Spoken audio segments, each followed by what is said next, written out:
Jiang Bai traverses into a world of beast taming, awakening with the most rudimentary of talents. In the depths of despair, the beast taming system activates. You disdain my nimble monkey? I shall bestow upon it the title of Black Great Sage. Its combat prowess surges 1,000-fold, sweeping away my adversaries with a single strike. Chanced upon a little piglet, I shall affix the title of Annihilator of Eight Realms. The nine-pronged rake exudes might, summoning the Grand Marshal of the Milky Way, while others toil to contract a rare beast. Jiang Bai finds himself bewildered, gazing at the formidable beasts surrounding him, which have surpassed even divine creatures. Is there an impending quest for enlightenment on the horizon? Until he contracts a lotus root and a three-eyed creature, he realizes his error. This is indeed an opportunity to seize the scriptures. Chapter 1. The activation of the beast taming system, Black Great Sage. Students, the assessment of your innate talents has concluded. Next, you shall proceed to contract your beast. The Federation graciously provides you with a complimentary beast cub, yet the highest quality available is only of bronze rank. If any students possess alternative means to contract beasts of superior quality, you may choose accordingly. Those who wish to claim a free beast cub may proceed to the adjacent classroom. The rest may take their leave. The homeroom teacher, Yu Yin, addressed the class. Jiang Bai, with a countenance of utter desolation, followed his classmates to the next classroom. Jiang Bai transmigrated into this world. This is a realm of beast taming, where possessing the aptitude for beast taming allows one to contract spirit beast cubs, wielding immense power. Jiang Bai had long anticipated the day he would become a beast tamer. Today marked the day of the talent assessment for beast taming in his final year of high school, a day he had awaited for over a decade. Yet the outcome struck him like a bolt from the blue. Though he was confirmed to have the talent for beast taming, his aptitude was tragically rated as merely black iron level. The ranks of beast tamers ascend from low to high: black iron, bronze, silver, gold, diamond, starry, extraordinary, legendary, and divine. With a black iron rank, Jiang Bai faced the grim reality of never ascending to even a bronze rank beast tamer, destined to live a life indistinguishable from that of an ordinary person. He was at best only slightly superior to the masses. His close friend, Xiong quickly intervened, grasping Jiang Bai's arm. "Old Bai, consider purchasing a higher quality beast cub. I can lend you the money. You can repay me gradually." With such a pathetic talent for beast taming, acquiring an elite beast cub would be a waste. A proud classmate scoffed, striding over. This individual, Lu Kai, had consistently been overshadowed by Jiang Bai in academics, but now he reveled in his moment of triumph. Xiong retorted with indignation, "What business is it of yours?" Scram! Lu Kai disregarded Xiong, for he too possessed a diamond-level talent for beast taming. In Jingguang City, that was nearly the pinnacle of achievement. Jiang Bai, from this day forth, you shall no longer be my rival. You will forever gaze up at me, Lu Kai declared arrogantly before turning away. Jiang Bai remained expressionless, devoid of anger, his demeanor one of calm acceptance. After all, having lived 2 lives, he was not one to be provoked by such trivial mockery. "Old Bai, pay no heed to that fool. Come, let's return to my home. I'll lend you money for a better quality beast cub," Xiong insisted, attempting to lead Jiang Bai away. Jiang Bai shook his head, forcing a light-hearted smile. "No need. He's right with my talent. It would be futile to squander that money. Besides, you would need to purchase a diamond-quality beast cub, which would require a considerable sum. I shall merely contract the free beast cub provided by the Federation. Being an ordinary person is just fine." Jiang Bai entered the adjacent classroom. Inside, numerous beast cubs awaited selection by the students. However, with a black iron level aptitude, Jiang Bai was limited to choosing from black iron quality beast cubs. Here, there were merely 2 options available: the nimble monkey and the sharp-toothed rat. Lacking any interest in the rat, Jiang Bai ultimately chose a little black monkey. Under the guidance of the staff, Jiang Bai completed the contract, acquiring his first beast, Ding. The host has successfully contracted a beast. The beast taming system has been activated. Please assign a primary title to your beast. Jiang Bai was momentarily taken aback. What is this? A system? By the heavens! My golden finger has arrived. I knew it as a transmigrator. I am the protagonist. How could I possibly be ordinary? Ecstatic, Jiang Bai dashed home. Seeing this, Xiong hurriedly gave chase, shouting, "Old Bai, where are you going? Don't do anything rash." If Jiang Bai had remained despondent, Xiong would have been less concerned, considering it a normal reaction. But this sudden exuberance, what could it mean? Surely he hasn't been overwhelmed to the point of losing his wits. "I'm going home to sleep," Jiang Bai replied. After a short distance, Xiangyang found himself out of breath, unable to keep pace with Jiang Bai's energetic strides. Jiang Bai returned home after a brisk half hour, entering his bedroom, shutting the door, and without pausing to rest, began to explore the system in his mind.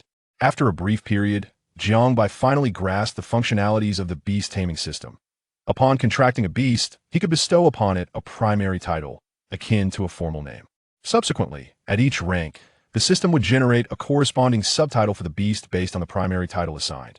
Moreover, there was a possibility of randomly triggering temporary titles. Not only that, but the system would also extrapolate the necessary training methods for the beast's evolution based on the host's envisioned future form. There was no need to worry about being unable to advance due to the quality of his beast or his own aptitude. Jiang Bai let out an exhilarated roar.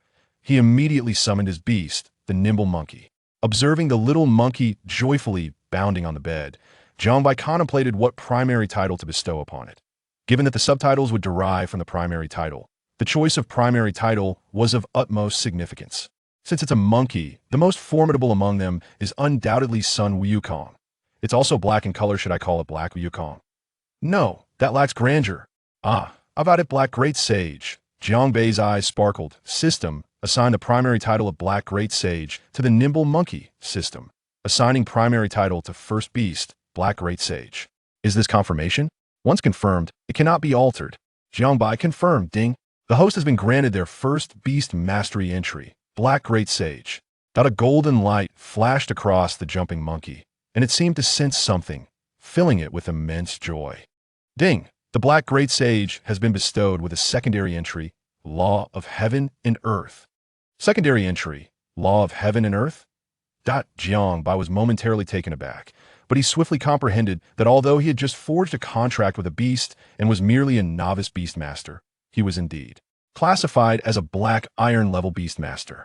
At every level of the system, a secondary entry would be generated for the beast. System, please elaborate on this Law of Heaven and Earth. Jiang Bai urged eagerly. System, upon invoking the Law of Heaven and Earth, the Black Great Sage's size will increase tenfold, and its combat power will also surge tenfold. The duration of this transformation is contingent upon the energy within the host. Jiang Bai was instantly elated, exclaiming, "Wow, that's incredible!" The prospect of a tenfold increase in combat prowess was truly astonishing. Jiang Bai contemplated having the Black Great Sage demonstrate this ability, but then reconsidered. Although the Black Great Sage currently stood at a mere 50 centimeters tall, a tenfold increase would render it over 5 meters in height, potentially collapsing the very structure around them. System, how should I cultivate the Black Great Sage for evolution and advancement? But since a demonstration was not feasible at the moment, he decided to delve into the methods of nurturing the Black Great Sage's evolution. Chapter 2. Temporary Entry, Declaration of War. System, when the host envisions the future form and achievements of the Black Great Sage in his mind, the system can automatically derive cultivation methods. Jiang Bai promptly closed his eyes and began to imagine. He envisioned the Black Great Sage akin to Sun Wukong, picturing it wreaking havoc in the heavenly palace. He even let his imagination run wild, envisioning the Black Great Sage delivering a resounding beating to the Jade Emperor and delivering kicks to the Buddha. System deriving. Ding. Derivation successful. Evolutionary cultivation method for the Black Great Sage. Combat. Devour the essence and blood of spirit beasts. Consume various ores. Jiang Bai opened his eyes. Astonished, did it truly derive successfully? Initially, he had worried that his imagination was too far-fetched for the system to process, but it seemed the system was indeed remarkable. Jiang Bai contemplated the evolutionary cultivation methods for the Black Great Sage. The first method, combat, was manageable. He could challenge in the Beast Tamer Guild's training realm or directly engage with spirit beasts outside the city. However, the second method, consuming the essence and blood of spirit beasts, and the third, consuming various ores, were both quite costly. He had very little money. Jiang Bai glanced at his phone, checking his balance, which amounted to just over 2,000. This was all his savings. Every bit accumulated through frugality and part-time jobs. 5 years prior, his parents had perished in a beast disaster, leaving him only this modest 2-bedroom apartment. Jiang Bai was unwilling to sell the home his parents had left him, so he had to think of other ways. System, can the Black Great Sage truly evolve to my envisioned form through the methods you derived? Jiang Bai inquired. System, theoretically. Yes. Well then, Jiang Bai could only choose to trust the system. Ding ding ding. Suddenly, a flurry of messages erupted in the class group chat on Jiang Bai's phone. He opened it to find a notification from their homeroom teacher, Yu Yan. Yu Yan, according to school notice, a month from now, the school will assess the cultivation progress of the third-year students who have tamed beasts, and there will be a school-wide competition with generous rewards. I urge all students to take this seriously and strive for improvement. Rewards. First place. 1 bottle of level 1 spirit liquid, 2 bottles of level 2 spirit liquid, 3 bottles of level 3 spirit liquid, 10 units of corresponding black iron level spirit beast essence, and a cash prize of 300,000. Second place. 1 bottle of level 1 spirit liquid, 1 bottle of level 2 spirit liquid, 1 bottle of level 3 spirit liquid, 5 units of corresponding black iron level spirit beast essence, and a cash prize of 200,000. Third place. 1 bottle of level 2 spirit liquid, 1 bottle of level 3 spirit liquid, 2 units of corresponding black iron level spirit beast essence, and a cash prize of 100,000. Zhou Yan, wow. Such generous rewards. I'm aiming for the top 3. Zhang San, in your dreams. With your bronze level beast taming talent, you'll be eliminated in the first round. Li Ming, everyone is just starting out. We're all at the black iron level. Even those with lower talent still have a chance to break into the top 3. Lu Kai, first place is reserved for me. If you disagree, come and challenge me. Lu Kai also shared a photo of himself with his beast. His beast was a black scorpion-tailed tiger, still a cub, yet it exuded an air of dominance and ferocity. Damn, Lu Kai's beast is a diamond-quality scorpion-tailed tiger cub. In a month, he'll likely reach the pinnacle of black iron beast tamer. Not to mention, he might even break through to become a bronze-level beast tamer. It seemed the first place was almost certainly Lu Kai's. Lu Kai, reveling in the reactions of others, felt quite pleased. Xiongyang, nonsense. You think you can take first place? Have you consulted me? Xiongyang also posted a picture of himself with his beast cub. His beast was a diamond-quality rampaging bear. Imposing and fierce. Yang Gu is impressive. He too possesses a diamond-quality beast. It appears our class may very well sweep the top 2 spots in this competition. Lu Kai, Xiongyang, I will defeat you and prove that you are no match for me. Jiang Bai is already out of my league. You are too. I will show you that I am the rightful champion. Jiang Bai's eyes widened at the competition rewards. They were indeed bountiful. Ding. Triggered temporary entry. Declaration of war. Acquisition condition. Declare in the class group chat. I do not look down on anyone here. You are all trash. I am the true king. If you disagree, come and challenge me. Entry effect. All attributes doubled. Both the beast and the host can utilize it. Effect lasts for 3 days. Jiang Bai's eyes widened in disbelief. He had indeed triggered a temporary entry. Moreover, the effect of this entry was a doubling of all attributes, effectively enhancing his combat power. The crucial point was that both he and his beast could benefit. Jiang Bai felt a surge of excitement, but upon seeing the acquisition condition, his expression darkened. This was not a declaration of war, it was a provocation. He had initially intended to develop quietly and inconspicuously, but it seemed that was no longer an option. Resolutely, Jiang Bai decided to go all in and posted in the chat. I do not look down on anyone here. You are all trash. I am the true king. If you disagree, come and challenge me. As soon as Jiang Bai's words were sent, the group chat erupted. What audacity! What is Jiang Bai's beast taming talent again? I recall it being black iron level. How dare he call us trash with such a pathetic talent? This is outrageous. We must take him down. Jiang Bai, come out and name a location. Let me show you what a real beating feels like. Lu Kai, what a boast. More arrogant than I am. Jiang Bai, if you have the guts, come out and see how I will deal with you. You, with your pitiful beast taming talent, dare to speak such wild words. Jiang Bai, in a month, during the school-wide competition, I will step over all of you to claim the first place. With that, Jiang Bai closed the chat app, ignoring the ensuing messages. Ding ding ding. His phone rang. The caller ID read Xiongyang. Jiang Bai answered. Old Bai, what madness is this? Why are you provoking all your classmates in the group chat? Did you accidentally send a gaming message to the wrong place? Quickly retract it and explain. Jiang Bai, I did not send it by mistake. That was intentional. Xiongyang, Old Bai, have you lost your mind? You need to see things clearly. Life is beautiful. Being a powerful beast tamer isn't the only goal in life. Jiang Bai chuckled. I understand. Don't worry, I'm fine. I have some matters to attend to. I'll hang up. As Xiongyang stared at the hung-up call, a trace of concern crossed his face.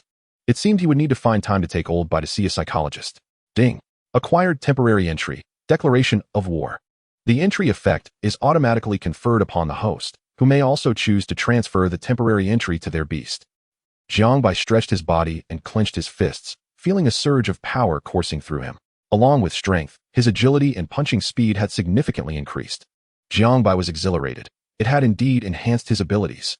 If only it could last permanently. Black Great Sage, let us go. I'll take you to a wonderful place. Jiang Bai did not retract the Black Great Sage into the beast space, but instead allowed it to perch on his shoulder as he left his home. Chapter 3. The Battle Arena. Is this a jumping monkey? Jiang Bai arrived at the Beast Tamer Guild with the Black Great Sage. The beautiful receptionist greeted him with a smile. Hello, sir. How may I assist you today? How much does it cost to open a Black Iron level training realm? Jiang Bai inquired. Hello, sir. A Black Iron level training realm costs 500 for half an hour. Jiang Bai gazed at his balance of over 2,000. Gritting his teeth as he initiated a session. With key in hand, he approached the designated room, unlocking the door to step into an entirely different realm. This was a miniature training sanctuary, its dimensions no larger than 2 basketball courts. After manipulating a few control options, a formidable gray wolf materialized before him. It was not a genuine spirit beast, but rather a virtual construct. Haida Sheng, go forth. Let me witness your celestial prowess. Jiang Bai commanded. Haida Sheng leapt from Jiang Bai's shoulder, bounding towards the gray wolf. As it entered the attack range, the wolf lunged ferociously at Haida Sheng, who immediately unleashed his celestial might, his form soaring and expanding. In an instant, he transformed into a colossal 5-meter-tall gorilla. With a thunderous roar, Haida Sheng struck down with a mighty fist. Boom! The gray wolf disintegrated into ashes. Jiang Bai watched in astonishment. Although the wolf was merely a virtual entity, its obliteration with a single blow indicated that the training sanctuary had recognized Haida Sheng's power had reached such heights. Subsequently, Jiang Bai experimented with various virtual spirit beasts, and almost every creature that fell under Haida Sheng's assault met with a swift demise. Half an hour passed quickly, and Jiang Bai exited the training sanctuary, returning the key at the front desk. That golden eagle is truly formidable. No challenger has triumphed. One passerby remarked. Indeed, I lost everything. Another lamented. Jiang Bai overheard their conversation, and his eyes sparkled with realization. Yes, he could enter the battle arena. With Haida Sheng's prowess, he should face no rivals in the Black Iron tier, and he could earn some money betting. After returning the key to the front desk, Jiang Bai requested, please open a Black Iron tier battle sanctuary for me. The front desk attendant glanced at the bouncing monkey on Jiang Bai's shoulder, hesitatingly inquired, Sir, are you certain you wish to open a battle sanctuary? It was not that the attendant looked down upon Jiang Bai. Rather, everyone understood that the bouncing monkey was merely a Black Iron tier beast with minimal combat capability, making it a rather foolish choice for the battle arena. Jiang Bai nodded affirmatively. Yes, I want the battle sanctuary. Very well, sir. Since it is the customer's request, I cannot refuse, the attendant complied, granting Jiang Bai access to a battle sanctuary. His balance diminished by another 500, causing him a pang of regret. With the key in hand, Jiang Bai entered the designated room and found himself in a small, pristine white space. Above him, a screen displayed various battles between beast tamers, and he also had the option to place bets online. With only a little over 1,000 remaining in his balance, he refrained from betting, opting to wait until it was his turn to compete. After approximately 10 minutes, a sweet voice echoed through the broadcast. Contestant number 66, please prepare for your match. You will take the stage in 3 minutes. Jiang Bai, being number 66, quickly reviewed the information about his opponent. Number 57, Black Iron Tier Beast Master. Beast, Stone Monster. Now able to place bets, Jiang Bai unhesitatingly wagered his entire balance on his victory. The battles at the Beastmaster Guild's arena were streamed online, allowing for pre-match betting. Spectators soon learned the identities of the combatants for the upcoming match. Am I seeing this correctly? A bouncing monkey? Is contestant 66 really going up there to get humiliated? A viewer laughed. Haha, this is hilarious. A bouncing monkey is entering the arena? That contestant must have lost their mind. It was evident that few spectators wagered on number 66 to win. However, a few daring souls, pondering the possibility of an upset, placed bets on contestant 66. Embracing a gamble. Before long, the 3 minutes elapsed, and a long passageway appeared before Jiang Bai. Please proceed through the passage to enter the battle arena. The sweet female voice announced. Jiang Bai affectionately patted Haida Sheng's head. Let us go. From here on, it's either a feast or a harsh wind. All contingent upon your performance. Haida Sheng bounced on Jiang Bai's shoulder, confidently thumping his chest, reassuring Jiang Bai that he could rely on him. As they traversed the passage to the battle arena, contestant 57 had already arrived on the opposing side. The 20-year-old male opponent summoned his beast, the Stone Monster, which was composed entirely of hard rock, boasting formidable defense and standing nearly as tall as a human. The opponent jeered. You contracted a bouncing monkey and still dared to enter the arena? Are you trying to humiliate yourself before the entire internet? Jiang Bai retorted. The Stone Monster is typically a bronze tier beast, yet yours hasn't even advanced to that level since you contracted it. It seems your talent is quite lacking. What gives you the audacity to mock me? The taunt ignited the opponent's fury. You've got quite the mouth, kid. Let us see if you're still talking later. Stone monster, attack. With a command, the stone monster charged forward. Jiang Bai glanced at Hey to Shango. Show him your might. The bouncing monkey leapt down from Jiang Bai's shoulder and bounded towards the stone monster. I bet that bouncing monkey will be knocked out with a single punch. One spectator predicted. Not necessarily. The bouncing monkey can jump. Perhaps it can evade the first hit, only to be struck down by the second. Ha ha ha, another chimed in, envisioning the scenario of the monkey being floored by the stone monster's punch. As the stone monster and He Desheng closed in on each other, He Desheng immediately activated his celestial prowess, his form expanding rapidly. With a colossal fist, he struck out. Boom. The resilient stone monster shattered into a pile of rubble. The opponent stood in stunned disbelief, gazing up at the towering He Desheng, his expression one of utter incredulity. Is this really a bouncing monkey? Chapter 4, Unrivaled. Dominating the Black Iron Tier arena. All spectators were equally astonished. This bouncing monkey can transform? This is no mere monkey. It's a bouncing titan. Good heavens. How did this beast master cultivate such a bouncing monkey? It can even metamorphose? My money. I wagered all my savings. One lamented. This must be a setup by the Beastmaster Guild. I demand a refund. Haha. Thankfully, I bet on the bouncing monkey to win. I can't believe my luck. I actually guessed right. I should have bet more. On the battle stage, the shattered stone monster quickly reassembled itself, returning to its original form. Boom. He Desheng struck down once more, reducing the stone monster to rubble again. Finally, the opponent realized the futility of the battle and quickly conceded. He Desheng, having dispelled his celestial form, joyfully bounded back to Jiang Bai. Well done, Jiang Bai praised, stroking He Desheng's head, who beamed with delight. Simultaneously, Jiang Bai's phone buzzed with a notification of a transfer, revealing a profit of over 5,000. The speed at which he was earning money was astonishing. Jiang Bai chose not to exit the battle arena, opting instead to continue competing. Soon, another opponent was matched. Number 48, Black Iron Tier Beastmaster. Beast, Wind Howling Wolf. Jiang Bai hesitated not for a moment, resolutely wagering all his funds once more on his own victory. The onlookers resumed their animated discussions. Although the jumping monkey had exhibited formidable prowess post-transformation, its considerable size would undoubtedly hinder its speed. This time, its adversary was the Windrunner Wolf, renowned for its swiftness, which surely could overpower the jumping monkey. I beg to differ. I place my bet on number 66, exclaimed one, confident in his choice. I align with the analysis from the gentleman above. I wager on number 48. This round of betting was markedly more balanced than the previous, split evenly between both contenders. Those betting against the jumping monkey argued that its enlarged form post-transformation would impede its speed, rendering it incapable of matching the Windrunner Wolf's agility. As the 3-minute preparation period concluded, a woman approached Jiang Bai from across the arena. Upon summoning her Windrunner Wolf, she addressed him. I witnessed your last battle. Although your beast's attack power is impressive post-transformation, its speed cannot hope to rival my Windrunner Wolf. Your defeat is all but certain. Jiang Bai merely smiled. Is that so? I would not be so sure. Without further ado, the woman commanded, Windrunner Wolf, strike. The opponent's beast surged forward with incredible speed.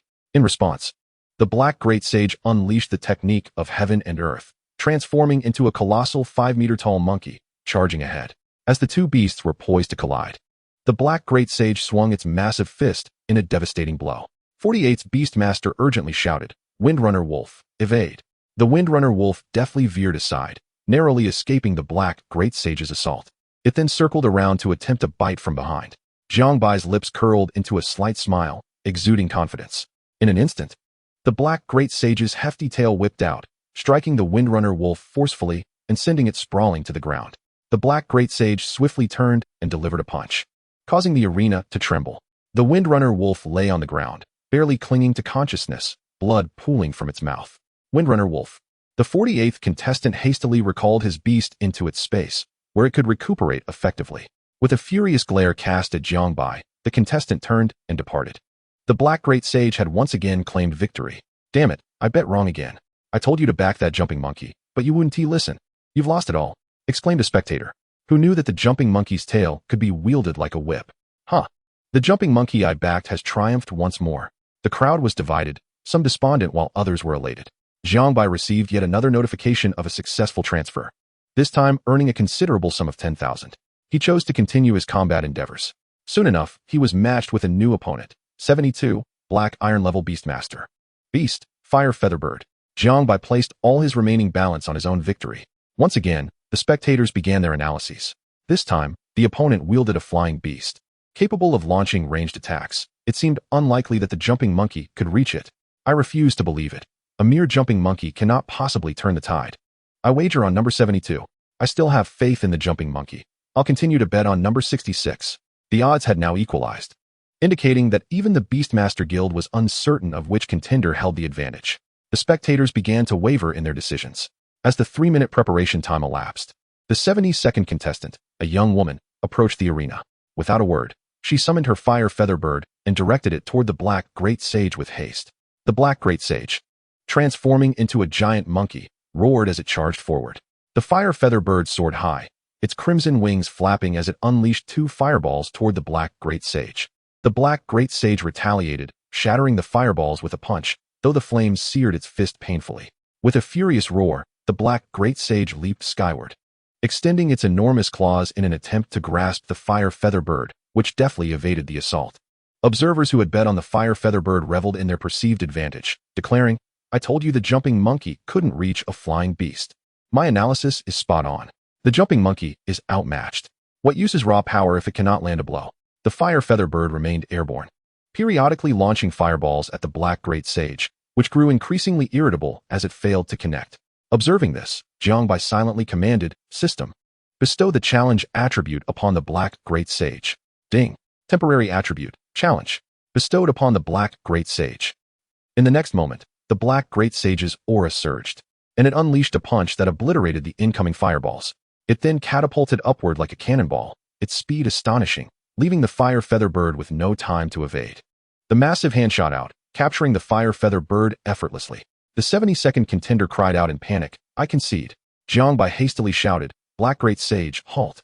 Reluctantly, the black great sage tossed the fire feather bird aside. The 72nd contestant, relieved to see her beast unharmed, exhaled deeply and exited the arena. What just transpired?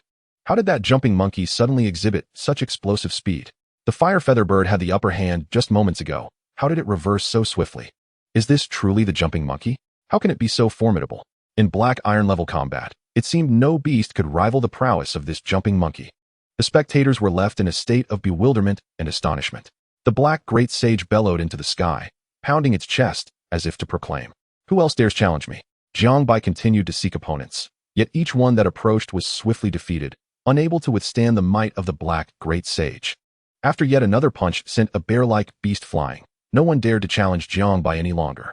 With the attributes of heaven and earth and now the added challenge bonus, the black great sage's power had surged to unprecedented heights, eliminating any weaknesses in speed or strength, thus reigning supreme on the black iron level battlefield.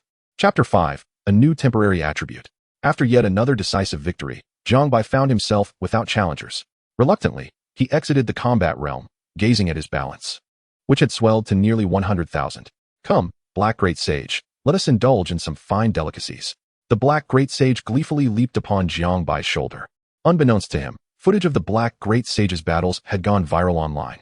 The once underestimated jumping monkey had transformed into the formidable jumping king, dominating the black iron level arena, a sight never before witnessed. Someone fortuitously shared the video in their class group, igniting a flurry of discussions. "My goodness, is this truly the jumping monkey I know? It can send one beast flying with a single punch. How utterly impressive. Is this a black iron level beast? It feels even more powerful than a diamond level beast." Lu Kai remarked, "This jumping monkey is indeed exceptional, but it remains no match for my scorpion-tailed tiger." Xiaoyang retorted, "You must be joking. Do you truly believe your black cat can withstand a punch from that jumping king?" Lu Kai, incensed, replied, "My scorpion-tailed tiger is still in its juvenile stage. Once I nurture it to maturity, that jumping monkey will surely be no match for me.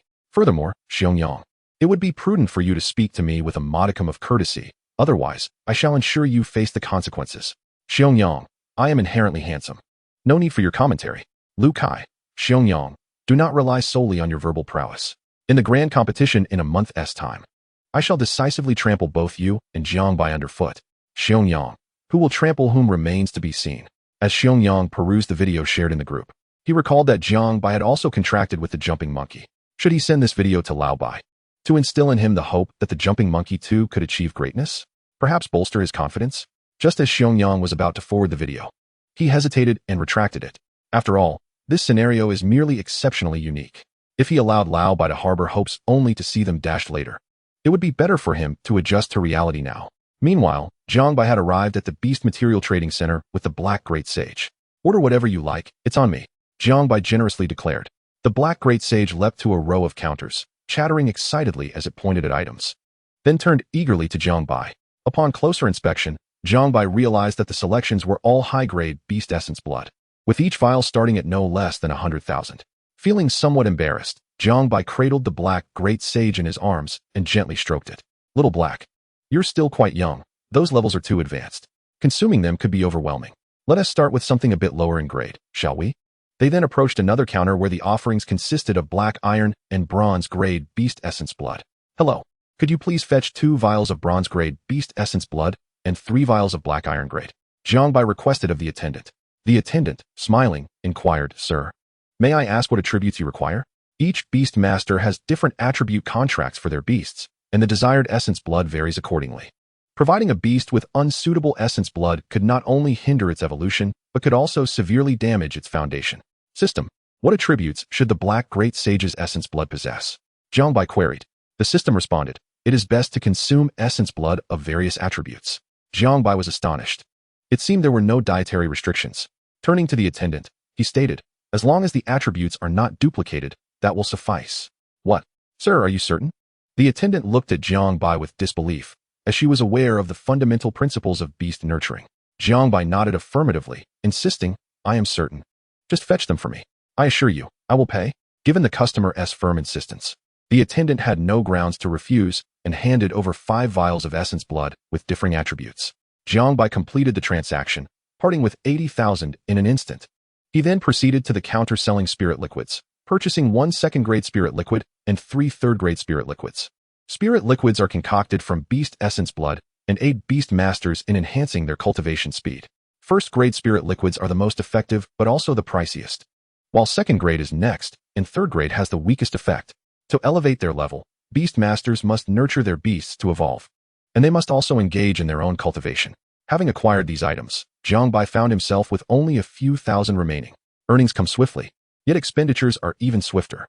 Just as he planned to leave with the Black Great Sage, the latter jumped excitedly to a counter selling rare metal ores, chattering insistently, signaling Jiang Bai to make a purchase.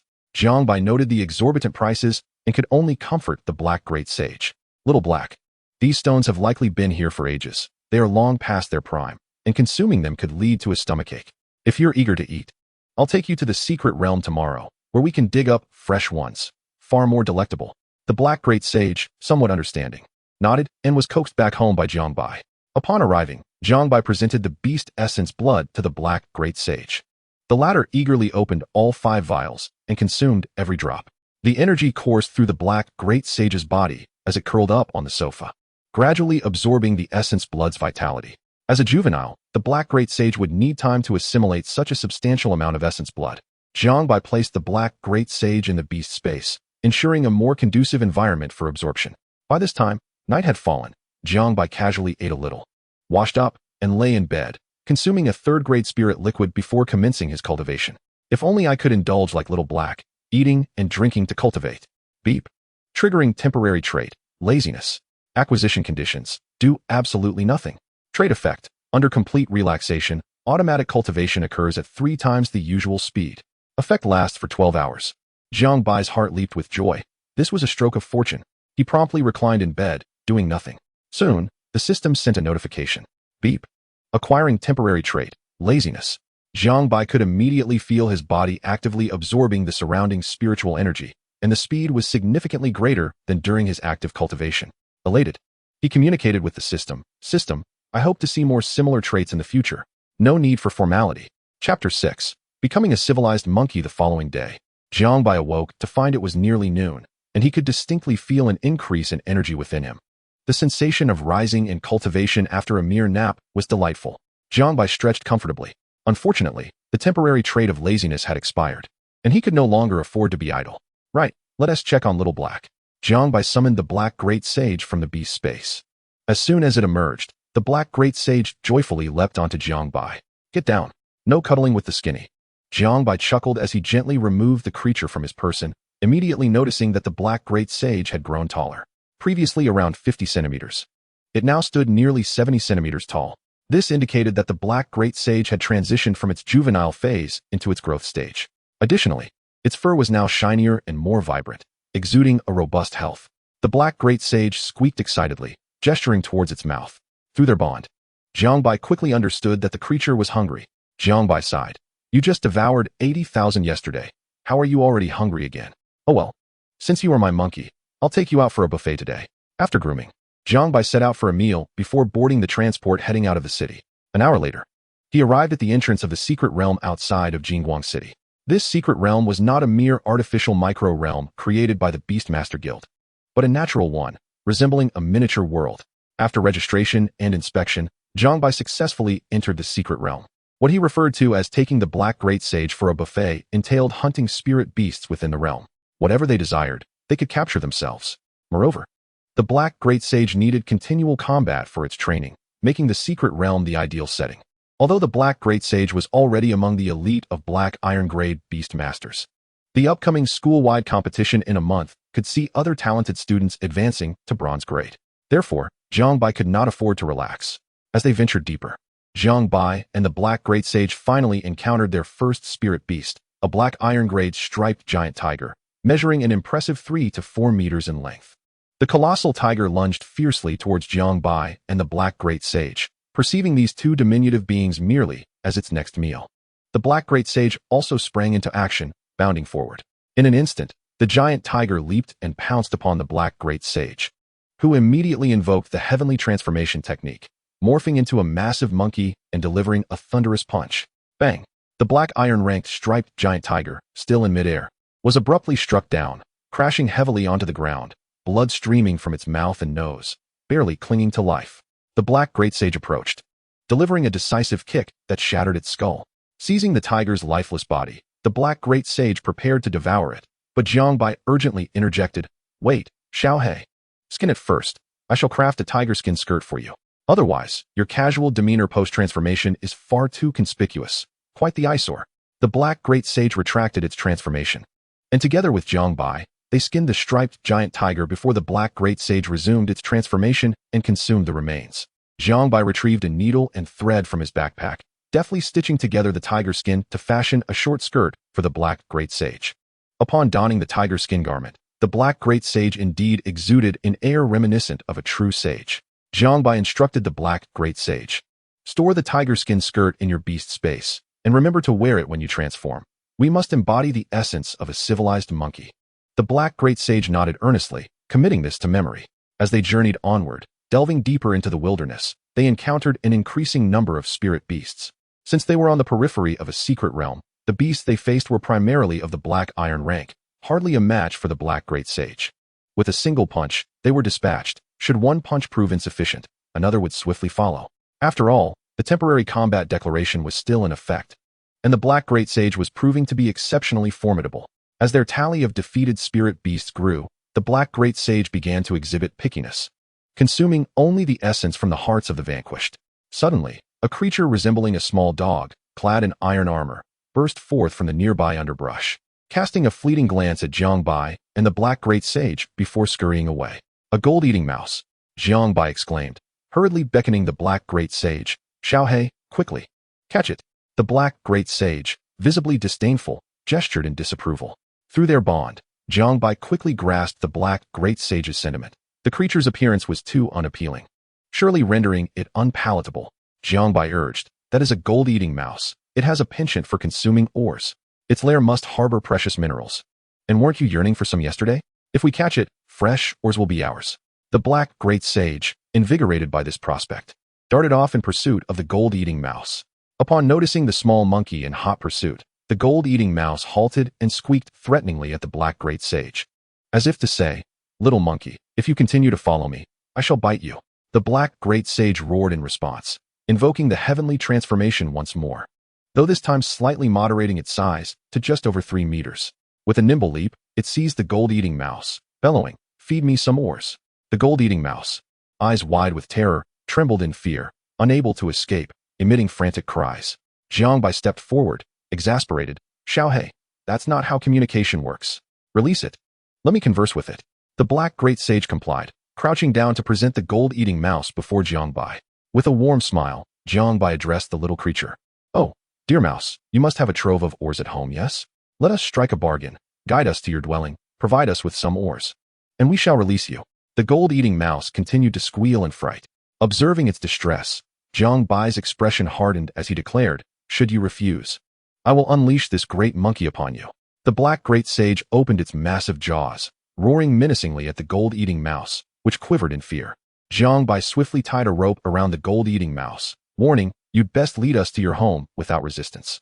If you dare chew through this rope or refuse to return home, this great monkey shall devour you. The black great sage bared its sharp teeth, assuming an intimidating demeanor. Whether the gold-eating mouse understood the gravity of the situation was uncertain, but Jiang Bai gestured for the black great sage to release it. The gold-eating mouse promptly scurried in a specific direction, with Jiang Bai and the black great sage trailing closely behind. Chapter 7. Nurturing Spirit Treasures, an Earwax Stick?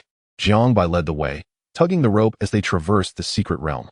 However, it seemed more accurate to say that the gold-eating mouse was leading around a monkey and a man. The little mouse darted about wildly, with Jiang Bai and the black great sage closely in tow. After several minutes, the gold-eating mouse burrowed into a thicket of dense underbrush, clearing a path. It revealed the entrance to a concealed cave. Jiang Bai's face lit up with delight. He hadn't expected the mouse to actually bring them home. Cautiously, Jiang Bai followed the gold-eating mouse into the cave, which required him to bend low as its entrance was barely waist-high. Yet, as they ventured deeper, the space expanded. The gold-eating mouse led them to the depths of the cave, nudging a pile of ores with its head and chattering excitedly. The black great sage, unable to contain its eagerness, rushed forward, promptly gobbling up the ores with a satisfying crunch. The gold-eating mouse watched in despair as its hard-earned hoard was devoured. Sorrow filling its eyes, Jiang Bai smiled reassuringly at the little creature. Fear not, dear mouse. My word is my bond. Since you've graciously guided us to your home, I shall not impose upon you. Once we finish our meal, we shall take our leave and not overstay our welcome. Jiang Bai was no fool. He would not exploit the mouse's generosity. Instead, he envisioned this creature as a free source of mineral labor for future visits. The black great sage relished the ores, and after a brief while, had consumed the entire stash, patting its now round belly in satisfaction. The black great sage bid farewell to the gold-eating mouse and departed alongside Jiang Bai. The gold-eating mouse, heartbroken at the sight of its empty hoard, turned and resumed its work, digging into the cave's depths. Jiang Bai memorized the route to the cave before returning with the black great sage. Instead of heading back to Jingguang City, he opted to settle at a temporary base near the secret realm's entrance. After all, this secret realm was the optimal environment for aiding the black great sage's evolution. Not only could they engage in battle, but they also had access to spirit beast blood and even a mouse that provided ores. At the temporary base, Jiang Bai secured a room for himself and summoned the black great sage back into his beast space. He then retrieved a third-grade spirit liquid, drinking it down to commence his cultivation. How wonderful it would be if I could simply do nothing and watch my cultivation soar, Jiang Bai mused aloud. However, after waiting for a considerable time without any signs of progress in his mind, he was sorely disappointed. The temporary combat declaration had not triggered. It appeared that the activation of such declarations was indeed random. With no other option, Jiang Bai diligently continued his cultivation. The next day, he awoke and summoned the black great sage from the beast space. The ores consumed yesterday should have been digested by now, and the previously distended belly had returned to its normal state. Xiaohei, today we shall feast once more, Jiang Bai announced as they prepared to step outside. However, the black great sage was preoccupied, digging its fingers into its ears, seemingly troubled by an itch. Would you like an ear scoop? Jiang Bai rummaged through his backpack and presented one to the black great sage. Yet, the black great sage continued to fuss with its ears. Finally, it appeared to have extracted something, wearing a look of relief and comfort. Jiang Bai gazed at the dark, lengthy earwax in the black great sage's hand, comparable in length to one of his own fingers, with a look of sheer distaste. The earwax you possess is rather substantial. One might wonder if it has sprouted from your very brain. The black great sage paid no heed to Jiang Bai's remark. Instead, he curiously examined the earwax in his hand, feeling a surge of energy within him. Suddenly, the earwax radiated a dazzling golden light, expanding rapidly to the height of a human. Goodness gracious, you've truly unearthed a golden staff, Jiang Bai exclaimed in astonishment, gazing at the dark rod in the black great sage's grasp. As the golden light receded, the rod appeared ordinary, resembling a mere iron stick. Once the shock subsided, Jiang Bai recognized its true nature. a spiritual treasure. He certainly did not believe it was actually the golden cudgel. Upon reflection, this rod could only be a spiritual relic. Such treasures are typically born from the demise of powerful spiritual beasts, imbued with their essence, making them exceedingly rare and precious. Jiang Bai was astounded that the Black Great Sage, still alive, could generate a spiritual treasure, especially one extracted from earwax. Should it be dubbed the earwax staff? Turning to the Black Great Sage, Jiang Bai suggested, since this rod is a product of your own creation, why not name it yourself? The Black Great Sage, brimming with excitement, began chattering animatedly about the black rod in his hand. Jiang Bai understood and replied, all right, let us call it the Black Rod. The Black Great Sage gleefully twirled the black rod in delight. Ding! Triggered temporary entry, monkey staff. Acquisition condition, continuously wield the rod for 1 minute. Entry effect, understanding and insight into staff techniques increased 5-fold, lasting for 7 days. Jiang Bai's eyes lit up. He had activated a temporary entry. There was no need for him to worry about the acquisition condition, as the Black Great Sage continued to excitedly wield the rod. Ding! Temporary entry acquired, monkey staff. As Jiang Bai observed the Black Great Sage brandishing the rod, he felt an influx of various staff techniques flooding into his mind. System, bestow the temporary entry. Monkey staff, upon the Black Great Sage. Ding! Temporary entry, monkey staff, has been conferred to the Black Great Sage. The Black Great Sage's eyes sparkled with newfound brilliance as his mastery of the black rod became increasingly adept. This space is too confined. Let us go, little black, and engage in some real combat. Jiang Bai led the Black Great Sage out of the room and into the secret realm. Soon, they encountered a black iron-level scythe antelope, which charged at them with its head lowered. Its sharp antlers resembled a scythe. This time, the Black Great Sage did not resort to using the heaven and earth technique. He simply swung the black rod to strike. The rod connected with the antelope's antlers, causing it to stagger back. With the temporary entry's effects still active, the Black Great Sage's attributes were doubled, and with the enhancement of the black rod, he matched the scythe antelope blow for blow. Not far away, an elderly man wearing glasses and 3 young individuals approached. Professor Zhong, doesn't that monkey resemble a jumping monkey? One of the youths inquired. It shouldn't be a jumping monkey. How could a jumping monkey possess such formidable combat prowess and wield a rod? Professor Zhong Dihai adjusted his glasses and peered intently, his eyes suddenly gleaming. It most certainly is a jumping monkey. The nearby young man exclaimed in disbelief. Is it truly a jumping monkey? It can actually battle a scythe antelope. Professor Zhong Dihai was visibly excited, exclaiming, there must be a Beast Tamer who has cultivated a new evolutionary path. Quick, let us go take a look. Just days prior, a Beast Tamer had reportedly developed the ability for jumping monkeys to undergo a massive transformation. Alas, they had been unable to locate this elusive Beast Tamer. This opportunity could not be missed. Chapter 8, The Black Great Sage's Breakthrough, the second sub-entry. The Black Great Sage continued to engage in combat with the scythe antelope, showcasing remarkable agility while the antelope remained on the defensive, constantly absorbing blows. However, the scythe antelope's defenses were formidable enough to prolong the battle, but defeat was inevitable. Bored with the drawn-out skirmish, the Black Great Sage unleashed the heaven and earth technique once more, causing the black rod to swell dramatically. With a single strike, he crushed the scythe antelope into a pulpy mass. The elderly Professor Zhong Dihai and the 3 young men, rushing toward the scene, were left dumbfounded. Isn't that the jumping king that has been circulating online? One of them gasped. Indeed it is. Who would have thought we'd encounter it here? Professor Zhong Dihai's excitement surged as he urged, hurry, we must not let it escape. The study of Beast Tamer's evolutionary paths was Professor Zhong Dihai's lifelong passion. The revelation that the once deemed ineffective jumping monkey had evolved such incredible combat strength left him exhilarated. If he could unravel this mystery, his name would be immortalized in history. The Black Great Sage extracted the heart of the scythe antelope and devoured it, discarding the carcass disdainfully. Jiang Bai, hearing commotion behind him, turned to see an elderly man and 3 young individuals sprinting towards him, their expressions urgent, fingers pointing in his direction. Jiang Bai vaguely heard them exclaim, quick, we must not let it escape. A chill ran down Jiang Bai's spine. He had stumbled into a potential ambush. He was well aware that some individuals would seize the opportunity to plunder the gains of others within the secret realm, even resorting to violence. To his dismay, he had indeed encountered such a situation. Moreover, there were 4 of them, and one looked considerably older, suggesting that their cultivation level exceeded that of the Black Great Sage. It was unwise to confront them directly. Fleeing was the best option. Little Black, let us go. There are troublemakers coming.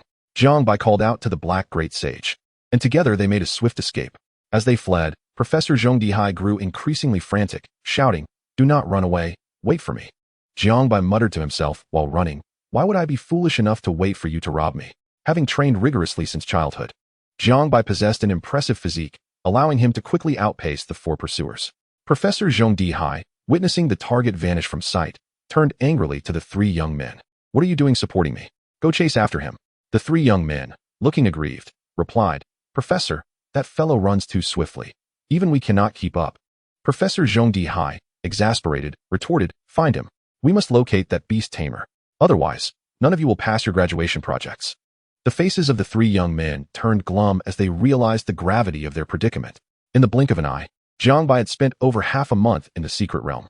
The Black Great Sage feasted daily on the hearts of spiritual beasts and drank their essence, visiting the gold-eating mouse's den weekly for some mineral delicacies. The Black Great Sage's strength was steadily increasing at a noticeable pace. The previous temporary entry, Monkey Staff, had elevated his understanding of staff techniques to an entirely new level. Now, even without employing the heaven and earth technique, the Black Great Sage could effortlessly slay black iron-level spiritual beasts with the Black Rod. One day, after delivering a fatal blow to a feline spiritual beast with his rod, the Black Great Sage drank its essence.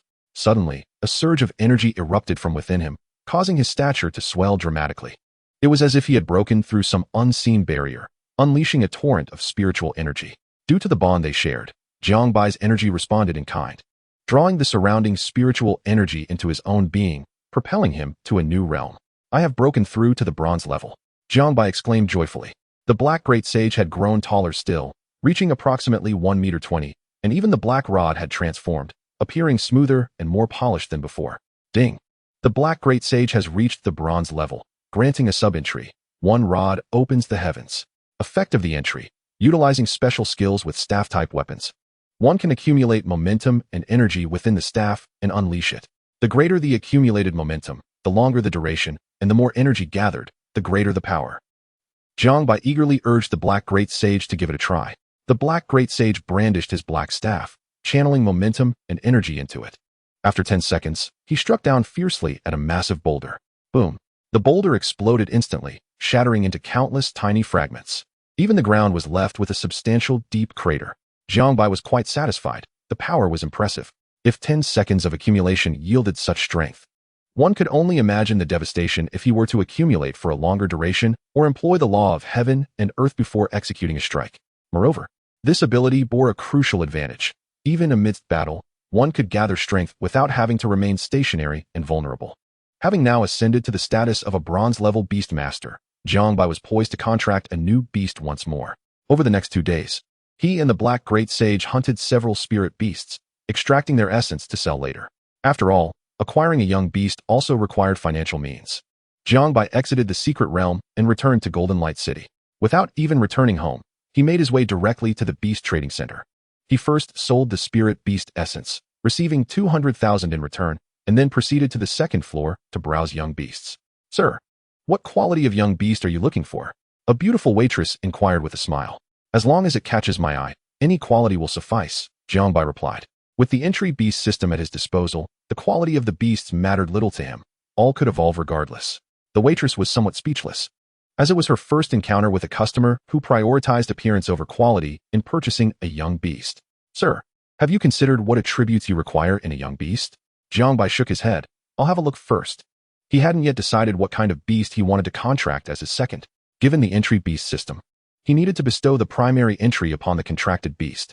It was imperative to find a young beast closely aligned with the primary entry, and the primary entry itself needed to be exceptionally powerful. The waitress guided Jiang Bai through various sections, showcasing young beasts of different qualities. Chapter 9. Sugar 3 Burials.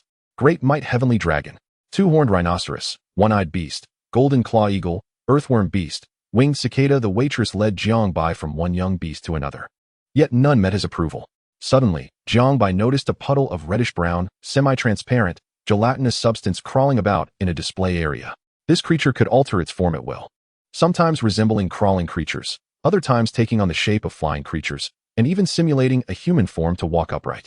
Jiang Bai was captivated. "What is this young beast?" The waitress patiently explained. "This is the candy monster, a young beast of black iron quality. While it can freely change its appearance, it possesses no offensive capabilities. However, its body is quite sweet, hence the name Candy Monster. Due to its sweetness, many spirit beasts in the wild are drawn to it. When threatened, its body becomes sticky, ensnaring the teeth of its predators, thus serving as its sole means of defense. Candy Monster? For reasons unknown, upon hearing this name, Jiang Bai immediately thought of Tang Sung. His eyes sparkled with excitement. I'll take this one. The waitress remarked, Sir, other customers typically purchase the Candy Monster as a pet. Are you also intending to keep it as a pet? Concerned that Jiang Bai might later regret his decision, she wanted to ensure he understood. You needn't worry about that. Just wrap it up for me. Having received her warning, the waitress knew she could no longer interfere with how the customer chose to utilize it. Jiang Bai completed his purchase and swiftly returned home with the Candy Monster. Once home, he placed the Candy Monster on his bed and confirmed with the system before contracting it. System. The primary entry I wish to bestow upon the beast reflects some of my own imaginings. Can you assure me that the subsequent derived entries will relate to my concept? The system responded. The entry beast system is intrinsically linked to the host's soul and mental consciousness. It can perceive and comprehend the meaning behind the primary entry the host bestows upon the beast. Jiang Bai nodded, feeling reassured. Without further hesitation, he immediately signed the contract with the Candy Monster, making it his second beast. Ding. The host has contracted a second beast. Please bestow the primary entry upon it. Jiang Bai declared, bestow the primary entry of Sugar 3 Burials upon the Candy Monster. He bestowed this entry upon the Candy Monster, inspired by the character of Tang Sung. After all, in his past life, Tang Sung was the second disciple of the Buddha, Jin Chanzi, who achieved enlightenment after acquiring the scriptures. When it came to cultivation prowess, there was no doubt about his strength. Although he had never displayed martial force, he certainly could not be considered weaker than the Monkey King. Ding. The primary entry of Sugar 3 Burials has been bestowed upon the second beast. Sugar 3 Burials is currently of black iron quality. Derived entry bestowed. Great Might Heavenly Dragon. Jiang Bai's expression darkened instantly. System, you just stated that you could comprehend the meaning of the primary entry I bestowed. What does Great Might Heavenly Dragon even mean? How is this derived entry related to the primary entry? Fine, I admit, though they are both monks, it still feels somewhat off. Effect of the entry, channeling spirit, energy, and vitality to deliver an attack, capable of inflicting harm on both the physical body and the soul of the enemy. When executed normally, the attack power is at least 10 times that of the host's base attack. The more spirit, energy, and vitality gathered, the greater the power. Jiang Bai, previously filled with discontent, saw the effects of the Great Might Heavenly Dragon entry, and his dissatisfaction evaporated instantly. Wow, this is incredible. A minimum of 10 times attack power, and it can even harm the enemy's soul. Jiang Bai was overjoyed. He couldn't be more pleased. He then turned his gaze to Sugar 3 Burials. Candy, from now on, don't just spread out like a puddle. Come, show me your human monk form. Upon hearing this, Sugar 3 Burials gathered its form and swiftly transformed into a human-like bald monk. Standing at around 1 meter tall, it looked incredibly adorable. Jiang Bai nodded slightly at the appearance of Sugar 3 Burials, but felt something was missing. Clothing. He promptly took out his phone and ordered several sets of robes online, considering that Sugar 3 Burials would grow taller in the future, so he ordered multiple sizes. Great Sage, come out and meet your master. Jiang Bai summoned the Black Great Sage. As soon as the Black Great Sage emerged, he became immensely intrigued by the diminutive figure before him, even smaller than himself. The monkey paw occasionally poked at Sugar 3 Burials, even giving a playful squeeze to its plump form. Growing annoyed with the incessant poking, Sugar 3 Burials retaliated. Great Might Heavenly Dragon. A faint, energy-formed golden dragon silhouette erupted from its palm, colliding with the Black Great Sage. The Black Great Sage was sent flying from the bedroom into the living room. Squeak, squeak. The Black Great Sage lay on the ground scratching various parts of his body, his face contorted in pain. He wasn't hurt physically. Rather, it was his soul that ached. After all, the attack of the Great Might Heavenly Dragon could inflict damage upon the soul. Sugar 3 Burials looked on triumphantly, as if to say, now, will you dare to touch me again? Jiang Bai gazed in astonishment at Tang Senzong. It is worth noting that the Black Great Sage had already attained the bronze level, while Tang Senzong was merely at the black iron level and still in his juvenile stage. Yet here he was, managing to put the Black Great Sage in a predicament. Enraged, the Black Great Sage leapt up, brandishing his black staff, ready to strike Tang Senzong. Jiang Bai hurriedly intervened, saying, "O Great Sage, on a historical note, he is still your master. Such violence is not permissible. However, he has come after you, which makes you his senior brother. You must take good care of your junior brother. You are meant to foster a bond of mutual affection." The Black Great Sage, feeling helpless, extended his hand toward Tang Senzong, seemingly seeking a truce. After a moment of hesitation, Tang Senzong also reached out. But at the instant their hands clasped, The Black Great Sage executed a shoulder throw, subsequently mounting Tang Sanzong and unleashing a torrent of punches. The Black Great Sage screeched and howled as he rained down monkey-style blows, while Tang Sanzong squealed in protest. Jiang Bai could only facepalm in exasperation, eventually summoning them back to their respective beast spaces. It appeared that fostering a harmonious relationship between them would require patience. System. Please derive a method for Tang Sanzang's evolution and cultivation. With that, Jiang Bai began to envision the future form of Tang Sanzong in his mind. Chapter 10. Tang Sanzang's evolution and cultivation method. In Jiang Bai's imagination, Tang Sanzong donned a radiant golden robe, wielding a funerary staff, seated atop the Buddha mountain. Below the mountain, a multitude of Buddhas knelt in reverence. With a single palm strike, the heavens shattered and the world crumbled. His staff struck the ground, causing the earth to collapse and the abyss to descend. A divine luminescence emanated from his being, instilling fear in all beings, humans, spirits, demons, and monsters alike. System derivation in progress. Beep. Derivation successful. Tang Sanzang's evolution and cultivation method. First, accumulate good deeds to forge a golden body. Then eliminate living beings to aid the populace. Upon seeing the system's derived cultivation method, Jiang Bai felt somewhat bewildered. First, do good deeds, then slay living beings? What is the logic behind this? Become a good person first, then a villain? After pondering carefully several times, he finally grasped the essence of it. Essentially, the initial phase involves performing good deeds to cultivate the image of a benevolent individual. In the later stages, one continues to do good, but these deeds must elevate to the level of benefiting all sentient beings. And, for the sake of the greater good, one may annihilate any beings that obstruct their path. Though this evolutionary method was unprecedented, Jiang Bai found himself rather satisfied, as it required no expenditure. Unlike the Black Great Sage, who devoured spirit beast essence and minerals. A veritable gold guzzler. The following day, Jiang Bai strolled down the street carrying a large woven bag, while Tang Sanzong reluctantly picked up litter along the way. As they walked, Jiang Bai remarked, Tang, you must understand that this is not for others, nor for me, but for yourself. Only by doing good can you evolve and break through. All of this is for your future. Just imagine, in the future, you could command the heavens with a wave of your hand, shake the earth with a stomp, and bring ruin to countless beings in your wrath. What an imposing sight that would be. Tang Sanzong tilted his head slightly, seemingly envisioning the scene Jiang Bai had described. Before glancing at the Black Great Sage, who was leisurely munching on minerals, a flicker of anger crossing his face. It mattered not whether he could bring ruin to the populace, but he certainly must deal with that monkey. With a renewed sense of determination, he picked up the trash with even greater vigor. Jiang Bai led the two beasts to a square bustling with elderly folks chatting and strolling with their grandchildren. Suddenly, a brilliant idea struck him. If doing good deeds could bring joy to these lonely seniors, wouldn't that also qualify as a good deed? Moreover, focusing on human connection should yield more effective results than merely picking up trash, right? Beep. Temporary entry triggered. Good deeds yield good rewards. Acquisition condition. Help the elderly in the square temporarily forget their loneliness and bring them joy. Entry effect. Both actions and cultivation will seem divinely assisted, yielding 100-fold effectiveness. The host and their beasts can share this effect. Duration, 3 days. As Jiang Bai was contemplating how to bring happiness to the elderly, he realized he could also acquire a temporary entry, achieving 2 objectives at once. 5 minutes later, in the center of the square, the Black Great Sage was performing a monkey show while riding a small unicycle. To convince the Black Great Sage to cooperate, Jiang Bai had used all his funds to purchase spirit beast essence and minerals for him. As for the small unicycle, it was, of course, transformed by Tang Sanzong. For the sake of his future and the desire to deal with the monkey, Tang Sanzong endured humiliation, willing to let the Black Great Sage ride him. They proceeded to showcase a variety of tricks, such as the monkey jumping through hoops. Those hoops, too, were transformed by Tang Sanzong. The elderly folks watched in delight, their faces glowing with joy. Beep. Temporary entry acquired. Good deeds yield good rewards. While Jiang Bai contemplated the effects of this new entry, a voice suddenly interrupted from the side.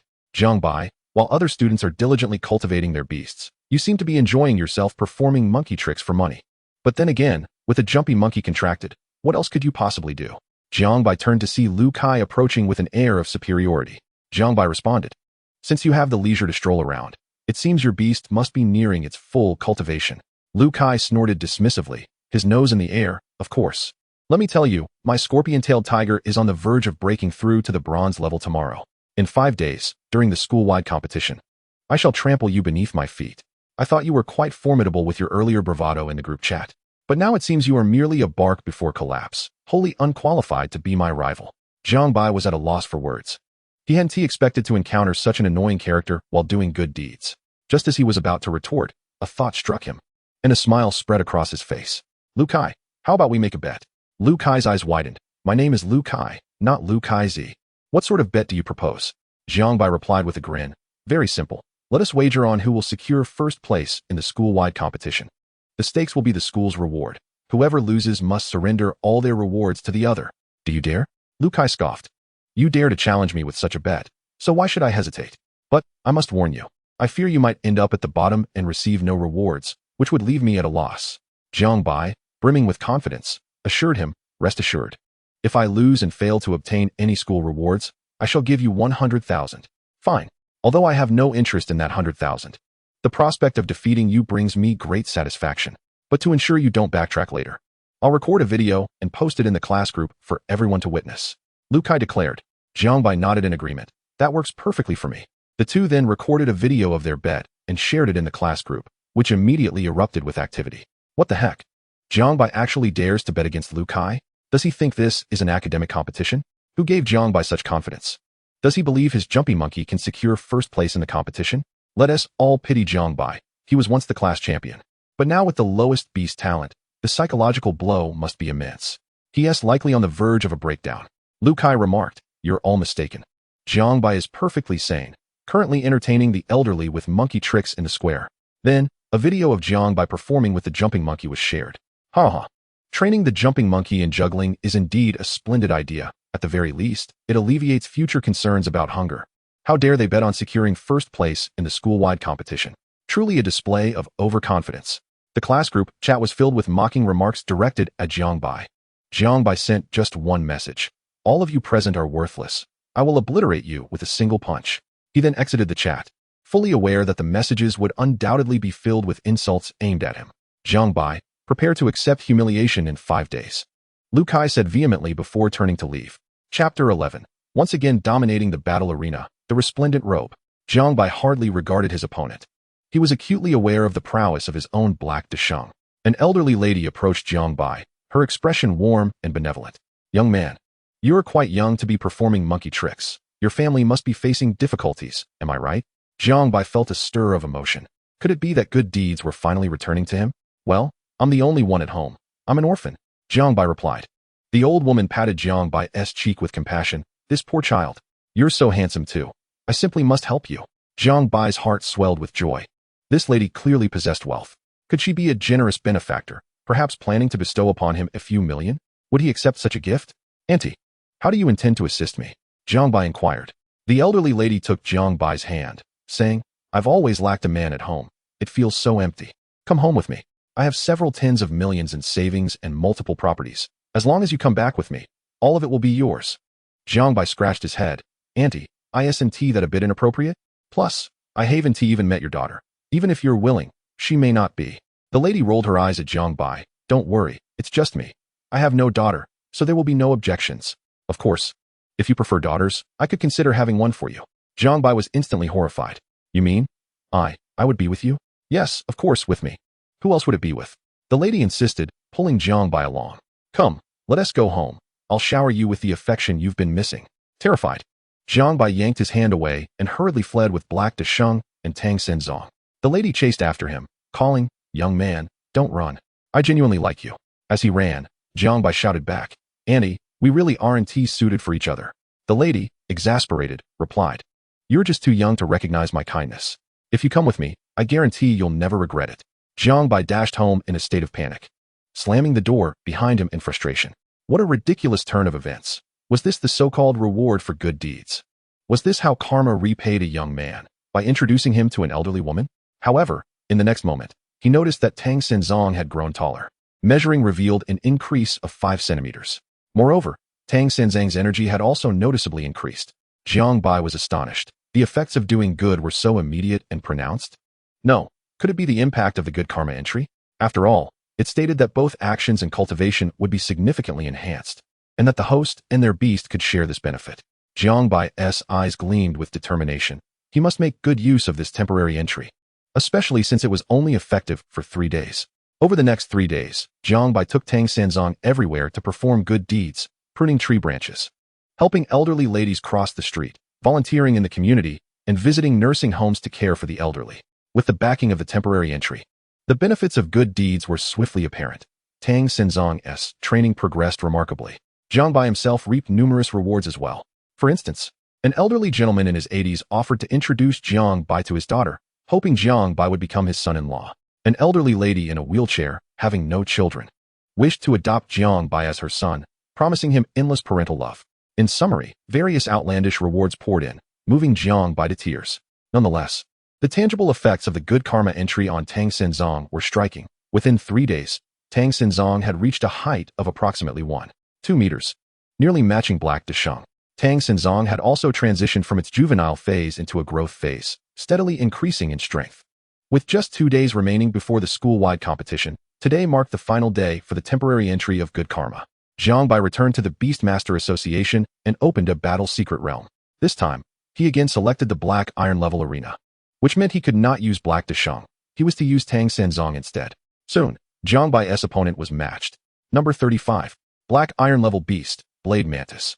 Viewers online quickly caught wind of the battle information at the Beastmaster Association's arena. Did the staff make a typographical error? Could a Tang Tang monster really compete in battle? What? You look down on the Tang Tang monster? If it can't win, it won't even fill the opponent's stomach. Ha ha ha. The comment above is brutal. The disparity in power was so great that there was no need for analysis. Bets were placed immediately. Have you all forgotten the previous jumping monkey? Perhaps this Tang Tang monster is also a dark horse. The commentators above were overly optimistic. How could there be so many tales of weak beasts staging comebacks? One had already occurred. It was impossible to have another arise so soon. I don't care. I'm betting on the Tang Tang monster to win. I trust my instincts. The online spectators remained skeptical of the Tang Tang monster, with only a select few daring to wager on its victory. Jiang Bai, on his end, had already staked the entirety of his 100,000 wager on himself winning. Before long, the 3-minute preparation period concluded, and a passageway appeared. Jiang Bai entered the arena with Tang Sanzong. Opposite stood a young man who summoned his Blade Mantis and casually commanded, "Go, Blade Mantis, just slash a couple of times, and we win." The opponent didn't regard the Tang Tang monster at all. The Blade Mantis took flight, darting forward at high speed, wielding its sharp scythe to strike at Tang Sanzong. Jiang Bai instructed Tang Sanzong, "This beast's blade seems a bit dull. Why don't you help sharpen it?" Tang Sanzong nodded. Great Might Heavenly Dragon. A faint golden dragon phantom erupted from Tang Sanzong's palm, crashing into the Blade Mantis, sending it sprawling to the ground. The Blade Mantis writhed on the ground, letting out a pained wail. While it could endure physical pain, the torment of its soul was excruciating. At that moment, not only was the Beast Master of the Blade Mantis left dumbfounded, but everyone watching the battle online was equally astonished. Is this really the Tang Tang monster? How has it mastered the 18 dragon-subduing palms? Are we sure it's not the leader of the beggar sect? The next moment, the online audience erupted in excitement. Ha ha. I told you this was also a dark horse. You didn't believe me, did you? Now you've lost all your money. Is it truly so easy for a trash beast to stage a comeback? First, we had the jumping monkey. Now we have the Tang Master. How astonishing. As the battles continued, Jiang Bai said, "Tang Tang, that beast seems to be feeling a bit itchy. Could you scratch it for him?" Tang Sanzong replied, "Great Might Heavenly Dragon." Jiang Bai, "Tang Tang, this beast is slightly overheated. Could you help to cool it down?" Tang Sanzong, "Great Might Tianlong." In every battle, Jiang Bai possesses the uncanny ability to discern the immediate needs of his opponent's beast, prompting him to summon Tang Sanzong for assistance. Although he remains uncertain whether this benevolent act will aid Tang Sanzong's cultivation, he believes it is worth a try. Almost every confrontation concludes with Tang Sanzong effortlessly resolving the conflict with a single strike. After an impressive series of 20 matches, no adversary dares to challenge Tang Sanzong any longer. He has successfully continued the legacy of the Black Great Sage, once again dominating the Black Iron Tier battle arena. Upon witnessing the absence of challengers, Jiang Bai considers exiting the battle realm when suddenly, Tang Sanzong's body trembles violently, his aura surging tremendously, as he unexpectedly breaks through to the bronze tier. Ding! Grants Tang Sanzong the attribute, Resplendent Kasaya. Chapter 12. It's not that I am overly arrogant. It's simply that you lack the strength. Jiang Bai is elated. Tang Sanzong has indeed made a breakthrough. Evidently, assisting the opponent's beast with the Great Might Tianlong massage is remarkably effective. This attribute of good karma is truly formidable. The Black Great Sage. After an unceasing barrage of battles and consuming the essence of spirit beasts, took over half a month to ascend to the bronze tier. Yet, Tang Sanzong accomplished this feat in merely a few days. Jiang Bai hastily inquires, "System, please check the effects of the attribute, Resplendent Kasaya." Attribute effect, upon activation. It consumes energy to form a layer of energy Kasaya around the body, harmonizing with the laws of nature, providing a defensive power 100 times greater than that of ordinary energy shields, and increasing in strength with the energy consumed. Jiang Bai is left utterly astonished. Is such a thing even possible? 100-fold increase in defensive power. If Tang Sanzong were to activate this now, it's likely that even a golden tier beast wouldn't be able to breach it. This defensive skill is simply outrageous. Jiang Bai finds himself deeply enamored. After exiting the battle realm and returning the key, he promptly opens another bronze tier battle arena.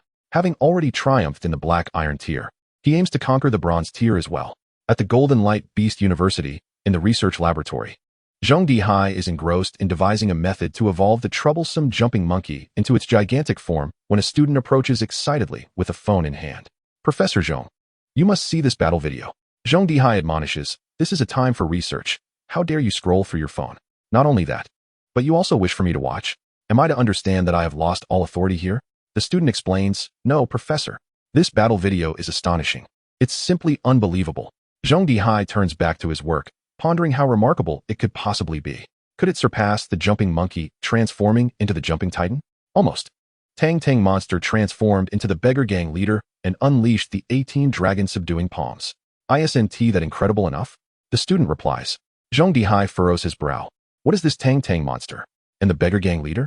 Shouldn't you focus on your research rather than indulging in novels? Do you wish to forfeit your graduation? Professor, you must take a look. It's truly astonishing. The Tang Tang monster has made a comeback. The student thrusts his phone screen toward Zheng Dihai, just as it showcases Tang Sanzong executing the great might Tianlong, sending an opponent's beast flying. Initially intending to reprimand the student, Zheng Dihai adjusts his glasses and seizes the phone, scrutinizing the footage intently. Quickly, find this beastmaster. It's simply unfathomable. The Tang Tang monster can evolve in such a way. Zheng Dihai's hands tremble with excitement. He previously believed that the jumping monkey's transformation into the jumping titan was already unparalleled, but now he realizes the Tang Tang monster exhibits equal ferocity. Meanwhile, Jiang Bai is matched against an opponent. Match 19, opponent. Bronze tier beasts, Withered Demon, Gale Lion. In the bronze tier battle arena, beastmasters may deploy 2 beasts, provided their levels do not exceed the bronze tier. Jiang Bai wagers all of his previous winnings, over 1 million, on his victory. As spectators observe the bronze tier battle arena online, they find themselves perplexed upon seeing the beasts of both combatants. A jumping monkey and a Tang Tang monster? Such beasts dare to compete on the battle stage? It would be prudent to wager on the opposing side. Hey, have you seen the betting odds set by the Beastmaster Guild? Regardless of which side you bet on, the odds are nearly identical, indicating that the officials deem this a closely matched battle. Have you forgotten the jumping titan from a while back? And today's sudden emergence of the beggar gang leader? Are you suggesting these 2 beasts are those 2 dark horses? That is absurd. Those beasts were merely black iron tier. And the beggar gang leader just fought in the black iron tier. How could he possibly appear in the bronze tier now? Use your brain. You think you can safely wager with such reasoning? Sooner or later, you'll lose everything. This is the bronze tier battle arena. Beasts must be of bronze tier to compete. If they're here, it means both the jumping monkey and the Tang Tang monster have already attained the bronze level. Have you ever seen a jumping monkey or Tang Tang monster break through to the bronze tier? Aside from the enigmatic jumping titan and the beggar gang leader, I can't think of anyone else. As the viewers analyze the situation, clarity dawns upon them. If this were the case, these 2 beasts indeed possess a significant likelihood of being the jumping titan and the beggar gang leader. This beastmaster is truly a prodigy, managing to cultivate both a jumping titan and a beggar gang leader simultaneously. Not merely a talent, this is a genius. If that's the case, I'm betting on the jumping titan and the beggar gang leader. I'll bet too. I'm all in. The 3-minute preparation period quickly passes, and Jiang Bai approaches the battle stage. A young man strides forward with his 2 beasts in tow. The young man regards Jiang Bai with a cool demeanor, stating, "To evolve a jumping monkey and a Tang Tang monster to the bronze tier, you must possess considerable skill. However, I fear you may have exhausted their potential. They might have been formidable at the black iron tier, but this is the bronze tier battle arena. I will ensure you comprehend the disparity between them and truly high-quality beasts." Jiang Bai disregards his opponent, instead addressing the Black Great Sage and Tang Sanzong. "Which of you will take the lead?" Tang Sanzong eagerly raises his hand, but the Black Great Sage charges onto the battle stage. The young man frowns. You're only sending one beast? Jiang Bai replies nonchalantly. One beast is sufficient. A look of ire crosses the young man's face. You're far too arrogant. Unaware of the vastness of your ignorance. Since you are so presumptuous, I shall oblige you. Just don't regret it. Jiang Bai, slightly impatient, retorts, I have no regrets. Let us get started, shall we? The young man barks. Withered Wood Demon, Gale Lion, attack together without holding back. Teach him a lesson he won't forget. The Withered Wood Demon immediately sprouts thick, withered vines that lash out, while the Gale Lion charges forward, propelled by fierce winds, the surrounding gusts intensifying. The Black Great Sage scoffs disdainfully, swiftly executing the law of heaven and earth, transforming into a 12-meter-tall giant monkey. The black staff is already drawn, charged with momentum and energy. As the oncoming attack descends, the Black Great Sage swings the black staff down with tremendous force. A single strike shatters the heavens. A colossal energy erupts from the staff, instantly shredding the winds surrounding the Gale Lion. The black staff crashes down, sending the Gale Lion flying. It continues its descent, smashing the Withered Wood Demon, which fractures under the impact, appearing as though it could splinter into mere firewood at any moment. The Beastmaster opposite gaped in astonishment, unable to believe that his two beasts could not withstand even a single blow. What was even more crucial was the fact that the opponent had summoned only one beast. 2 against 1, and yet they were unable to prevail? Jiang Bai shrugged nonchalantly. My friend, it's not that I'm overly arrogant, but rather that you truly lack the prowess. Chapter 13. The trash never recognizes its own worthlessness. The spectators online were once again left in utter disbelief. Goodness. The jumping gorilla has a weapon now. To fell 2 bronze-level beasts with a single strike. Is that even necessary? The jumping monkey is truly defying all odds. With such a large and formidable staff, it was indeed impressive. Are you sure you're referring to the black staff in the jumping gorilla's hands, and not his flippant demeanor? As the opponent conceded, Jiang Bai continued to await a matching adversary.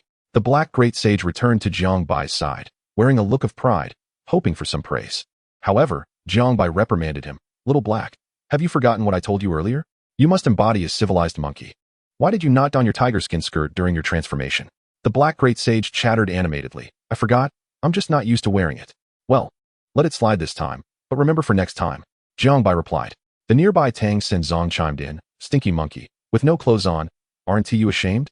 The Black Great Sage retorted. You're not wearing anything either. Tang Senzong shot back. I'm not concerned with gender. I can transform however I wish. Hee, short monkey. After reaching the bronze level, the now humanoid Tang Senzong had grown over 10 centimeters taller than the Black Great Sage. Insulted as a short monkey, the Black Great Sage immediately became furious, brandishing his black staff in an attempt to strike Tang Senzong, who prepared to counter with a grandiose display of power. Witnessing this, Jiang Bai quickly intervened, separating the two beasts with an exasperated expression, continuing to match for opponents. The announcement echoed. Contestant number 28. Bronze-level beasts, Black Feathered Eagle, Steel-Clawed Wolf. Jiang Bai once again placed all his assets on his own victory. This time, even the online spectators began to place their bets on the jumping monkey and the sugar monster. As the preparation time concluded, a woman appeared on the opposite side, summoning her two beasts with a wave of her hand. The Black Great Sage attempted to charge in, but Jiang Bai restrained him. Let Sugar take the lead this time. Excited, Tang Senzong climbed onto the battle platform. Upon seeing Tang Senzong, the woman frowned slightly and said to Jiang Bai, Isn't that monkey supposed to be formidable? Let it take the stage. Jiang Bai replied with a smile.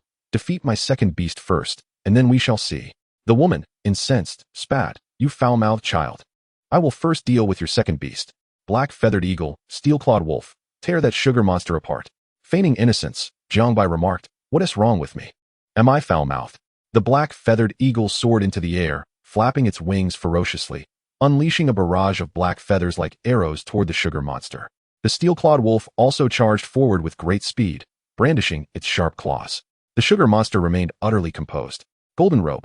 A faint golden energy coalesced around it, forming a thin robe that shimmered with brilliance. Neither the black feathered arrows nor the steel claws could breach this defense, merely sparking harmlessly upon impact. Standing steadfast, the sugar monster allowed the Black Feathered Eagle and the Steel-Clawed Wolf to expend their efforts fruitlessly against its formidable barrier. The woman was left in shock. Impossible. How can my beasts not break through its defenses? The piercing power of my Black Feathered Eagle and Steel-Clawed Wolf is unparalleled. Tang Senzong chattered at the two attacking beasts. One of you is shedding feathers excessively, and the other has stiff claws. Allow me to assist you. With that, He unleashed his long-anticipated attack. A pale golden dragon shadow surged forth, propelling the black-feathered eagle and steel-clawed wolf away, sending them crashing to the ground in a flurry of rolling and anguished cries. Jiang Bai nodded in satisfaction, pleased that even he recognized the value of doing a good deed. The woman could hardly comprehend the scene before her. Her two beasts had been dispatched in an instant. And yet the opponent had stood there, unmoving, without even a scratch on him. The online audience erupted once more in excitement. Sugar Master is incredible. Not only can he perform the 18 dragon-subduing palms, but he also wields the golden bell shield. These two beasts are truly extraordinary. Each one could easily dominate beasts of the same level. It's astonishing how he has nurtured such low-quality beasts into something so formidable. Who is this genius Beastmaster? I've made up my mind. I want my son to contract the jumping monkey and the sugar monster too. They're even more impressive than diamond-level beasts. Are you out of your mind? Even if every Beastmaster contracts the same juvenile beasts, the training methods vary, and each Beastmaster's temperament and character differ, leading to distinct evolutionary paths for their beasts. Aside from this mysterious Beastmaster, have you ever seen anyone evolve a jumping monkey and a sugar monster to such incredible levels? Does anyone know this Beastmaster's information? I wish to apprentice under him. The Beastmaster Guild does not disclose the private information of contestants on each battle platform, unless the individuals themselves choose to reveal it. I humbly admit, I am that enigmatic Beastmaster, and I can offer free guidance to young female Beastmasters aged 18 to 38 on how to cultivate the jumping monkey and the sugar monster. How can I contact you? Oh, esteemed elder, I may appear as a burly man, but I've always believed myself to be a young girl at heart. Unbeknownst to Jiang Bai, his beasts were already stirring a sensation online as he continued to battle. The Black Great Sage and Tang Sanzong took turns in the arena, each effortlessly defeating their opponent's two beasts. After a series of encounters, the two beasts completely dominated the bronze-level battle platform. Upon emerging from the battle realm, Jiang Bai wore a broad smile. Not only had Tang Sanzong ascended to the bronze level, but he had also garnered a modest fortune of nearly 2 million. This was wealth he had never dared to dream of before. If it hadn't been for the increasingly lower odds on his own victory, Jiang Bai could have profited even more. Time flew by, and soon 2 days had passed, culminating in the day of the grand inter-school competition. Jiang Bai, I never thought you would dare to show your face. I expected you to hide away somewhere. At least you have some guts. As Jiang Bai entered the school's south battle square, Lu Kai approached with a cold sneer. Jiang Bai, with your abysmal black iron-level talent, how dare you aspire to claim the title of the best in the school? What a delusion. Today, we won't even need Lu Kai. We will teach you a lesson ourselves. Indeed, Jiang Bai, you were once the top student in our class, and we might have felt some sympathy for you upon discovering your black iron-level beast talent. But seeing how arrogant you've become, don't blame us for being unmerciful. Upon seeing Jiang Bai, his classmates expressed their indignation. After all, who could tolerate being called trash by someone with such a dismal talent? Jiang Bai sighed and shook his head. Do you not know? When trash is amidst a pile of trash, it remains oblivious to its own worthlessness. It seems I must indeed make you all recognize reality. You must understand, compared to me, you shall forever remain trash. Damn, this Jiang Bai is too arrogant. I want to teach him a lesson right now. What has happened to Jiang Bai? Why has he become so insufferable? Jiang Bai's words once again incited the ire of the crowd. Xiong rushed over, pulling Jiang Bai aside with a look of exasperation. My brother, at such a time, why do you still provoke hatred? Aren't you afraid of getting beaten to a pulp in the upcoming battle? Jiang Bai brushed off the concern, indifferent to the animosity he had already incurred during his earlier declarations. It mattered little now. Chapter 14. 1 against hundreds, provoking the entire school. Before the commencement of the grand inter-school competition, the principal took to the stage to address the assembly. Students, today is a momentous occasion, marking 1 month since you tested your beast taming talents. The principal continued his speech, yet many students below began to drift into a stupor. Jiang Bai, having procured 2 large water jugs from an unknown source, began to serve sweetened water to his classmates using disposable cups. Here, my fellow students, feeling weary from listening? Have a cup of sweet water. Thank you. Delightful. Quite sweet and refreshing.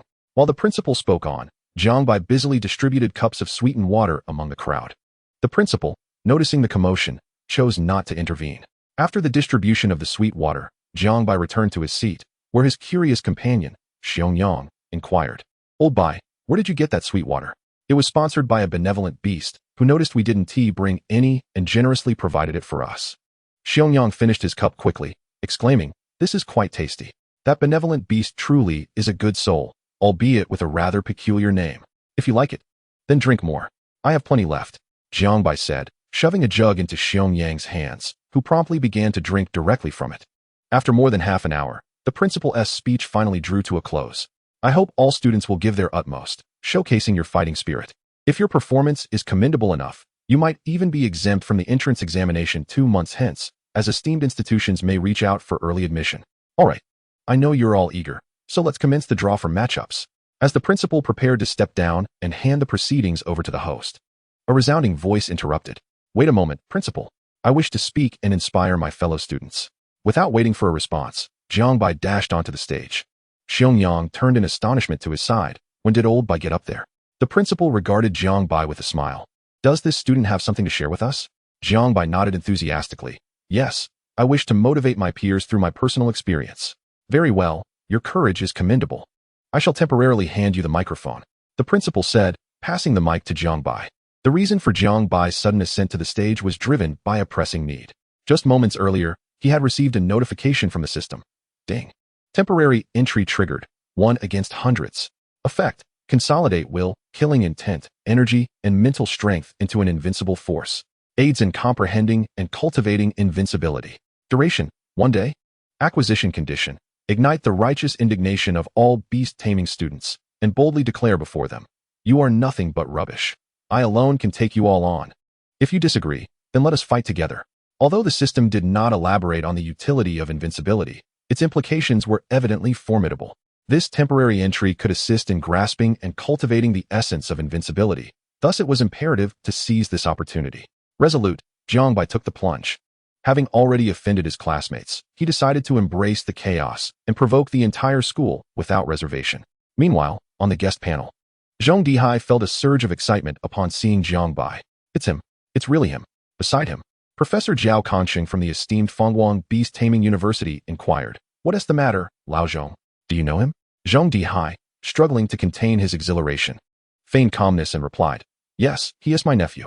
Although Zhao Kongqing and Zhong Dihai were affiliated with different institutions, both were engaged in the competitive arena of beast evolution research. Zhong Dihai was determined to ensure that this prodigious beast tamer did not slip through his fingers. Hence he claimed Jiang Bai as kin, thus fortifying his own position should the opportunity arise. Zhao Kongqing, bemused, remarked, Why the excitement over your nephew? One might think you've encountered a beauty. Zhong Dihai retorted, I am thrilled because my nephew is exceptionally gifted. You shall see his performance and understand. Zhao Kongqing smiled slightly. I have encountered countless talented young beast tamers. Few have truly stirred my admiration. Zhong Dihai smirked, Old fellow. We shall see who stirs whose admiration shortly. Jiang Bai cleared his throat slightly before addressing the assembly. Fellow students, I am certain you are all eager to know what I have to say. It is quite simple. All of you here are nothing but rubbish. The moment these words left his mouth, a wave of shock rippled through the crowd. How dare he insult us all as rubbish? Who do you think you are to call us rubbish? If we are rubbish, then what are you? You have the audacity to challenge us? Watch how this rubbish defeats you. The atmosphere ignited with outrage. Jiang Bai's homeroom teacher, Yu Yin, turned pale. Previously, Jiang Bai had made grandiose claims in their class group, labeling his classmates as rubbish, which Yu Yin had allowed, believing it would ignite a spark of motivation among them. However, he had never anticipated that Jiang Bai would take to the stage on such a significant occasion to declare the entire school as rubbish. As Jiang Bai was a student of his class, any reprimand from the principal would surely fall upon him as well. Lu Kai, smirking coldly, thought, This Jiang Bai is exceedingly arrogant. It was one thing to flaunt in the class group, but to do so before the entire school is sheer folly. Xiong, visibly anxious, lamented, Old Bai, what are you doing? Has he truly lost his mind? If this continues, he'll either be expelled or beaten to a pulp by the entire student body. Other leaders, their expressions darkening, prepared to intervene and escort Jiang Bai off the stage. But the principal halted them. It's fine, let him continue. I am curious to see how he intends to inspire his peers. Ignoring the uproar, Jiang Bai amplified his voice. Do you know why I say this? The crowd quieted, eager to hear his reasoning. Some of you possess mediocre beast taming talents, classified as black iron or bronze levels, while others boast superior abilities, ranging from silver to gold, diamond, and beyond. Those with lesser talents resign themselves to their fate, believing they can never transcend the limitations of their gifts. Conversely, those with greater talents bask in their superiority, complacently assuming they will inevitably achieve the heights of their capabilities, thus lacking diligence in their cultivation. But let me tell you, none of this is absolute. Just because you are gifted does not guarantee you will reach your potential, and those deemed lacking are not necessarily bound to remain so. Why do I assert this? Because I myself was once labeled with the most dismal talent, that of black iron, yet I have since transcended to bronze level within a mere month. Jiang Bai deliberately unveiled his aura, no longer concealing his bronze level prowess. Chapter 15. The Sweet Water of the Benevolent Beast, the Wrath of the Masses. Is it true? His beast taming talent was indeed the most abysmal black iron level? He speaks the truth. I stood right behind him during the talent assessment, and indeed, his talent was black iron. Yet, astonishingly, he has ascended to bronze level within a month. Unbelievable. Jiang Bai's homeroom teacher, Yu Yan, was filled with elation. Jiang Bai had indeed broken through to bronze level, which would surely elevate their class S standing in the grand interschool competition. Xiong shared the sentiment, his eyes wide in disbelief. No way. Old Bai has actually broken through to bronze level. No wonder he dares to be so arrogant. It seems my worries were unfounded. Lu Kai's countenance darkened as he coldly scoffed. Even if he stumbled upon good fortune and managed to break through, what combat prowess can his mere jumping monkey possess? On the guest platform, Professor Zhao Kongxing from the Prosperity Beastmaster University mockingly addressed his companion, Zhong Dihai, Old Zhong. It appears you have expended quite a bit of resources on your nephew. As an expert in beast evolution research, Zhao Kongxing was acutely aware that breaking through the innate barriers necessitated a significant investment of resources, coupled with a hefty dose of luck. In his opinion, Jiang Bai's ascent from a black iron level beast master to bronze level undoubtedly indicated that Zhong Dihai had poured considerable resources into his nephew. Zhong Dihai merely smiled faintly. He is my kin. I am willing to support him, and it is none of your concern. He deliberately acknowledged this, knowing that once the truth about the Jumping King was revealed, there would be little justification for any rivalry with him. On the podium, Jiang Bai continued. Perhaps some of you still doubt my claims, thinking my elevation to bronze level is a fabrication. Allow me to summon my beasts for your inspection. With a wave of his hand, he called forth both the Black Great Sage and Tang Senzong. If I had not advanced to bronze level, it would be impossible to contract two beasts. Now, do you believe me? A fervent discussion erupted among the crowd. It seemed he was indeed speaking truth, but his beasts were perplexing to me. The first one is presumably the jumping monkey, which I can recognize. But what on earth is that second one? A bald monk resembling a porcelain doll clad in a robe? This was the robe Jiang Bai had ordered online for Tang Senzong, who had put it on upon its arrival. Does that beast resemble Tang Tang Monster? Are you certain it's Tang Tang Monster? But that is merely a black iron grade beast. I can comprehend his first contract with the black iron level jumping monkey. Yet how could he have contracted a creature of such low quality as Tang Tang Monster after breaking through to bronze level? Who knows? Perhaps it is a limitation of his innate talent. Jiang Bai continued, my beast master talent is the most inferior black iron grade. I have now ascended to bronze level. Yet how many among you have managed to reach bronze level? You all still have the audacity to flaunt your superior beast master talent? Your talents may be greater than mine, but you have not surpassed my rate of advancement. Are you not all rubbish? Am I wrong to call you garbage? Many students bowed their heads in shame, secretly vowing to train harder to surpass Jiang Bai. The principal, observing the students' reactions, felt quite pleased. Indeed, it seems this student's motivational speech has proven effective. Jiang Bai pressed on, not only are you all worthless, but you are also a bunch of fools. Do you know where the sugary water I just offered you came from? Come, allow me to formally introduce the sponsor of this sugary drink, the great benefactor Tang. Tang Senzong stepped forward, smiling and waving to the crowd. Now, Tang, please demonstrate the preparation process for them. Jiang Bai brought forth a large bucket, filled halfway with water. Tang Senzong leaped onto the edge of the bucket, squatted down, and with a mighty push, sent a torrent of water spilling forth. Jiang Bai shook the bucket to mix it, and then cheerfully asked the audience, dear students, who else would like to drink sugary water? The great benefactor Tang has plenty to spare. Everyone immediately erupted in anger. Damn it, this kid is playing us. He is giving us diluted Tang monster water. Ugh, this is disgusting. I can't take it. I'm going to be sick. I swear. I'll take that brat down.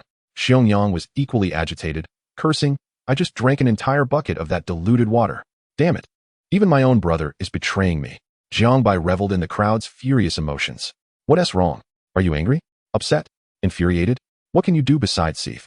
Your cultivation is beneath mine. Can you even hope to defeat me? You are but a collection of refuse. I could single-handedly take you all on. If you dare, come at me together.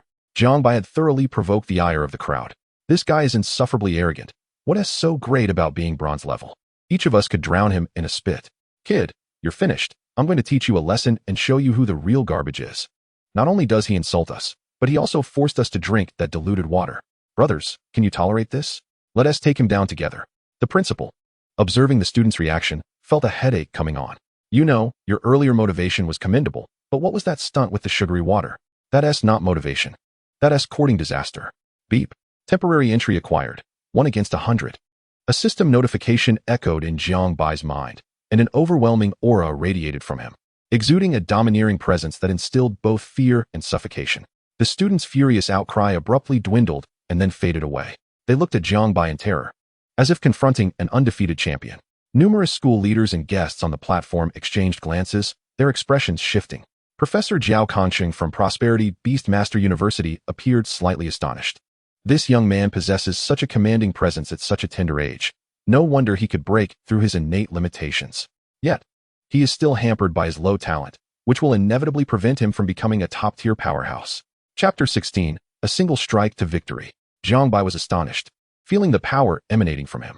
This is the effect of the temporary entry. 1 against 100, an invincible aura? It can silence my opponents directly. With a mere thought, Jiang Bai reined in his aura, revealing a haughty expression, his gaze dripping with disdain. I told you that you are all garbage, didn't I? A slight release of my aura is enough to terrify you.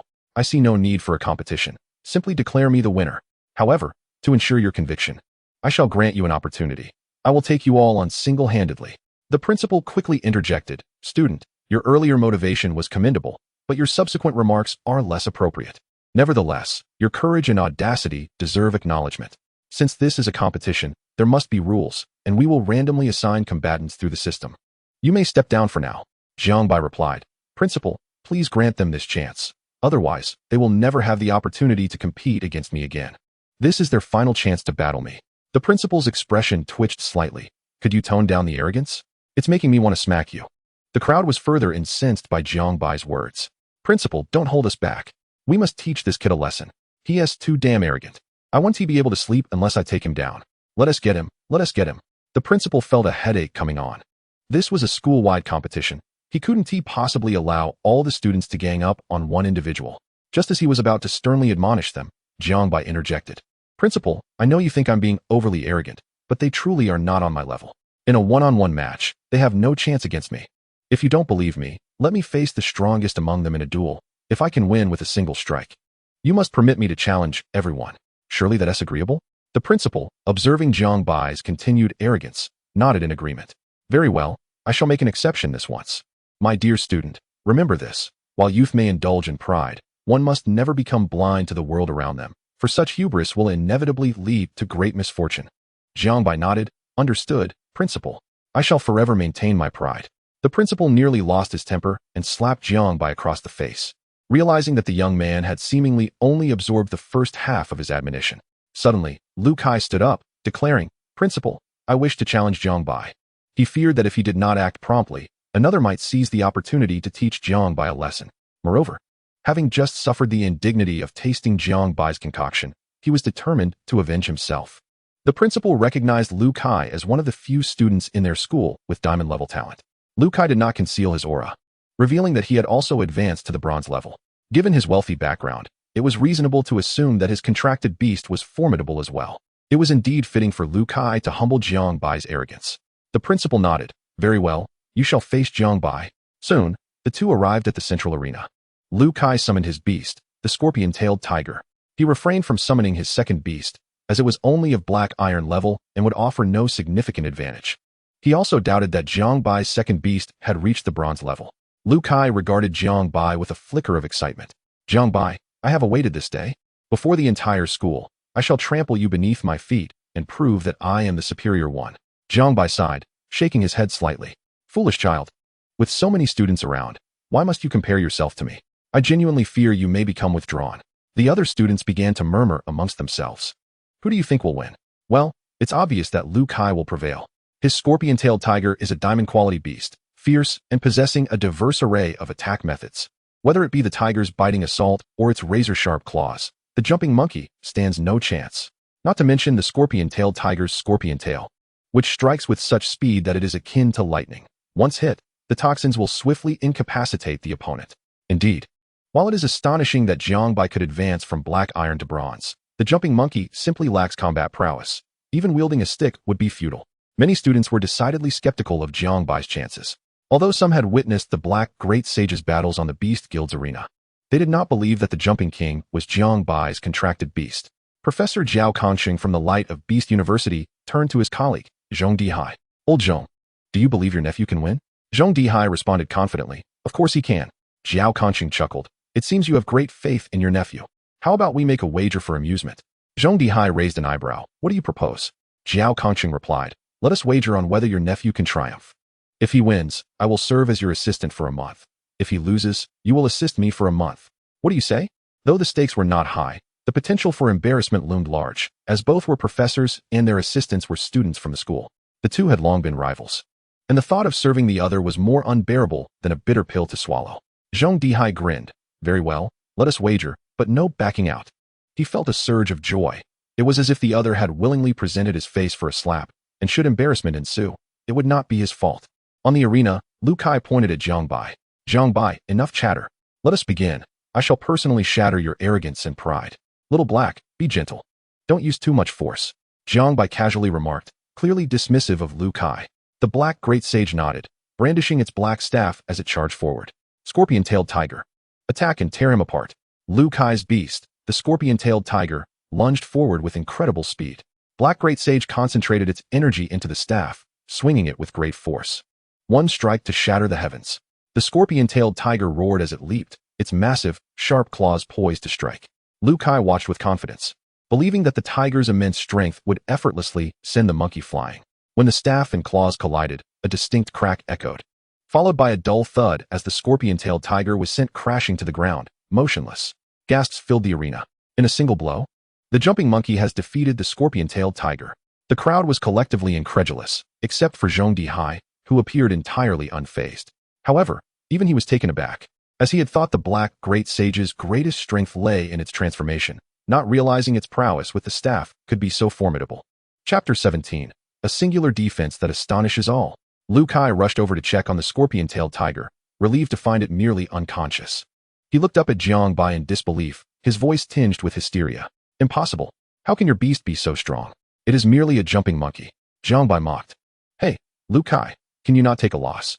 Lu Kai summoned his second beast, the Flame Lion, shouting, Flame Lion, incinerate him. The Flame Lion roared and charged forth. Engulfed in flames, its fiery maw aimed at the jumping monkey. Though the Flame Lion was still of black iron level, its presence was formidable. The Black Great Sage remained motionless, and as the Flame Lion lunged, it effortlessly swatted the beast aside with a casual strike, sending it tumbling to the ground, similarly unconscious. Lu Kai withdrew both of his beasts into the beast's space and sank to his knees, despairing. Impossible. Why can't I defeat you? Why am I always inferior? Where did I falter? Before the talent assessment, Lu Kai had always been overshadowed by Jiang Bai's academic prowess, finally believing he had surpassed Jiang Bai with a stronger beast. Reality cruelly smacked him in the face, revealing that he was still far behind. Watching Lu Kai teeter on the brink of despair, Jiang Bai longed to say, Brother, I have an advantage. You cannot surpass me. Perhaps you should choose someone else to compare yourself against. Yet Lu Kai suddenly stood tall, looking Jiang Bai in the eye. Jiang Bai, one day I will defeat you. I hope that before I conquer you, no one else manages to best you, for only I deserve to stand above you. With that, Lu Kai turned and strode away, his steps resolute. Jiang Bai scowled.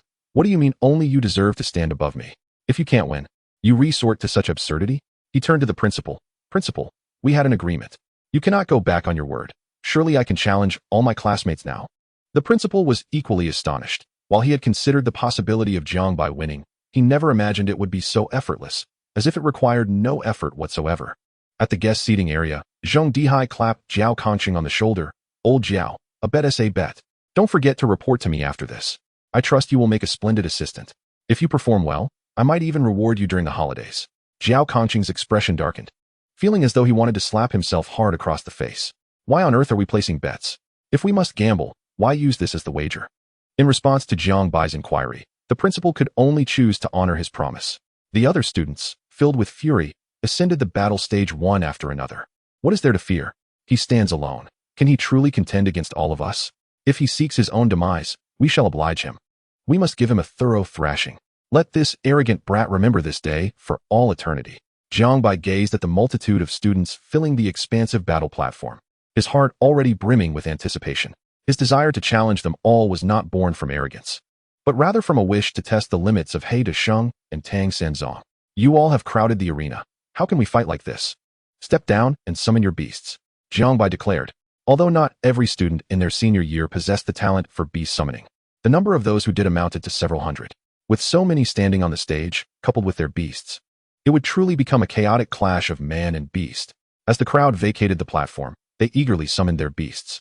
On one side stood Jiang Bai along with his two beasts, He Desheng and Tang Shenzong, while the other side was a menagerie of various beasts, flying, climbing, running, and jumping. Principal, aren't we supposed to have a grand competition today? Is it appropriate for all the students to gang up on a single individual? A concerned faculty member addressed the principal. The principal replied, indeed, Jiang Bai is a prodigy, but his arrogance must be tempered. It is time for him to face some hardship. On the battle stage, Jiang Bai looked at the numerous beasts opposite him and smiled slightly. Do not cry later, he cautioned, simultaneously communicating with the system. System, bestow the temporary attribute 1 against 100 upon He Desheng. Ding. Temporary attribute 1 against 100 has been granted to He Desheng. In the next moment, an aura of invincibility emanated from He Desheng's diminutive form. The once menacing beasts, now shrouded in this overwhelming presence, began to tremble in fear, their confidence waning. Jiang Bai felt a surge of joy. It appeared this invincible aura also served to suppress the strength of his enemies. A student shouted from below the stage, "What are we waiting for? Let us all charge at Jiang Bai and his beasts." Instantly, every student directed their beasts to leap into action. Jiang Bai remained unfazed, instructing Tang Shenzong to step forward. Colorful robe. In an instant, a faint golden energy resembling a robe enveloped Tang Shenzong, Jiang Bai, and He Desheng. In the next moment, fireballs, ice blades, sharp arrows, earth spikes, claws, and colossal fists rained down upon them. Yet, all were thwarted by the golden robe's ethereal presence, remaining utterly unyielding. The crowd was taken aback, their pupils dilating in shock. What on earth is this defensive ability? How can it withstand such a barrage from so many beasts? Is this some kind of monster? When did Tang Shenzong acquire such formidable defensive prowess? Zhong Dahai, seated in the guest area, gasped upon witnessing Tang Shenzong's dazzling robe defense, his breath quickening anew. Could it be that the leader of the sugar gang is this very beast? Beside him, Zhao Kongcheng, who had previously displayed a glum demeanor from losing a bet, was equally astonished. Initially, he believed that cultivating the jumping monkey with a stick weapon would yield impressive combat power. Yet he never anticipated that Tang Shenzong could evolve such a powerful and extraordinary defensive capability. Alone, it managed to withstand the simultaneous assault of 200 to 300 beasts. While the multitude of beasts continued their relentless attack, they could not breach the defense of Tang Shenzong. Jiang Bai observed with satisfaction. It seemed that the defense, at a minimum of 100-fold, was indeed remarkable. Xiaohei, don't just stand there, it's time to act, Jiang Bai said casually. Chapter 18. Single combat against a horde. Instantaneous victory. In an instant, the fire of battle ignited in He Desheng's eyes. Law of heaven and earth. He Desheng's form rapidly swelled, transforming into a giant monkey standing approximately 12 meters tall, with his black staff enlarging in tandem. Heavenly strike. He Desheng swung his staff, releasing all the accumulated momentum and energy. Boom. Beasts were sent flying. With one sweeping blow, nearly half of them were dispatched. Tang Shenzong, not to be outdone, unleashed the amassed energy for his grand attack. A faint golden dragon-shaped apparition surged forth, twisting and colliding with the remaining beasts, sending them soaring as well. With a single strike each, the monkey and the monk cleared the battle stage of adversaries. Outside the platform, the anguished cries of the beasts echoed. All spectators were left in a state of shock. The magnitude of their astonishment transcended mere surprise. Their understanding was utterly upended. Their world collapsed. A single individual challenging hundreds of beast masters, not only emerging victorious, but annihilating them in an instant. Is this not a dream? The arena fell into a stunned silence before erupting into a cacophony of applause. Xiong, who had yet to step into the fray, stared in disbelief at the spectacle unfolding before him. Although Zhong Dahai was somewhat aware of He Desheng and Tang Shenzong's capabilities, he too was astounded by the outcome. The victory was astonishingly effortless. This was an entirely different caliber of combat. Zhao Kongcheng, initially stunned, soon became exhilarated. The transformation of seemingly weak beasts like the jumping monkey and Tang Shenzong into such formidable entities was nothing short of genius. No, it was the mark of a prodigious talent. I must thoroughly investigate their evolution and cultivation methods. Zhao Kongcheng, filled with excitement, prepared to seek out Jiang Bai, only to be seized by Zhong Dahai. Old man, where do you think you're going? Zhao Kongcheng attempted to break free, but was held fast. Let go. What I do is none of your business, Zhong Dahai retorted, Don't even think about laying a hand on Jiang Bai. He is my nephew. If anyone is to study him, it will be me. Zhao Kongcheng glared back. Nonsense. In academia, it matters not if you're a nephew or a niece. Whoever gets to him first is entitled. As the two elders bickered, Jiang Bai approached the principal. Principal, I must surely be the victor of the grand competition, correct? The principal, snapping back to reality from his astonishment, nodded. That goes without saying. To challenge the entire school and win decisively. Who could possibly surpass you? Principal, please award me the prize for first place. I am in a hurry to return home. Jiang Bai implored. The principal, smiling warmly, replied, Student, while your first place is assured, the second and third places have yet to be determined. No sooner had the principal finished speaking than Xiong rushed over. Principal, I am the second place. The principal looked at Xiong in bewilderment. You haven't even competed yet. How can you claim second place? Xiong declared with confidence. If anyone disputes it, they are welcome to challenge me. The principal glanced at the multitude of beasts sprawled across the ground and found himself speechless. Truly, who among them still possessed any fighting spirit? Given the circumstances, the grand competition will be postponed for 2 days to determine the second and third places.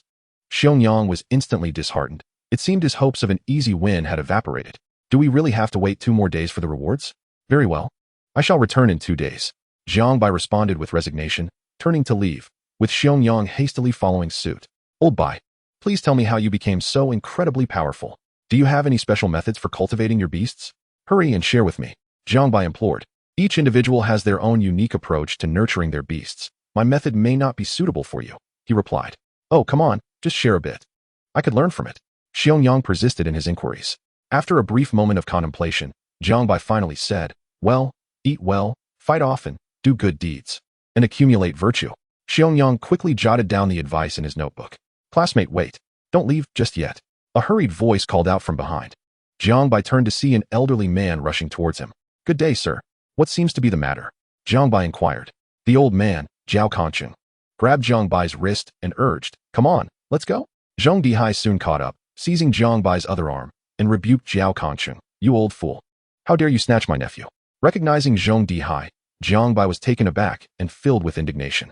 You old man, how bold of you to rob me in the secret realm and now come to school to do the same. Do you truly wish to rot in prison for eternity? Zhong Dihai quickly clarified. Why would I rob you? I am a professor at the Golden Light Beast University, seeking to study your beasts. Jiang Bai finally understood that he had misjudged the situation. Zhao Kongcheng sneered. Oh really? You just claimed he was your nephew, and now you say he's your niece? It seems you two don't even know each other and are trying to deceive me. Zhong Dihai shot back. What does it matter if we know each other? I discovered him first. He belongs to me. Release him at once. What do you mean he belongs to you? Has he consented to that? I could just as easily claim I caught him first, and he is mine. The two old men each held on to one of Jiang Bai's arms, tugging him back and forth. Xiong watched in astonishment. Old Bai, I never imagined that old men would fancy you. Growing tired of being pulled in opposite directions, Jiang Bai broke free from their grasps. Gentlemen, what on earth do you want? Can you please stop bickering? Zhong Dihai explained. Classmate, I wish to study how your beasts are cultivated and evolved. Rest assured, you will not be doing this for free, should you accompany me. I will assist you in applying for research funding. Classmate, don't listen to him. What is funding worth? If you come with me, I will study you and your beasts. And in addition to the research funding, I will provide you with an extra 100,000 monthly. Jiang Bai smirked slightly. No, thank you. Had this been before, he would have jumped at the offer, as 100,000 was a fortune to him back then. However, now he found it trivial. A mere venture into the secret realm or a gamble would yield far more than that. He simply walked away. Hey, don't go. We can discuss this slowly. Zhao Kongcheng hastily pursued him. Zhong Dihai followed suit, brandishing a brick he had seemingly procured from nowhere, and struck Zhao Kongcheng on the head with a loud thud. Zhao Kongcheng collapsed to the ground, unconscious. Jiang Bai was astounded. This old man had the audacity to commit such an act of violence in the school. Classmate, we must leave quickly. We can negotiate later. Zhong Dihai urged as he pulled Jiang Bai away. Chapter 19. The terrifying base attack power value. Zhong Dihai led Jiang Bai out of the school and quickly hailed a cab. Driver, to Golden Light Beast University. Jiang Bai, still in shock, looked at Zhong Dihai. Sir, murder is a crime. You should really consider turning yourself in. Zhong Dihai waved dismissively. Don't worry, it's fine. That old fool is tough. He won't die. His gaze then turned fervently towards Jiang Bai, eagerly rubbing his hands together. Young man. Do you know how long I've been searching for you? I've been thinking about it day and night. The driver, almost crashing into a wall while turning, thought to himself that indeed, Some elderly men who appeared respectable were quite perverse. Jiang Bai felt a chill run down his spine at the man's expression. Sir, could you please act a bit more normal? I might consider your offer, but you need to provide a compelling incentive. The driver, unable to bear the thought of a young man ruining his future, advised, Young man, you are still so young, and your future is long. You must resist the allure of money, or you will regret it for the rest of your life. Even seeking an older woman would be preferable to an old man. Take my advice. The road ahead is not easy. Zhong Dihai scolded, mind your own business and drive. He then turned back to Jiang Bai with a smile. You can rest assured, I will provide you with everything I have. I possess 50 million in research funding, and if you agree, it can all be at your disposal. Jiang Bai's eyes lit up, but he still asked, Sir, besides money, do you have any high-grade beast blood or rare ores? The materials Jiang Bai could purchase on the market were rather ordinary, and even Black Desheng was starting to dismiss them as unworthy. Zhong Dihai responded quickly, Of course.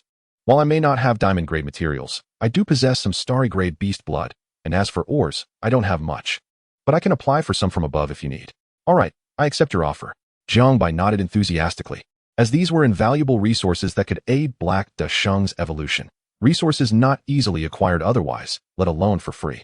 The driver listened in shock, astonished by the mention of 50 million diamond and starry-grade beast blood and rare ores. Sir, could you consider me as well?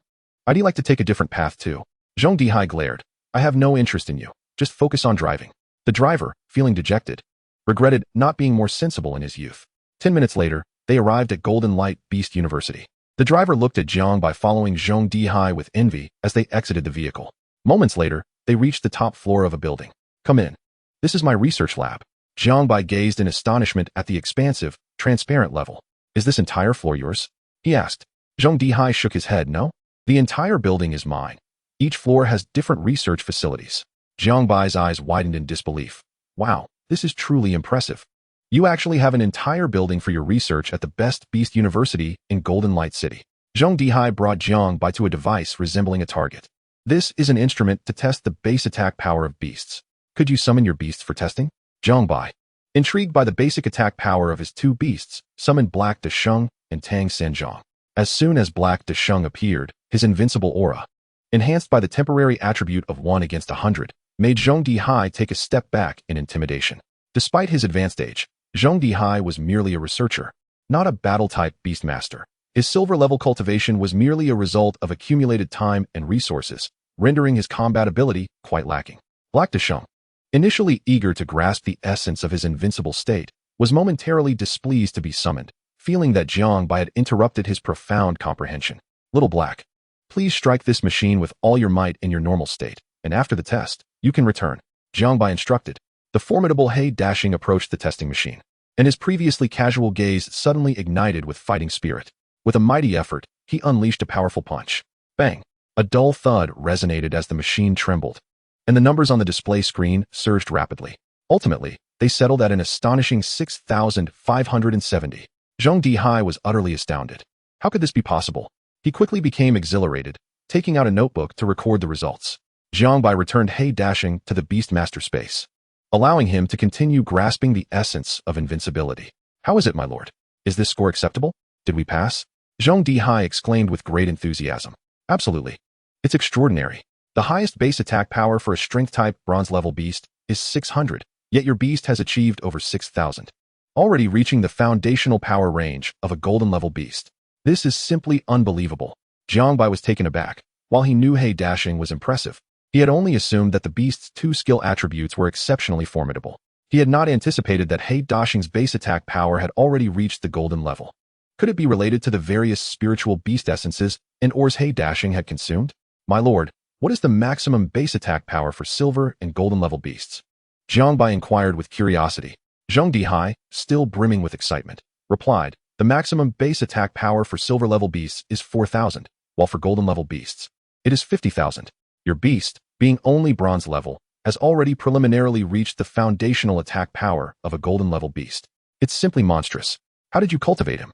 Jiang Bai was also slightly astonished. It turned out that He Dashing was already this formidable even without utilizing skill attributes. Quickly, let us test your other beast. Zhong Dihai urged impatiently. Jiang Bai glanced at Tang Sanjiang.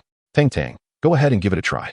Tang Sanjiang confidently stepped forward, eyes wide, and delivered a powerful punch. Bang!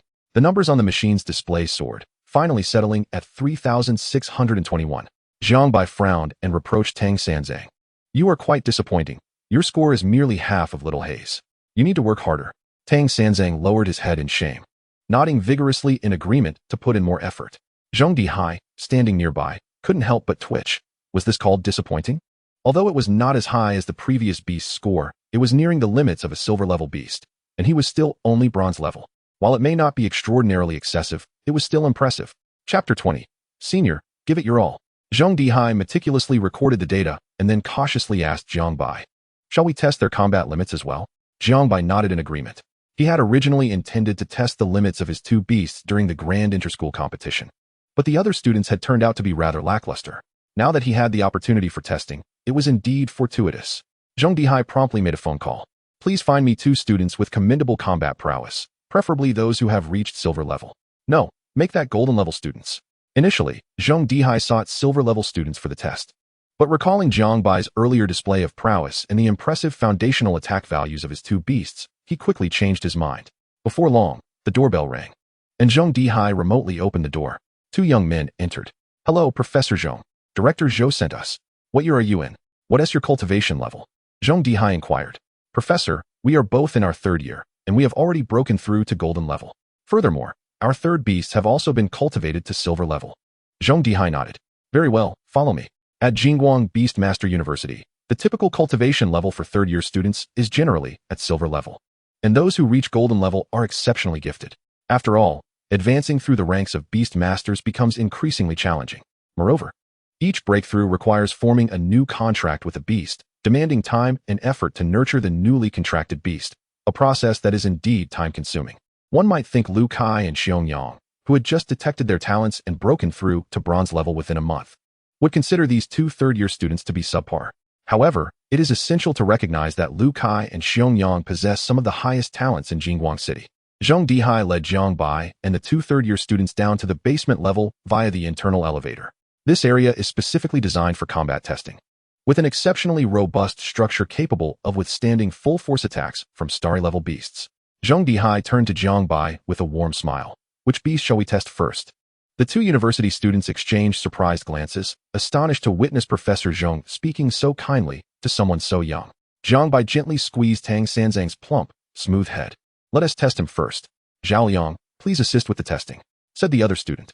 Zhao Liang nodded and casually stepped forward, summoning his 3rd beast, a silver-level shadow leopard. Upon seeing Zhao Liang summon a silver-level beast, Jiang Bai remarked, Senior, perhaps you should summon a golden-level beast instead. Zhao Liang chuckled. Freshman, your beast is only bronze level. The difference in power between each level is immense. My silver-level shadow leopard is more than sufficient for your testing.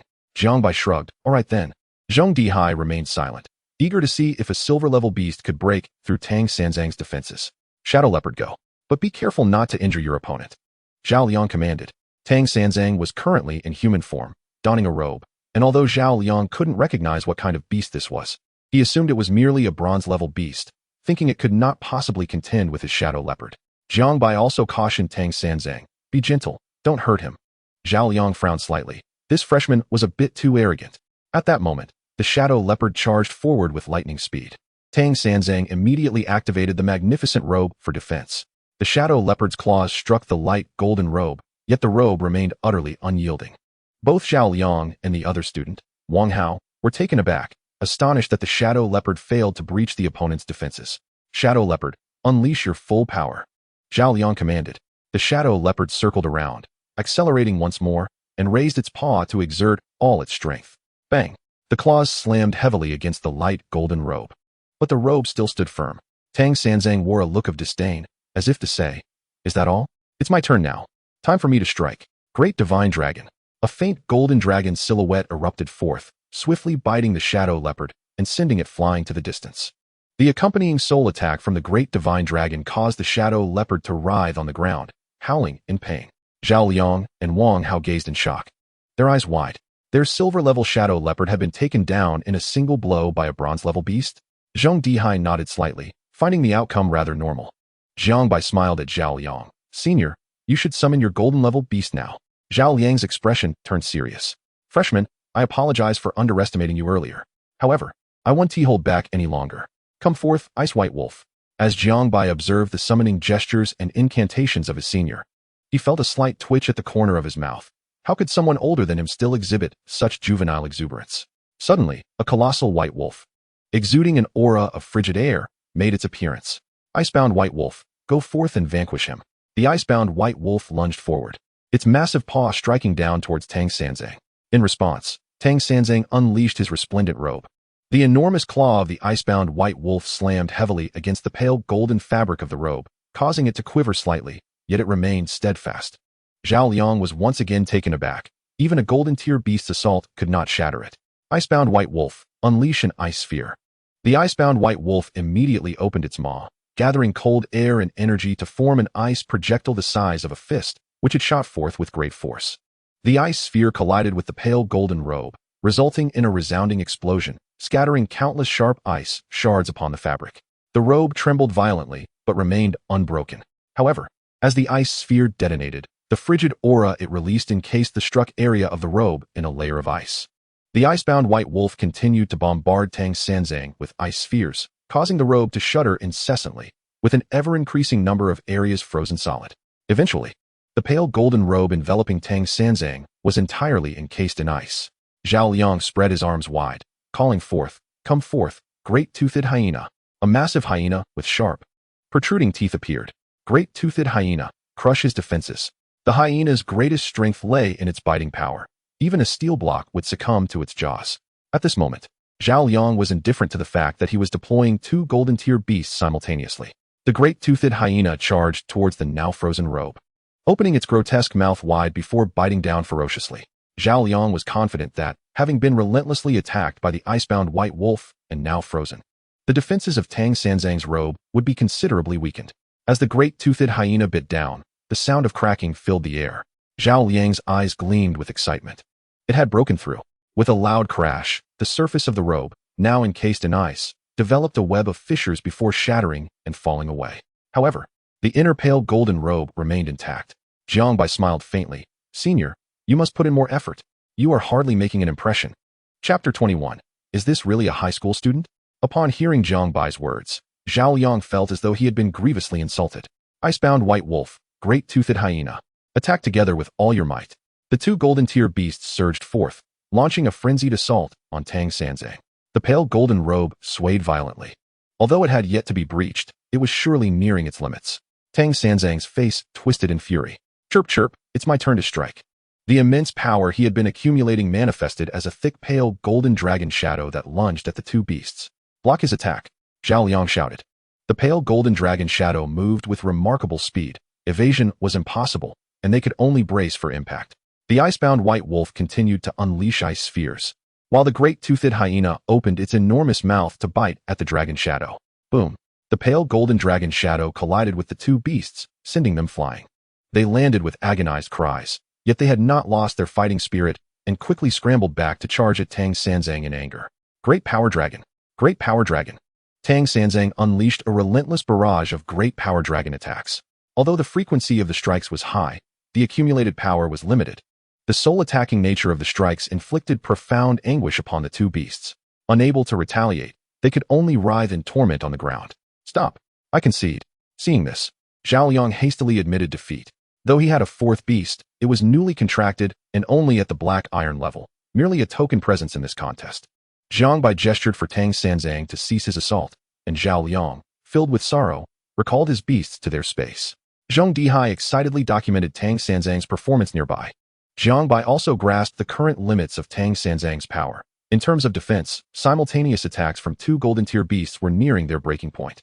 In terms of offense, while he could not obliterate a golden tier beast in an instant, he could certainly prevail in a one-on-two scenario.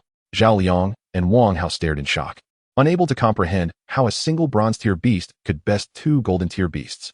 Junior, what manner of beast is this, so extraordinarily powerful? Jiang Bai replied, this is my second. Tang Sanzang. Zhao Liang, puzzled, asked Tang Sanzang, what kind of beast is that? I have never heard of it. Zhong Dihai interjected, it's the sugar monster, now. Let us test that jumping monkey. Sugar monster? Zhao Liang and Wang Hao gasped, their expressions filled with disbelief as they looked at Tang Sanzang. Such an impressive beast was a sugar monster? Ignoring their astonishment, Jiang Bai summoned the Black Great Sage. Black Great Sage. Chirp chirp. What now? I was in seclusion. This is annoying. Jiang Bai replied. Don't be hasty. It's time for you to fight. Black Great Sage. Chirp chirp. I hope it's not another weakling. That would be tedious. Let the second one handle it. Jiang Bai glanced at Zhao Liang and Wang Hao, uncertainly stating, it shouldn't be too weak, right? Zhao Liang and Wang Hao's expressions darkened. What did he mean by that? Jiang Bai turned to them and asked, which of you seniors would like to test my beast? Sensing the imposing aura radiating from the Black Great Sage and recalling the earlier performance of the sugar monster, Zhao Liang swiftly pushed Wang Hao forward. My beast is still recovering from the previous battle. Let Wang Hao take this one. Wang Hao, unable to decline, steeled himself for the challenge. Reassuring himself that the previous sugar monster was merely an anomaly, perhaps this jumping monkey, despite its strong presence, was just a fade after all. How much combat prowess could a jumping monkey possess? Come forth, Thorn Demon, Blade Mantis, Pollen Demon. Wang Hao summoned his 2 golden tier beasts and 1 silver tier beast, leaving aside the 4th beast due to its black iron status. The Black Great Sage, sensing the powerful presence of the 3 beasts, immediately grew intrigued. Pollen Demon, release the enchanting pollen. Wang Hao commanded. The flowers on the Pollen Demon bloomed, sending pink pollen drifting towards the Black Great Sage. Enveloped in the pink pollen, the Black Great Sage's gaze became momentarily dazed. Although the Pollen Demon was only at the silver level, its hallucinogenic pollen could affect even golden tier beasts, let alone a mere bronze tier like the Black Great Sage. Seeing the effect take hold, Wang Hao's face broke into a smile. Thorn Demon, ensnare him. Control him. Vines of thorns rapidly extended from the Thorn Demon, ensnaring the Black Great Sage in a tight grip. In an instant, the Black Great Sage was bound by the thorny vines. Shaking its head, it summoned its temporary trait of invincibility, bolstered by its overwhelming spirit. With the invincible state fully activated, the Black Great Sage's mental fortitude strengthened, restoring clarity to its mind. The 3 beast masters across from them exhibited a flicker of trepidation in their eyes, their imposing aura diminishing slightly. Observing this, Wang Hao immediately shouted, what are you afraid of? He is merely at the bronze level, merely putting on a show of bravado. Seizing the opportunity while the foe was momentarily incapacitated, he commanded, Blade Mantis. Advance and strike him down. The Blade Mantis surged forth with rapid wing beats, swinging its blade towards the Black Great Sage. A smile spread across Wang Hao's face. It seemed this jumping monkey was not as formidable as it appeared. Jiang Bai merely chuckled, remaining silent. Law of heaven and earth. The Black Great Sage's form expanded rapidly, the thorns and vines adorning him snapping apart instantaneously. He withdrew the black staff from within his ear, and with a fierce flourish, it grew larger and swung out violently. Clang! The Blade Mantis's scythe clashed against the black staff, producing a resonant sound of metal striking metal. The immense force emanating from the staff sent the Blade Mantis hurtling backward, tumbling through the air before finally regaining its balance on the ground. Wang Hao and Zhao Liang craned their necks, their eyes wide with astonishment, mouths agape. What the hell? Is this really a jumping monkey? However, Wang Hao quickly regained his composure and hurriedly directed his beasts. Illusion Powder Flower Demon, continue to release your powder without pause. Thorn Demon, ensnare him with your vines to restrict his movements. Blade Mantis, strike swiftly and seek an opportunity to cut him down. The 3 beasts sprang into action. The intoxicating powder proliferated, and the Black Great Sage shook his head, striving to maintain his lucidity. A multitude of thorny vines relentlessly coiled around the Black Great Sage's limbs, which he continuously tore apart. The Blade Mantis launched rapid assaults, delivering slashes from various angles, yet all were swiftly parried by the Black Great Sage's black staff. Wang Hao turned to Jiang Bai, smiling as he said, Junior, your beast is indeed remarkable, but it has already fallen victim to the Illusion Powder Flower Demon's narcotic dust. It won't last much longer. Jiang Bai returned the smile. Oh really? I beg to differ. Jiang Bai understood that the Black Great Sage was currently accumulating power within the black staff. After all, he was facing an opponent of the golden level. To defeat such a foe, he must amass sufficient strength. At last, as the Black Great Sage stumbled slightly due to the intoxicating pollen, he began to take the initiative. A staff to split the heavens. The black staff was swung ferociously. The Blade Mantis attempted to evade, but it was utterly unavoidable and had no choice but to block with its scythe. The power that had been stored within the staff erupted violently. Boom! The Blade Mantis, Thorn Demon, and Illusion Powder Flower Demon were struck, sent flying from one side of the floor to the other, crashing violently against the wall with a dull thud. Had it not been for the special reinforcement of the floor, a regular building would have been breached. The 3 beasts lay on the ground, unconscious. Wang Hao, disregarding his shock, rushed over to check on his beasts. Zhao Liang, utterly astonished, felt that he had never been so astounded in his life. Junior, which class are you in as a freshman?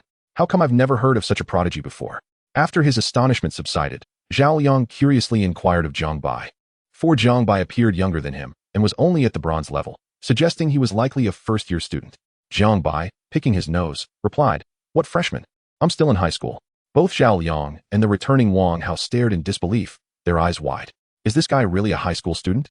Chapter 22. First, transfer a few hundred million. With hearts full of astonishment and incredulity, Zhao Liang and Wang Hao departed. Feeling quite embarrassed and ashamed to have been bested by a high school student, Jiang Bai commended the Black Great Sage. "Well done." The Black Great Sage leaped joyfully, and Jiang Bai continued, "However, you've made a mistake today. Why didn't you wear the tiger skin skirt when you transformed?"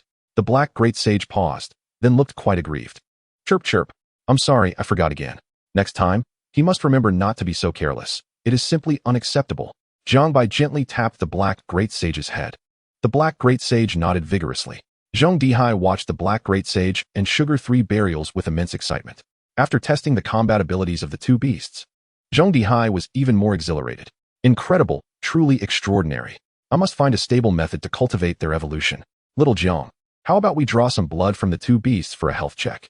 Zhong Dihai looked at Jiang Bai with eager anticipation, hoping for his consent. Jiang Bai frowned slightly, sighed, and responded with a look of difficulty, "Professor Zhong, it's not that I'm unwilling to let you draw blood.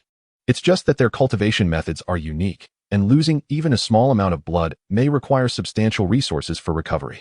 Take my Black Great Sage as an example. Losing even a drop of blood necessitates consuming a large quantity of spiritual beast essence and various rare minerals to replenish." While Jiang Bai spoke, he thought to himself that he had not yet seen any benefits, and they were already trying to draw blood from his beasts. Zhong Dihai quickly reassured him, "Little Jiang, don't worry about that. Come, what is your account number? I'll transfer some money to you as a gesture of goodwill. I have some spiritual beast essence and various minerals as well. Let us go. I'll show you." Jiang Bai promptly provided his account number, and soon received a text notification of 5 million in his account. Overjoyed, Jiang Bai quickly urged Zhong Dihai, "Let us go, hurry up. Take us to see the spiritual beast essence and minerals. As long as it can satisfy Little Black, you can draw as much as you like. If it comes to it, you can even draw from me." The Black Great Sage and Sugar 3 burials looked at Jiang Bai in disbelief. Just moments ago, he had appeared so conflicted, and now he was willing to sell himself. Zhong Dihai led Jiang Bai to the floor where the spiritual beast essence and minerals were stored, generously stating, "Take as much as you want. Feel free to indulge." This was all accumulated from his research efforts. Jiang Bai gazed at the shelves lined with various minerals and the glass cabinets filled with bottles of different spiritual beast essences, his eyes widening in awe. Just the value of these minerals and essences must be worth tens of millions. The moment the Black Great Sage spotted them, he dashed over, stuffing minerals into his mouth, crunching audibly, all while gulping down the spiritual beast essence. Sugar 3 burials, however, remained stationary, showing no interest in the offerings. "Little Jiang, can I draw some blood from them now?" Zhong Dihai asked with a smile. Jiang Bai waved generously. "Go ahead, draw as much as you wish. I'm not that stingy." Zhong Dihai, elated, immediately fetched the blood-drawing equipment. Suddenly, a loud curse echoed from outside. "Zhong Dihai, you old fool. You actually hit me with a brick. I won't let this go. I challenge you to a duel." Jiao Kongcheng, his head bandaged, stormed in accompanied by a stout man. "Professor Jiao, let us discuss this calmly." The stout man urged patiently. He was Zhou Tian, the director of the Golden Light Beastmaster University. He had initially thought Jiao Kongcheng was seeking Professor Zhong for an academic discussion, only to find him ready to brawl. Zhong Dihai approached, reproaching Zhou Tian. "Director Zhou, why did you let him in?" Zhou Tian wore a similarly aggrieved expression. I couldn't stop him." Jiao Kongcheng glared at Zhong Dihai. "So, old Zhong, you've resorted to such unscrupulous tactics just to snatch people away? You even used a brick against me. Do you have no shame?" Zhong Dihai appeared unfazed, having already settled matters. "What do you want to do? If you really want to come on, you can throw a brick at me too." Zhong Dihai leaned forward, adopting a demeanor of nonchalance, convinced that since he had already seized the opportunity, enduring a reprimand was of little consequence. "Do you think I lack the courage?" Jiao Kongcheng retorted, grabbing a chair nearby, ready to swing it, only to be swiftly restrained by Director Zhou. "Oh dear, esteemed professors, let us all remain calm. At your ages, why provoke such ire?" Director Zhou was truly at his wit's end, baffled by how these two scholars had come to blows. "Director Zhou, do not intervene. Let him strike. Once he has done, he can leave swiftly," Zhong Dihai insisted. Jiao Kongcheng, placing the chair down, plopped himself onto it defiantly. You want me to leave? Not a chance. If I cannot take the person, you shall not have the opportunity to conduct your research either. Jiang Bai, exasperated, exclaimed, isn't this simply being unreasonable? I can't believe you are a professor. Zhao Kongqing retorted nonchalantly. I learned it from you. Jiang Bai was in a panic. If this old man refused to depart, his research would be stalled. At that moment, Jiang Bai stepped forward with a smile. Gentlemen, let us all temper our tempers. Aren't you both eager to study my beasts? I have a proposal. Both turned their gazes towards Jiang Bai, curious about his suggestion. I have 2 beasts. Since neither of you can handle both simultaneously, why not each take one for research? Jiang Bai pondered this, realizing he lacked the stamina to study 2 types of beasts at once. Thus, conceding one to Zhao Kongqing was acceptable. 1 beast each sounds fine, but I demand the jumping monkey. Jiang Bai declared immediately. Though he had not managed to seize the person, the prospect of studying a beast was still appealing, and Zhao Kongqing nodded in agreement. Very well. I shall take the sugar monster. Jiang Bai rubbed his hands together, beaming at Zhao Kongqing. Well, esteemed Elder Jiao, since Professor Zhong will be studying my monkey, I expect him to utilize his several billion in research funds, as well as the abundant minerals and the essence of spirit beasts for my monkey's nourishment. What do you think? Shouldn't you show a gesture for studying my sugar monster? This was Jiang Bai's true intention behind sharing his beasts for research. It was a means to extract more resources. Zhao Kongqing glanced at Jiang Bai and gritted his teeth. Rest assured, whatever that old coot can provide you, I can match. Jiang Bai immediately revealed his bank account details. I knew Elder Jiao was an open-minded man, certainly not inferior to Professor Zhong. Please transfer a few billion for my use. And as for the minerals and spirit beast essences, you can provide those gradually.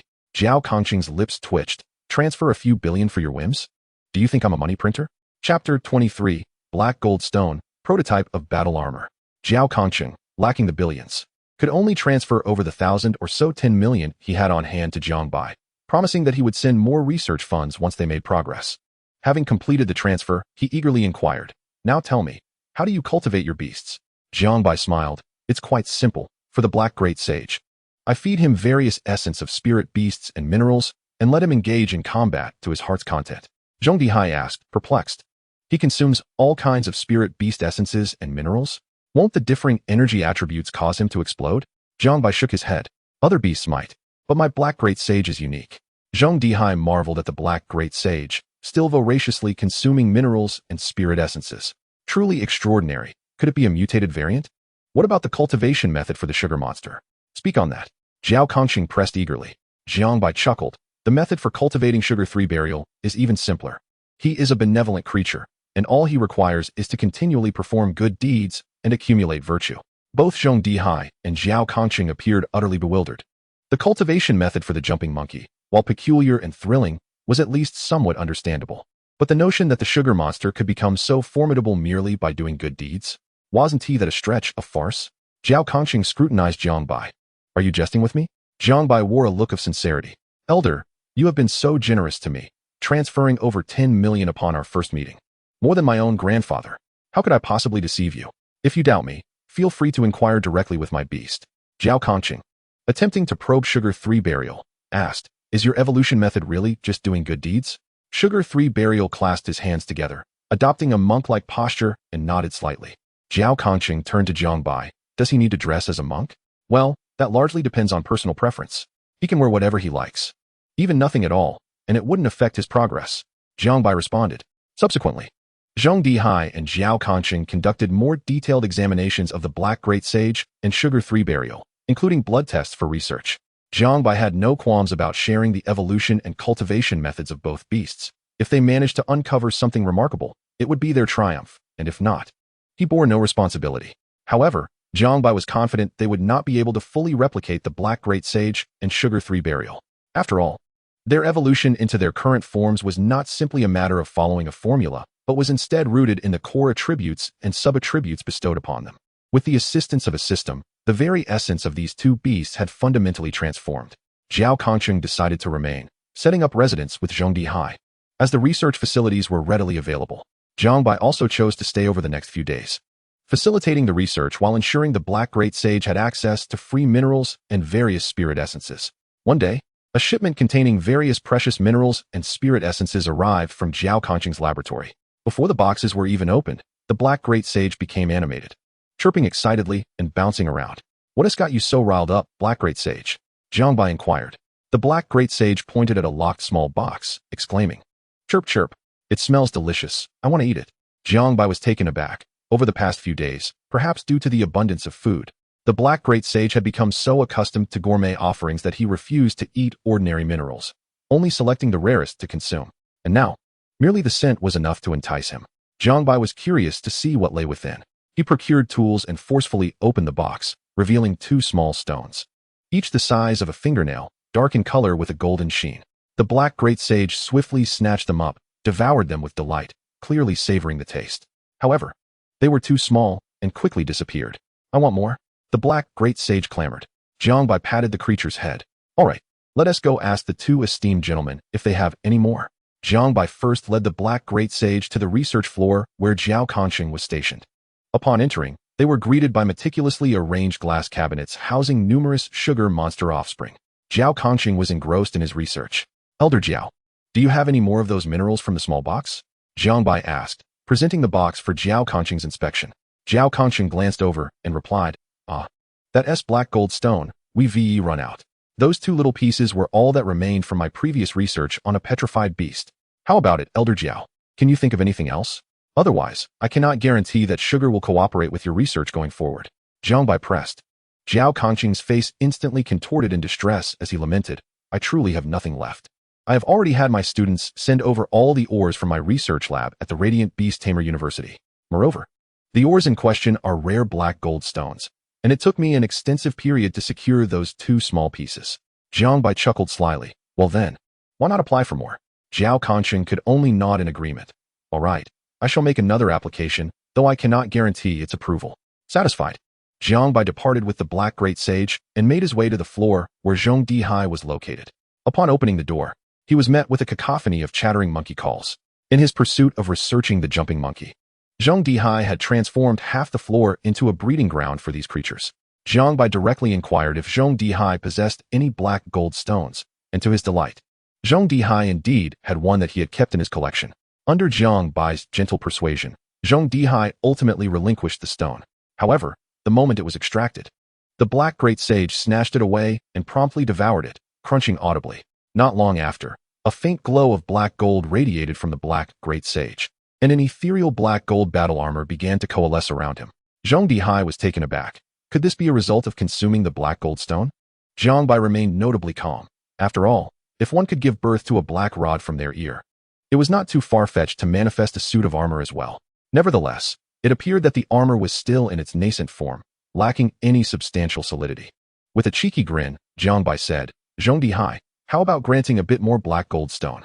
Look, the Black Great Sage isn't even sated yet, and he can't fully unleash his abilities. What a pity." Observing the changes in the Black Great Sage, Zhong Dihai's excitement was palpable. "All right, I shall apply for more black gold stones at once." After all, Zhong Dihai was currently focused on the evolution of the jumping monkey, and such a miraculous spectacle was too thrilling for him to ignore. Jiang Bai reminded him, "Make sure to apply for a substantial amount, perhaps 10 or 8 tons. Once it's depleted, we can apply again." Zhong Dihai nearly stumbled in disbelief. "Do you think this is coal mining, discussing tons?" Chapter 24, Firefly Star Explorer, Becoming a Celebrity? On the 3rd day, it was time to collect the rewards from the school. Although Jiang Bai had grown indifferent to those accolades, they represented honors earned through his diligent efforts and were thus essential to him. He took a taxi to the school and, upon entering, encountered Xiong. "Xiong, what brings you here?" Despite being in their final year, they had both already become beast tamers, rendering school attendance unnecessary as their focus shifted solely to training for the upcoming college entrance examination in 2 months. Of course, I'm here for the rewards." "Just like you," Xiong replied. Jiang Bai raised an eyebrow. "Oh, well done. What rank did you achieve?" Xiong wore a proud expression. "Though I can't compare to you, I still managed 3rd place." Jiang Bai patted Xiong on the shoulder. "Not bad at all. Who claimed 2nd?" "That would be none other than yours truly." A haughty voice interjected as Lu Kai strutted over. Xiong retorted angrily, "Lu Kai, don't get too cocky. I merely fell before you. If we were to compete again, the outcome might be quite different." Lu Kai lifted his chin defiantly. "A loss is a loss. Perhaps you could put up a fight now, but soon I shall leave you far behind. My only rival is Jiang Bai." Lu Kai turned his gaze to Jiang Bai, his eyes brimming with competitive fervor. Xiong scoffed, "You can't even withstand a single strike. How dare you call yourself his rival?" Lu Kai felt a bit embarrassed but shot back. I'm not his match. So what? Are you? Of course I'm not Jiang Bai's rival. I am his brother. Xiangyang and Lu Kai exchanged banter as the trio made their way to the principal's office. Upon seeing Jiang Bai, the principal's face instantly lit up with a warm smile. Ah, Jiang Bai, don't stand on ceremony. Come in, and take a seat. Jiang Bai had single-handedly dominated the entire school, achieving victory in spectacular fashion, an ability and talent that occurred but once in a century. The principal had pinned his hopes on Jiang Bai for the upcoming college entrance examination, hoping the school could achieve even better results this year. Jiang Bai settled into a chair opposite the principal's desk, while Xiangyang and Lu Kai flanked him like two bodyguards. Principal, we are here to collect our competition rewards. Jiang Bai stated directly. The principal smiled. I know, rest assured, you will certainly receive them. However, Jiang Bai, your exceptional performance has garnered numerous unsolicited invitations from various Beast Tamer universities, allowing you to enter without examination. What are your thoughts on this? Jiang Bai inquired. Which universities? There is Jiangbin Beast Tamer University, Radiant Beast Tamer University, Jingguang Beast Tamer University, Mowu Beast Tamer University, and United Beast Tamer University. Hearing the names of these prestigious universities, Xiangyang and Lu Kai's eyes widened in astonishment. Some of these were the very institutions they had longed to attend.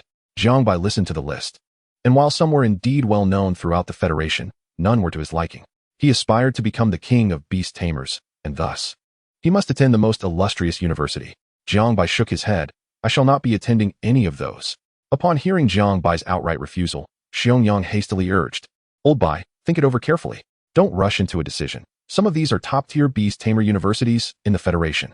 Jiang Bai resolutely stated, I am the champion of the competition. I must attend the best Beast Tamer university in the Federation. Lu Kai interjected. The best Beast Tamer universities in the Federation are the esteemed Jingdu Lingwu Beast Tamer University and Jinghua Lingwu Beast Tamer University. However, their minimum admission criteria historically requires students to reach the silver level, and that's just one of the conditions. Meeting this requirement only leads to fierce competition with numerous contenders. With an acceptance rate of 1%, or even 1 in 1,000, the principal nodded in agreement. As Beast Tamers progress, their training becomes increasingly arduous. With only 2 months remaining, do you believe you can break through to the silver level? Jiang Bai smiled confidently. How can I know unless I try? The principal burst into hearty laughter. Good. You have the right spirit. Your decision is indeed wise. You still have a chance to aim for the best university in the Federation. Even if you ultimately do not succeed, your strength should easily secure you admission to those universities that have extended invitations. I worry, however, that other Beast Tamer universities may contact you privately, and I fear you might succumb to their temptations and make poor decisions. It seems I have worried unnecessarily. The principal encouraged him. Keep up the good work. I have faith in you. Jiang Bai nodded, and then the principal presented the rewards from the competition to the 3 of them. Xiangyang turned to the principal. About mine? The principal looked puzzled. Isn't it already in your hands? Did I not give it to you? No, I meant the unsolicited invitations from the Beast Tamer universities. Lu Kai chimed in, anticipation evident on his face. The principal glanced at the 2 of them, slightly awkward, and replied, It seems they may not have noticed you yet, but do not be disheartened. You are both incredibly talented. If you perform excellently in the upcoming 2 months, you will surely gain admission to your dream Beast Tamer universities. The 2 left the principal's office feeling somewhat disheartened. As soon as they exited, Jiang Bai extended his hand toward Lu Kai. Hand it over. Lu Kai, confused, asked hand over what? The wager, of course. As long as I secure first place in the school-wide competition, you shall hand over your reward to me. Do you intend to renege on our agreement? Lu Kai paused, momentarily taken aback, recalling the wager he had with Jiang Bai. Without hesitation, he thrust the reward, still warm from his grasp, into Jiang Bai's hands. I am not a deceitful scoundrel. Here, take it. These rewards hold little value for me. I shall undoubtedly triumph over you in the future. Lu Kai turned on his heel, his face aflame with embarrassment and indignation. How foolish of him to have arrived early to claim the reward. Had he known, he would have let Jiang Bai collect it instead. Jiang Bai observed the reward in his hands, a faint smile gracing his lips. He had initially anticipated needing to deliver a few more blows before Lu Kai would comply. To his surprise, Lu Kai had proven to be quite honorable. Old Bai, what plans do you have next? Xiangyang inquired.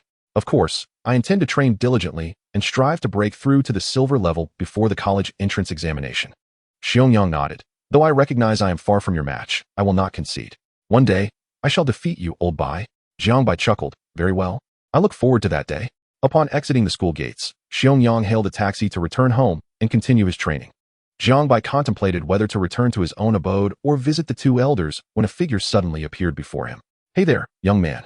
I see you possess extraordinary talent. Would you be interested in becoming a star? Jiang Bai looked up to find a young man clad in a black cap and loose-fitting sweatshirt, bearing an air of indulgence, smiling at him.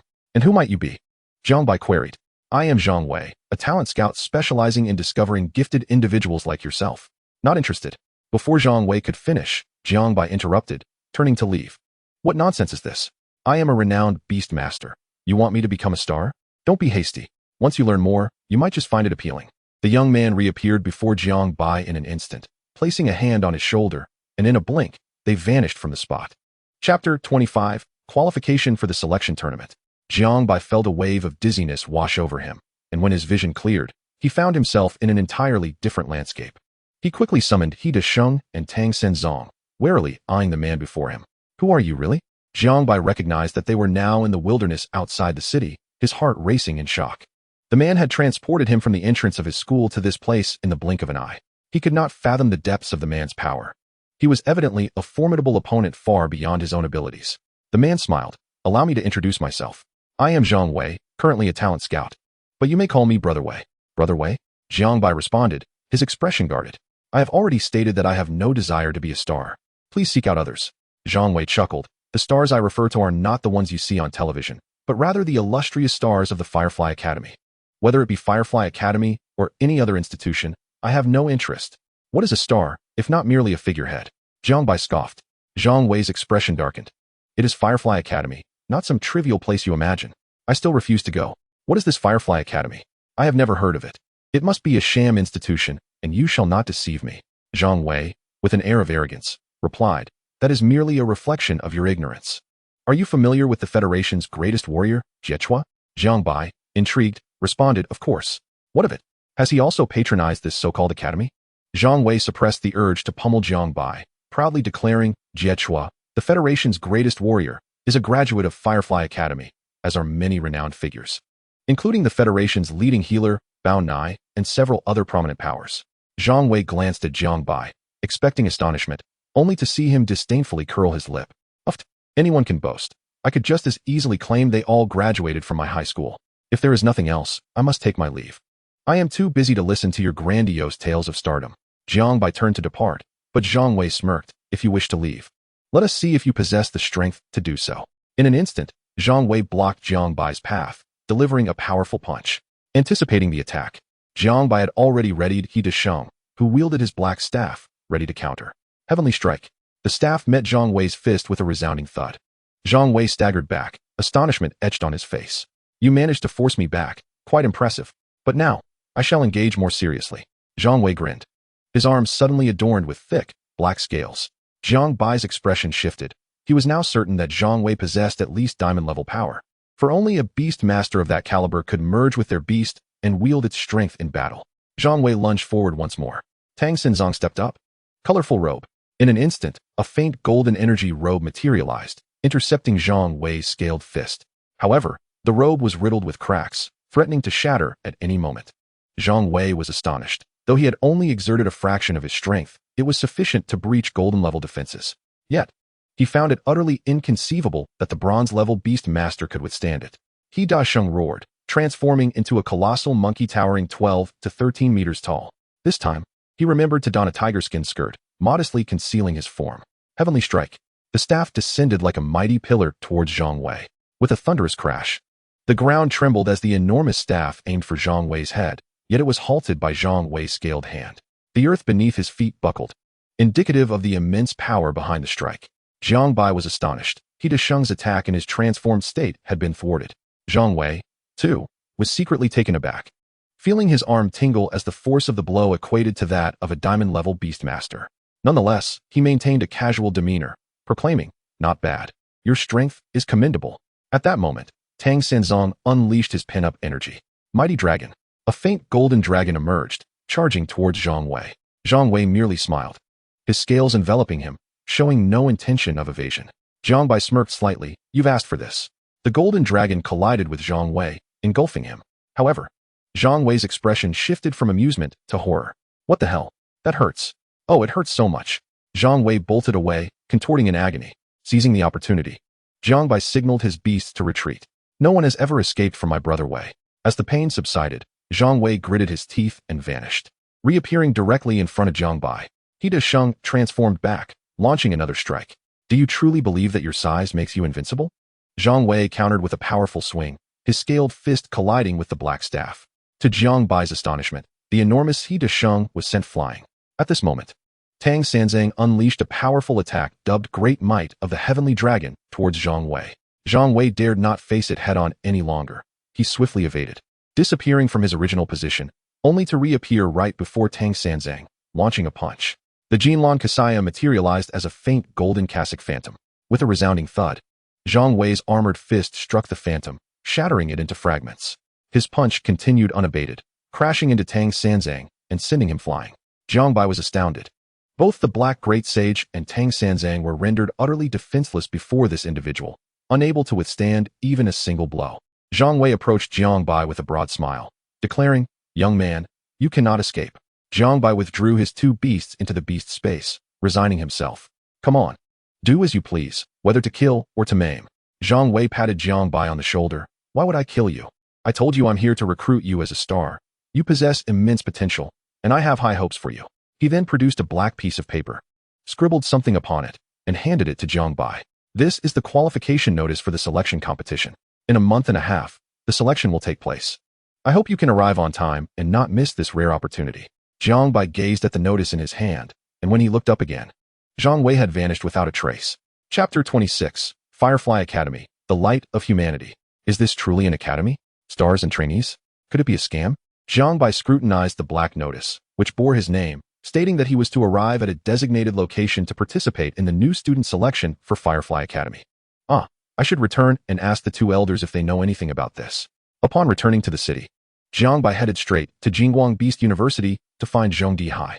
"Elder, I have a question for you. Are you familiar with Firefly Academy?" Zhong Dihai, engrossed in his research, looked up in surprise.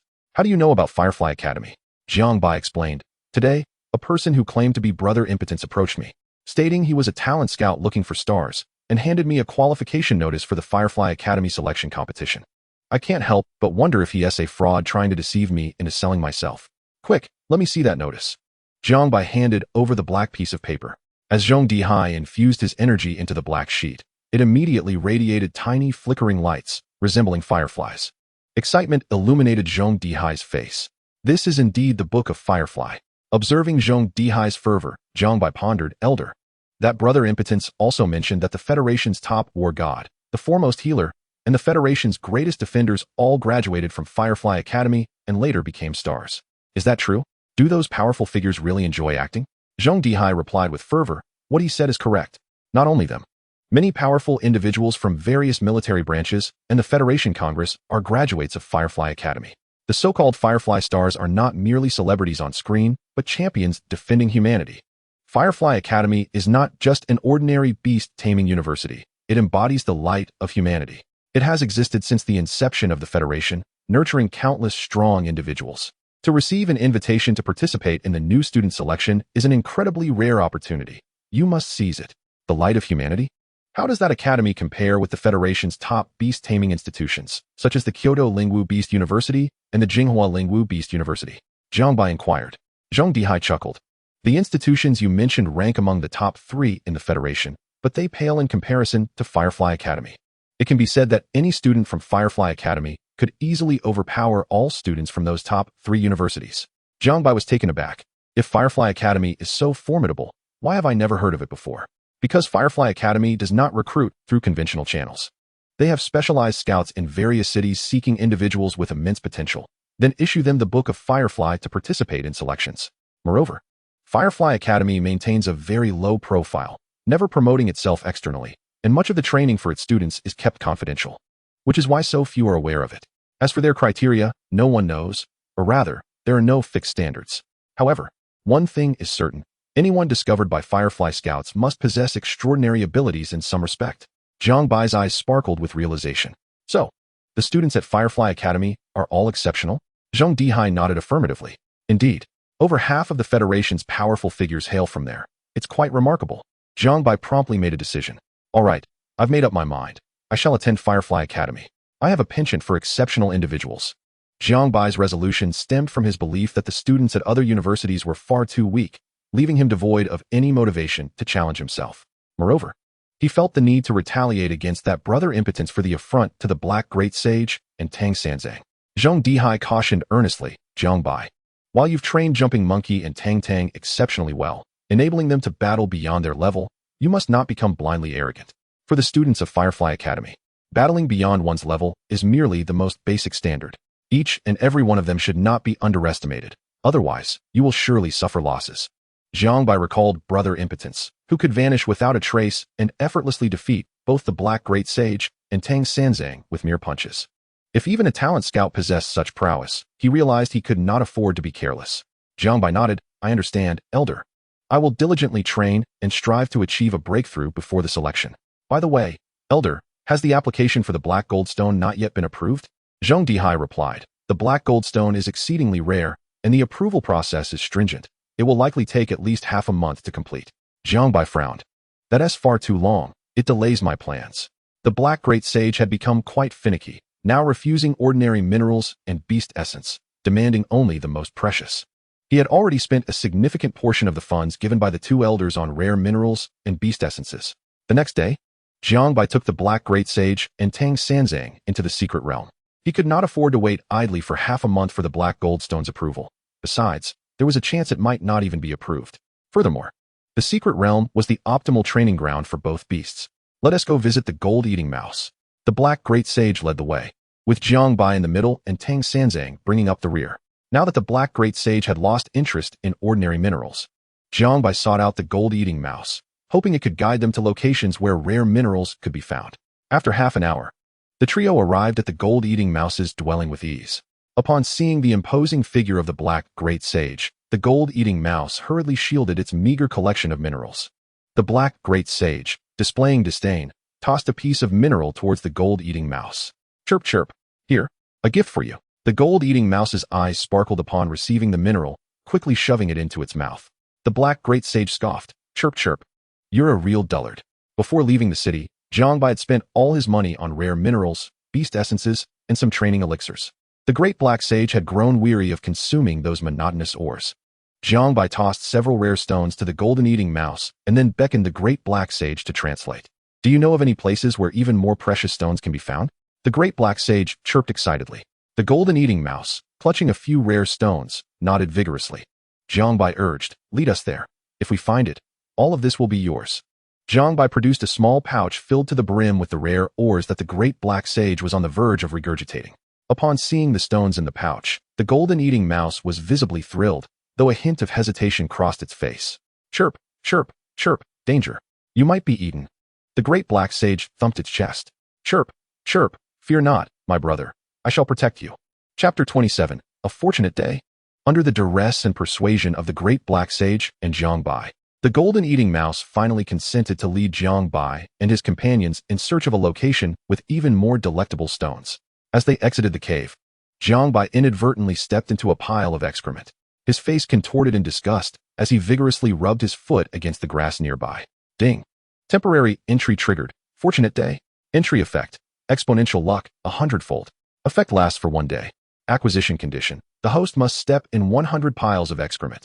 Initially, upon hearing the system notification, Jiang Bai felt a surge of joy. But upon reviewing the acquisition condition, he was left speechless. System, can I have the Great Black Sage and Tang Sanzang step in the excrement instead? System, the host must personally enact this for it to be effective. Jiang Bai's expression soured. Even proxy stepping was not allowed. Forget it.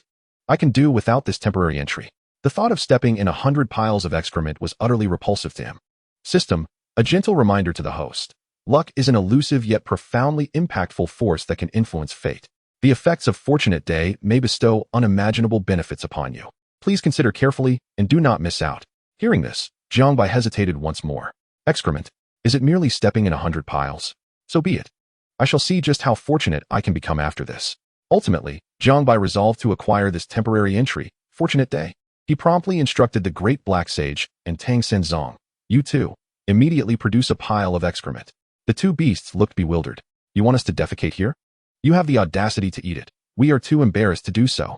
Despite their reluctance, under Jiang Bai's insistence, Both creatures scurried into the grass and relieved themselves. The great black sage remarked, "Chirp, chirp, done. Now go eat." Tang Senzong added, "Chirp, chirp, chirp. The excrement I produced is sweetened. Eat it while it's fresh." Jiang Bai, his face darkening, slapped both beasts on the head. "Eat? You must be joking." He approached the grass, closed his eyes, and swiftly stepped on 2 piles of excrement, then frantically wiped his foot on the nearby grass. The great black sage and Tang Senzong exchanged puzzled glances. The great black sage inquired, "Chirp, chirp, why isn't he eating?"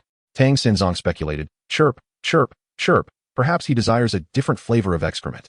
The golden eating mouse, upon hearing this, scampered over to Jiang Bai, raised its rear, and promptly produced a fresh pile of excrement, eagerly indicating for Jiang Bai to partake. "Chirp, chirp, chirp, go on, eat up, no need to be polite." Although Jiang Bai did not comprehend the mouse's words, he could ascertain that they were far from polite. With a scowl, he stepped on the golden eating mouse's excrement.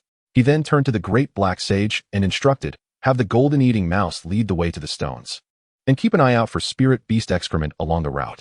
Tang Senzong chimed in, "Chirp, chirp, chirp, it seems the golden eating mouse's excrement isn't to his liking." The golden eating mouse led the trio onward, simultaneously searching for spirit beast excrement along the way. Each time they found a pile, Jiang Bai would step on it. They encountered several spirit beasts en route, and with Tang Senzong's enthusiastic assistance, they were all dispatched by the duo. The great black sage found the essence of these low-level spirit beasts unworthy of consumption, leaving all the spoils to the golden eating mouse. As they progressed, they stopped intermittently, and Jiang Bai lost count of how many piles he had stepped in. Over the course of 2 hours, the golden eating mouse guided Jiang Bai and his companions to the base of a grand mountain. At the foot of the mountain lay a vast expanse of volcanic rock, unmistakably indicating the presence of a volcano. The golden eating mouse exclaimed, "Chirp, chirp, chirp, the delectable stones are just beneath." The great black sage urged, "Chirp, chirp, then hurry and dig a hole to get in." The golden eating mouse replied, "Chirp, chirp, chirp, I know a path." The great black sage insisted, "Chirp, chirp, lead us there quickly." The golden eating mouse led the way, circling the mountain's base several times. The great black sage grew impatient. "Chirp, chirp, what are you circling for? Are you toying with us?" The golden eating mouse, flustered, responded, "Chirp, chirp, chirp, I remember the entrance was right here, but I can't find it." As Jiang Bai lifted his foot to continue, he inadvertently stepped in yet another pile of excrement. Ding! Congratulations to the host for meeting the conditions. You have acquired the temporary entry, Fortunate Day. At that moment, Jiang Bai's hand pressed against a protruding rock on the mountain wall, causing a massive stone to shift and reveal a cave entrance. The golden eating mouse exclaimed in excitement, "Chirp, chirp, chirp, this is it." The golden eating mouse led Jiang Bai and the 2 beasts into the cave, and as Jiang Bai glanced back at the entrance, a slight frown crossed his brow. As they ventured deeper, Jiang Bai noticed the temperature within the cave rising steadily, from mildly warm to uncomfortably hot, then to a point where perspiration streamed down his face, drenching his clothes. The great black sage, covered in fur, was particularly distressed by the heat. Tang Senzong was nearly reduced to a puddle. Moreover, Jiang Bai observed a peculiar absence of any signs of spirit beasts throughout the cave. Typically, such caves would be claimed by some spirit beast as its territory. However, there was not a single trace of spirit beasts, nor even a solitary pile of spirit beast excrement. This anomaly signified impending danger. Jiang Bai swiftly cradled Tang Senzong in his arms, ensuring that should peril arise, Tang Senzong could promptly release its resplendent garments to envelop them, or if time was of the essence, could be thrown as a shield against the threat. Before long, the golden eating mouse guided them to the cave's end. A wave of heat surged forth. The cave's terminus glowed a fiery red, with bubbling magma beneath. The golden eating mouse declared, "Chirp, chirp, chirp, the delectable stones are within." Both Jiang Bai and the great black sage leaned over to peer into the magma below, but aside from the seething lava, they spotted nothing of interest. Suddenly, a geyser of magma erupted from below, prompting Jiang Bai to swiftly retreat. As the magma fell, 2 fiery red stones plummeted into the molten rock. The golden eating mouse squeaked excitedly, while the great black sage's eyes gleamed with anticipation, fixated on the fiery stones in the magma. Jiang Bai instantly recognized them. They were fire stones. Fire stones were a rare type of ore, imbued with rich fire attribute energy, capable of accelerating the evolution of fire attribute beasts. Jiang Bai was slightly astonished. Could this indeed be the effect of Fortunate Day? Had it led him to discover the cave's entrance and subsequently uncover the firestones? High Master immediately produced his obsidian staff, extending it into the magma in an attempt to retrieve the firestone. Suddenly, a spirit beast erupted from the molten depths, its jaws wide open, lunging at High Master. With a mighty swing, High Master struck the beast, sending it crashing back into the magma. Jiang Bai gasped in recognition. It was the flame-devouring dragon beast. Chapter 28. The Secret Laboratory Within the Mountain. The flame-devouring dragon beast resides in magma, its body remarkably resistant to high temperatures, considering the molten rock to be its bathing water. Within the magma, its combat prowess is significantly enhanced. The aura emitted by the beast indicated it had reached the status of a golden-level spirit beast. After being struck back into the magma by High Master, the beast fixed its gaze on Jiang Bai and his companions, then opened its mouth, unleashing a pillar of magma aimed directly at them. Protect us, Tang Tang. Tang Sanzong immediately deployed the resplendent cassock, its pale golden silhouette shielding them from the torrent of molten rock. High Master's staff surged in size once more as he prepared to strike the flame-devouring dragon beast again. The beast swiftly dove deeper into the magma, while High Master's staff splashed molten rock across the surface. The flame-devouring dragon beast resurfaced on the other side, playfully wagging its tail as if mocking High Master. Enraged, High Master activated the law of heaven and earth, positioning himself at the edge of the lava lake. His staff had now grown to its maximum length of 15 or 16 meters. With great effort, he began to stir the magma, creating a swirling vortex that disoriented the flame-devouring dragon beast, which eventually could not resist surfacing once more. Tang Senzong chirped, "I'll help you regain your senses." A powerful dragon of great might surged forth, its pale golden form clamping onto the flame-devouring dragon beast, crashing it against a protruding platform on the opposite side of the lava lake. The beast, now free from dizziness, rolled on the ground, howling in pain. High Master leapt over the surface of the lava lake, landing on the platform, ready to strike the flame-devouring dragon beast with his staff. "Stop, Little Black." Jiang Bai urgently called out to High Master. Confused, High Master expressed his frustration. "Why can't I finish it off?" "The firestone lies beneath the lava lake," Jiang Bai explained. "If you kill it, you won't be able to obtain the firestone." The anger in High Master dissipated instantly as he began chattering to the flame-devouring dragon beast, occasionally waving his staff. The beast nodded eagerly and re-entered the lava lake. Before long, the flame-devouring dragon beast resurfaced, its mouth agape as it spewed forth a multitude of firestones onto the platform where High Master stood. Overjoyed, High Master promptly grabbed a firestone and began munching on it. Jiang Bai watched, bemused, as the firestones were regurgitated from the beast's mouth without any semblance of cleanliness. Was this not akin to indirect mouth-to-mouth feeding?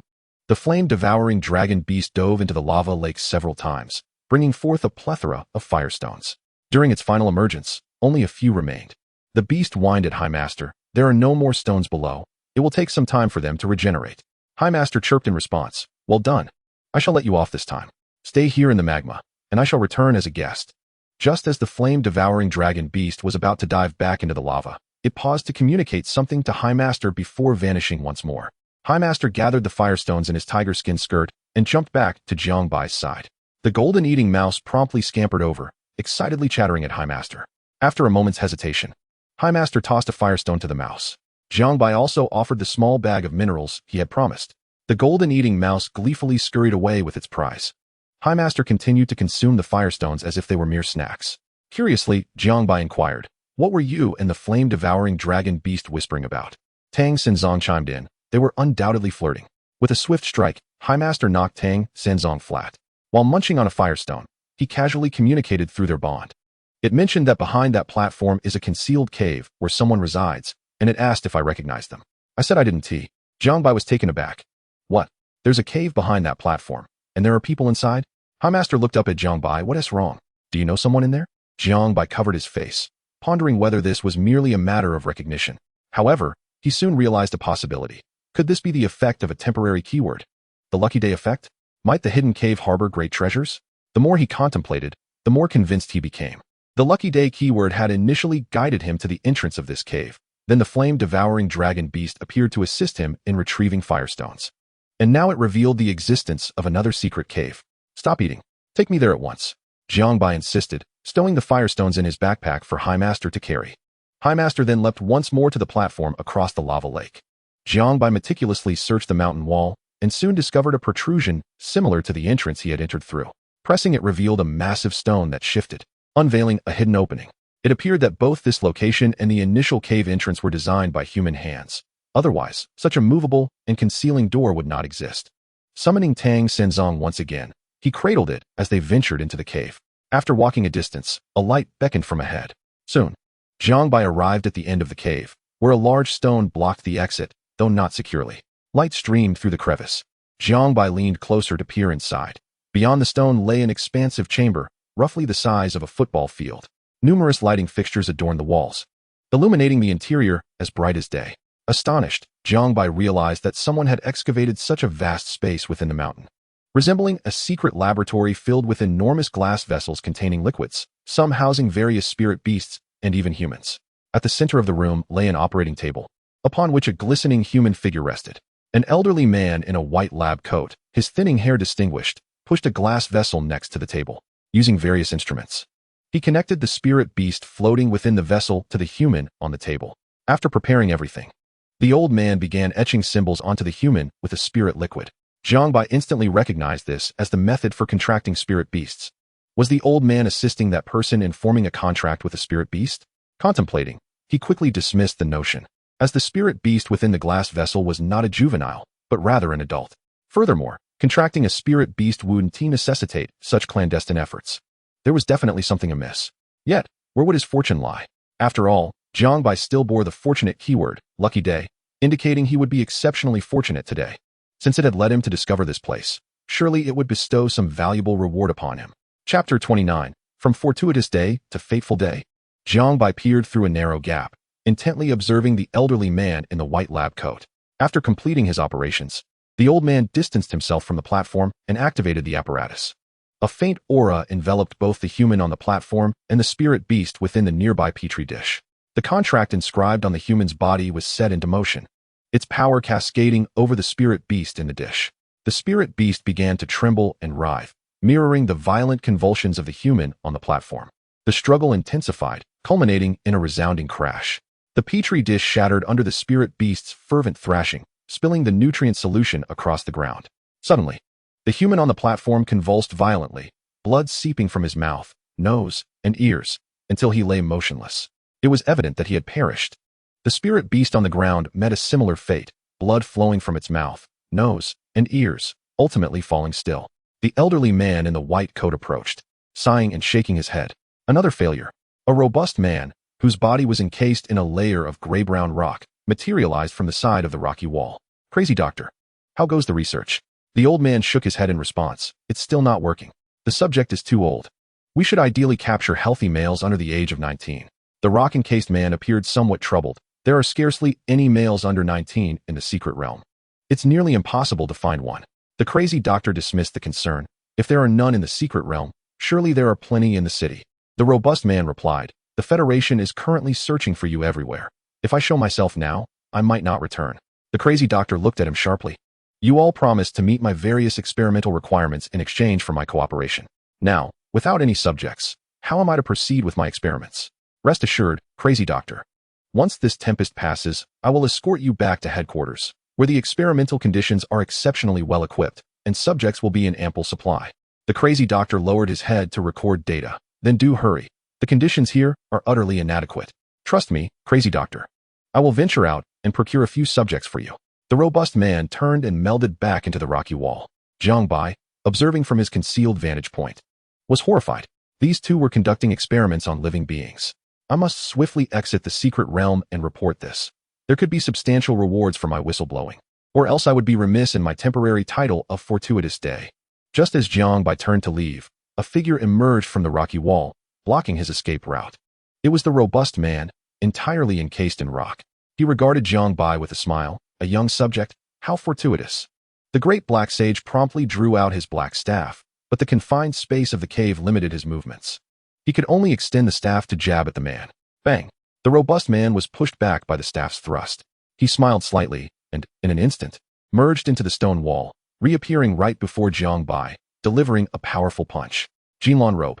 Tang Sanzang immediately initiated a defensive maneuver. Bang! The rock-encased fist shattered the Jinlan robe defense, launching Tang Sanzang backward against the boulder blocking the cave entrance. Tang Sanzang coughed up viscous syrup, grievously hurt from the blow. Jiang Bai gasped in shock. A single punch had obliterated the Jinlan robe defense and severely injured Tang Sanzang. The opponent's cultivation level was likely beyond the diamond grade. The robust man also appeared mildly surprised. a bronze-level little fellow. I didn't expect you to possess some strength. The great black sage roared in fury, disregarding the cave's cramped conditions, and unleashed the law of heaven and earth, his form swelling to fill the cave. A colossal fist descended upon the robust man. Unfazed, the robust man smirked and retaliated with his own massive rock fist. Bang! The great black sage's immense body was embedded within the unyielding stone wall, his arm shattered. Chest concaved, blood streaming from his mouth and nose. Little black. Jiang Bai cried out in panic. The robust man approached Jiang Bai. Fear not, your beast is still alive. If it were to die, Crazy Doctor would hold me accountable for wasting a subject. Through the contract, sensing that the great black sage had merely fainted, Jiang Bai felt a bit more at ease and waved to withdraw him into the beast space. The robust man extended his hand toward Jiang Bai. Come now. A subject delivered right to our doorstep. Suddenly, the fallen Tang Sanzang unleashed a powerful attack, Great Heavenly Dragon. The robust man scoffed, countering with a punch. Bang! The pale golden dragon silhouette was shattered, yet the robust man let out a cry of pain. While he could withstand energy attacks, he was vulnerable to soul attacks. Ignoring his injuries, Tang Sanzang launched another Great Heavenly Dragon. The robust man, unwilling to take the hit, swiftly merged into the rocky wall, reappearing beside Tang Sanzang to deliver a crushing blow, flattening him. Tang Sanzang lost consciousness. Jiang Bai quickly recalled Tang Sanzang into the beast space. Kid, your beast is indeed peculiar. Yet, that cannot alter your fate. The robust man stepped forward, seizing Jiang Bai and pushing aside the boulder blocking the cave entrance, bringing him before the elderly man in the white coat. Crazy Doctor, how about this subject? The old man inspected Jiang Bai from head to toe, nodding in satisfaction. This one will do. Bind him to the experimental table. The robust man lifted Jiang Bai as if he were a mere chick and secured his limbs and body to the table using the available tools. Jiang Bai struggled, but the robust man coldly warned, it would be best to cooperate willingly. Otherwise, I might just end your life right now. Jiang Bai ceased his struggles, striving to calm himself, inwardly cursing the beast system. System, come forth. Where's the promised fortuitous day? This is clearly a day of misfortune. If you don't grant me some luck soon, I'll perish, and if I die, you won't survive either. Did you mistakenly transform fortuitous day into a day of calamity? Despite Jiang Bai's fervent internal pleas, the system offered no response. The elderly man in the white coat brought forth another petri dish, containing a gigantic black tiger spirit beast. This time, I want to administer a powerful sedative to the subject. You will observe closely and ensure it does not escape. He instructed the robust man. The robust man nodded and stepped aside. The elderly man used a device to connect the black tiger spirit beast to Jiang Bai, then inscribed the beast contract upon him with spirit liquid. Jiang Bai hastily pleaded, who exactly are you? If you release me, I can offer you a fortune. 10 million, 100 million, even 1 billion, all negotiable if you let me go. The robust man sneered. Who would have thought you were quite wealthy? But money holds no value for us. It's merely a string of numbers. You, on the other hand, are far more useful as a subject. I am not an ordinary person. I am from the Firefly Academy. You've heard of it, haven't you? It's the beacon of humanity. The Federation's greatest warrior. Jie Chu is my senior and my elder brother, the biological kind. If you dare to harm me, Jie Chu will not let you go. The robust man laughed derisively. The Federation's greatest warrior Jie Chu is already in his 40s or 50s, and he is an orphan. Where would he have a younger brother? It would be more believable if you claimed to be his son. You even know about the Firefly Academy. You must be quite extraordinary. However, the Firefly Academy has no students of such low cultivation as bronze level.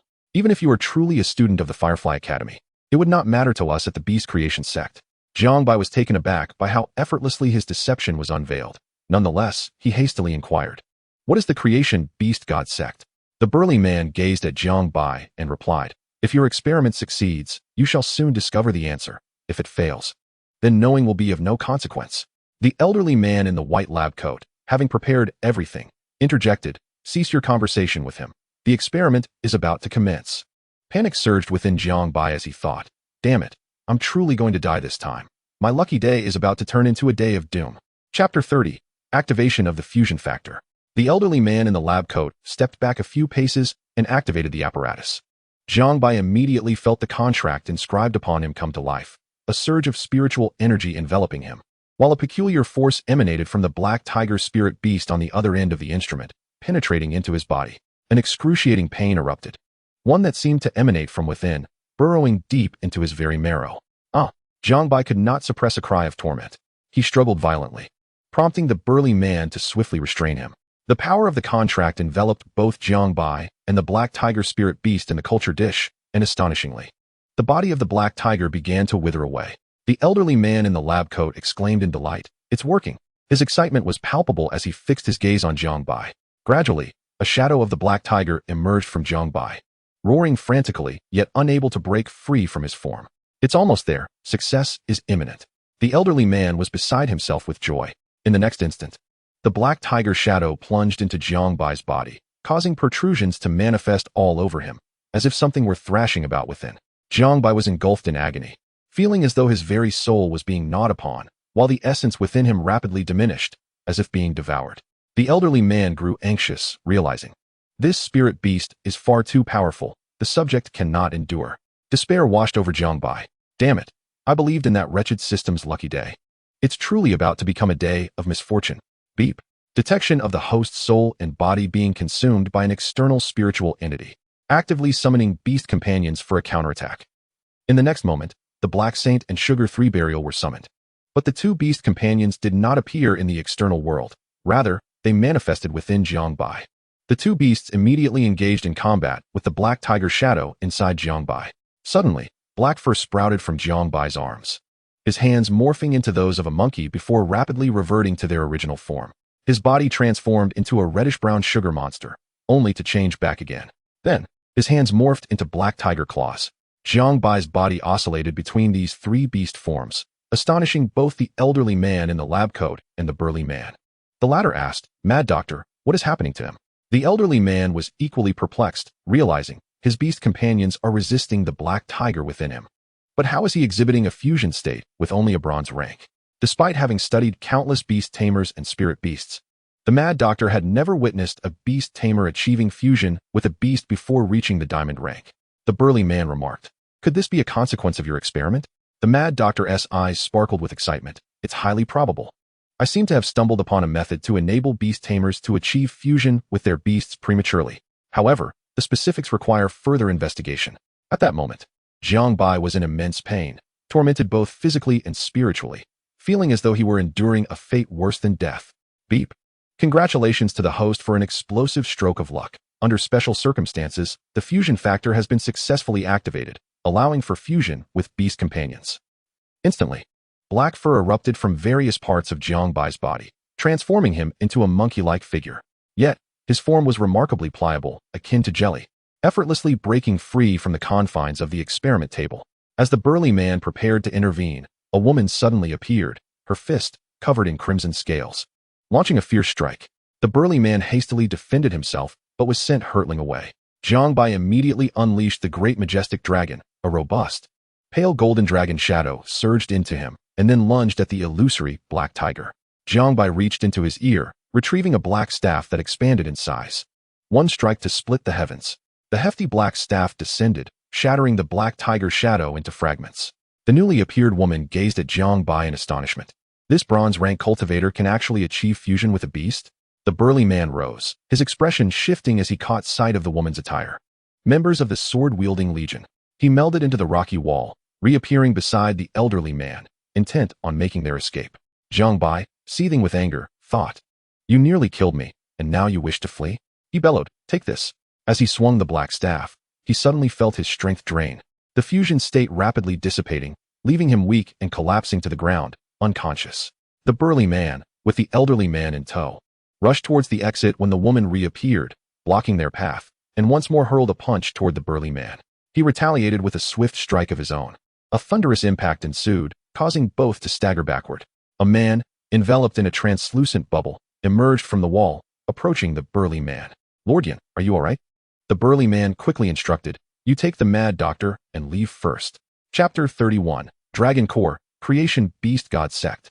The bubble-clad man rapidly pulled the elderly doctor into the protective bubble surrounding him. The woman flashed in front of the bubble man, launching a punch. The rock-clad man had long been prepared. He abruptly struck, intercepting the woman's punch, and both were jolted backward. Seizing the opportunity, the fish bubble man, accompanied by the white-coated elder, melded into the rock wall and vanished from sight. The woman's expression darkened, as she had not anticipated that her adversaries would escape. The rock-clad man smiled slightly, declaring, "I shall no longer indulge you, until we meet again." He then took a step back, his form dissolving into the rock wall, disappearing as well. In a fit of anger, the woman unleashed a punch against the nearby rock wall, leaving behind a deep indentation. Jiang Bai found himself in a dream, transformed into a jubilant little monkey, frolicking and leaping with glee. He then morphed into a sticky mass of honey, enjoying the taste when hunger struck.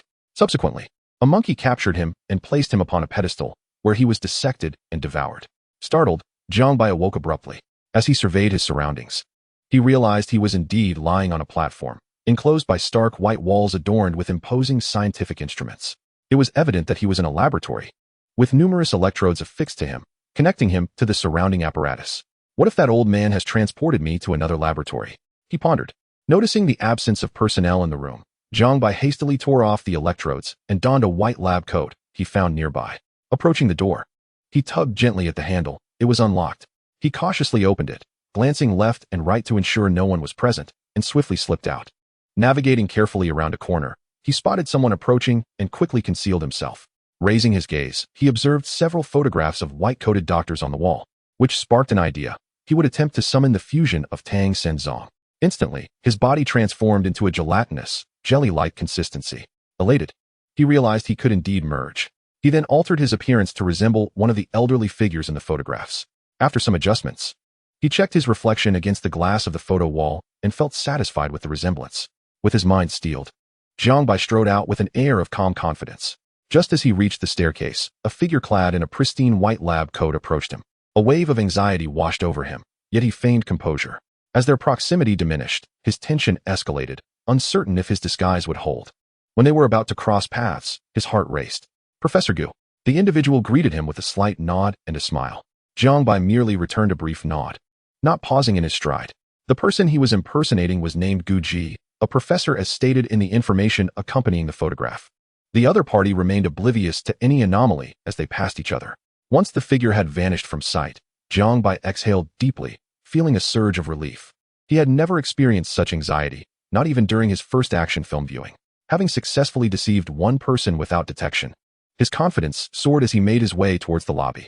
As Jiang Bai approached the entrance of the hall, a strikingly attractive young woman entered, impeccably dressed and exuding an air of elegance. He found her somewhat familiar, but could not quite place her. However, he dismissed the thought and intended to ignore her.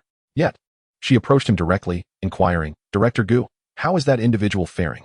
Jiang Bai was unsure who she referred to and could only respond evasively. Still the same." He then brushed past her, intending to leave. Dragonheart narrowed her eyes as Jiang Bai attempted to pass. Suddenly, she struck out with a powerful punch. Golden robe. Jiang Bai's body instantly manifested a faint golden robe-like apparition to intercept her blow. The impact resonated. He was sent flying, and the golden robe was shattered. As he landed, Dragonheart swiftly appeared before him, raising her fist for another strike. Great Dragon. Jiang Bai had already begun to accumulate energy during the initial assault, and a golden dragon silhouette surged forth. Dragonheart showed no intent to evade, resolutely continuing her advance. In her perception, this individual was merely at the bronze level of cultivation, rendering evasion unnecessary. The clash of fists with the dragon figure resulted in an explosion, causing Dragonheart's expression to contort in pain as she emitted a cry of distress. Dragonheart swiftly retreated, blocking the exit to regain her composure before fixing her gaze on Jiang Bai, her voice cold. A bronze level can utilize skills similar to Beastmaster's fusion. Are you a genetic warrior of the Beast God Church? What is your intention in masquerading as Director Gu here? As she spoke, red-scaled armor began to materialize across her body. Recognizing the red scales, Jiang Bai finally recalled where he had seen her before. She was the woman who had unexpectedly appeared in the secret cavern and sent the rock-clad man flying. Realizing she was poised to strike again, Jiang Bai hastily explained, "Wait. Stop. I am an ally. I am not affiliated with that Beast God Church." With that, he promptly dismissed the fusion ability, returning to his original appearance. "You!" Dragonheart exclaimed, astonished at Jiang Bai's true form, causing her red scales to recede. Minutes later, in an office, Jiang Bai learned of his current location, the Federal Psionic Academy's headquarters. He also discovered the identity of the woman before him, Dragonheart, a member of the Sword-Wielding Legion's Special Operations Team. While Jiang Bai had not heard her name, the Sword-Wielding Legion was renowned, one of the 4 major legions of the Federation, tasked with executing various special missions. Internally, they eradicate evil. Externally, they vanquish foes. After marveling at her identity, Jiang Bai recounted his encounters in the secret cavern in detail. "What exactly is this Beast God Church? Are they conducting experiments on people? Surely it cannot be a cult? He queried, voicing his concerns. Dragonheart nodded affirmatively. Indeed, the Beast God Church is a nefarious cult. They preach that the Beast God is the one true deity of this world, claiming that beast masters can forge contracts with spirit beasts only through the Beast God's blessings. Ordinary individuals lacking the talent to become beast masters, if they wish to gain power, need only to devoutly worship the Beast God, who will grant them strength. However, in reality, many of these fervent believers are treated as experimental subjects, having spirit beast genes implanted within them, resulting in mutations that bestow them with formidable power. The church refers to those who successfully undergo these experiments as genetic warriors. Yet, the success rate of these experiments is alarmingly low. Those who fail often meet a gruesome end, and even those who succeed may no longer be considered human. Their appearances typically undergo terrifying mutations due to the implanted spirit beast genes, rendering them grotesque and repulsive, while their lifespans are severely curtailed, often lasting only a few years or even mere months. Moreover, many genetic warriors experience mental deterioration influenced by the spirit beast genes, leading to bouts of insanity. In severe cases, they may completely lose their sanity. Jiang Bai recalled the rock-clad man, who bore a thick layer of rocky skin. Initially, he had assumed the man was fused with a beast. Now, it appeared he was merely a genetic warrior. A wave of dread washed over Jiang Bai as he remembered the experiments conducted by the white-coated elder. So, you mean to say that I nearly became a genetic warrior, implanted with spirit beast genes? Longxin shook her head. The mad doctor is conducting a different kind of experiment on you, an experiment involving the fusion of humans and spirit beasts.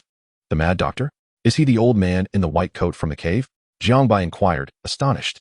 Can humans truly merge with spirit beasts? Longxin nodded, elaborating to Jiang Bai. The Mad Doctor's real name is Hu Feng. He earned the moniker Mad Doctor due to his audacious and reckless research pursuits. Originally an esteemed academician at the Central Academy of Spiritual Energy, he ultimately conspired with the Beast Creator sect and defected. Jiang Bai was taken aback. Defected? Why? Was it due to the financial allure of the Beast Creator sect? Leaning back on the sofa, Longxin nonchalantly propped her feet on the table, disregarding any semblance of decorum. The status of an academician at the Central Academy of Spiritual Energy is exceedingly prestigious, and at such a high level. One no longer seeks wealth, but rather craves groundbreaking research achievements. The Mad Doctor's betrayal stemmed from a research topic, the fusion of humans and spirit beasts. Interestingly, this concept was not originally proposed by him, but was suggested long ago by a senior academician, only to be shelved later. The inspiration arose from Beast Tamers, who, upon reaching diamond level, can merge with their spirit beasts. Thus, a researcher posed the question, if Beast Tamers can merge with spirit beasts, can ordinary humans also achieve such a fusion? Or could Beast Tamers merge with their spirit beasts even before reaching diamond level? If this research were to succeed, it would hold monumental significance for humanity, empowering ordinary individuals with formidable strength, thereby enhancing our capacity to confront external threats. However, the research necessitated live human subjects, which is inherently inhumane. During that period, humanity faced a grave crisis, prompting the Federation's higher-ups to grant special permission for experiments on death row inmates. Although some progress was made, the research ultimately stalled at the final hurdle, remaining insurmountable. As the crisis gradually abated and breakthroughs in research remained elusive, the project was ultimately terminated due to its violation of humanitarian principles. Not long ago, the Mad Doctor stumbled upon this research topic and instantly ignited a fervent interest in continuing the study, only to be rejected by his superiors. At this juncture, the Beast Creator sect discreetly reached out to him, offering unwavering support for his research, leading the Mad Doctor to defect without hesitation. Jiang Bai clicked his tongue. That old man truly is mad. He would abandon all moral constraints for the sake of research. Longxin regarded Jiang Bai with a scrutinizing gaze. But you, my friend, are rather extraordinary. Not only have you advanced from black iron level to bronze level, but you've also formed contracts with the lowest tier spirit beast cubs, Jumping Monkey and Candy Monster. Moreover, you've nurtured and evolved them to such an astonishing degree that your bronze level prowess rivals that of a pinnacle gold level. You even survived the Mad Doctor's experiments, and most remarkably, you managed to merge with your spirit beasts ahead of schedule. One could say you've stumbled upon incredible fortune. The miracles surrounding you are simply astounding. Jiang Bai chuckled. Just average, really. He was not surprised that the other party was aware of his circumstances, given their position. It would be effortless for them to acquire such information. As for his premature fusion with spirit beasts, Jiang Bai understood that it was likely due to the temporary lucky trait he activated at the time, enhancing his luck exponentially and triggering the so-called fusion factor. Where's that precious little one? An elderly man rushed in, flustered. It was none other than the person Jiang Bai was impersonating, the president of the Central Academy of Spiritual Energy. Guji. Upon entering the office, Guji immediately spotted Jiang Bai and hurried over to embrace him, urgently instructing Longxin, "Quick, Longxin, bind him. We must not let this precious gem escape." Longxin, exasperated, replied, "Don't worry, he won't run away." However, Guji stubbornly shook his head. "No, what if he does escape?" Jiang Bai, feeling helpless, interjected, "Relax, I won't flee. Can you please let go of me, sir? I'm not accustomed to being embraced by old men. You truly won't escape?" Guji inquired. Jiang Bai nodded, "I really won't run." "All right, then I shall release you." Guji agreed, only to swiftly produce a pair of handcuffs, attaching his wrist to Jiang Bai's before finally letting him go. Jiang Bai was utterly speechless. "Sir, I only took your white coat. Is this really necessary? I could just as easily offer you my underwear as compensation." Longxin chimed in. "Gu, is it truly necessary to keep such a close watch on him?" Guji firmly grasped Jiang Bai's hand, his voice filled with fervor. "Of course it's necessary. Do you have any idea how special he is? Not only is he the first beast tamer capable of merging with spirit beasts before reaching diamond level, but I also analyzed his blood and discovered it possesses remarkable fusion properties. Do you understand what this means? It signifies boundless possibilities. If we can decipher this, it could lead to groundbreaking advancements across numerous research fields. He is now my precious gem. Even if this academy were to explode, I cannot let him escape." Guji gazed at Jiang Bai, his eyes ablaze with enthusiasm, as though he beheld an object of his deepest obsession. A chill ran down Jiang Bai's spine as he anxiously asked, "You aren't planning to strap me to a lab table and use me as a lab rat, are you?" Guji quickly reassured him, "Rest assured, that won't happen. We merely require your cooperation for some simple tests and a bit of blood extraction. It won't harm you in any way. Besides, young man, you appear quite robust. Taking a few pints of blood shouldn't pose any significant issue." Jiang Bai shuddered at the thought. "Are you treating me like a blood cow?" "Fear not, young man. As long as you cooperate, feel free to propose any conditions.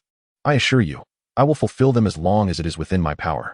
Jiang Bai's mind raced. This was the Central Academy of Spiritual Energy, and Guji was its president, implying he wielded considerable authority. Could he procure resources that Jiang Bai had yet to encounter? Chapter 33, The Sincere Old Man. Jiang Bai looked at Guji, eagerly inquiring, "Any condition I can propose?" Guji nodded. "As long as you cooperate with my research, feel free to ask for anything." Jiang Bai promptly replied, "All right, then please provide me with 2 truckloads of fire stones and black gold stones, along with several thousand barrels of various spirit beast blood at diamond level and above, and some level 1 spirit liquid. For now, that will suffice. I will request more later if needed." Longxin, incredulous, remarked, "You really have the audacity to ask for that much. Do you think this is a coal mine or a water supply?" Guji, caught in a dilemma, responded, "We do have fire stones and black gold stones, but the quantities are limited. The fire stones are somewhat more plentiful, but I've never seen more than 100 black gold stones at once. As for spirit beast blood and spirit liquid, those are not an issue, though the quantity is substantial and will need to be provided in batches." Jiang Bai's eyes lit up. "No problem. Just give me however much you have now, and we can arrange for the rest later." He had initially intended to demand an exorbitant amount and then negotiate, yet he was taken aback by Guji's straightforwardness in giving him whatever he asked for without haggling.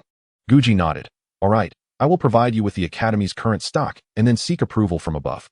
By the way, what do you need all these stones and spirit beast blood for? You're not conducting research yourself, are you?" Jiang Bai did not conceal his intentions, stating, "This is my method for nurturing and evolving spirit beasts. Only when they are well-fed and well-nourished can they grow strong." Guji did not press further about the specifics of Jiang Bai's spirit beasts. The only thing that mattered was that he was willing to stay. Soon, Guji had someone bring in the supplies: 20 pieces of black gold stone and 2 large crates filled with fire stones. While the room was brimming with the essence, blood, and liquids of spirit beasts, Guji cautiously remarked, "We have plenty of spirit beast essence, blood, and liquids, but it cannot be accommodated here. I will immediately apply to the Federal Treasury for more fire stones and black gold stones, if you agree." Jiang Bai gazed at the astonishing sight before him, unable to suppress his gulping. "Yes, absolutely. Are you leaving?" Jiang Bai hastily shook his head. "No way. Even if you try to chase me off, I won't budge." Guji was delighted. "Excellent. I'll arrange for your accommodation, and all the supplies will be moved to your quarters. If you need anything, do not hesitate to ask. I shall continue my research now. Go ahead." Jiang Bai's mind was solely occupied with thoughts of the stones and the essence blood. Guji unlocked the handcuffs and then addressed Longxin, "My dear girl, since you have nothing to do lately, please keep an eye on this precious treasure for me. Once I achieve something remarkable in my research, you will certainly benefit." Longxin nodded, Rest assured, Dingu. With Long Xian's promise to watch over Jiang Bai, Guji departed with peace of mind.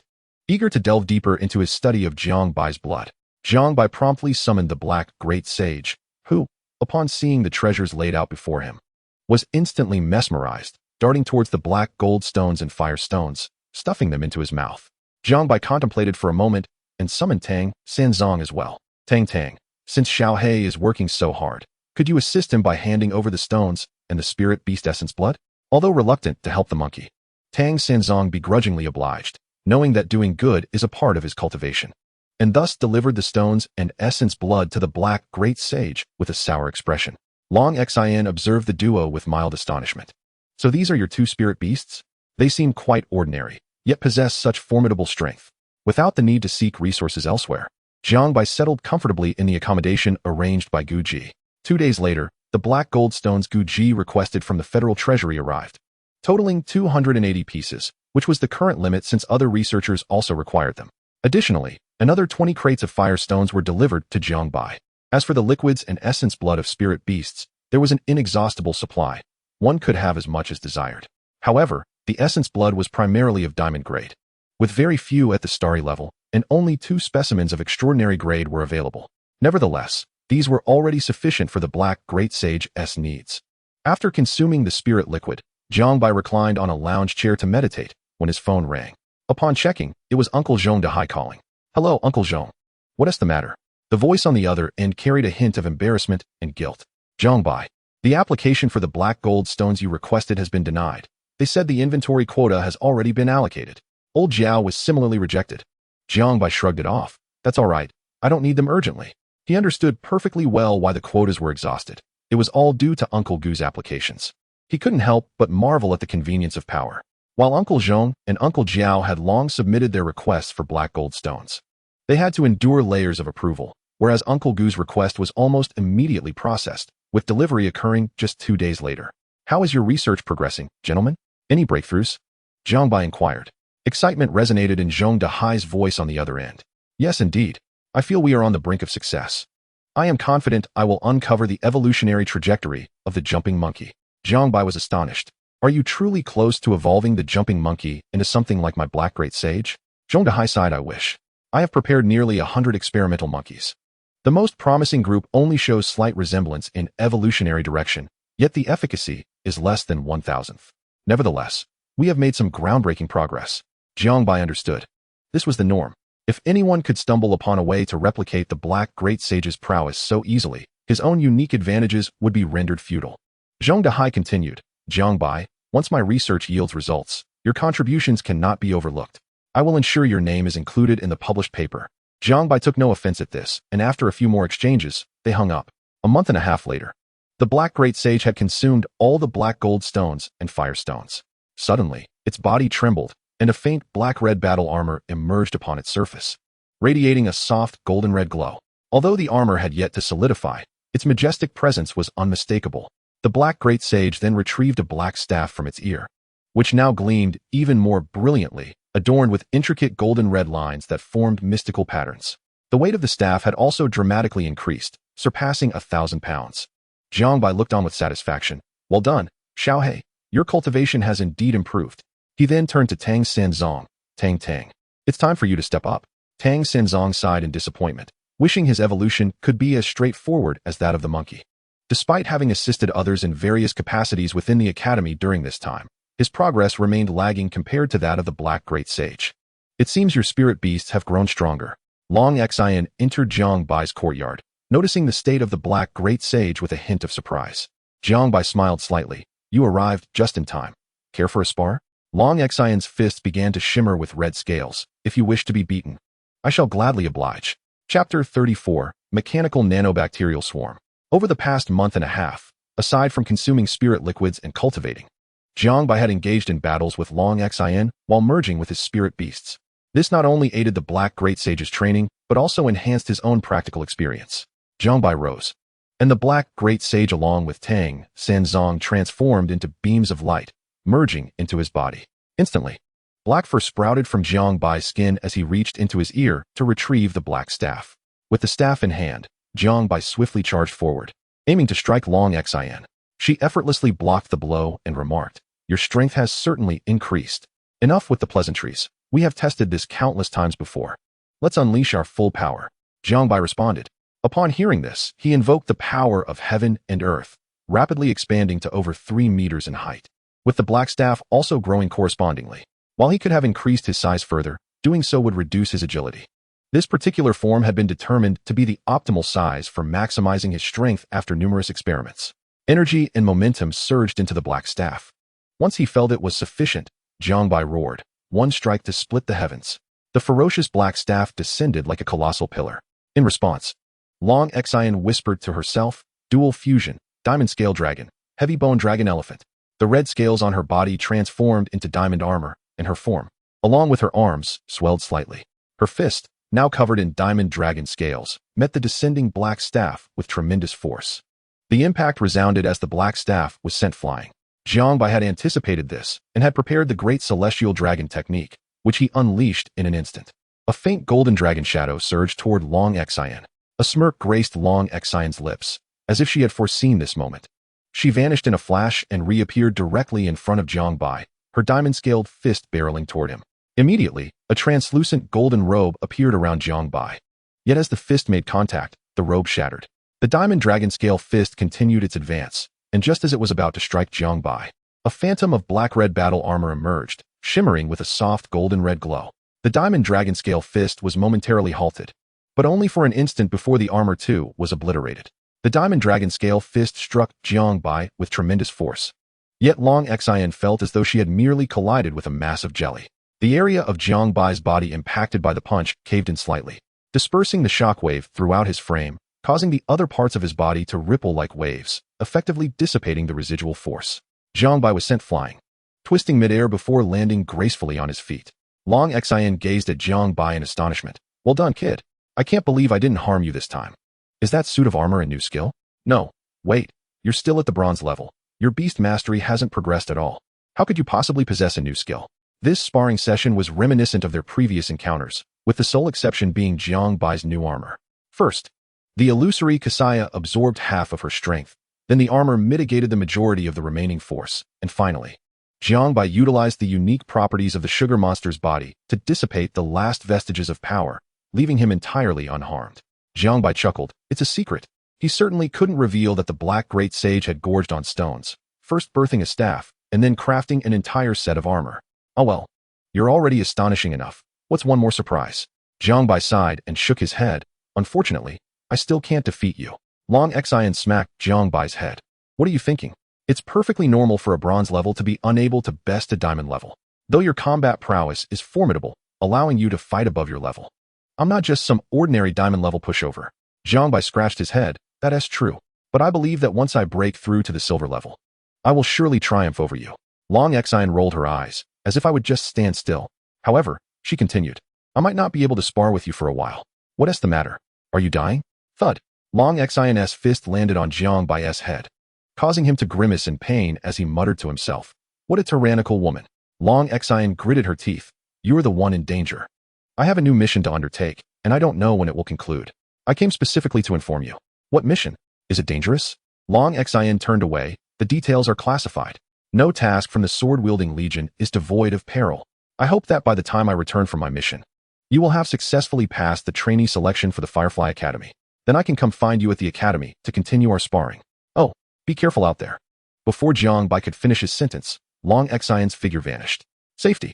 With Long Xian's departure, Jiang Bai felt a twinge of disappointment. After all, he had lost a highly suitable practice opponent.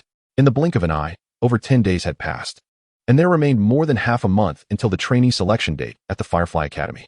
One day, as Jiang Bai was enjoying a spiritual liquid while cultivating, the Black Great Sage was munching on rare ores and sipping on the blood essence of magical beasts, while the sugar monster assisted by handing the Black Great Sage ores with one hand and blood essence with the other.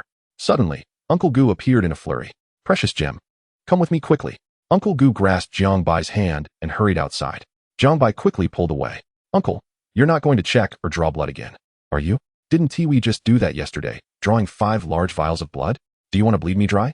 It's not a blood draw. It's a small experiment. If successful, it will be beneficial for you. Jiang Bai eyed him skeptically. Are you sure it's just a small experiment? It's not going to involve dissection, is it? Don't worry, there won't be any incisions. Not a scratch on you. With Uncle Gu's repeated assurances, Jiang Bai reluctantly followed him to the laboratory.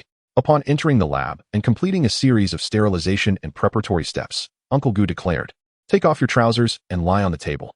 Jiang Bai immediately covered his rear. Uncle Gu, I'm straight." Uncle Gu brought over a small beaker containing some silvery powder. Being straight or bent doesn't matter. It can all go in. Hurry up and undress. Uncle Gu urged. Jiang Bai's face turned pale. Wait, Uncle Gu, are you really going to do this? Initially joking, Jiang Bai was now genuinely alarmed by Uncle Gu's insistence. You're not using that as a lubricant, are you? He pointed at the beaker. Uncle Gu nodded, of course. Don't worry. This is a mechanical nanobacterial colony. It will go in easily, and 1T heard it all. Jiang Bai, puzzled, asked, Mechanical nanobacterial colony? What is that? Why do I need it for this? Uncle Gu smiled. You can think of it as a swarm of exceedingly tiny machines. Your blood and cells have an exceptional compatibility. I want to see if these mechanical nanobacterial colonies can coexist with you.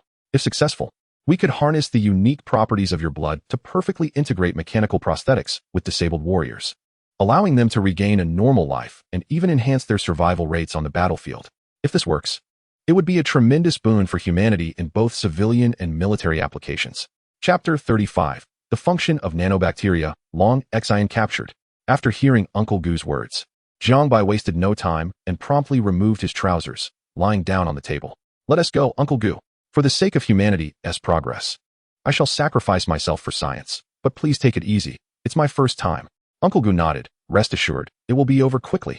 He poured the silvery powder from the beaker onto Jiang Bai's backside, and the powder swiftly crawled, finding its way inside. Jiang Bai felt a tickling sensation before losing all feeling. However, when he focused his attention inward, he could faintly sense countless tiny entities moving within him. How does it feel? Is it painful? Uncle Gu inquired. Jiang Bai shook his head. Not painful. In fact, it feels quite pleasant. Yet, the next moment, Jiang Bai let out a cry of agony. Ah, it hurts, it hurts, it hurts. Uncle Gu quickly reassured him. That's normal. The mechanical nanobacterial colonies are establishing connections with your cells. The initial discomfort is to be expected, just endure it for a moment longer. Jiang Bai broke out in a cold sweat, but it hurts too much. It's worse than any previous pain. Uncle Gu comforted him. It's perfectly normal. After all, the pain you feel is compounded by the discomfort all over your body. Fortunately, the pain subsided swiftly after a few seconds. Jiang Bai then began to tremble all over. Ah, this feels exhilarating. Uncle Gu hurriedly connected various instruments to Jiang Bai. Observing the data displayed on the screen, he was visibly excited. The mechanical nanobacterial colonies have successfully established contact with your cells. The initial communication excitement is highly sensitive. After a few more interactions, you'll acclimate. A minute later, the pleasant sensation in Jiang Bai's body faded, and he returned to normal. Try out the function. Uncle Gu urged eagerly. Jiang Bai could distinctly perceive the location of every mechanical nanobacterium within him. With a mere thought, the nanobacteria manifested on his skin. Uncle Gu was ecstatic. It's truly successful. The unique compatibility of your blood indeed works with the mechanical components. Jiang Bai looked at the mechanical nanobacteria on his body. But these things are of no use to me, are they? Didn't you say this would benefit me? Uncle Gu chuckled. Of course, it will benefit you. You just haven't fully activated them yet. Try combining your mental command with the activation of your inner spiritual energy. Jiang Bai followed Gu Ji's instructions, and the mechanical nanobacterial colony was instantly enveloped in spiritual energy. Each particle of the mechanical nanobots became interconnected by this energy, forming a silvery shield.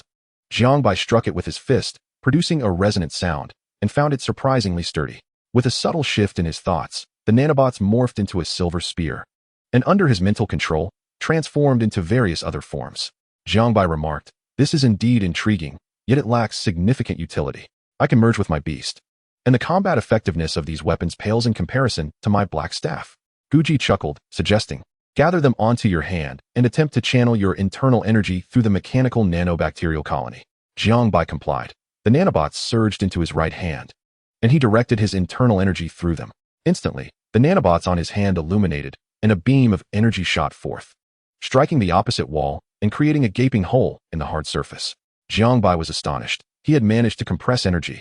The energy within him was indeed amplified when released through the mechanical nanobacterial colony, effectively doubling its potency. Gu Ji continued, "These mechanical nanobots can store energy for one-time use. When your internal energy is depleted, they can serve as a last-ditch offensive measure."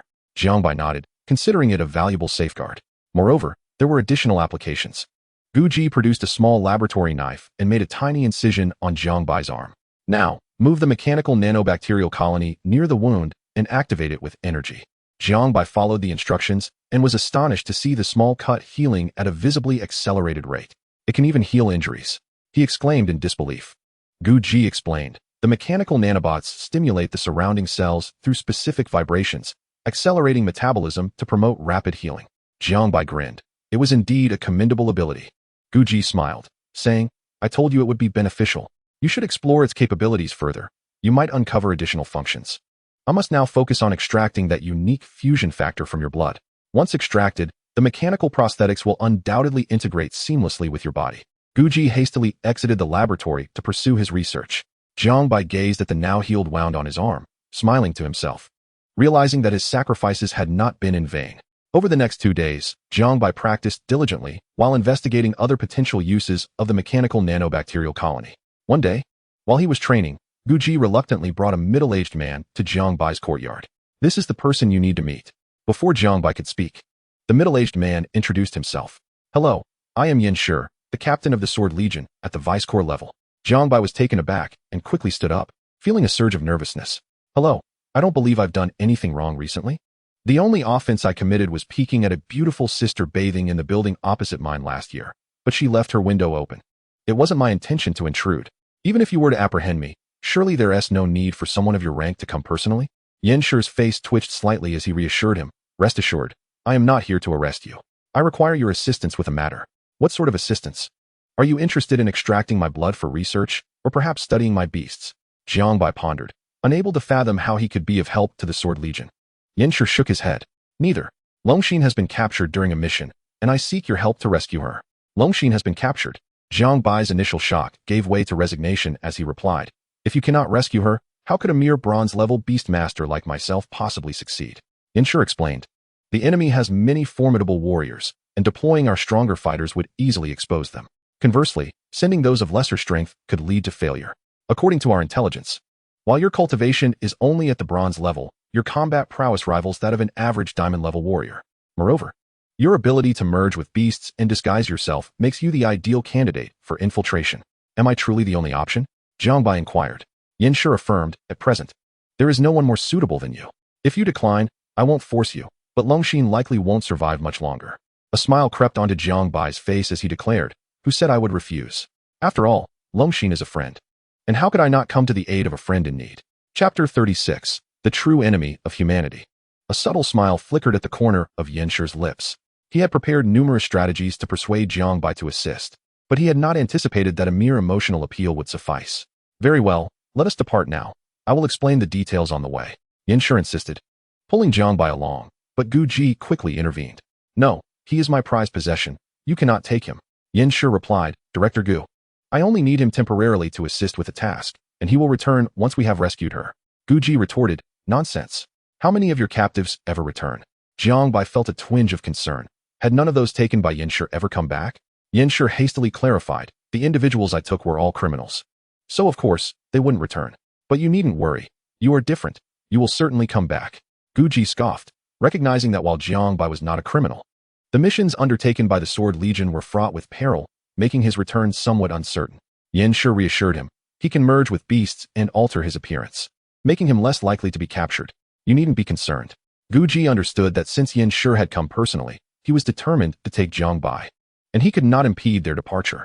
That may be so, but before you leave, I require sufficient blood for my experiments. Guji insisted. Yin Shi, exasperated, replied, fine. Go ahead and take what you need. Jiang Bai felt somewhat exasperated. Had neither of them considered his opinion? After Guji extracted 6 full syringes of blood, he reluctantly agreed to let Yin Shi take Jiang Bai. On board a military helicopter, Jiang Bai leaned back in his seat, sampling various restorative spiritual materials that he had pilfered from Guji. Now, tell me the specifics of the situation. Jiang Bai prompted. Instead of answering, Yin Shi inquired, do you know what the greatest threat humanity currently faces, or rather, who our most formidable enemy is? Of course, it's the spiritual beasts. Jiang Bai replied. Although humans with the talent to contract spiritual beast cubs could wield power against them, vast numbers of spiritual beasts still roamed the wilderness. Periodically, they would form beast tides, assaulting human cities and inflicting significant damage. Furthermore, whenever new spatial rifts emerged, releasing new secret realms, countless spiritual beasts would descend. The timing and location of these spatial rifts were unpredictable, potentially even manifesting within human cities. Thus, for ordinary citizens, spiritual beasts remained humanity's greatest threat. Yanshi shook his head, stating, while spiritual beast disasters can cause severe losses, humanity possesses the means to combat them. Overall, the situation remains manageable. Jiang Bai, puzzled, asked, if it's not the spiritual beasts, then what is it? Yanshi probed further, do you know where spiritual beasts originate? Jiang Bai responded, the history of spiritual beasts spans only 300 years. Didn't the text say they came through spatial rifts from another world of spiritual beasts? Yanshi nodded, affirming, precisely. The realm in which the spirit beasts originally resided is known as the Source Spirit Continent. However, spirit beasts are not the sole inhabitants of that world. They do not reign supreme over the Source Spirit Continent. Within this land, 4 intelligent races exist: the beastmen, the demons, the elves, and the dwarves. These races have persistently endeavored to infiltrate our world through spatial rifts, much like the spirit beasts. It is these 4 races that pose the most significant threat to humanity, serving as our greatest adversaries. Is there really another intelligent race? Jiang Bai was astonished, his mind truly shaken. It was the first time he had heard of intelligent beings beyond humanity. Why was there no mention of these 4 races in the school textbooks? Why had he not encountered any related information online? Yanshi responded, it is, of course, to prevent panic.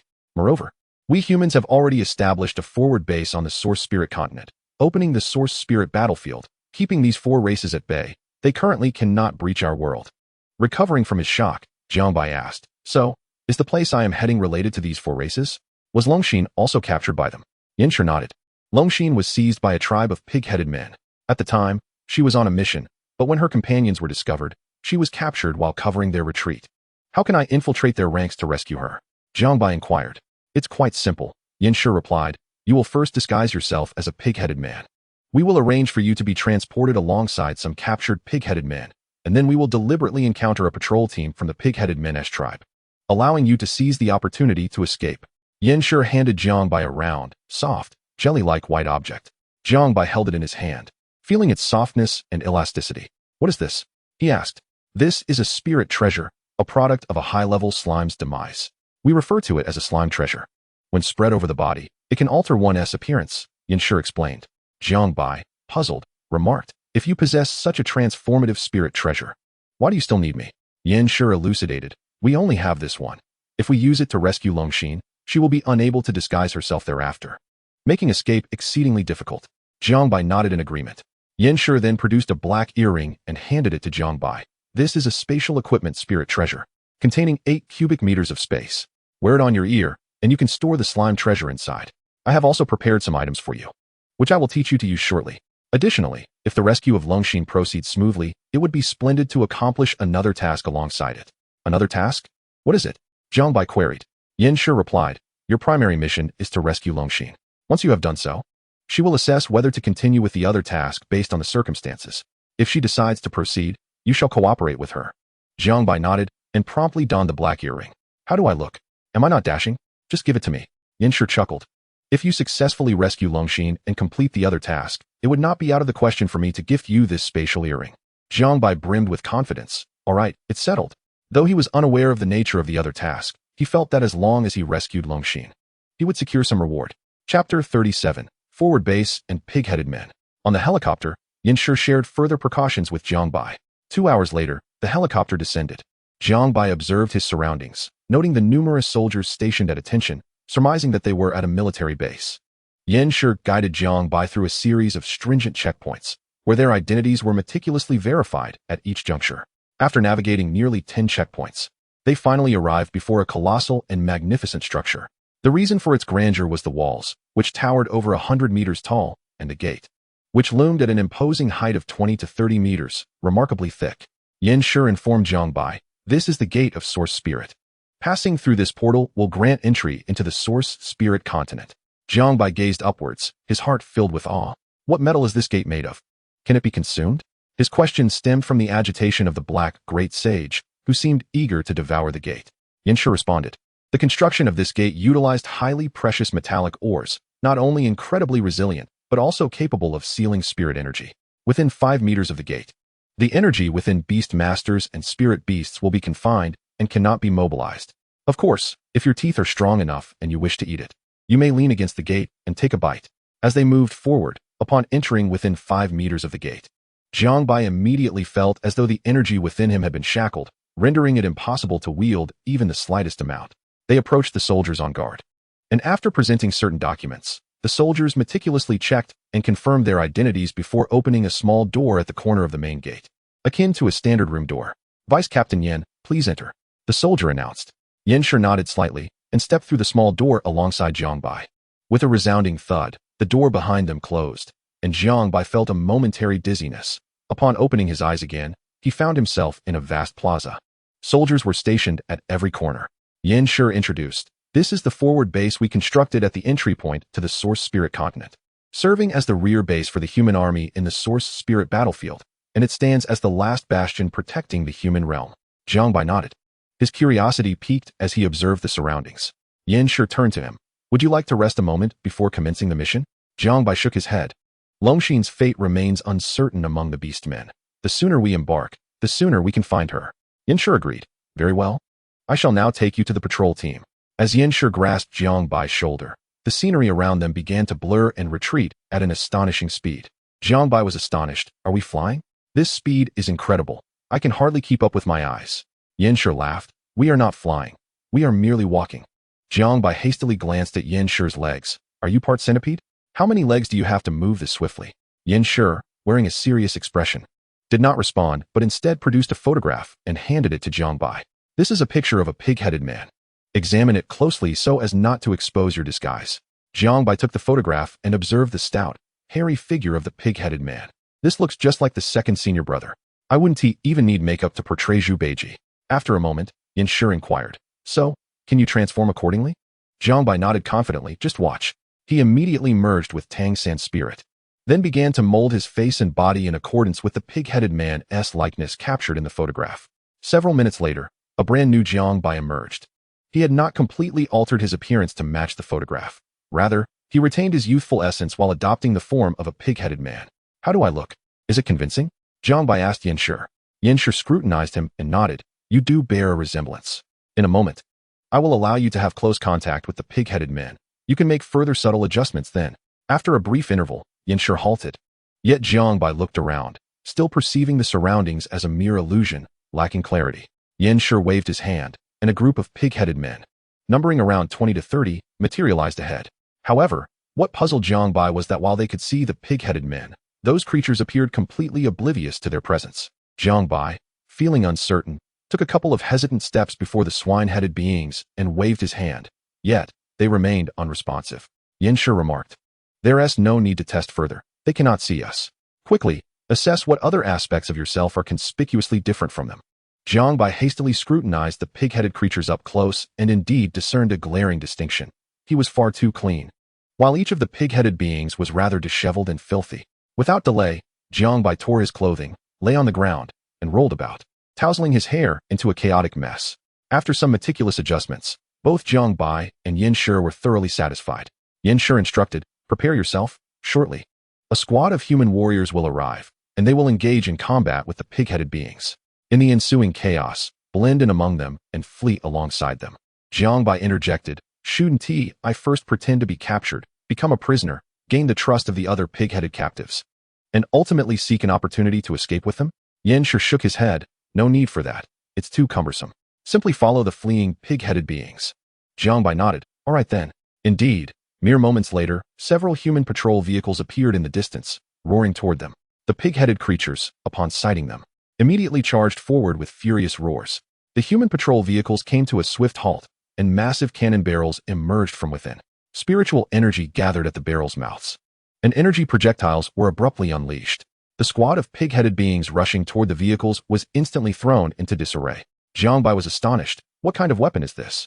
Yanshi explained, "This is a spiritual energy cannon, developed by the Spiritual Energy Academy. Not only this cannon, but also the vehicles and many other spiritual energy devices are products of their research. The magnetic field in the Source Spirit battlefield differs from our world. Complex electronic devices cannot function here. These spiritual energy devices are powered by spiritual energy stones." Jiang Bai nodded. marveling at how the Spiritual Energy Academy had harnessed spiritual energy stones to develop an array of spiritual weaponry. He was aware that although spiritual energy stones contain spiritual energy, they are far too chaotic for humans to absorb and cultivate. After the pig-headed beings were bombarded by the spiritual energy cannon, they quickly scattered and continued their charge toward the human vehicles. In the next moment, 20 to 30 human warriors descended from the vehicles, wielding spiritual energy guns to fire upon the pig-headed beings. A single volley felled several of them. As the pig-headed beings closed in, the human warriors summoned their respective beasts and launched coordinated attacks, employing their training against the pig-headed foes. Chapter 38. Linguistic Expert, Piglet Bai. Although the pig-headed beings were ferocious, they were ultimately no match for the human warriors, and after a fierce battle, they began to retreat. Now as your chance go. Yin Shi pushed Jiang Bai forward. Jiang Bai dashed into the throng of fleeing pig-headed beings, swiftly disappearing from sight. Following several pig-headed beings as they fled, Jiang Bai ran a considerable distance before they gradually came to a halt, panting heavily. Grr, blarg mani tu Oshababa. Off to buy something, I reckon grr. The pig-headed beings, their faces contorted with anger, were chattering away, yet Jiang Bai could not comprehend a word, cursing inwardly. Damn it, why didn't Uncle Yin tell me that these pig-headed beings don't speak human language? One of the pig-headed beings turned to Jiang Bai, Gigi Lu La Baba. Jiang Bai feigned calmness while anxiety surged within him. What if I can't speak their language and get exposed right after infiltrating? Beep. Triggered temporary entry. Linguistic Expert. Entry effect. Acquire proficiency in an unfamiliar language within a very short duration. Effect lasts for 1 day.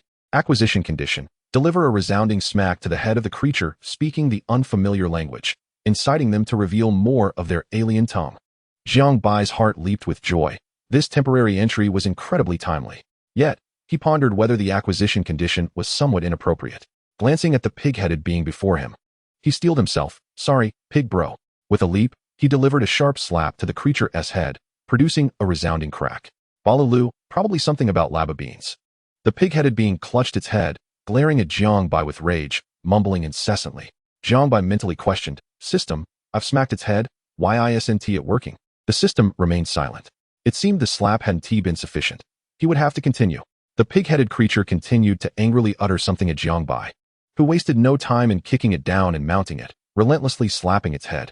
The pig-headed being roared in protest, shouting wildly. The other pig-headed beings rushed over to pull Jiang Bai away. However, just as they managed to lift him, Jiang Bai shifted his target to the one who had attempted to haul him away, furiously slapping its head. No way, let us not buy back. Let us have a party. Oh ha ha. The enraged pig-headed beings began to retaliate against Jiang Bai. Yet, their strength barely reached the bronze level. In his fused state with his beast, even without employing skills, Jiang Bai was utterly unfazed by them. He deftly captured several pig-headed beings, pummeling them with fervor. Beep. Congratulations. Host has acquired temporary entry. Linguistic Expert. Despite having obtained the temporary entry, Jiang Bai continued his assault, relentlessly striking the pig-headed beings. Their furious shouts echoed around him. Gradually, the language that had once been incomprehensible began to make sense to Jiang Bai. Elated, he intensified his efforts, not merely slapping but also employing fists and feet against the pig-headed beings. After a relentless 10 minutes, Jiang Bai could finally understand everything the pig-headed beings were saying and felt capable of articulating their language as well. Stop hitting us, we concede. This pig is insane. Jiang Bai feigned surprise, gazing incredulously at the pig-headed beings. What? It was you all along. Wasn't I just attacking humans? He inquired in their language, fluently and naturally, as if speaking his mother tongue. Are you blind? We all have pig heads. Can't you see we don't resemble those hideous humans? One retorted. Exactly. Were you out of your mind just now? Jiang Bai tapped his own head, pretending that he must have been injured during the earlier battle with the humans, which had caused a lapse in his mental faculties, and he was now recovering. Is that truly the case? One pig-headed being regarded him skeptically. Jiang Bai met its gaze with sincerity, asserting, of course. Otherwise, why would I attack you for no reason? Then, his expression turned furious. The next time I encounter humans, I shall not spare them, to avenge this grievance. One pig-headed being rubbed its swollen head, peering at Jiang Bai. Wait a minute, I don't recognize you. Are you one of our patrol team? Jiang Bai feigned a timid tone. Actually, I'm not part of your patrol team. A pig-headed being immediately questioned. Then who are you, and how did you end up here? Jiang Bai sighed deeply, declaring, I am known as Piglet Bai. My parents, along with my yet-to-be-seen pregnant wife, have been mercilessly slain by humans. I am determined to avenge them. Thus, he stealthily followed your patrol squad, hoping to confront humans and exact retribution. However, to his dismay, Those humans proved to be exceptionally formidable, inflicting not just physical wounds, but also psychological trauma upon him, leading to his inadvertent attack against you. A profound hatred for humanity surfaced on Jiang Bai's face. Upon hearing Jiang Bai's lament, several pigmen were instantly filled with sympathy. It was no wonder he had fought them with such fervor. His family had been ruthlessly extinguished by humans. Brother Bai, please accept our condolences, they expressed, forgiving him for his earlier aggression, understanding that his actions were rooted in grief. Jiang Bai sighed once more. I never anticipated humans could be so powerful. When shall I be able to avenge my parents, my wife, and the unborn child? Brother Bai, do not despair. Your abilities are already commendable. With just 2 more years of dedicated training upon your return, you shall be capable of making those humans kneel and beg for mercy. Jiang Bai nodded eagerly, exclaiming, Indeed. Brothers, let us hasten back. I can hardly wait to resume my training and seek vengeance upon the humans. Onward, we return. The pigmen limped along, guiding Jiang Bai back. In the ethereal realm, Yanshi observed Jiang Bai and the pigmen as they departed, feeling bewildered. When had this lad acquired the language of the source spirit continent?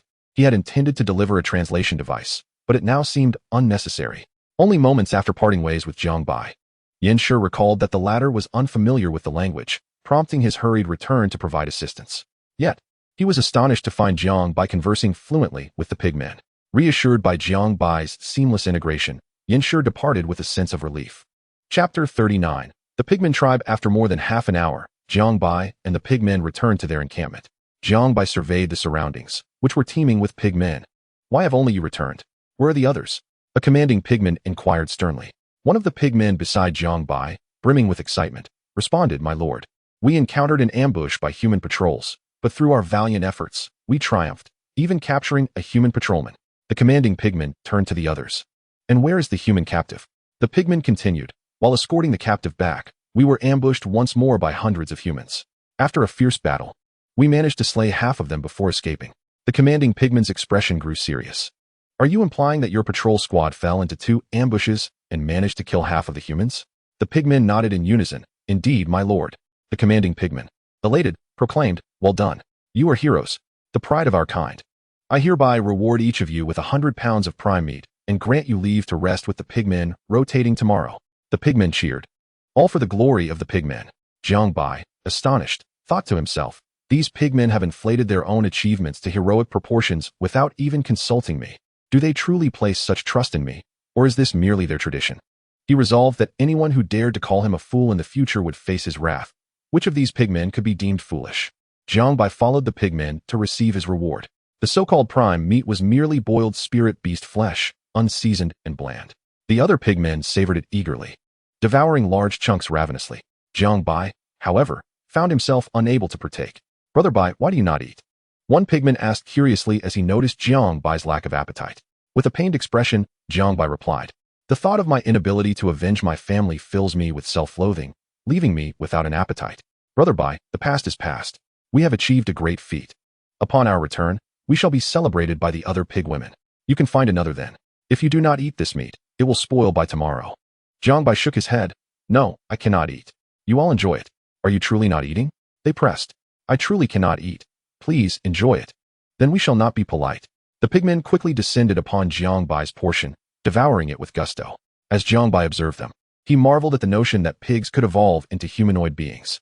As night fell, the entire pigmen encampment was filled with the sounds of snoring, a cacophony akin to rolling thunder. Jiang Bai, having not slept a wink, trudged along with a group of pigmen the following day, bearing dark circles under his eyes.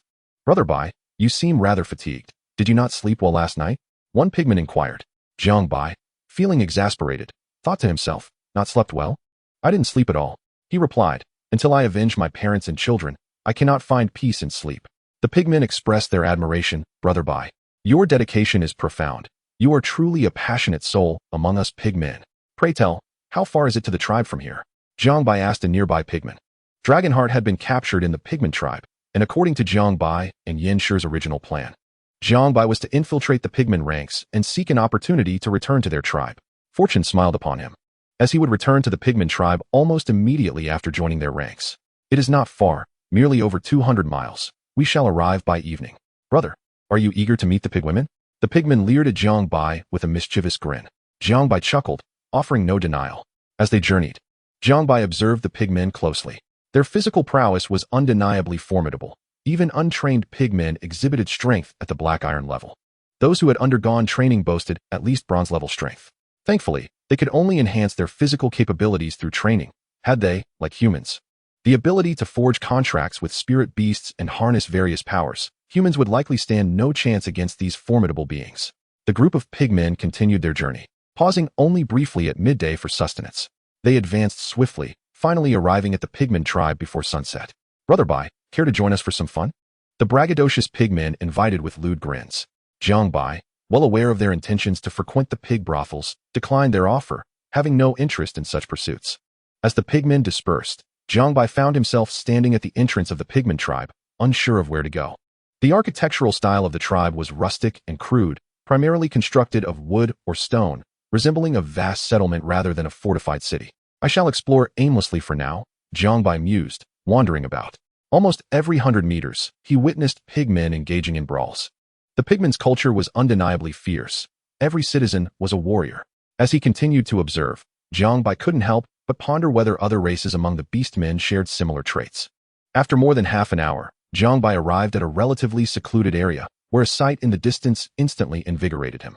In the distance, shackled figures were methodically dismembering the carcasses of spirit beasts, skinning and butchering them for soup. Nearby, a group of pig-headed beings wielding weapons oversaw the gruesome task. Was Longxin also among them? Jiang Bai edged closer, not yet having begun his search when one of the armed, pig-headed creatures barked at him. "This is the royal palace's meat supply area. No idle pigfolk are allowed to linger here. Move along." Jiang Bai cast a glance, but uttered no words, turning away instead. As darkness began to envelop the sky, he discovered a dilapidated wooden house nearby, ensuring it housed only a single black iron tier pig-headed creature before stealthily entering. Inside the rundown room, a corpulent sow-headed creature was in the midst of disrobing. Jiang Bai swiftly approached from behind and struck her neck with force. Thud! A dull sound echoed as the sow-headed creature slowly turned to face him. Jiang Bai cursed under his breath. Wasn't he always depicted on television that a swift strike from behind would render the target unconscious? What was wrong with this creature? Why was she still standing? Indeed, the portrayals on television were utterly unreliable. Just as Jiang Bai resolved to silence the sow-headed creature, she flashed a grin, revealing a set of crooked yellow tusks. "Oh, handsome piglet, if you desire something, just say so. No need for sneak attacks. You're quite the romantic. Come, lie down on the bed." With a firm grasp, the sow-headed creature tossed Jiang Bai onto a rickety wooden bed. Chapter 40. The Damnable Charm. Jiang Bai found himself pinned on the decrepit bed, feeling utterly helpless like a small child. Ding. Temporary entry triggered. Damnable Charm. Entry effect. Personal charm increased by 50%, making one even more alluring to the opposite sex. Effect lasts for 3 days. Acquisition condition. Engage in intimate activities with a member of the opposite sex within 3 minutes. Upon hearing the system notification, Jiang Bai was left utterly bewildered. Damn it, is the system devoid of shame? Triggering a temporary entry at this moment is one thing, but you want me to roll around with the opposite sex? And within 3 minutes. This is a pig-headed tribe for crying out loud. Are you deliberately setting me up? Jiang Bai had nearly resolved to abandon this temporary entry. "Come here, little handsome pig. Let me pamper you." The sow-headed creature untied her ragged garments, grinning widely as she approached Jiang Bai. Suddenly, a black stick appeared in Jiang Bai's hand. The sow-headed creature paused for a moment, then grinned even wider. "Oh, little handsome pig. I didn't know you could be so thoughtful, wielding a stick." Jiang Bai replied with a smile. "Then let us see how you enjoy the might of this stick." The sow-headed creature trembled with excitement. "Oh, little handsome pig, I adore you. Don't dawdle, come on." Thud. Jiang Bai brought the black stick crashing down onto the sow-headed creature's head. She collapsed, unconscious, sprawling atop Jiang Bai.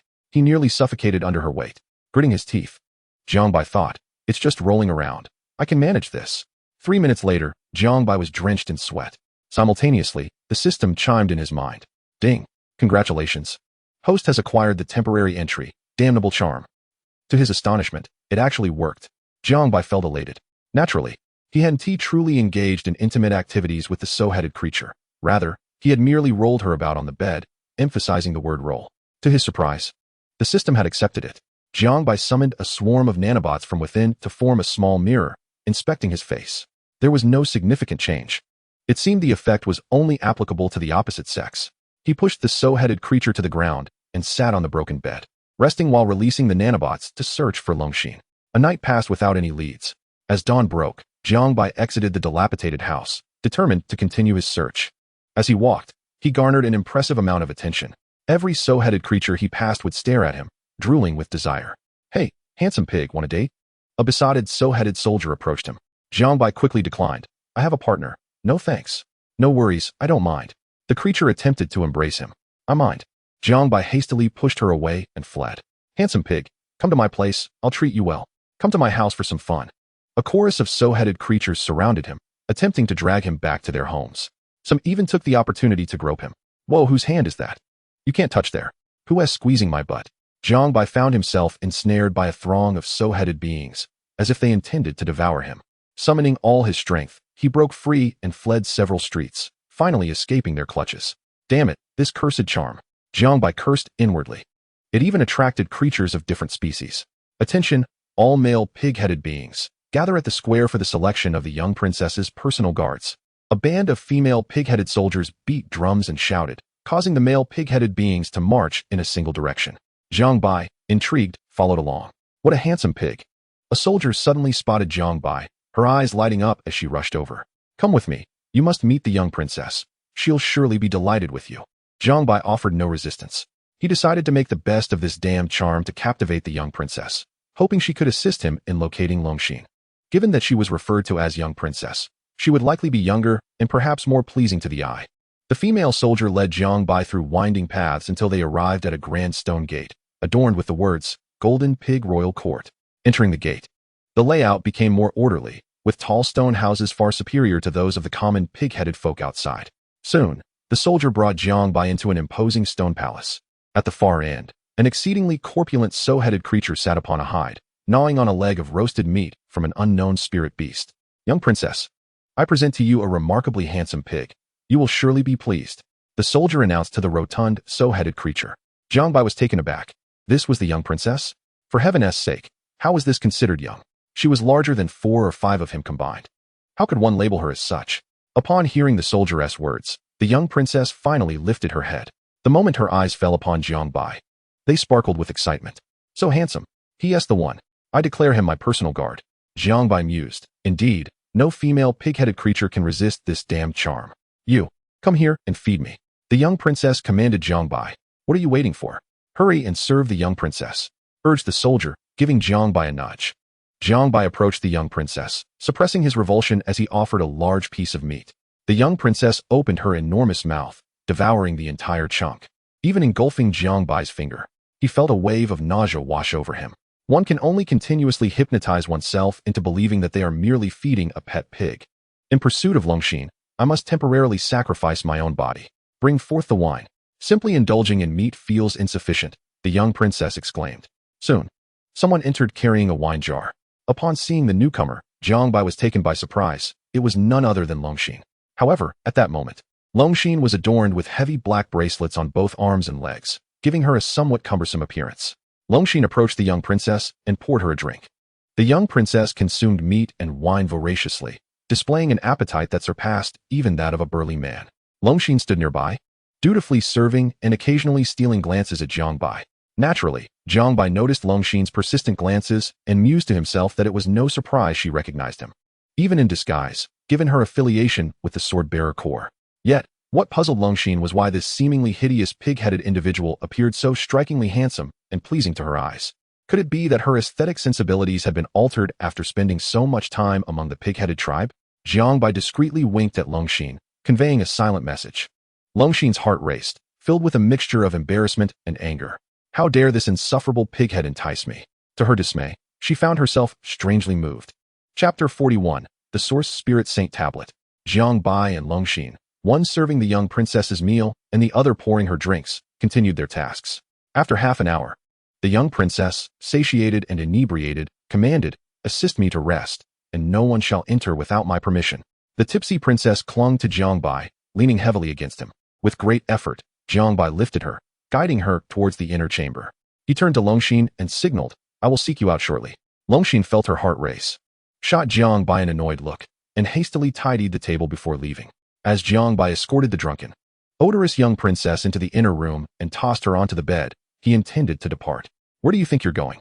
Quickly help me undress and relieve me," the young princess demanded, grasping Jiang Bai's rear. He shuddered involuntarily. Clenching his teeth, Jiang Bai thought, why are these female pigheads so insatiable, all coveting my allure? Relieve you, is it? Very well, I shall assist you. A dark rod appeared in his hand, and with one swift strike, he knocked the young princess unconscious. Exiting the room, Jiang Bai was met with astonished gazes from the female pig-headed soldiers. Why so soon? One asked. With a proud expression, Jiang Bai replied, I am a quick draw. After all, the soldiers gazed at him with regret, lamenting that such a handsome pigman turned out to be merely a quick draw, unfazed by their opinions. Jiang Bai turned and made his way to the quarters of the attendants. Longxin was resting when the door was suddenly flung open. Who? She exclaimed, springing to her feet. It's me. Jiang Bai closed the door and approached her. Why aren't you attending to the young princess, and what brings you here? Longxin regarded him warily. Despite his more agreeable appearance, he remained an enemy. I've come to find you. Quickly follow me. Jiang Bai reached for Longxin's hand to lead her away. In a flash, a cold dagger pressed against Jiang Bai's neck, rendering him motionless. You would do well to suppress your little schemes and return to dutifully serve the young princess. Should you harbor any untoward thoughts, I shall end your life. Mother Tyrannosaurus. What are you doing? It's me, Jiang Bai. He hastily shed his disguise, reverting to his true form. Jiang Bai? Longxin exclaimed, astonished, though she lowered her dagger. How did you end up in the pig-headed tribe? That fellow, Yin Wang, said you were captured on a mission and sent me to rescue you. I presumed you would be tortured severely in a dungeon, yet here you are, serving as a maid for pigheads. Longxin rolled her eyes at Jiang Bai, explaining, having a powerful human servant is a matter of great pride for the beastmen. After my capture, I caught the attention of the young princess of the Golden Pig Kingdom and have been serving her since. Jiang Bai eyed the bulky bracelets on Longxin's wrists and teased, it seems that Pighead treats you quite well, gifting you with such fine bracelets. Longxin, exasperated, replied, these are spirit-binding cuffs made of spirit-locking stones. Once worn, they confine one's internal energy, rendering me incapable of utilizing my powers or commanding beasts. Are the keys with the fat princess? Wait here, I shall retrieve them for you. Jiang Bai turned to leave, but Longxin grasped his arm. No need. The craftsmanship of beastmen is too crude. I can free myself. With a flick of her wrist, a slender wire appeared, which she deftly inserted into the lock of the cuffs. Moments later, the cuffs fell away. Jiang Bai, perplexed, inquired, if you could unlock them yourself, why not escape? Do you have a penchant for serving pigheads? You have a penchant for serving pigheads. Longxin retorted, escaping is not difficult, but I wish to complete my mission. I was at a loss for how to proceed, yet now that you've arrived, I've devised a plan that may be worth the risk. Jiang Bai reclined on Longxin's bed and remarked, I agreed to rescue you primarily out of gratitude for your past assistance. I am confident in my ability to avoid capture at every step. However, if fulfilling your mission entails significant peril, I must reconsider. I cannot jeopardize my own life. After all, I am the sole heir to my family. Should I perish, my lineage would end. Longxin nodded. I understand. You are not a member of the Swordbearer Corps, and you have every right to weigh your options. What task is it that you feel compelled to accomplish? Can it wait until we devise another plan? Jiang Bai queried, intrigued. Longxin looked at him and asked, are you familiar with the Source Spirit Saint Tablet? Jiang Bai shook his head. I've never heard of it. It is not surprising you, Haven T. You should know that whether we are human or beast, the pinnacle of cultivation is the legendary level. However, transitioning from the extraordinary realm to the legendary realm cannot be achieved solely through personal cultivation. Does it require the so-called Saint Tablet? Jiang Bai asked. Longxin affirmed, indeed. One must comprehend the Saint Tablet to break through to the legendary realm. Yet, in our entire human federation, there are only 2 Source Spirit Saint Tablets, which leaves many in the extraordinary realm with no opportunity to grasp the Saint Tablet, forcing them to remain stagnant. Within the Golden Pig Kingdom tribe, we have secretly learned of a hidden realm where a Source Spirit Saint Tablet is forming. If we can retrieve it for our human federation, it would be of utmost importance to all humanity. Jiang Bai was astonished. You intend for a high school student like me to engage in a matter of such significance? Longxin placed her hand on Jiang Bai's shoulder. Ambition knows no age. I am not much older than you, and you are quite exceptional.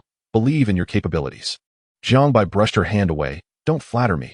First, share your plan. If I find it viable, I might consider it. Longxin glanced at the black ear studs in Jiang Bai's ears and inquired, the deputy commander, Yin, must have equipped you with various gear in your spatial ear stud, correct? Jiang Bai nodded and emptied the contents of the ear stud. You even brought the Shirlai bow. This increases our chances significantly. Longxin exclaimed joyfully upon seeing the Shirlai bow. She then whispered her plan to Jiang Bai, discussing the details. So what do you say? Will you join me? Rest assured. If we are exposed, you need only to flee. Jiang Bai contemplated the fact that with the sugar-3 burials at his disposal, he could effortlessly alter his appearance. Should his identity be exposed, he could simply transform several times and slip into a crowd of pig-headed individuals, making it unlikely for anyone to locate him. With a resolute bite of his teeth and a firm stamp of his foot, he declared, "Let's do this." Long Xian smiled, extending her palm to wish for the success of their inaugural collaboration. Jiang Bai reached out to shake her hand. Suddenly struck by a thought, he inquired, "At the fat princess's place, did you fail to recognize me?" Long Xian retorted, somewhat irked, "In that pig-headed guise, how could I possibly identify you? Then why do you keep stealing glances at me? I wink at you and you respond. Who has stealing glances at you? Don't flatter yourself." Long Xian's face flushed slightly, her heart racing anew. Observing her reaction, Jiang Bai grasped that it was indeed his damned charm at play. Chapter 42. Impersonating the Little Princess, unmoving as a tortoise. A few kilometers from the Golden Pig King's domain, at the entrance of a secret realm, a throng of pig-headed soldiers stood guard. A contingent of these soldiers bore a large sunshade palanquin, creaking as they approached the entrance. A notably rotund female pig-headed figure was assisted down from the palanquin by the soldiers. "We have come to see the little princess." The guards at the gate quickly bowed in respect. "Open the gates. This princess wishes to enter," declared the hefty female pig-headed figure. One soldier replied, "Little princess, Lord Golden Pig has decreed that without his command, no unauthorized individuals may enter." With a resounding slap, a male pig-headed soldier accompanying the rotund figure delivered a hefty blow to the guard. "Open your pig eyes and see. The little princess, favored above all by Lord Golden Pig, is hardly an unauthorized individual." The little princess snapped, "Open the gates at once, or I shall have my father take your heads." "Why yes, of course, we shall open the gates." The guards, well aware of Lord Golden Pig's fondness for the little princess, hastily swung open the entrance to the secret realm. "You shall accompany me inside. The rest must wait outside." The little princess instructed the other bearers of the palanquin, leading the male soldier into the secret realm. Upon passing through the gates, the scenery transformed dramatically. "Is this truly feasible? If that gluttonous pig awakens, we shall be exposed," remarked the male soldier beside the little princess. These two were none other than Jiang Bai and Long Xian in disguise. Long Xian had utilized a shire beast to assume the identity of the little princess and had come to the secret realm under her guise. This was the very realm where the source spirit sacred steel was being formed. Long Xian assured, "Rest easy. She won't awaken for at least 2 or 3 days. After indulging in copious feasts, the little princess would invariably sleep for several days. Otherwise, Long Xian would not have dared to impersonate her. So we have a maximum of 3 days."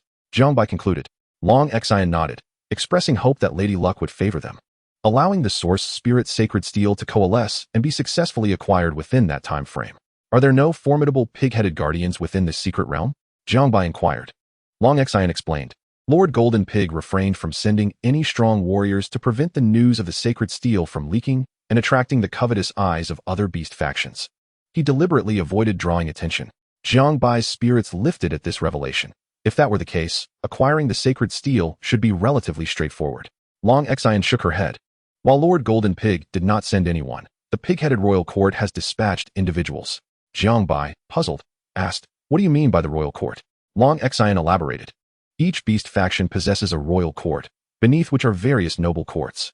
This realm belongs to the Golden Pig Court, a subordinate of the pig-headed royal court. The pig-headed royal court? Their emissaries must be stronger then? Jiang Bai queried. Long Xian replied. A pregnant consort has come from the pig-headed royal court under the pretense of leisure, accompanied by a strong protector for her safety, to avoid arousing suspicion. The pig emperor did not send a legendary powerhouse, just an extraordinary one. Jiang Bai's expression twitched. Merely an extraordinary warrior? Do you hear the absurdity in that? An extraordinary being would toy with us.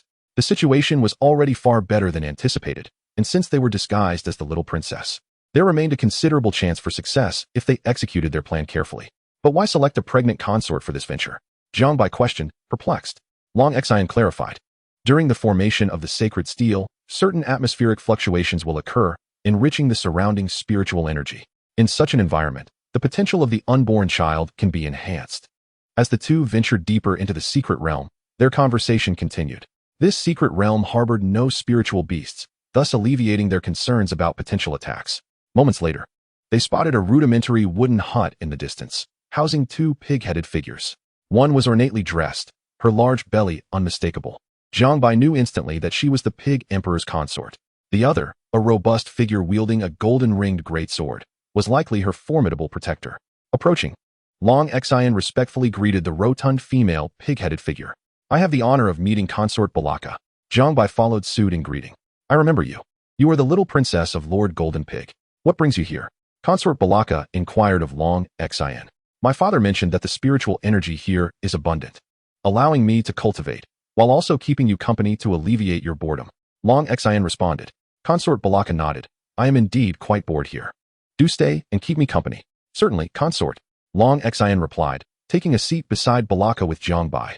The pig-headed warrior behind Balaka merely cast a cursory glance and then returned to his preoccupation. However, Balaka's gaze lingered on Jiang Bai, stirring a ripple of intrigue within her. What a handsome pig-headed fellow. Jiang Bai's accursed charm was once again at work. "Clanna, your choice of guard is quite commendable. He is rather pleasing to the eye," Balaka remarked with a smile. Noticing Balaka's frequent glances towards Jiang Bai and her flattering words, Long Xian quickly interjected, "He is merely a guard. If consort finds him agreeable, you may keep him by your side henceforth." "Well then, I must express my gratitude to you, Clanna," Balaka said, her smile radiant. "As long as it pleases you, consort," Long Xian replied, casting a meaningful glance at Jiang Bai. Jiang Bai approached Balaka. "Consort, may I offer you a massage to help you relax? I have been here for days and feel rather fatigued. Do go ahead." Balaka acquiesced. Jiang Bai began to massage her shoulders, his gaze drifting to a small depression not far away.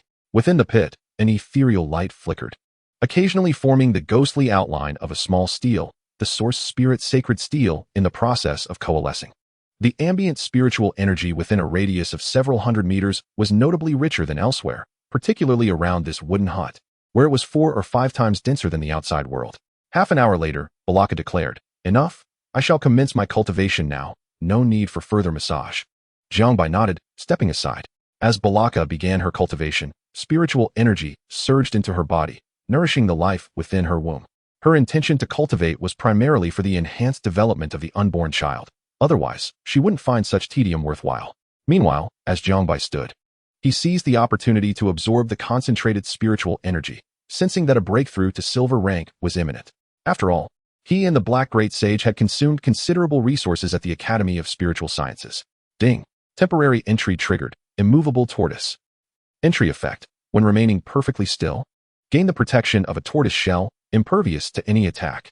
Effect lasts for 24 hours. While quietly cultivating, Jiang Bai suddenly received a system notification. Upon seeing the effect of the triggered temporary entry, he was instantly filled with exhilaration. It was truly a case of receiving a pillow when one felt sleepy. Chapter 43. Transforming into multitudes. The sacred steel materializes. This was undoubtedly a defensive technique. However, upon reading the acquisition conditions, Jiang Bai's expression darkened. Acquisition conditions. Remain immobile like a tortoise, lying on the ground in a tortoise posture for 5 consecutive minutes. Jiang Bai inwardly cursed. "System, you sly trickster. Are you trying to set me up?" Cursing aside, this temporary entry was indeed quite useful, and Jiang Bai had no choice but to comply. He immediately lay flat on the ground, assuming the tortoise position. The pig empress Balaka, engrossed in her cultivation, did not notice. However, the formidable guardian Saga, who was watching over her, widened his eyes in confusion. What was this pig-headed creature doing? How could a pig person learn to act like a tortoise? Did he have some peculiar fetish? Long Xian's expression was one of disbelief. What was this fellow up to? Could he possibly be out of his mind? Jiang Bai could almost envision the look Long Xian was giving him, so he decided to close his eyes, preferring not to see their scrutiny. He had never felt that 5 minutes could stretch on so interminably. Ding. Congratulations to the host for acquiring the temporary entry, immovable tortoise. As the time elapsed, Jiang Bai quickly got up, feigning an air of nonchalance as if nothing had transpired. The source spirit sacred steel was still coalescing, and Jiang Bai did not waste the dense spiritual energy around him. He sat down and resumed his cultivation. Seeing that nothing was amiss, Long Xian also began to cultivate, knowing that all actions must wait until the steel fully materialized. 2 hours later, an abrupt surge of spiritual energy rushed toward a single point. Balaka, Long Xian, and the Empress's guardian Saga all opened their eyes to gaze in the direction of the disturbance. Jiang Bai was on the verge of a breakthrough. A torrent of spiritual energy surged into Jiang Bai's body, his aura rising until it reached the critical point, successfully breaking through. The Black Great Sage in the Beastmaster space also experienced a simultaneous breakthrough to the silver level. As for Tang Sanzong, he had not yet accumulated enough at the bronze level, so he could not break through alongside them. At the moment the Black Great Sage advanced to the silver level, A system notification echoed. Ding. The Black Great Sage has been granted a sub-entry, transforming into multitudes. Jiang Bai hurriedly checked the specifics of the sub-entry. Transforming into multitudes. Transform one's hair into clones, possessing all skills of the original body. Maximum strength is 50% of the original body. To his astonishment, this was akin to the Monkey King's hair clones. Yet, the most remarkable aspect was the possession of all skills of the original body. Furthermore, the maximum strength being 50% of the original body. Although it was only half, what if the clone utilized skills like heaven and earth manipulation after striking the sky? Jiang Bai was certain that even a clone, after employing such skills, would be more than a match for most spirit beasts of the same level. Henceforth, when encountering multiple foes, he need not fear being overwhelmed. Once Jiang Bai comprehended this, he suppressed his excitement and opened his eyes. The moment he did, he found 3 pig-headed figures staring at him. What is the matter? Why are you all looking at me? Jiang Bai felt a twinge of guilt. Little handsome pig, congratulations on your breakthrough. You shall serve me well, and I shall ensure you are well rewarded. The Empress Balaka winked at Jiang Bai, her words laden with implication. Yes, Your Majesty. Jiang Bai nodded eagerly, all the while inwardly cursing, you lustful pig-headed creature. Long Xin was equally delighted by Jiang Bai's breakthrough, knowing that this would bolster his strength and make their upcoming plans more secure. Following that, after 1 or 2 hours of cultivation, the Empress Balaka requested Jiang Bai to massage her. During the massage, Balaka occasionally caressed Jiang Bai, her gaze flirtatious. Had she not been pregnant and surrounded by pigs, she may have already pinned Jiang Bai to the ground. The formidable guardian Saga behaved as if he saw nothing, focused on his duty to protect the Empress and ensure the safe return of the steel to the royal court. As for the Empress's personal affairs, he dared not interfere. Long Xin, witnessing Jiang Bai being teased by Balaka, stifled her laughter. The 4 remained in the wooden cabin, awaiting a meal that would be delivered by dedicated pig soldiers. By the next afternoon, Jiang Bai began to feel anxious. The effective time of the temporary entry, immovable tortoise, was down to less than 4 hours. Yet the sacred steel had not yet fully materialized. If the time elapsed, he would have squandered this defensive entry. An hour later, the secret realm suddenly trembled. Saga exclaimed with excitement, the steel is about to materialize. The 4 of them quickly stood up to observe the steel. The shadow of the steel had already solidified significantly, just a step away from complete manifestation. Suddenly, an invisible wave emanated from the steel, causing the secret realm to tremble even more violently. This phenomenon persisted for nearly 5 minutes, until the shadow of the steel fully solidified and fell to the ground. A profound and vast aura emanated from the steel, enveloping Jiang Bai and the others, making even the heavens and earth appear weak and juvenile in comparison to this aura. However, this aura came swiftly and departed just as quickly, retracting back into the steel. The steel was quite small, standing a little over half a meter tall, with an unremarkable appearance, entirely black, resembling a sculpture carved from dark rock. Both Long Xin and Jiang Bai were filled with excitement. Just as they were about to make a move, Saga had already rushed forward to seize the source spirit sacred steel. Some milky white liquid had also coalesced beside the steel, which Saga collected into a small vial. Jiang Bai frantically gestured towards Long Xin. What should we do? Think of a way. It was clear that they could not overpower him by force, and Long Xin was equally anxious, pondering what excuse could be used to deceive Saga into relinquishing the steel. Suddenly, the Empress Balaka let out a cry of pain, collapsing to the ground and clutching her abdomen in distress. Your Majesty, what is wrong? Saga rushed over, filled with concern. The Empress is about to give birth. Long Xin declared, quickly go find several large buckets of hot water. I will assist the Empress in childbirth. Saga turned to Jiang Bai and commanded, did you hear? Go fetch hot water. Jiang Bai quickly replied, I have assisted in the births of sows. I possess ample experience in obstetrics. The Empress's current condition is very precarious. I must help her position the fetus correctly, or both mother and child may be in danger. Don't just stand there. Hurry and find hot water. Long Xin urged Saga again. The Empress Balaka emitted another wretched cry of pain. Saga hastily agreed. Okay, I'm on it. He turned to dash toward the exit of the secret realm, but Long Xin called out to him again. Wait, what is it? Saga inquired, perplexed. Put down the steel. Are you not afraid that humans and other Beastman factions will discover it if you take it out like that? If the steel is lost, can you bear the responsibility? Saga hesitated, glancing at the steel in his hands. But what if? Are you truly worried that this noble lady might abscond with the sacred tablet? Very well. Then I shall trouble the young lady to take good care of the imperial consort and keep a watchful eye on the sacred tablet. Saga hastily set the sacred tablet and a bottle containing a milky white liquid aside, swiftly turning to dash towards the exit of the secret realm. Once Saga had completely distanced himself, Jiang Bai promptly retrieved the sacred tablet and the bottle, concealing them within his spatial ear stud. Jiang Bai exchanged a glance with Long Exine. Half of their plan had already succeeded. And now it was time to ensure their safe escape and return the sacred tablet to the Human Federation. Chapter 44. The Sacred Tablet Acquired. Identities Revealed. Suddenly, the Imperial Consort Balaka emitted a heart-wrenching cry, followed by the resounding wails of a newborn. Has it truly happened so swiftly? Both Jiang Bai and Long Exine were taken aback. Indeed, the pigmen are extraordinary. Their birthing process surpasses that of humans.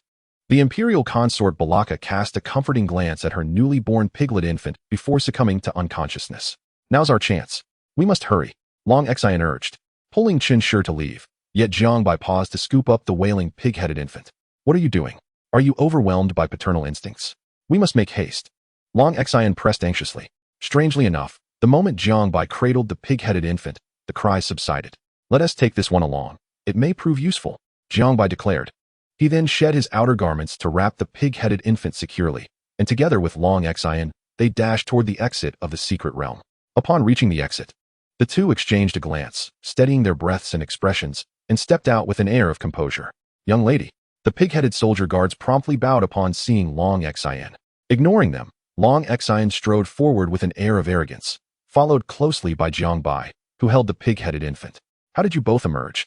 However, just a few steps later, Saga, the consort's guard, approached hastily, accompanied by several pig-headed soldiers carrying 3 barrels of hot water. What on earth?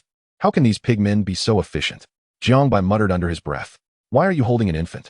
Has the consort already given birth? Is it a prince or a princess? Saga inquired excitedly upon spotting the bundle in Jiang Bai's arms. It's a prince, Jiang Bai replied. A prince, splendid news. Saga exclaimed with enthusiasm. Where's the consort? The consort has just delivered and is resting. You may enter to attend to her while I take the prince for newborn care, Long Exine stated, continuing forward with Jiang Bai. Saga felt an inkling that something was amiss, yet could not grasp the situation. How dare you impersonate this noble lady and abduct my handsome attendant? Capture her. The genuine young lady arrived with a cadre of pig-headed soldiers, her voice ringing with fury. All the pig-headed soldiers stood dumbfounded, bewildered by the appearance of 2 young ladies. Jiang Bai whispered urgently. Didn't you say she would sleep for 2 or 3 days? How is she awake after just 1? I have no idea. She has always slept at least 2 days before waking. Saga frowned, turning to Long Exine. What on earth is happening? Long Exine quickly asserted. She is an imposter. I have been accompanying the consort within the secret realm the entire time, as you know. Nonsense. I am the real one. She is the fake. What are you all waiting for? Seize her. The legitimate young lady shouted. I am the true one. Capture her. Long Exine retorted, equally infuriated. The pig-headed soldiers glanced at one another, uncertain whom to obey. Saga glared at Long Exine and Jiang Bai, his voice cold as ice. I care not who is genuine or false. Hand over the prince and the sacred tablet. Long Exine stepped back, wrapping her left arm around Jiang Bai's waist. Here. A stone-like object was hurled by Long Exine to the side. The tablet. Saga dashed after it. Run.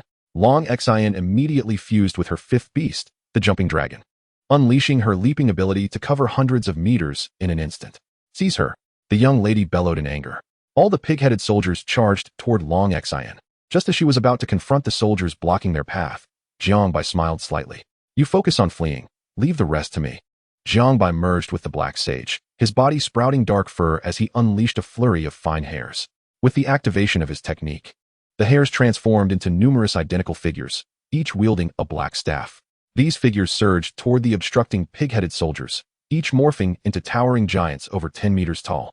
With a massive swing of their staffs, countless pig-headed soldiers were reduced to mere pulp. In mere moments, the nearly 1,000 soldiers blocking their path were scattered, creating an opening for Long Exine to escape. Though these clones possessed only 30% of Jiang Bai's true strength, the combination of their techniques rendered them remarkably powerful. The pig-headed soldiers were utterly unable to withstand the onslaught. Long Exine cast a surprised glance at Jiang Bai. She had no idea he possessed such hidden abilities, as he had never showcased this flight technique during their previous bouts. Stop dawdling, run, Jiang Bai urged. Oh, right. Long Exine snapped back to reality and resumed her flight, employing her leaping ability to break through the encirclement. Saga, having grasped the object thrown by Long Exine, focused intently. It was not a tablet, but merely a common brick. Cursed be it. Saga seethed with rage, unleashing his power and sprinting after them. As a transcendent being, his speed was astonishing. Cursed humans! Relinquish the prince and the sacred tablet. Saga bellowed, his golden ringed blade slicing through the air, unleashing a massive crescent blade of energy toward Jiang Bai and Long Xian. Long Xian gritted her teeth, prepared to dodge, but realized that doing so would slow her down, allowing Saga to catch up swiftly. Jiang Bai leaped onto Long Xian's back. Just run forward. I will handle the rest. Unsure of how Jiang Bai intended to withstand the wrath of a transcendent being, Long Xian nonetheless chose to trust him in this moment. As the crescent blade of energy hurtled towards them, Jiang Bai lay still on Long Xian's back. When the energy struck him, a golden tortoise shell-like apparition enveloped him. The temporary skill, Immovable Tortoise, had been triggered. Clang! The energy attack was thwarted by the tortoise shell. The blade dissipated, leaving the golden shell unscathed. In fact, the force of the attack propelled Jiang Bai and Long Xian forward at an even greater speed. Long Xian was astonished that Jiang Bai had indeed managed to block an attack from a transcendent being. Here, let us put this on. Long Xian exclaimed as she continued to leap. Jiang Bai retrieved 2 pieces of equipment from his spatial ear stud. Spirit energy flight devices. Once donned, the devices ignited, propelling them into the air at remarkable speed. These were the items provided by Yin Shi, stored within Jiang Bai's ear stud, powered by spirit stones, and required no energy from either of them. You will not escape, humans. Saga's furious roar echoed as they soared through the air. Jiang Bai glanced back and saw Saga charging like a raging boar, his speed nearly matching that of their flight devices. As for the other pig-headed soldiers, they were utterly unable to catch up with the two. Chapter 45, Breaching the Pig-Headed Army Camp. Damn those humans. Drop the prince and the sacred tablet, Saga exclaimed, sprinting with fervor while wielding his golden-bladed sword, unleashing crescent-shaped energy slashes. Jiang Bai lay motionless upon the back of Longxin. The oncoming energy attacks were effortlessly deflected by the pale golden turtle shell illusion enveloping them. As Longxin soared through the air, carrying Jiang Bai, she intermittently utilized her teleportation ability, hastily fleeing towards the direction of the Human Federation. An hour later, Saga continued his relentless pursuit on the ground. Jiang Bai couldn't help but marvel, truly. The pig-headed beings possess extraordinary endurance, surpassing that of even a donkey. They had replaced several energy stones in their flying apparatuses, and Longxin had consumed over 10 vials of primary energy essence, yet the pig-headed powerhouse showed no signs of slowing. As they advanced, they approached the encampment of the pig-headed border guards, where nearly 100,000 soldiers and numerous formidable pig-headed warriors were stationed. Prepare yourselves, Longxin warned. Whether they could successfully evade back to the Human Federation hinged on the challenge ahead. Here, take this. Jiang Bai retrieved 2 short-barreled cannons from his spatial earrings, handing one to Longxin. This is an energy hand cannon, powered by energy stones as well. He then produced 2 strings of energy bombs, hanging them around Longxin's neck, followed by 2 energy pistols, giving one to her as well. As the two propelled themselves forward at great speed, they gradually beheld the vast assembly of the pig-headed army, a sea of dark figures stretching as far as the eye could see. Upon their approach, the sentinels of the pig-headed army noticed them. However, due to the distance, they could not ascertain who the newcomers were, nor did they exhibit much vigilance, thinking they hailed from the pig-headed tribe. As they drew nearer, the realization dawned upon the sentinels that the figures were indeed 2 humans, prompting them to sound the alarm for an enemy incursion. But it was already too late. Jiang Bai and Longxin activated their flying apparatuses at maximum power, hurtling into the air above the pig-headed encampment. Bring those humans down, the pig-headed soldiers roared, hurling stones at Jiang Bai and Longxin. The two weaved and dodged amidst the deluge of projectiles. Fire, Longxin commanded, her energy hand cannon igniting as a powerful energy projectile struck the ground amidst the pig-headed soldiers. Boom! A deafening explosion erupted, toppling a throng of pig-headed warriors. What tremendous power! Jiang Bai gasped in astonishment, recognizing the energy hand cannons might have likely reached diamond level. He too eagerly fired, sending energy projectiles raining down, sending groups of pig-headed soldiers sprawling. Chaos reigned wherever they passed. However, the pig-headed camp soon organized a countermeasure, gathering a multitude of archers. In an instant, a torrential rain of arrows surged towards Jiang Bai and Longxin. Don't move, just keep flying forward. Jiang Bai clung tightly to Longxin, remaining still as the turtle shell illusion activated, shielding them from the onslaught. An array of arrows struck them, but all were thwarted by the turtle shell illusion. Humans, perish! A starry-tier pig-headed warrior leapt into the air, swinging an axe towards them. Though their flying apparatuses were portable, they had a limitation in altitude, only reaching several dozen meters. The pig-headed warrior's powerful leap allowed him to target them. In the nick of time, Longxin utilized her jumping dragon ability to evade the attack. Yet, as she landed, Another starry-tier pig-headed warrior lunged at them. While the turtle shell illusion could withstand the attacks, the overwhelming force could still send them plummeting into the throngs of pig-headed warriors below, where escape would be nearly impossible. However, any movement on Longxin's part would cause Jiang Bai's turtle shell illusion to dissipate, a precaution he had previously warned her about. In an instant, Longxin formulated a plan. Diamond-scale dragon, savage red dragon, heavy-boned dragon merge. She enveloped both Jiang Bai and the pig-headed young prince beneath her. The dense rain of arrows was deflected by the diamond-scaled armor that erupted from her, producing a clattering sound. In the moment of fusion, her arms thickened significantly, covered in resilient diamond scales, resembling dragon claws ready to strike. With a powerful punch, she intercepted the pig-headed warrior's attack, while simultaneously sending him crashing down with greater speed. Jiang Bai stared in astonishment. This mother dragon is formidable. She just sent a starry-tier pig-headed warrior flying. At that moment, Jiang Bai felt a soft sensation atop his head, akin to resting against two large sponges.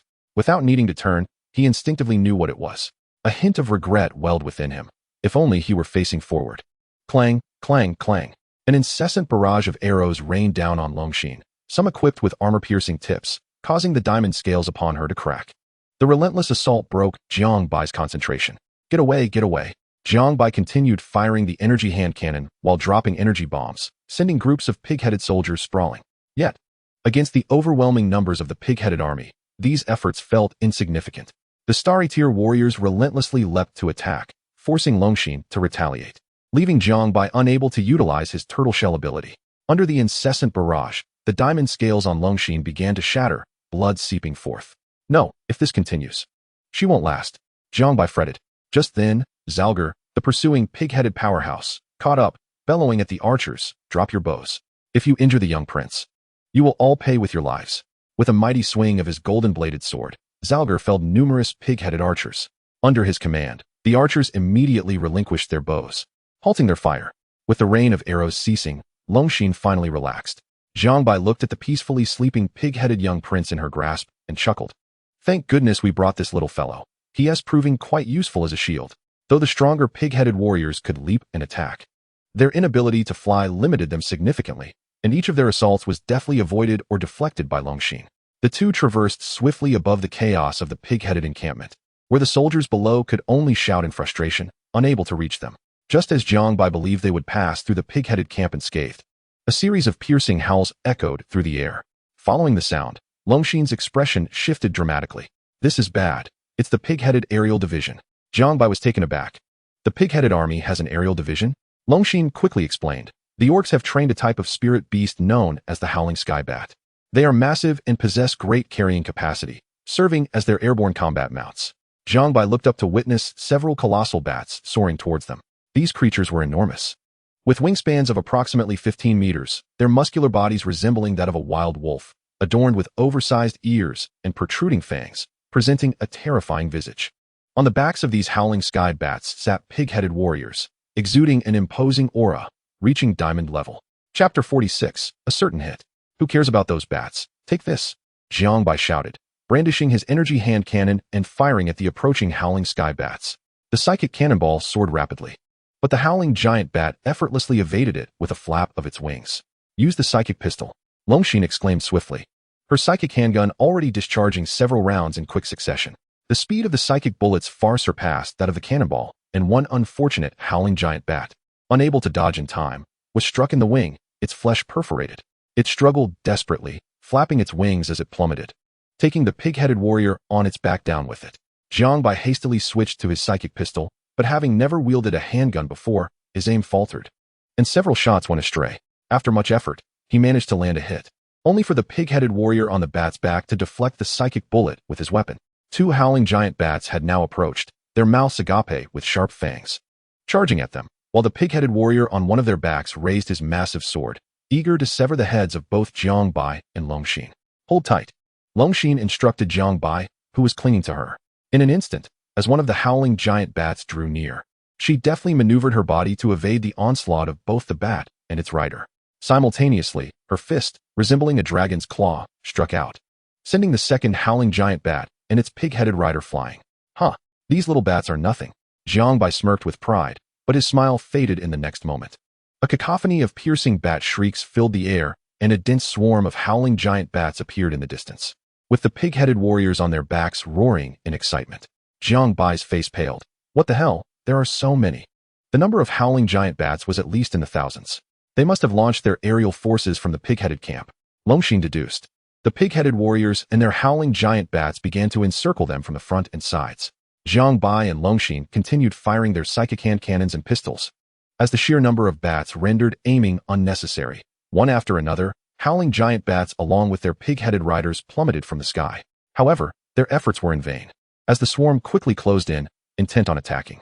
Protect yourself, and the little pig. Longxin glanced at Jiang Bai and the pig-headed prince. Stowing away her psychic hand cannon and pistol, her body swelled, enveloped in diamond-like scales, her hands transforming into sharp dragon claws. Humans, meet your demise. As the howling giant bats approached, the pig-headed warriors raised their weapons with fervor. Longxin's gaze was resolute. Their escape hinged on this moment. With a sudden leap, Longxin activated her teleportation ability, dashing into the midst of the howling giant bats with Jiang Bai in tow. Her fists, clad in diamond scales, struck rapidly, sending howling giant bats and pig-headed warriors reeling. While evading attacks from the pig-headed warriors, they surged forward. Yet, the enemy was overwhelming, and Longxin found herself unable to dodge every assault, her diamond scales shattering under repeated blows. Jiang Bai, clinging to her, had not been idle. He secured the pig-headed prince to his waist and wielded a psychic hand cannon in each hand, providing cover for Longxin. The energy stones were depleting rapidly, each one being hastily loaded into the hand cannons. As they fought and pressed forward, the pig-headed warriors' howling giant bats continually obstructed their path, preventing their escape. When the energy stones in the hand cannons ran dry once more, Jiang Bai discovered they had only 5 stones remaining. The psychic flying device also required energy stones. If they exhausted their supply, neither he nor Longxin would be able to flee on foot.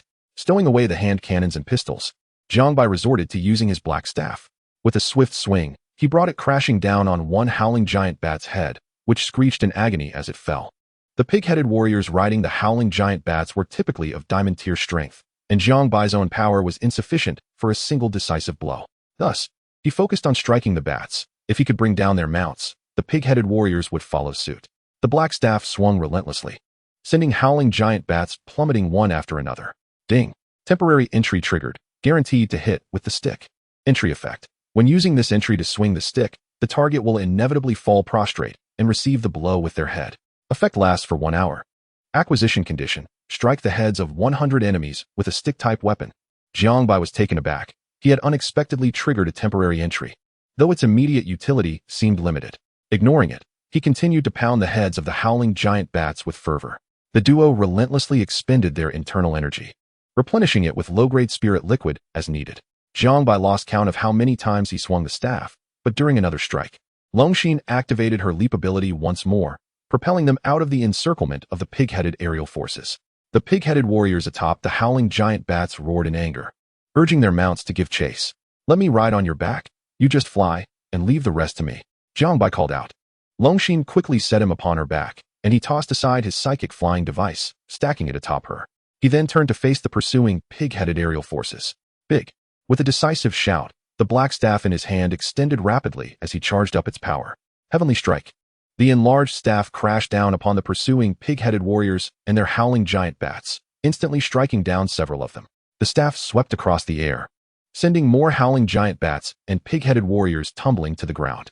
Longxin, having consumed 2 more low-grade spirit liquids, marveled at Jiang Bai's strength. Having just broken into the silver tier, his combat prowess could likely surpass that of most diamond-tier foes. Ha ha, this feels fantastic, Jiang Bai exclaimed, exhilarated as he continued to swing the immense black staff. The distance between him and the pig-headed warriors rendered them unable to retaliate, inciting their furious shouts. Just as Jiang Bai reveled in his newfound power, a howling giant bat surged from behind, reaching the forefront of the flying forces. Its rider being the formidable Saga of the extraordinary tier. Damn humans, die? Saga bellowed, swinging his golden-ringed blade. The massive crescent-shaped blade hurtling toward Jiang Bai and Longxin with alarming speed. Jiang Bai's heart raced. It was too late to activate his defensive shell. Jiang Bai? In a flash, Longxin yanked him from her back, shielding him beneath her, her diamond scales pushed to their limits. Simultaneously, a layer of energy robes enveloped both of them. The crescent blade struck down, shattering the energy robes in an instant and continuing its descent upon Longxin's diamond scales, which splintered under the force.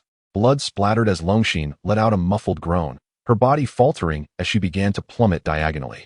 Chapter 47. I knock, knock, knock. Longxin had suffered a grievous blow. Gritting her teeth, she struggled to regain control of her form, managing to resume a semblance of normal flight, albeit at a significantly reduced speed due to one of her psychic flying devices being damaged in the attack. The pursuing pig-headed flying forces were closing in rapidly. We are still about an hour and a half away from the Human Federation's border. You must go on ahead. I will hold them off as best as I can. You must bring back the Source Spirit Saint Tablet, Longxin declared earnestly to Jiang Bai, then began to remove her psychic flying device to give to him. Jiang Bai grasped her hand. Do you really think you can hold them off alone? Longxin remained silent, fully aware that it was nearly impossible for her to hold off a transcendent-level powerhouse, especially with over 1,000 pig-headed soldiers in aerial pursuit. Yet, there were no alternatives left. The two of them would soon be overtaken by their pursuers in a single psychic aircraft, leaving them with nowhere to escape. With a resolute gaze, Longxin understood that sometimes, certain actions must be taken. Jiang Bai chuckled. You speak as if we are marching to our doom. It is not yet that time. I still have my ways. Put me back on your back. Noticing Longxin's hesitation, Jiang Bai met her gaze earnestly. Trust me. Longxin nodded and swiftly placed Jiang Bai back upon her back. Filthy human. Release the little prince and the sacred monument. Saga roared from atop his howling sky bat, unleashing a massive crescent blade of energy. Jiang Bai immediately lay motionless on Longxin's back, activating a temporary effect that enveloped them both in a faint golden shell. The crescent blade was effortlessly deflected. With a mighty swing of his staff, Jiang Bai unleashed a powerful blow, not aimed at Saga, but directed at the airborne pig-headed soldiers. In an instant, nearly 20 howling sky bats, along with their pig-headed warriors, plummeted from the sky. The strike directly impacted the heads of 7 or 8 howling sky bats. Notification. Congratulations, host has obtained a temporary effect. 100 successful strike. Jiang Bai's heart soared with joy, finally achieving the condition of striking 100 heads. You foolish pig-headed creatures, receive my blow. He shouted, swinging his staff towards the transcendent Saga. Saga, brimming with disdain, thought that even a full-force strike from Jiang Bai would not harm him, let alone this ordinary hit. Just as Saga prepared to casually deflect the blow, his body unexpectedly knelt upon the howling sky bat, then fell prostrate, ultimately raising his head to receive the incoming strike. With a dull thud, the immense force sent Saga and the howling sky bat tumbling downwards. The other pig-headed warriors atop the howling sky bats stood frozen in shock. What was happening? Using their heads to receive strikes while prostrating themselves? Was that transcendent powerhouse practicing some extraordinary technique? Jiang Bai's eyes gleamed. This move was exceptional. It was nothing short of a divine manipulation skill. Although the damage was minimal, the humiliation was profound. Seeing the howling sky bats closing in, Jiang Bai exerted himself, swinging his staff with fervor. The temporary effect of 100 successful strikes persisted, causing pig-headed warriors on the backs of the howling sky bats to bow their heads in submission, only to be struck down alongside their mounts. Jiang Bai's black staff danced in the air, and in no time, the pig-headed soldiers and howling sky bats plummeted like dumplings. Longxin glanced back, astonished and perplexed. Why are they all using their heads to receive your strikes? Jiang Bai replied nonchalantly. Perhaps it's just a habit of the pig-headed folk. Longxin, unable to believe him, cast a knowing glance at Jiang Bai and then focused on flying ahead, occasionally using a leap to increase their distance from the pursuers. Filthy human, I will slay you. Saga, riding his howling sky bat, soared back into the fray, filled with rage over the humiliation of having knelt and taken a blow. Raising his golden-ringed blade, he prepared to strike again. However, Jiang Bai kept his gaze fixed on him, quickly delivering another blow. Saga could not evade in time, his body uncontrollably kneeling once more, then prostrating himself to receive the staff strike with his furious pig's head. Another dull sound reverberated as Saga and the howling sky bat fell once more. I strike, I strike, I strike, I strike. Jiang Bai cheerfully swung his black staff, as if playing a game of whack-a-mole. Almost every pig-headed warrior's head swelled with lumps. Saga received particular attention from Jiang Bai the moment he took flight, ready to act. The staff would come crashing down. Utilizing the 100 successful strike effect, Jiang Bai meticulously adjusted their distance from the pursuing soldiers, ensuring they remained out of reach. Give me another vial of spirit liquid. Longxin reached out to Jiang Bai. She had been employing her leap ability to maintain distance from the pursuers, and her injuries had consumed a significant amount of energy, necessitating a replenishment. Jiang Bai instinctively reached into his spatial earrings, only to discover the spirit liquid was depleted. We're out of spirit liquid. Jiang Bai lamented. Longxin replied. The energy within me can no longer sustain several more leaps. If I don't use my skills, our speed will diminish. You should take the aircraft. We'll reach the border in less than an hour, and you will be safe. Although relinquishing the aircraft meant she would likely be unable to escape, Jiang Bai possessed means to contend with their pursuers, offering the best chance of returning with the Source Spirit Monument to the Human Federation. Just as Longxin was about to release the psychic aircraft to Jiang Bai, he pressed her hand down, exclaiming, "Sister, can we refrain from such noble sacrifices? We aren't at the final step yet. What other options do you have?" Longxin inquired. Jiang Bai retrieved a small vial from his spatial earrings, filled with a milky white liquid. "Can this replenish energy?" he asked. Longxin responded, "This is Source Spirit Sacred Liquid, a byproduct of the formation of the sacred monument, possessing miraculous effects such as cleansing and enhancing one's aptitude. Forget the details. Just tell me if this can replenish energy." Jiang Bai insisted while continuing to strike pig heads with his black staff. Longxin nodded. "It should work. Then drink it." Jiang Bai handed the Source Spirit Sacred Liquid to Longxin. She hesitated, recognizing the preciousness of the liquid. Jiang Bai, growing impatient, declared, "If they catch up, everything will be over. What does preciousness matter? Drink it quickly." Longxin nodded, no longer hesitating. She uncapped the vial and tilted her head back, consuming a portion. As the Source Spirit Sacred Liquid entered her system, an overwhelming surge of energy erupted within her, radiating throughout her limbs. Longxin's eyes widened. The energy was too abundant. It felt as if she might burst. She immediately merged her essence with her 5 beast companions and activated her leaps to dissipate the explosive energy coursing through her body. Jiang Bai was astonished at Longxin's state, wondering if the effects of the potion were truly that potent. He also maintained his own merged state with his beast companions, which consumed energy, and glanced at the remaining Source Spirit Sacred Liquid. "Should I also take a sip?" Jiang Bai thought aloud, acting on impulse. He snatched the small vial from Longxin's hand, uncapped it, and prepared to drink. However, just as he took a sip and was about to set the vial down, Saga struck with his blade. Jiang Bai immediately froze, activating the temporary effect to deflect the strike with the golden shell.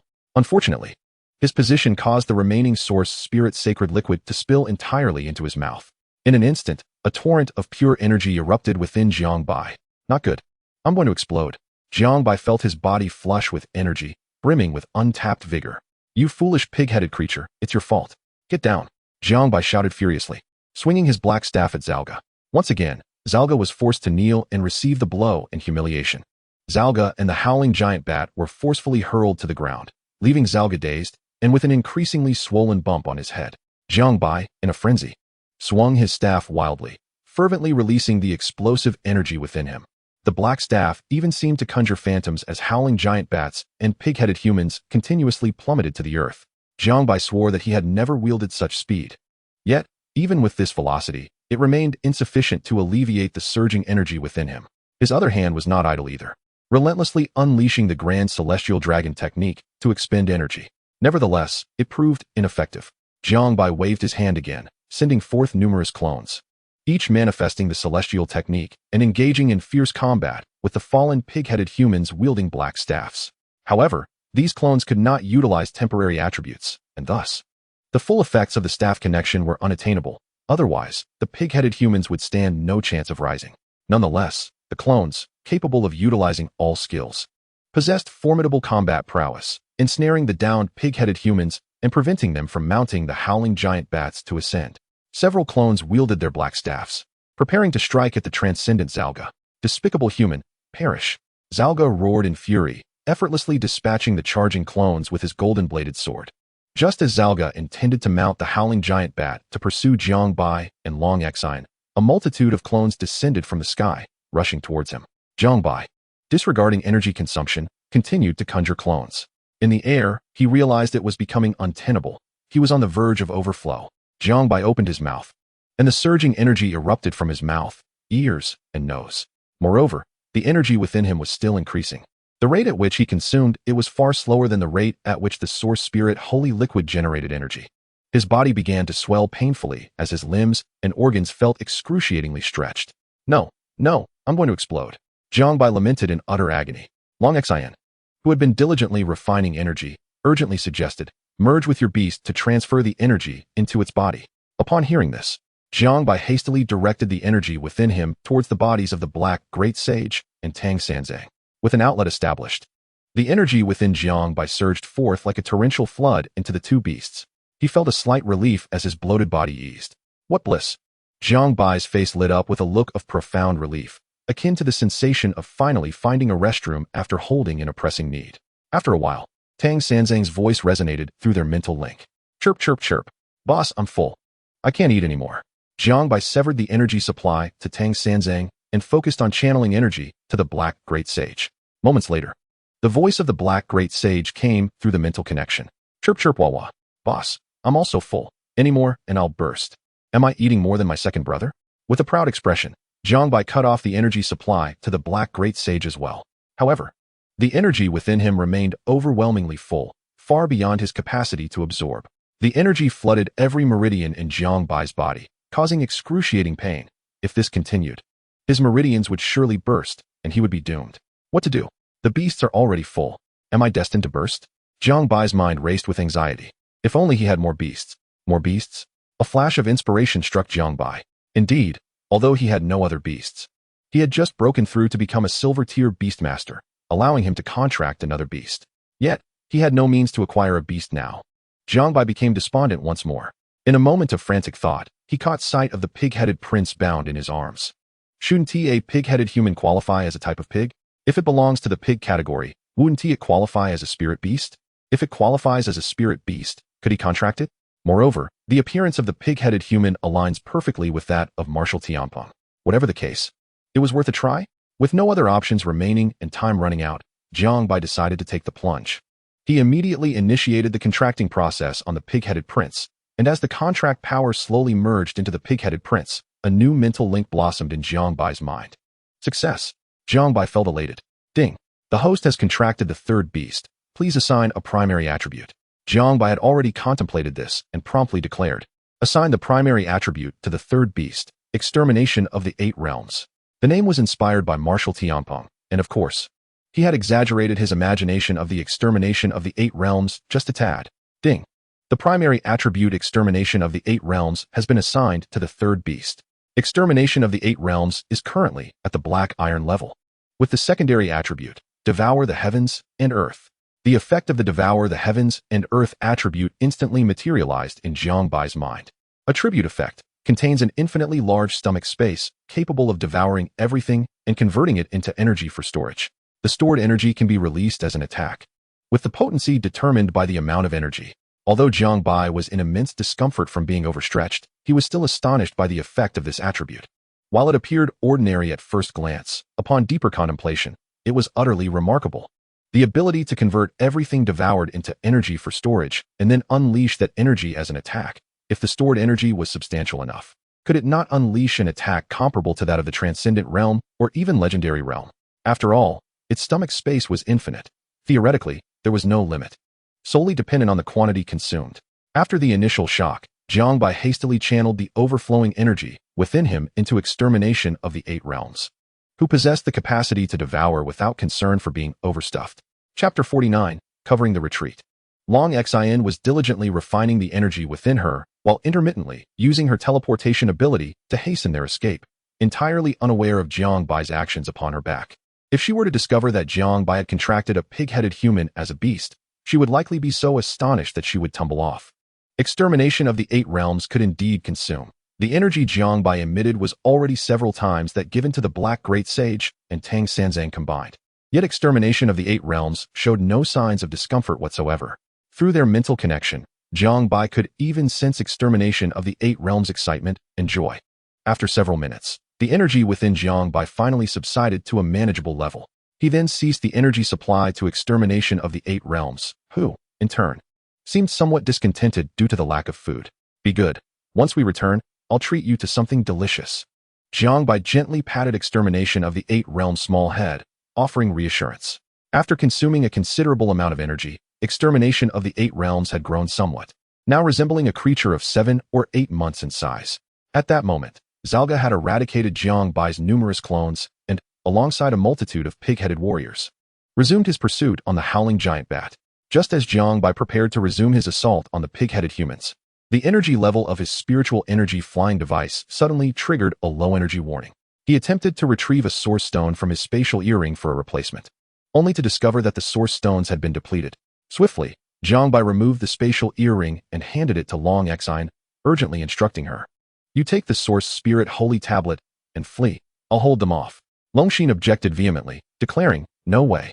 If anyone should cover the rear, it ought to be me. You go first. Damn those humans. Release the holy steel and the young prince. Zalga roared, preparing to unleash his golden-ringed blade once more.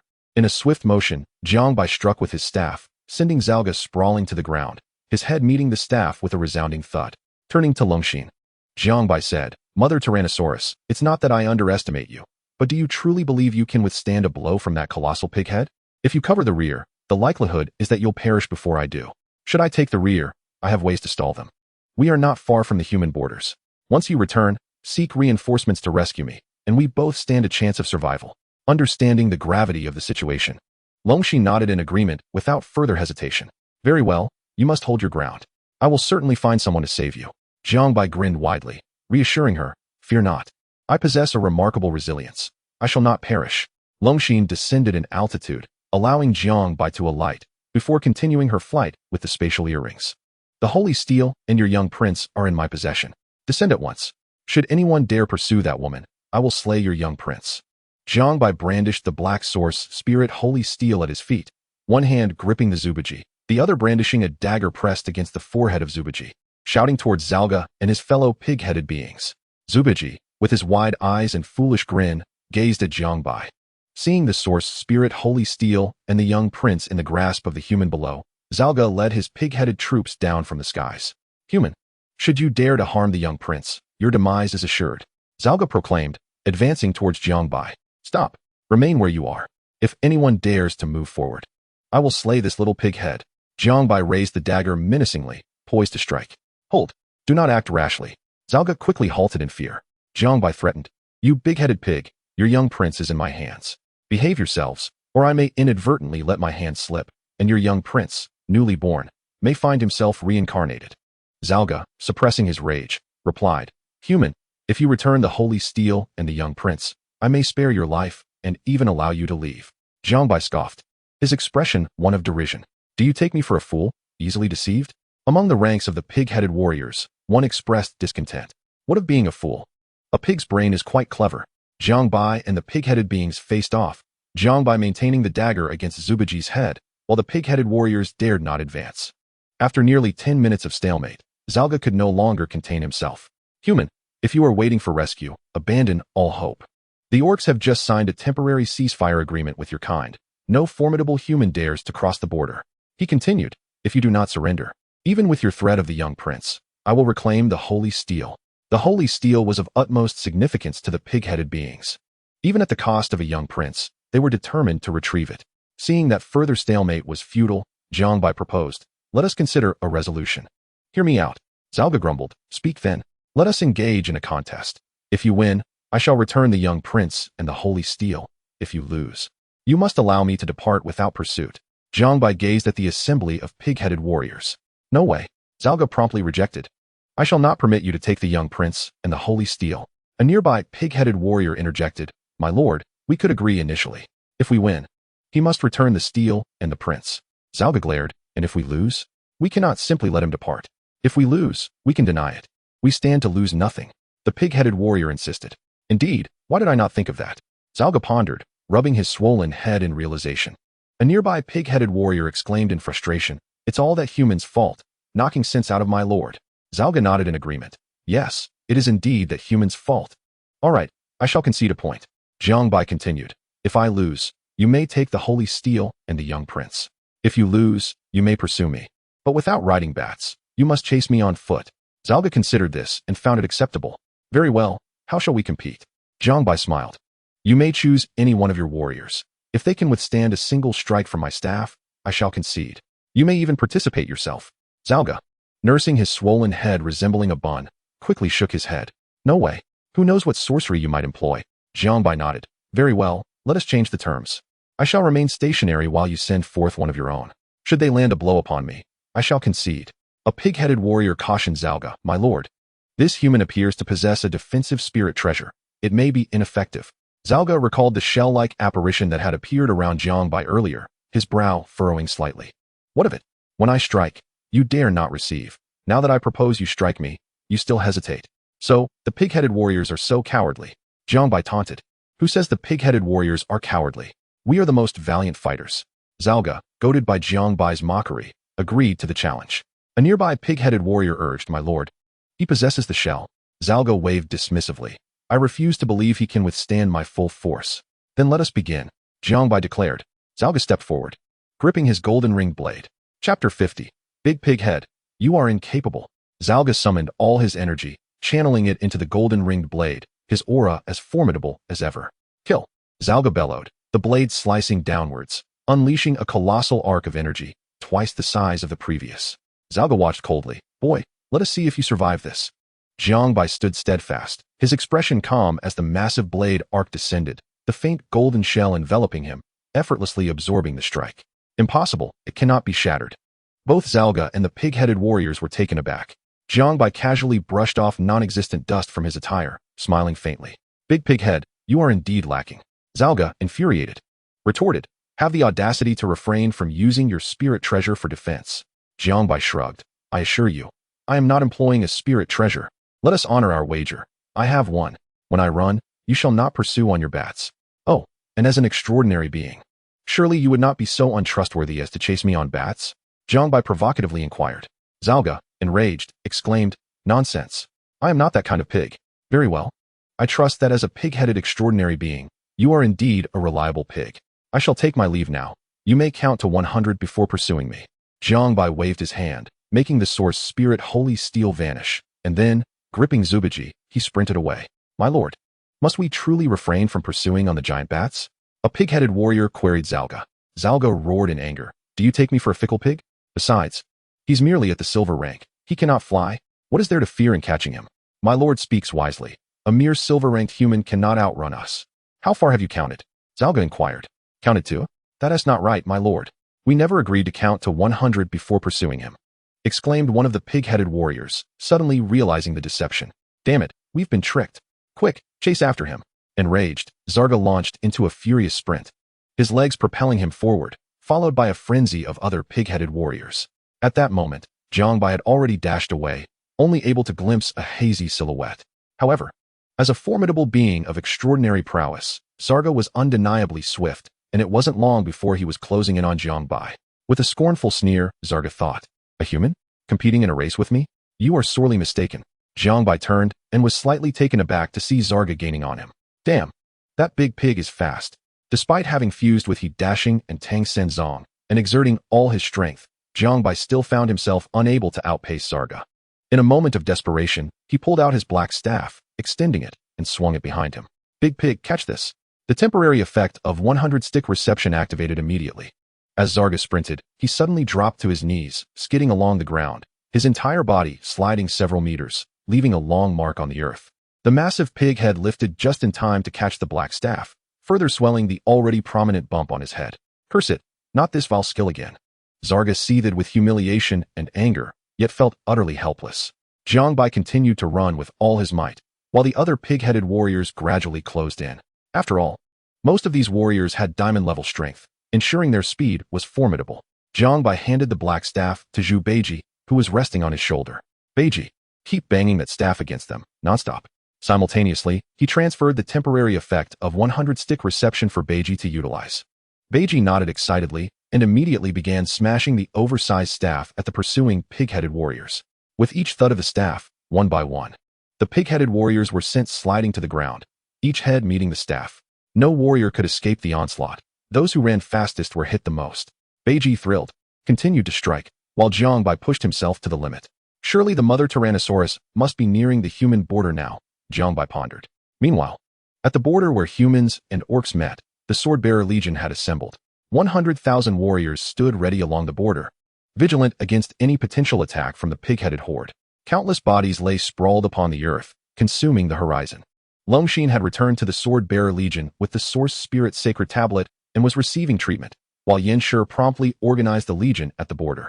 Their primary objective was to fend off any potential large-scale assault from the orc tribes, although a temporary peace agreement had been reached, preventing mutual incursions.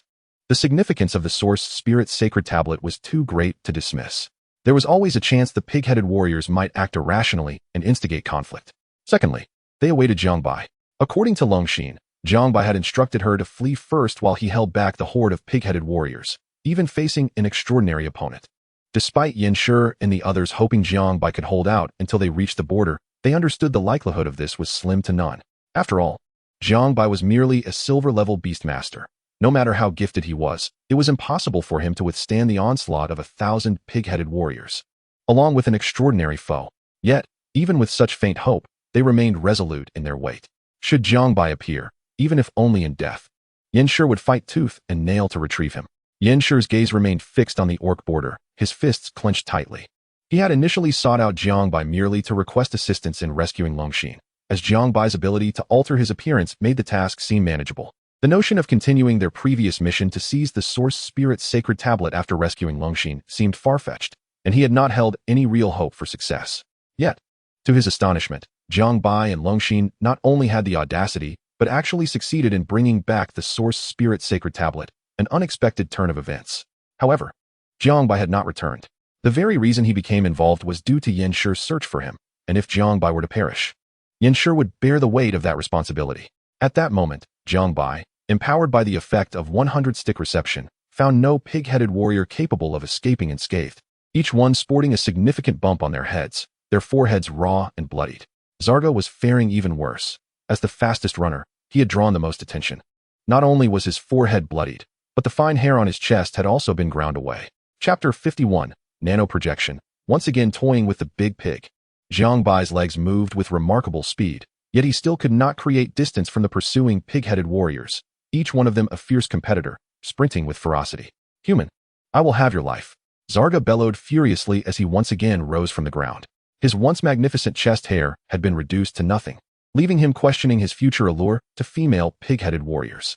Saga quickly surged to the front of the pack, raising his golden-ringed blade to strike. Beiji swung the black staff to counter.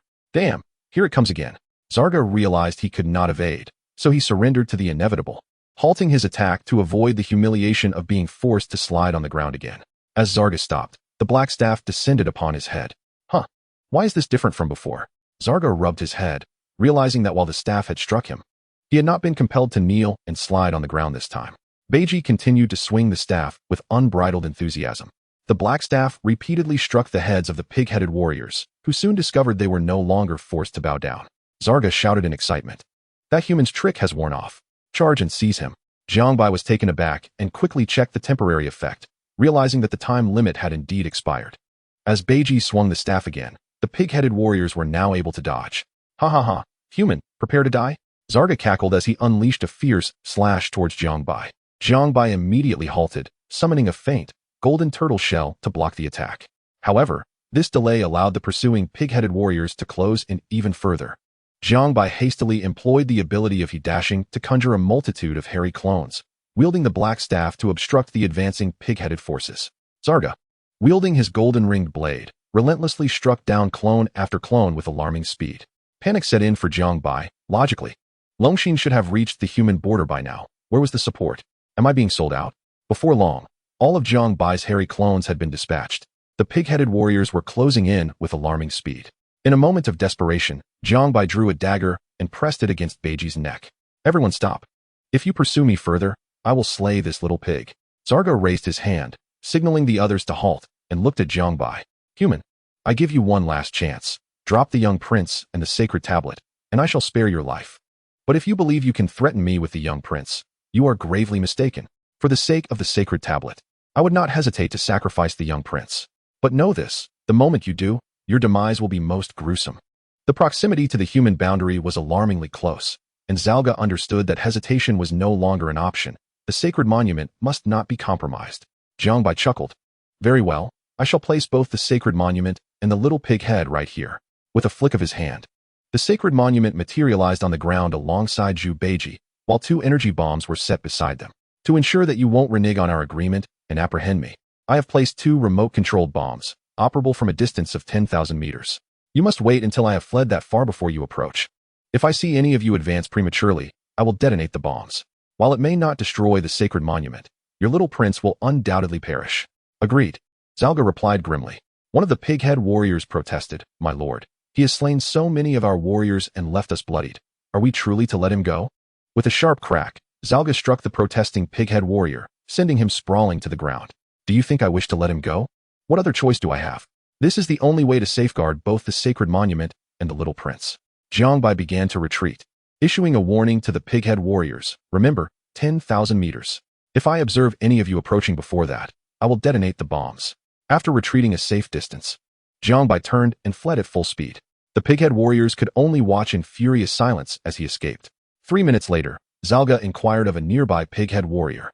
How far has he run? The warrior began to count on his fingers. At that human speed, it should take him about 5 minutes to cover 10,000 meters. We must wait another 2 minutes. My lord, shall we continue to wait? One pighead warrior asked. Zalga's expression darkened. Wait. But my lord, does that human possess bombs that can be controlled from 10,000 meters away? A pighead warrior suddenly questioned. Saga rubbed his head, scanning the surroundings, and then erupted in rage. Confound it. That wretch has tricked us again. There is no signal station here. He can't possibly control anything from that distance. My lord, should we still wait? A Navi pighead warrior asked. With a furious slap, Saga sent the warrior flying. Wait for what? Saga dashed towards the little prince, scooping him up and hurled the 2 energy bombs away before reaching for the sacred monument. However, his hand passed right through it. Saga paused, bewildered, and reached again, only to have his hand pass through once more. An illusion? He struck the monument with a palm, causing a ripple of energy to manifest tiny particles.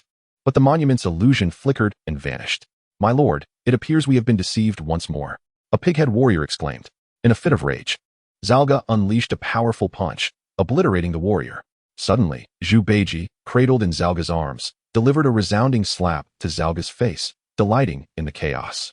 Before Zalga could react, Zhu Beiji vanished abruptly. Damn those humans! Zalga roared, his fury escalating as he charged forward.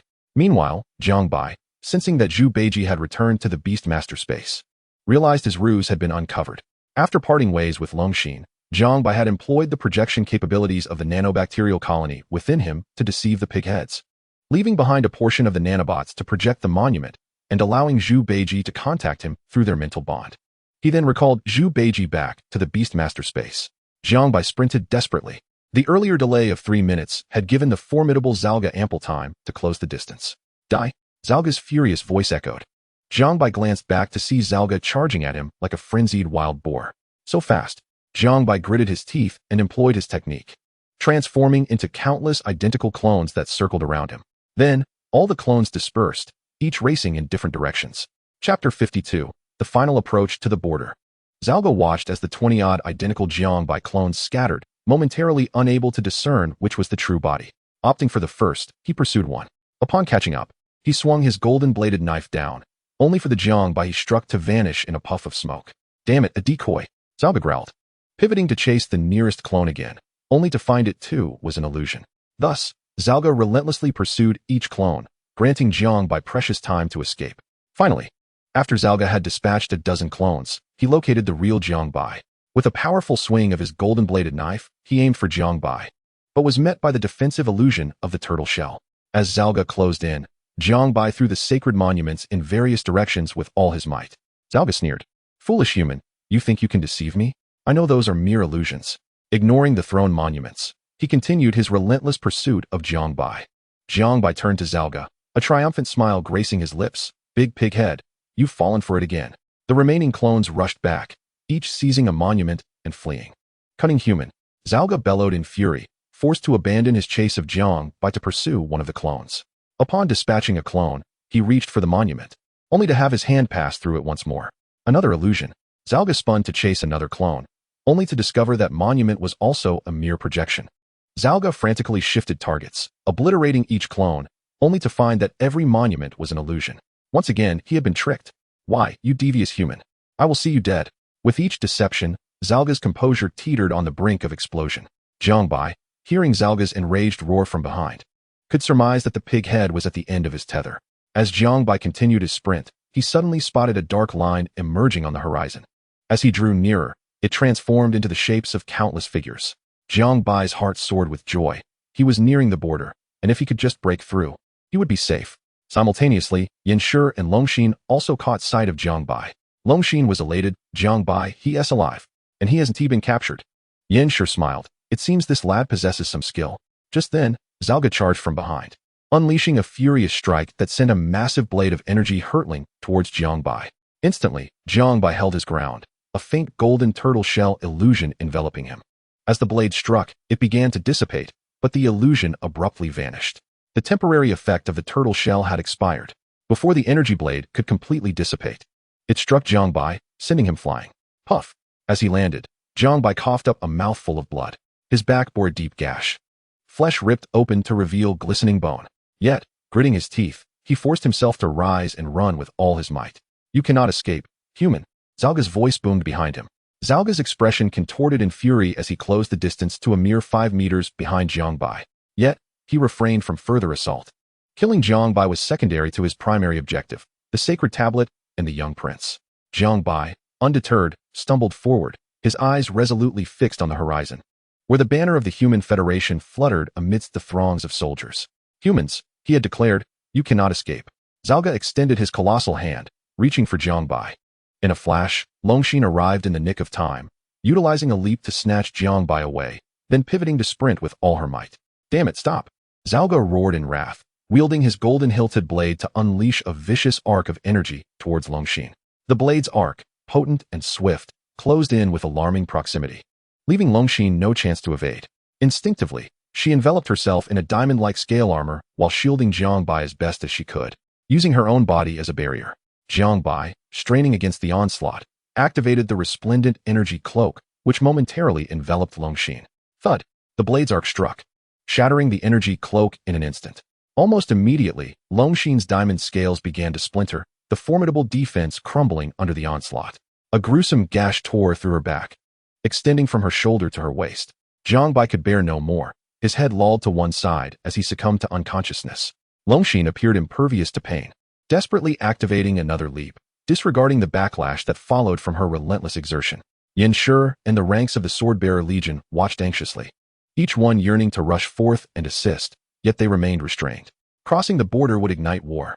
They could only pray for Longxin to hasten her escape. Almost there. She was so close. Longxin's gaze remained locked on the flag of the Human Federation, now less than 100 meters away. Seeing her on the verge of breaching the border, Zalga's anxiety peaked, and he unleashed a flurry of strikes with his golden-hilted blade. Several arcs of energy raced toward Longxin. Sensing the imminent danger, despair gripped her heart. Was it still not enough? Yin Shi, maintaining his unwavering focus, subtly inverted his palm, causing the space before him to momentarily shimmer before returning to normal.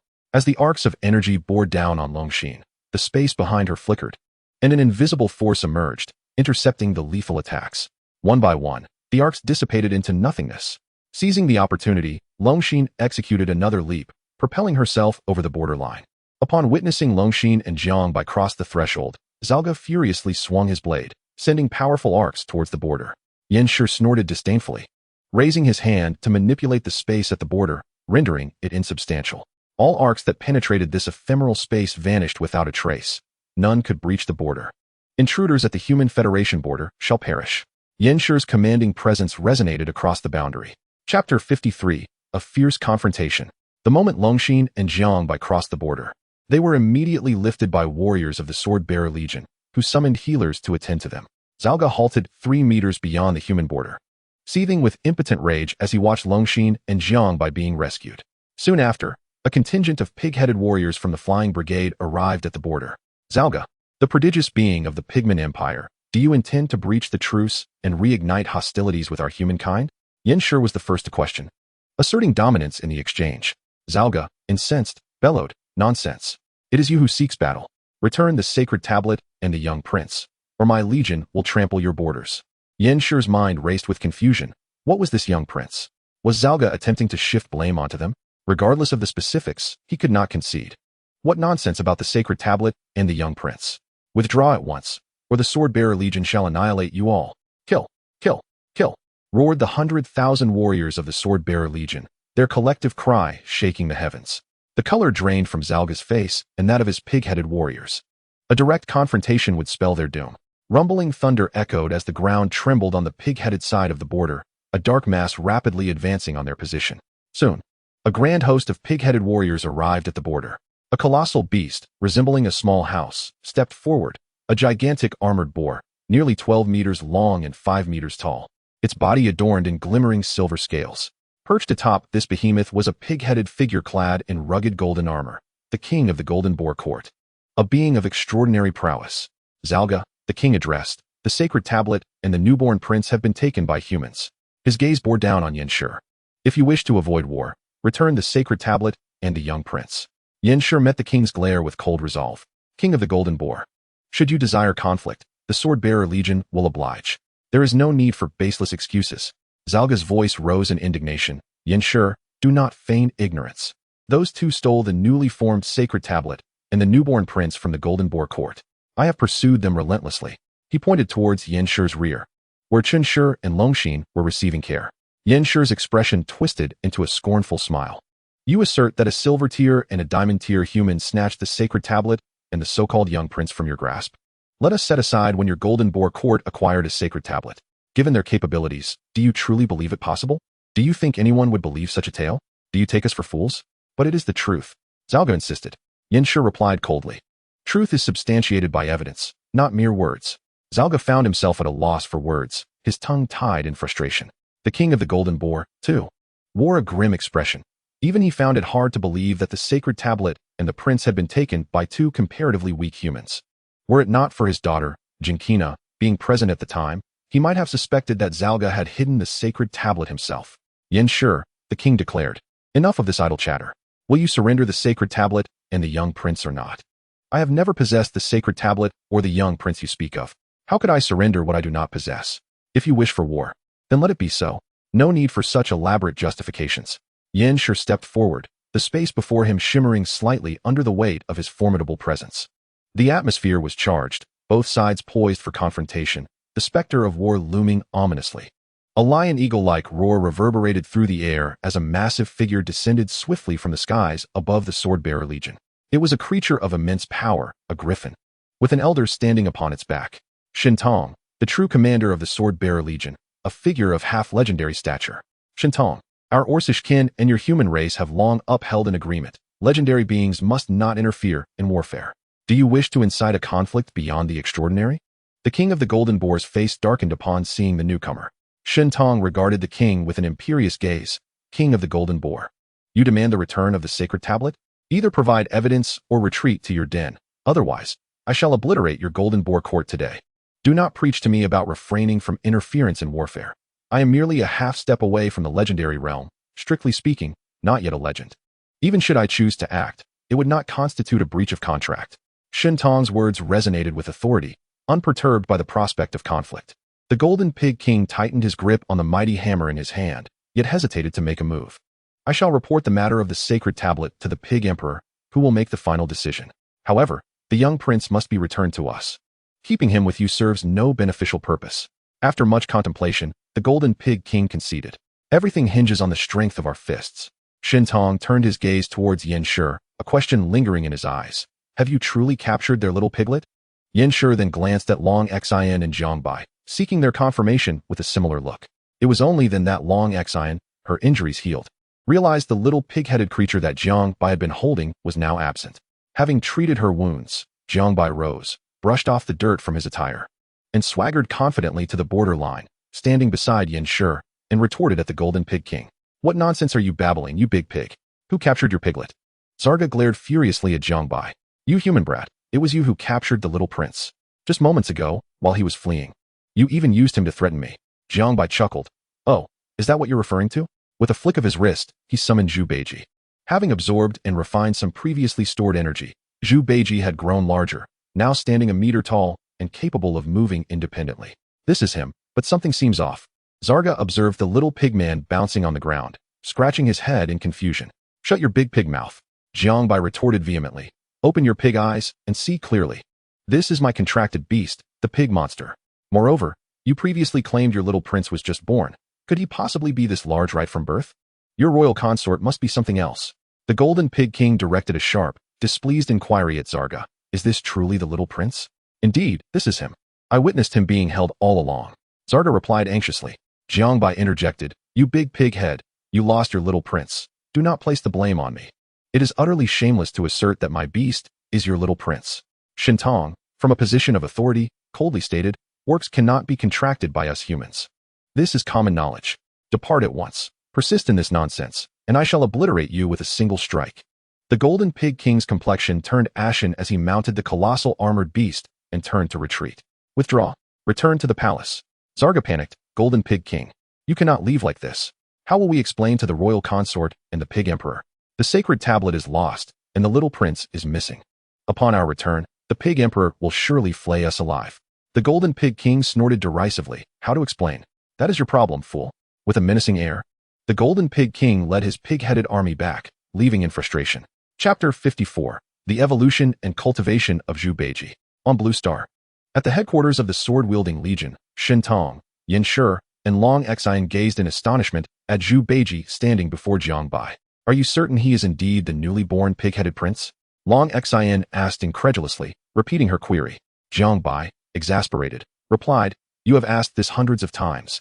Let me state it once more. This is him. Shen Tong expressed his astonishment. Though there have been attempts to contract orcs in the past, they all ended in failure. Research concluded that human beastmasters cannot form contracts with orcs. I never expected you would succeed. Jiang Bai grinned. Luck, just sheer luck.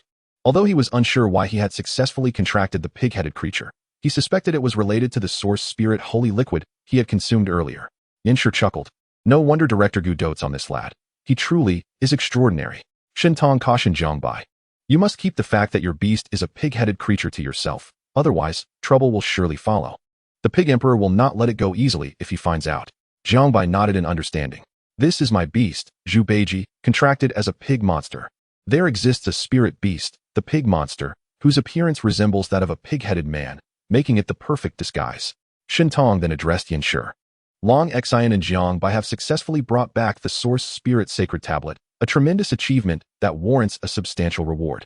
You have full discretion on how to reward them. I must return to the Federation to deal with those old geezers. Under no circumstances should this sacred tablet leave our sword-wielding legion. With that, Shen Tong departed. Despite being the commander of the sword-wielding legion, he was currently at a half-step to the legendary realm, diligently working towards a breakthrough. Consequently, most of the legion's affairs were entrusted to Yin Shi, who was regarded as a successor. Once Shen Tong achieved the legendary level, Yin Shi would be formally promoted to the position of commander. Yin Shi turned to Long Xian and Jiang Bai, smiling as he inquired, What kind of reward would you two like? Jiang Bai pondered for a moment. While he had not decided, he naturally hoped for as much and as valuable as possible. What about you? Yin Shi directed his gaze toward Long Xian. Long Xian contemplated before responding. If possible, I would like assistance in capturing a Rift Dragon beast cub for my next beast contract. Her contracted beasts were all dragon type, and she intended to continue this trend. The Rift Dragon beast possessed formidable abilities to tear through space, making it a challenging capture for her alone. Thus, this reward opportunity was ideal. Yin Shi nodded. That can be arranged. Once you achieve your breakthrough, come find me. I shall personally assist you in capturing it. Great. Thank you, Commander Yin. Long Xian beamed with joy. Yin Shi then turned to Jiang Bai, saying, As for your reward, I will discuss it with the others. For the next few days, feel free to explore here. If you need anything, just seek out Long Xian. With that, Yin Shi took his leave. Suddenly, Long Xian remembered something and asked Jiang Bai, isn't the selection for the trainees at Firefly Academy approaching? Jiang Bai nodded. It's less than half a month away. Long Xian suggested, Perfect. You can use these 10 days to train your combat abilities at our sword-wielding legion's training base. I'm not saying this to be harsh, but your combat skills are quite lacking. Jiang Bai was taken aback. You think my combat skills are lacking? While I may not be able to defeat you just yet, I assure you at 1TB is easy for you to win against me as it was before. Long Xian rolled her eyes. I'm referring to your combat ability without using your beast or even your spirit energy. Jiang Bai protested, but you haven't even tried. How can you say I'm lacking? My combat prowess is quite formidable. Long Xian laughed. Shall we have a spar then? Bring it on. I'm not afraid of you. The outcome is uncertain. Jiang Bai readily agreed, confident in his ability to contend with Long Xian without utilizing his beast or spirit energy. They proceeded to an open area, where Long Xian beckoned Jiang Bai. Come on, you go first. Jiang Bai grinned and dashed forward, throwing a punch at Long Xian. As she slightly sidestepped to evade the attack, she swiftly seized Jiang Bai's wrist and delivered a kick to his waist, sending him sprawling to the ground. Long Xian chuckled. Brother, you're not doing so well. A man can hardly bear to hear himself deemed inadequate, especially by a woman, even if Jiang Bai was still just a boy. Let's go again. Jiang Bai gritted his teeth and rose, charging at Long Xian once more, only to be knocked down again in a single move. Jiang Bai, unwilling to concede, repeatedly issued challenges. 5 minutes later, he found himself sprawled on the ground, unable to rise. He He had finally accepted his defeat. He was genuinely outmatched. Each time, he fell victim to Long Xian's singular strike. Mother Tyrannosaurus, how have you trained to be so formidable? Jiang Bai inquired from his prone position. Long Xian playfully kicked him and chuckled. Want to learn? Jiang Bai nodded eagerly. I wish to learn. There happens to be a group of newly inducted soldiers at the headquarters training base honing their combat skills. I'll arrange for you to join them. Long Xian replied. Thank you, Mother Tyrannosaurus. Long Xian remained silent, simply observing the faint, inscrutable smile that appeared on Jiang Bai's face. Long Xian then guided Jiang Bai on a brief tour of the sword-wielding corps headquarters. That evening, as Jiang Bai lay in bed, he overheard He Dasheng and Tang Sanzang instructing the newcomers of Zhu Beiji on the rules. He Dasheng, brandishing a black staff, tapped it lightly against Zhu Beiji's head, exclaiming, Jiwawa Jijiwawa. From now on, I am your boss. I'll protect you. Tang Sanzang poured Zhu Beiji a glass of sugar water, chattering, G. Acknowledge me as your boss, and I'll keep the sugar water flowing. Zhu Beiji tilted his head back and gulped down the sugar water, his eyes sparkling with delight, rapidly gesturing towards Tang Sanzang. Wah. Understood, boss, I want more. Tang Sanzang, thoroughly pleased, poured Zhu Beiji another glass. However, He Dasheng was not pleased and threatened Tang Sanzang by resting his staff on his head. G. I am the boss. You are the second. G. I am the boss. Thus, a brawl ensued between He Dasheng and Tang Sanzang, while Zhu Beiji, having finished his sugar water, watched the spectacle with amusement. Jiang Bai paid them no mind and began to devise a training regimen for Zhu Beiji's evolution. System. Devise Zhu Beiji's evolution training method. Simultaneously, he envisioned Zhu Beiji's future, a towering figure like a pillar of heaven, a gaping abyss devouring all in its path. With a stomp, the heavens would tremble and the earth would quake. In his hand, a 9-pronged rake, glowing with divine light, would obliterate the world with a single sweep, causing the stars to explode. The rake would stir, easily vanquishing countless mini-worlds. System in progress. Ding. Progress successful. Zhu Beiji's evolution training method. Devour all energy sources. Sleep. Upon learning of Zhu Beiji's evolution method, Jiang Bai's face twitched. Was it not merely eat and sleep? It was astonishingly simpler than He Dasheng's training regimen. Besides consuming ores and the essence of spirit beasts, He Dasheng had to engage in combat. Zhu Beiji, on the other hand, merely needed to eat and sleep. How enviable. After devising Zhu Beiji's training regimen, Jiang Bai proceeded to wash up and retire for the night, as he needed to rise early for training the next day.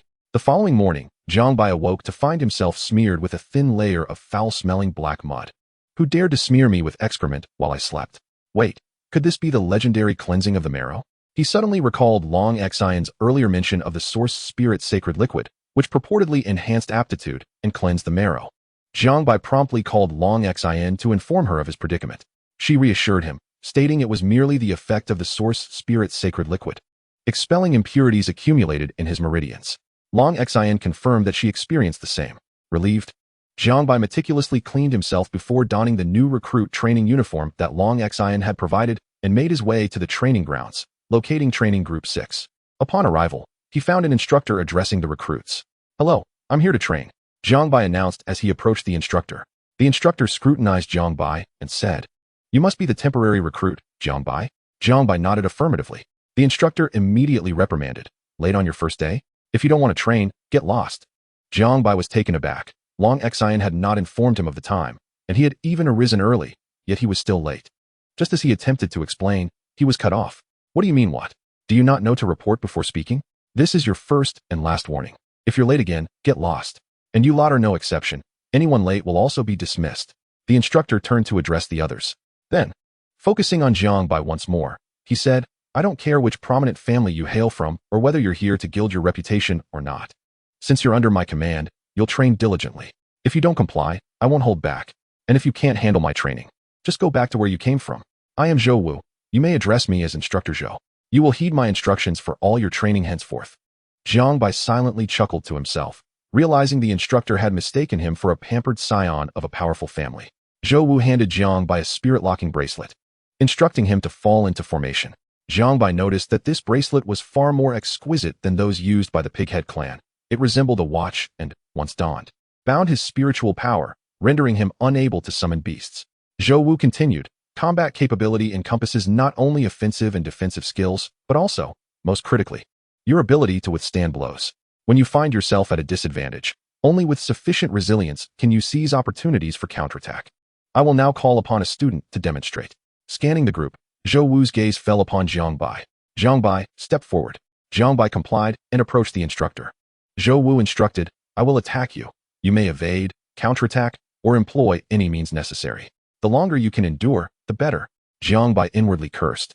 Realizing he was being singled out, the other recruits sighed in relief that it wasn't them, eagerly anticipating how Jiang Bai, the privileged one, would fare against the instructor's onslaught. As they positioned themselves, Zhou Wu's eyes sharpened, and he lunged forward, delivering a straight punch toward Jiang Bai. Caught off guard, Jiang Bai could not evade and was knocked to the ground, pain contorting his features. Zhou Wu coldly remarked, you can't even withstand a simple punch? If you can't handle it, go home and nurse your wounds. Jiang Bai silently fumed. What do you mean simple punch? It feels like you nearly shattered my bones. Your strikes are even harsher than long XINs. Ding. Temporary entry triggered. Abuse bag. A system notification echoed in his mind. Chapter 55, Haven't you eaten? Hit harder. Entry effect. When attacked, do not retaliate. The body absorbs all attack force to temper the flesh and swiftly grasp corresponding attack techniques. The stronger the attack, the better the effect. Entry effect lasts for 3 days. Acquisition condition. Endure 3 punches and remain standing, and after each punch, taunt the attacker, haven't you eaten? Hit harder. Originally grimacing in pain, Jiang Bai's spirits lifted at the system prompt. This was serendipity. However, the conditions for obtaining the temporary entry were somewhat cruel. Gritting his teeth, Jiang Bai rose and faced Zhou Wu, declaring, come again. All right, you've got some guts. Zhou Wu smiled slightly, his demeanor shifting to one of intensity as he charged once more, launching a powerful side punch. Jiang Bai braced himself and stood his ground, enduring the blow, which sent him flying backward. As he lay on the ground, his head spun, and he tasted blood in his mouth. Jiang Bai spat out a mouthful of saliva, only to find it was stained with blood, along with a tooth that had been dislodged. Damn it, they've knocked out my teeth. Can't I even get back on my feet? Don't lie there like a dead dog. A voice of reprimand echoed from behind. Zhou Wu. Jiang Bai propped himself up from the ground, striving to stand despite the swelling on one side of his face, which was so pronounced it began to obstruct his vision. He glanced at Zhou Wu and spat another bloodied mouthful. Haven't you eaten? Put in some more effort. As soon as those words left his lips, Zhou Wu's expression darkened to a shade of iron. The other recruits gaped in astonishment, secretly giving Jiang Bai a thumbs up. What audacity! Zhou Wu regarded Jiang Bai with a cold smirk. It seems you not only have guts, but also a fierce temper. No matter, I have a penchant for hard-headed recruits. It makes things far more entertaining. Think my punches lack strength, do you? With a menacing glare, Zhou Wu lunged forward and delivered a powerful blow to the other side of Jiang Bai's face. Jiang Bai was sent sprawling once more, his face skimming along the ground for quite a distance. The fiery sensation on his face was overwhelming, and his head spun as he fought to regain his composure. Shaking his head vigorously, he spat out another mouthful of blood, along with 2 more teeth. Zhou Wu, grinning, taunted. So, how does that punch feel, kid? Are you satisfied? Jiang Bai, using both hands to brace himself against the ground, gradually stood up. The side of his face that had scraped against the ground was now bleeding, smeared crimson, and swollen to an alarming degree, rendering him a pitiful sight. Yet, the other recruits began to admire Jiang Bai for managing to stand after enduring 2 blows from the instructor. Just this alone made him seem superior to them. Damn! Jiang Bai spat out another bloodied mouthful and defiantly looked at Zhou Wu, challenging him again. Haven't you eaten? Put in some more effort. The other recruits were astonished anew. Was this connections kid really that stubborn? Was he throwing caution to the wind? Zhou Wu's sneer deepened. Oh, you think that wasn't enough? Let us see how tough your bones are. I'll break them and put them back together. With that, Zhou Wu charged at Jiang Bai, his fist like a cannonball aimed at Jiang Bai's abdomen. Jiang Bai's body curled up like a shrimp as he was propelled backward, blood spilling from his mouth as he crashed heavily onto the ground. Zhou Wu was unperturbed about the possibility of killing Jiang Bai. He was adept at controlling the force and technique of his punches, ensuring they could draw blood without being lethal. Lying on the ground, Jiang Bai was in so much pain he couldn't even let out a cry. He felt as if his insides had been rearranged, his intestines seemingly severed, his whole body quivering. Zhou Wu watched silently, convinced that Jiang Bai wouldn't be able to rise again. After lying there for nearly 2 minutes, Jiang Bai slowly regained some strength, propping himself up with his arms and gradually standing. Seeing Jiang Bai rise once more astounded Zhou Wu, who found his resentment toward this connections kid lessening somewhat. At the very least, it proved that this connections kid wasn't a pampered rich boy. Brother, that's impressive. A recruit couldn't help but exclaim. And the others began to applaud Jiang Bai. Who told you to applaud? Do you all wish to feel my fist? Zhou Wu barked. And the recruits immediately ceased their clapping and stood at attention. Jiang Bai, with his face swollen like a pig's, stood unsteadily, spitting out another mouthful of blood. Damn, he muttered, then continued to glare at Zhou Wu with defiance, shouting, Haven't you eaten? Put in some more effort. Zhou Wu's face turned a dark shade of rage. This kid truly believed he could withstand his punches. Just as Jiang Bai finished shouting, a system notification echoed in his mind. Ding. Congratulations. Host has acquired temporary entry. Punching bag for abuse. Not enough strength, is it? Well, I'll let you enjoy yourself. Zhou Wu gritted his teeth and charged forward again, swinging his fist toward Jiang Bai's head. This time, he intended to knock Jiang Bai out cold. Otherwise, this kid would undoubtedly continue his defiance. Zhou Wu's powerful fist struck Jiang Bai's head, yet, contrary to everyone's expectations, Jiang Bai did not fly backward. Instead, after receiving the blow, he merely tilted his head slightly, his legs firmly planted in place. Zhou Wu and the other recruits were left dumbfounded. What was happening? Why didn't he fall? Could the instructor be pulling his punches? Jiang Bai felt a surge of energy coursing through him from the blow to his head, as if every cell in his body was being vigorously massaged and enhanced. An incredibly pleasant sensation.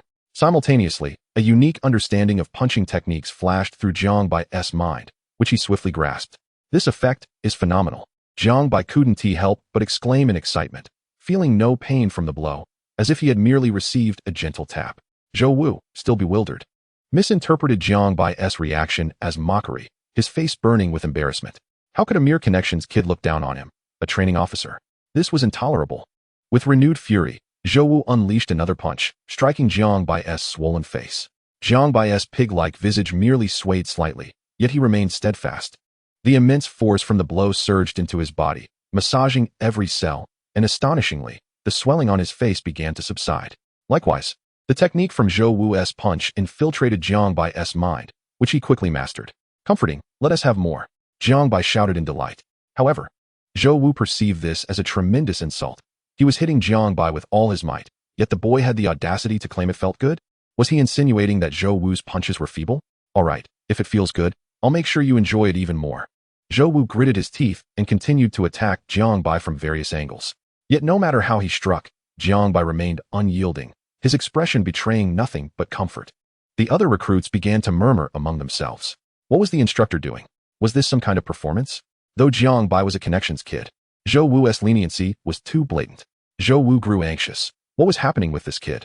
He had initially fallen with just one punch. Why was he now unshakable? Was he merely playing with him? Had he concealed his true strength, biding his time?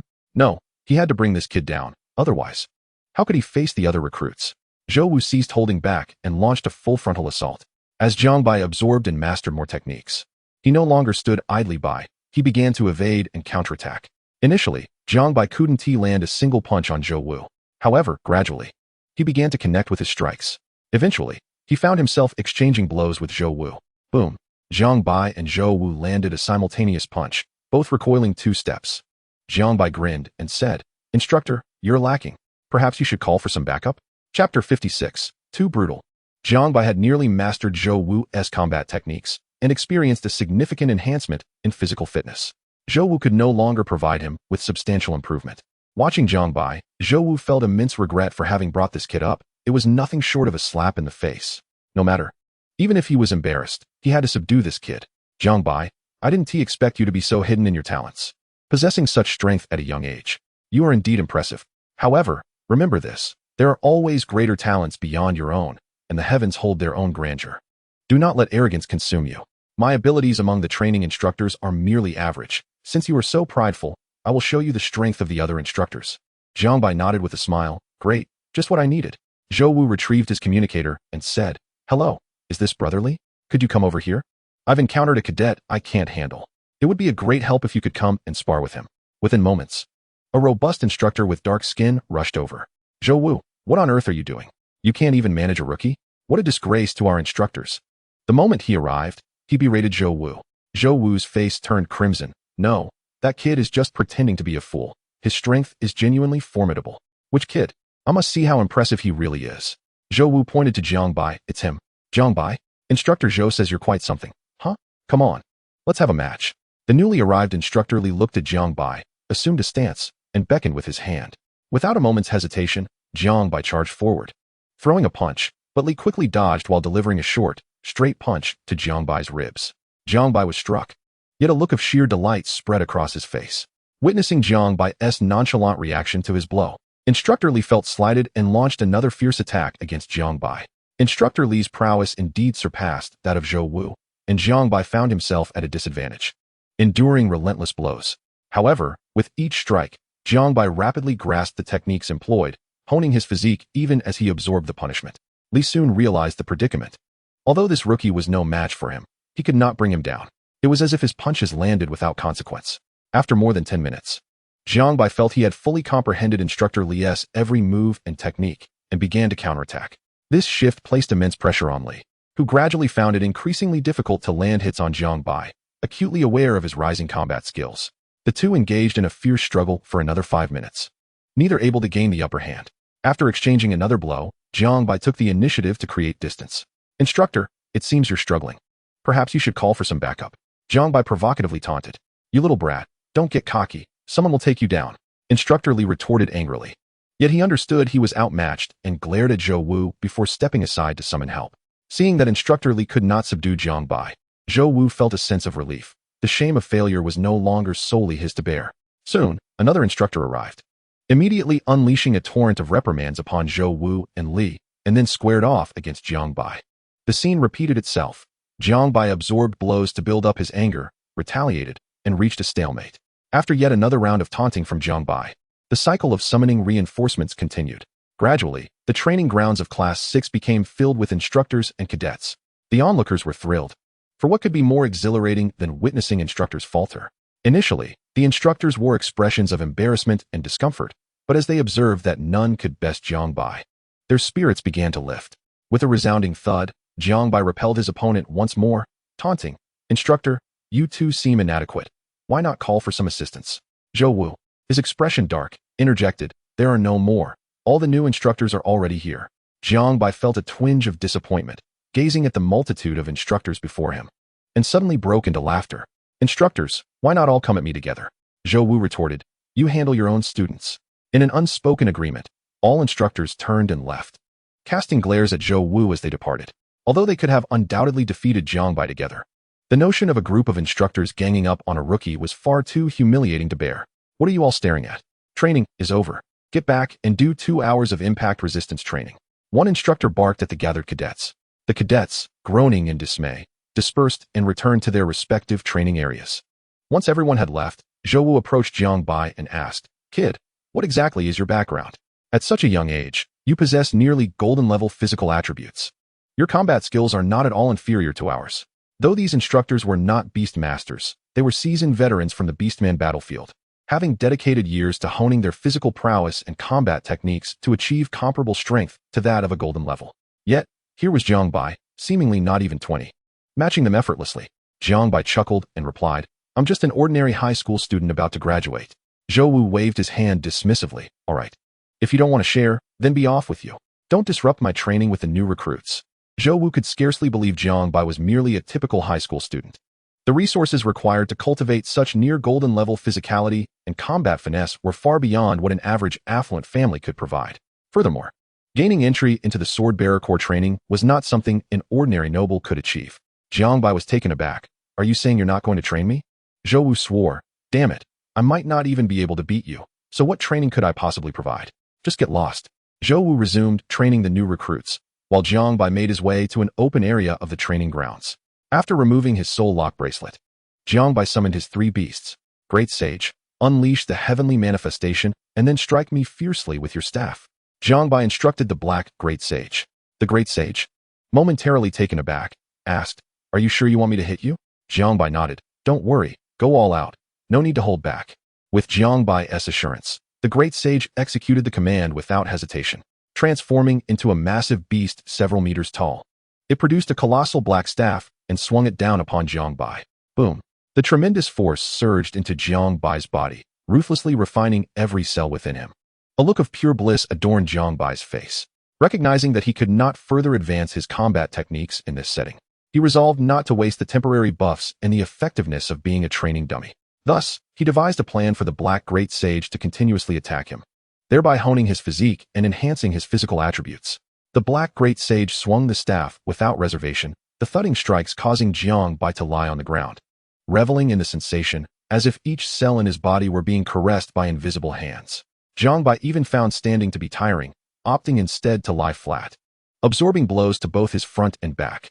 Tang Senzong busied himself on the side, preparing syrupy concoctions for Zhu Bajie, engaging in acts of kindness to cultivate his skills. Zhu Bajie cared little for the ingredients or the preparation method. All that mattered was the taste. While Jiang Bai reveled in his experience, the other instructors and training recruits looked on, utterly dumbfounded. Is he even human? Lying there while a giant beast pummels him? The most astonishing part was that they observed Jiang Bai frequently adjusting his posture to receive strikes from the massive black staff on various parts of his body, even going so far as to allow it to hit his groin. It was simply outrageous. No wonder he possessed near golden-level physical prowess. It turned out he was incredibly ruthless with himself. Chapter 57, Reward. Throughout the day, aside from eating, drinking, and relieving himself, Jiang Bai spent the remainder of his time lying on the training ground, allowing the Black Great Sage to relentlessly strike him.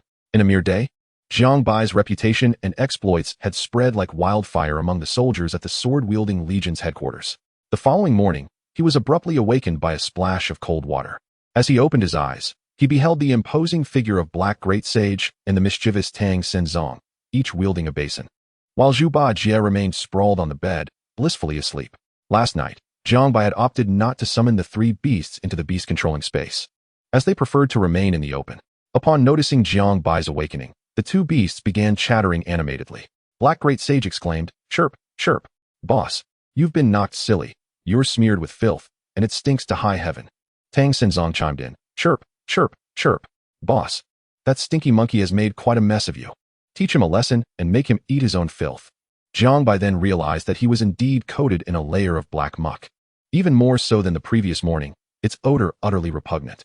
He surmised it must be the result of yesterday's brutal training as a punching bag combined with the dual effects of the source spirit holy liquid.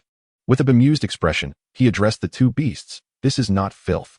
After rising and cleansing himself of the grime, Jiang Bai, accompanied by the three beasts, once again made his way to the training grounds. As he arrived, the air buzzed with excitement. "He's here? Who's here? The instructor? No, it's the audacious one who challenged all the instructors and had his beasts pummel his own brother." The moment Jiang Bai appeared, he instantly captivated the attention of all the rookie recruits. "I'm not a pretty girl. Why are you all staring? Focus on your training." The instructors quickly reprimanded their trainees. Upon reaching the training area, Jiang Bai resumed his position, allowing Black Great Sage to unleash his technique of heaven and earth punishment upon him. Meanwhile, Tang Senzong continued to feed Zhu Bajie with sweet water. Before long, Long Xian arrived. Upon witnessing Jiang Bai's training regimen, she couldn't help but twitch her lips in disbelief. Having heard rumors about Jiang Bai the previous day, she had thought them exaggerated, but now she was astonished to see that Jiang Bai truly trained with remarkable ferocity. Seeing Long Xian approach, Jiang Bai paused his training. "What sort of training is this? Aren't you supposed to be training with the recruits?"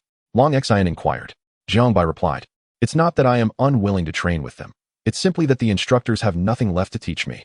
"You haven't started to get cocky just because you've learned a few moves, have you?" Long Xian scrutinized Jiang Bai. "Let me see just what you've learned." With that, she charged at him without the use of spiritual energy, initiating an intense duel. Their fierce combat immediately drew the attention of all onlookers, eager to see if the mother Tyrannosaurus could defeat this rookie. As the battle intensified, Long Xian grew increasingly astonished.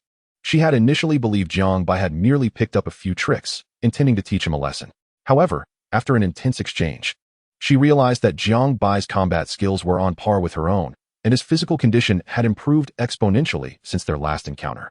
How could he have strengthened so remarkably in just a day after being defeated by her mere days prior? Was he some sort of monster? After a prolonged bout, Long Xian finally called for a halt. "Jiang Bai, how have you become so formidable in just one day? Have you been concealing your true power?" She regarded him as if he were a creature of legend. Now, Jiang Bai's combat techniques rivaled her own, even if his physical prowess still lagged behind. "Curious to know?" Jiang Bai asked with a playful smile directed at Long Xian. She nodded eagerly. "If you let me have a bit of fun, I might just share the secret." Jiang Bai grinned mischievously. Long Xian clenched her fists, gritting her teeth. "Jiang Bai, are you looking for trouble?" 10 minutes later, Jiang Bai lay on the ground as Long Xian fused with all her beasts, relentlessly bombarding him. "Yes, just like that. A bit to the left, a bit up. Strike evenly. Don't leave any spot untouched. Let every drop of rain nourish the ground. Jiang Bai reveled in the onslaught, every cell in his body being honed through this vigorous training. The combined strength of Long Xin and her beasts far surpassed that of Black Great Sage, providing a far more effective means of physical conditioning for Jiang Bai. For the next 2 days, Jiang Bai took full advantage of Long Xin, treating her as a free tool to enhance his physical training. On the third morning, Long Xin returned as usual to find Jiang Bai. With a wave of his hand, he said, "Let us go. Time for another massage. General Yin is looking for you. We must meet with him first." Long Xin informed him. "All right then." She led Jiang Bai to General Yin's office. Upon Jiang Bai's arrival, General Yin greeted him with a smile. "Jiang Bai, you've made quite an impression. In just 3 short days, your name has become known throughout the sword-wielding legion." Jiang Bai scratched his head sheepishly. "Oh, it's nothing compared to your reputation. Such humility," General Yin remarked, his lips twitching slightly. "Enough of idle chatter. Regarding the rewards for you two for bringing back the Source Spirit Holy Steel, we have reached a decision." Hearing this, Jiang Bai perked up, ears keen to listen. First, for Long Xin, she is awarded a first-class merit medal, promoted to the rank of Major. Granted 100 units of first-class spiritual liquid, 10 units of starry-level beast essence, 2 units of extraordinary beast essence, a reserved hatchling of the sky-splitting dragon beast, 1 spiritual treasure, and the privilege to enter the vicinity of the Source Spirit Holy Steel for training at any time. Then, for Jiang Bai, the rewards were as follows: a first-class merit medal, promoted to the rank of captain, 150 units of first-class spiritual liquid, 100 units of diamond-level beast essence, 30 units of starry-level beast essence, 5 units of extraordinary beast essence, 2 spiritual treasures, and the privilege to enter the vicinity of the Source Spirit Holy Steel for training at any time, with the ability to bring 1 companion. Upon hearing the rewards, Jiang Bai's eyes nearly bulged out of their sockets. The bounty was simply extravagant, especially the 5 units of extraordinary beast essence, which previously had been procured for him by the head of the Spiritual Energy Institute, Guji, who had only managed to secure 2. Long Xin, on the other hand, appeared unfazed by her rewards, clearly having anticipated what she would receive. "General Yin, why is my rank merely honorary?" Jiang Bai inquired about one of his rewards. General Yin chuckled. "If you wish to remain in the sword-wielding legion, I could arrange for you to have a real position." Jiang Bai quickly waved his hands. "No, let us not go there." Although General Yin was keen to retain Jiang Bai, he understood that this environment was not the most suitable for such a prodigious talent. Staying here would only hinder Jiang Bai's future growth. "And the 2 spiritual treasures? Bring them forth," Jiang Bai demanded without hesitation. "The treasures are in the sword-wielding legion's treasury. I'll have Long Xin take you there to choose for yourself. Your other rewards are contained within this space. This spatial earring is also what I previously promised you, and is not counted among the 2 treasures."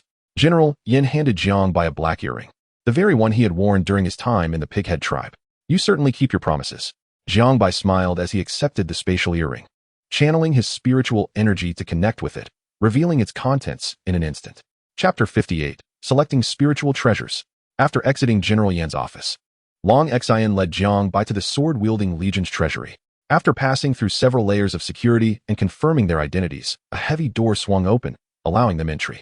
The interior space was not particularly large, approximately 200 square meters. A few display cases were arranged within, but the items were scarce, totaling no more than 20. "With such tight security, I expected a trove of treasures. Is this all there is?" Jiang Bai pouted, displaying his disappointment.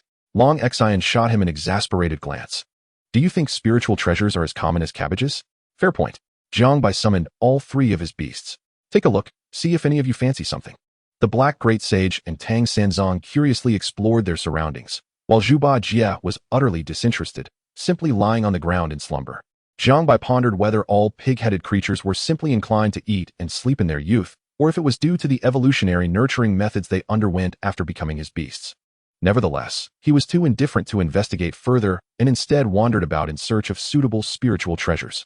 After a thorough exploration, Jiang Bai discovered that most of the spiritual treasures lacked significant practicality, with offensive and defensive ones being particularly scarce.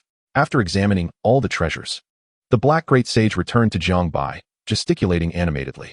"Chirp, chirp, chirp. None of these are as good as my stick." It was evident that the Black Great Sage had no interest in any of the treasures. Jiang Bai continued his selection when suddenly he noticed a description next to a treasure resembling clothing. "Thousand Illusions Robe. Crafted from the pelt of a powerful thousand illusion beast postmortem. This exquisite garment has been meticulously reforged by a master craftsman. It adjusts automatically to the wearer's form and can transform into any desired style at will. Note, it is resistant to water and fire, impervious to dirt and decay, comfortable in texture, and can be passed down through 3 generations, remaining intact while the wearer moves on. Upon reading the description of this spiritual treasure, Jiang Bai's eyes sparkled, and he quickly summoned the Black Great Sage. Great Sage, come and try this on to see if it fits. After inputting the password and adding a fingerprint authentication, he retrieved the Thousand Illusions robe from the protective barrier. Jiang Bai adorned the Black Great Sage with the robe and then displayed an image of a black suit ensemble on his phone. Great Sage, imagine your attire as this style. The Great Sage scrutinized the photograph, scratched his chin, and with a slight turn of his eyes, the robe swiftly transformed into an identical black suit ensemble. Jiang Bai nodded in satisfaction, exclaiming, "Very good, let us go with this." No more worrying about disheveled appearances when transforming. Although Jiang Bai had prepared a tiger skin skirt for the Black Great Sage, he often forgot to wear it during transformations, resulting in an unbecoming display of swinging his stick. The Black Great Sage seemed quite pleased with his new attire, joyfully bouncing and performing flips. Now, what to select for the next treasure? Jiang Bai gazed at the remaining treasures, feeling a twinge of anxiety. Chirp, chirp, chirp. Boss, this one. This one. Tang Sanzong suddenly shouted from the other side. Jiang Bai approached to find Tang Sanzong excitedly pointing at something within a protective barrier. The barrier was shrouded in dark energy, but through the haze, glimmers of gold were faintly visible. Jiang Bai glanced at the accompanying description. Skull contaminated by demonic energy. Captured from the battlefield of the demon clan, this skull is tainted with demonic energy and can enhance mental skills. However, using it requires a significant expenditure of energy to suppress the demonic energy. Otherwise, one risks being harmed by its backlash. Note, avoid touching casually. Do you want this? Jiang Bai inquired of Tang Sanzong. He nodded eagerly, chirping, "Yes, boss, I really like this. It feels destined for me." Jiang Bai addressed Long Xian. "Retrieve this for us to examine." Long Xian cautioned, "Are you certain? While it can amplify mental skills, it is also prone to backlash from the demonic energy contained within. That is why it has remained untouched here." "That is fine. Let us take a look." Jiang Bai insisted. Long Xian deactivated the barrier. Her hands enveloped in energy to ward off the demonic energy and carefully extracted the skull. Tang Sanzong eagerly snatched it away. "Be cautious of the demonic energy," Long Xian urgently warned, only to find that upon reaching Tang Sanzong, the demonic energy swiftly receded into the skull, revealing a complete golden skull. Tang Sanzong pressed his fingers into the eye sockets and nostrils of the golden skull, attempting to unleash a powerful dragon strike, sending a massive dragon-shaped illusion hurtling toward the Black Great Sage.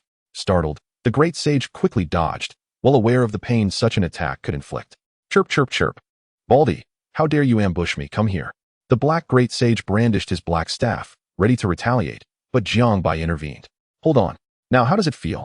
Tang Sanzong nodded enthusiastically. "Chirp, chirp, chirp. It works splendidly, far more potent than usual." Tang Sanzong's dragon strike, being a mental skill, was naturally enhanced by the golden skull. Long Xian looked at Tang Sanzong in astonishment. "Jiang Bai, your beasts are exceptionally unique, easily suppressing the demonic energy." Jiang Bai grinned. "Of course, my beasts are one of a kind. I'll choose the skull as my second treasure." With the selection made, Long Xian declared, "Let us head out. Aren't you selecting anything?" Jiang Bai asked. Long Xian, too, had a treasure to choose from. "I chose long ago, you've seen it. The shape-shifting slime." Long Xian replied. "Very well." Jiang Bai nodded, leaving the treasury with his 2 chosen treasures and Long Xian. After registering the selected treasures, Long Xian said, "Let us continue to refine your skills. No need for that just yet. I plan to return to Golden Light City for a few days before participating in the Firefly Academy's trainee selection competition." Jiang Bai stated, the true reason being the temporary skill effect of the training dummy had expired, and continuing to have Long Xian hammer him would indeed result in unintended consequences. Long Xian nodded. "Then I wish you success in the selection." As he prepared to depart, Jiang Bai asked, "Aren't you going to send me off with some local delicacies?" Long Xian looked puzzled. "Local delicacies? What do you mean?" Jiang Bai grinned mischievously. An hour later, Jiang Bai found himself aboard a military helicopter arranged by Long Xian, flying toward Golden Light City, having acquired numerous valuable items before his departure. Chapter 59, The Second Skill Fragment of Zhu Bajia. 3 hours later, Jiang Bai landed in Golden Light City. He first returned to his home. Although it was empty, this place still enveloped him in comfort and warmth. Summoning his 3 beasts, the once quiet home instantly buzzed with life. After frolicking with his beasts for a while, Jiang Bai produced some spiritual beast essence, declaring, "All right, it's time to cultivate." The Black Great Sage opened his mouth, while Tang Xinzong poured a vial of extraordinary grade spiritual beast essence into it. Their actions did not signify a newfound intimacy, but rather fulfilled Jiang Bai's request. As Tang Xinzang's evolution and nurturing method required good deeds, and there weren't many opportunities for such deeds, thus he could only assist his beasts. Having consumed a vial of extraordinary grade spiritual beast essence, the Black Great Sage immediately sat upright, diligently refining it. One vial of extraordinary grade essence was sufficient for the Black Great Sage to refine for 2 to 3 days. After feeding the Black Great Sage, Tang Xinzong began to administer spiritual beast essence to Zhu Ba Jia, utilizing only diamond grade essence. Although Zhu Ba Jia was merely at the black iron level, his innate ability to devour vast amounts of energy allowed him to consume vial after vial of diamond grade essence. Jiang Bai himself also partook of a vial of first-tier spirit liquid and commenced his own cultivation. This cultivation session lasted a full day and night, extending into the following morning.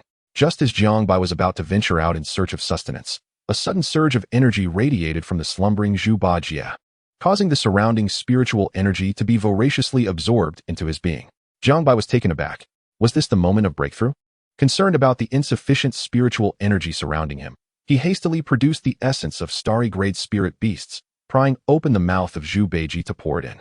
After administering over a dozen vials of starry-grade spirit beast essence, the aura emanating from Zhu Beiji surged dramatically, successfully breaking through to the bronze level. Ding! Zhu Beiji has ascended to the bronze level, granting the special ability, Universal Slumber. The system's notification chimed, prompting Jiang Bai to urgently examine the effects of the special ability, Universal Slumber. Universal Slumber, exhaling gas infused with extreme inertia and spiritual contamination. This gas envelopes the area, forming a realm of intoxicated dreams. Within this realm, all laws will succumb to lethargy, and all energy and living beings will be rendered sluggish. Creatures within this realm will be entrapped in a state of intoxication, drowning in desire, and their capacity for action will be dulled. If they cannot escape the realm, they will ultimately fall into eternal slumber, assimilated and absorbed by the realm. Upon witnessing the effects of Zhu Beiji's second special ability, Jiang Bai was rendered speechless by shock. It could even influence the laws. After a prolonged moment of astonishment, Jiang Bai finally managed to utter 2 words, impressive indeed. At this moment, these were the only words that could encapsulate Jiang Bai's astonishment. Zhu Beiji opened its eyes and, upon seeing Jiang Bai, broke into a joyful grin. Dad! Dad! Zhu Beiji suddenly exclaimed, causing Jiang Bai to be struck with another wave of astonishment. What did you just say? Jiang Bai thought he might have been imagining things due to his earlier shock. Daddy! This time, Zhu Beiji articulated it more clearly, and Jiang Bai heard it distinctly. You can actually speak human language now. Jiang Bai gazed at Zhu Beiji in disbelief. Then it dawned on him that Zhu Beiji, originally a pig-headed creature, belonged to an intelligent race that could speak once reaching a certain age. It was perfectly normal for Zhu Beiji to express itself verbally. It merely had begun speaking a tad earlier than expected. Moreover, upon closer inspection, Zhu Beiji had grown taller, now estimated to be around 1.20 meters. Dad, hungry? Zhu Beiji said, patting its round belly and looking at Jiang Bai with eager eyes. Hungry? Well, I'll take you to eat, but wait. You can't call me Dad. You should call me Boss. Jiang Bai corrected Zhu Beiji with a smile. Zhu Beiji tilted its head, nodding in a half-understanding manner. Boss. Hungry. Jiang Bai chuckled and affectionately ruffled Zhu Beiji's head. That's right. Let us go. Boss will take you to eat. He put the still refining Black Great Sage into the beast's space and led Zhu Beiji and Tang Xinzang out the door. As they walked along, Jiang Bai called Xiongyang. Hey, fatty, where are you? Come out and eat together. Xiongyang replied, What the hell? You actually remembered to call me? I thought you were dead. Where are you? I'll head over now. Jiang Bai provided an address and waited at a nearby intersection. 5 minutes later, a car pulled up and came to a gentle stop. Old Bai, Xiongyang exclaimed with delight upon seeing Jiang Bai, jumping out of the car and enveloping him in a warm embrace. Where have you been all this time? I haven't seen you. Xiongyang inquired. Jiang Bai laughed. I've mostly been in the secret realm, grinding monsters. Spending so much time in a secret realm, aren't you worried about turning into a wild man? Xiongyang jested, then glanced at Tang Xinzang and Zhu Beiji trailing behind Jiang Bai, asking, Where's your jumping diamond? Why didn't you bring it out? And why do you have a pig-headed pet? It's so ugly.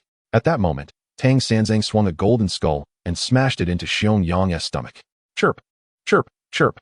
Dare to insult my little brother. You're asking for a fight. Xiongyang bent over, clutching his stomach in pain. You're ugly. Zhu Beiji glared at Xiongyang, opening its mouth as if the energy stored in its stomach was about to erupt. Jiang Bai quickly covered Zhu Beiji's mouth, warning. No random outbursts. It could be deadly. Xiong, still clutching his belly in shock, exclaimed, your pet can actually talk? Jiang Bai clarified, its name's Zhu Beiji. Not a pet. It's my third beast companion. What? Your third beast companion? Xiong was even more astounded. You've broken through to the silver level? Jiang Bai nodded with a smile. Xiong, unable to believe it, grasped his hair in disbelief as he stared at Jiang Bai as if he were a monster. In that moment, Xiong seemed to comprehend the saying. It's not about fearing your brother's hardships, but rather about fearing your brother driving a Land Rover. Let us go, my treat, to celebrate your breakthrough to the silver level. Genuine camaraderie shone through Xiong's words. Jiang Bai glanced at Zhu Beiji before telling Xiong, my beast has quite the appetite. Are you sure you want to treat us? How much can these little ones possibly eat? I'll treat. Don't worry, I'll ensure you're well fed. Xiong replied confidently. All right, but don't say I didn't warn you. Jiang Bai smirked knowingly. TCH, old Bai, what do you take me for? Just a meal. Why would I regret it? Half an hour later, Xiong stared in disbelief at 3 towering stacks of plates piled high on the ground, his jaw nearly unhinged. Moreover, Tang Sanzang was still lifting plates to pour fried rice into Zhu Beiji's mouth. Old Bai, your pig, beast companion, is eating like this. Are you sure it won't explode? Xiong asked, swallowing hard. Jiang Bai chuckled. Don't worry, it'll be fine. It just has a hearty appetite. Is that what you call a hearty appetite? It's clearly a bottomless pit. Xiong was immensely relieved Jiang Bai had only ordered the cheapest fried rice for Zhu Beiji. Otherwise, at this rate, he'd have to sell his entire estate to settle the bill. Chapter 60, Crashing the Party. Old Bai, I'm seriously beginning to suspect that your talent was misjudged during the initial assessment. Otherwise, how could a beast master with black iron level talent break through to silver level in just over 2 months? Even I, with a diamond level talent, am still stuck at the bronze level. Xiong remarked while eating. As the saying goes, 3 parts fate, 7 parts hard work. Sometimes, talent alone doesn't determine everything. Even with great talent, one still needs to put in the effort. Otherwise, one could end up achieving nothing. Jiang Bai spoke boldly, his heart steady. After all, he couldn't admit that he relied on the system. Xiong nodded. You're right. I need to work harder, or I'll be left behind by you. By the way, old Bai, there's only half a month left until the Beast Master College entrance exams. Have you thought about which college you'll apply to? Jiang Bai shook his head.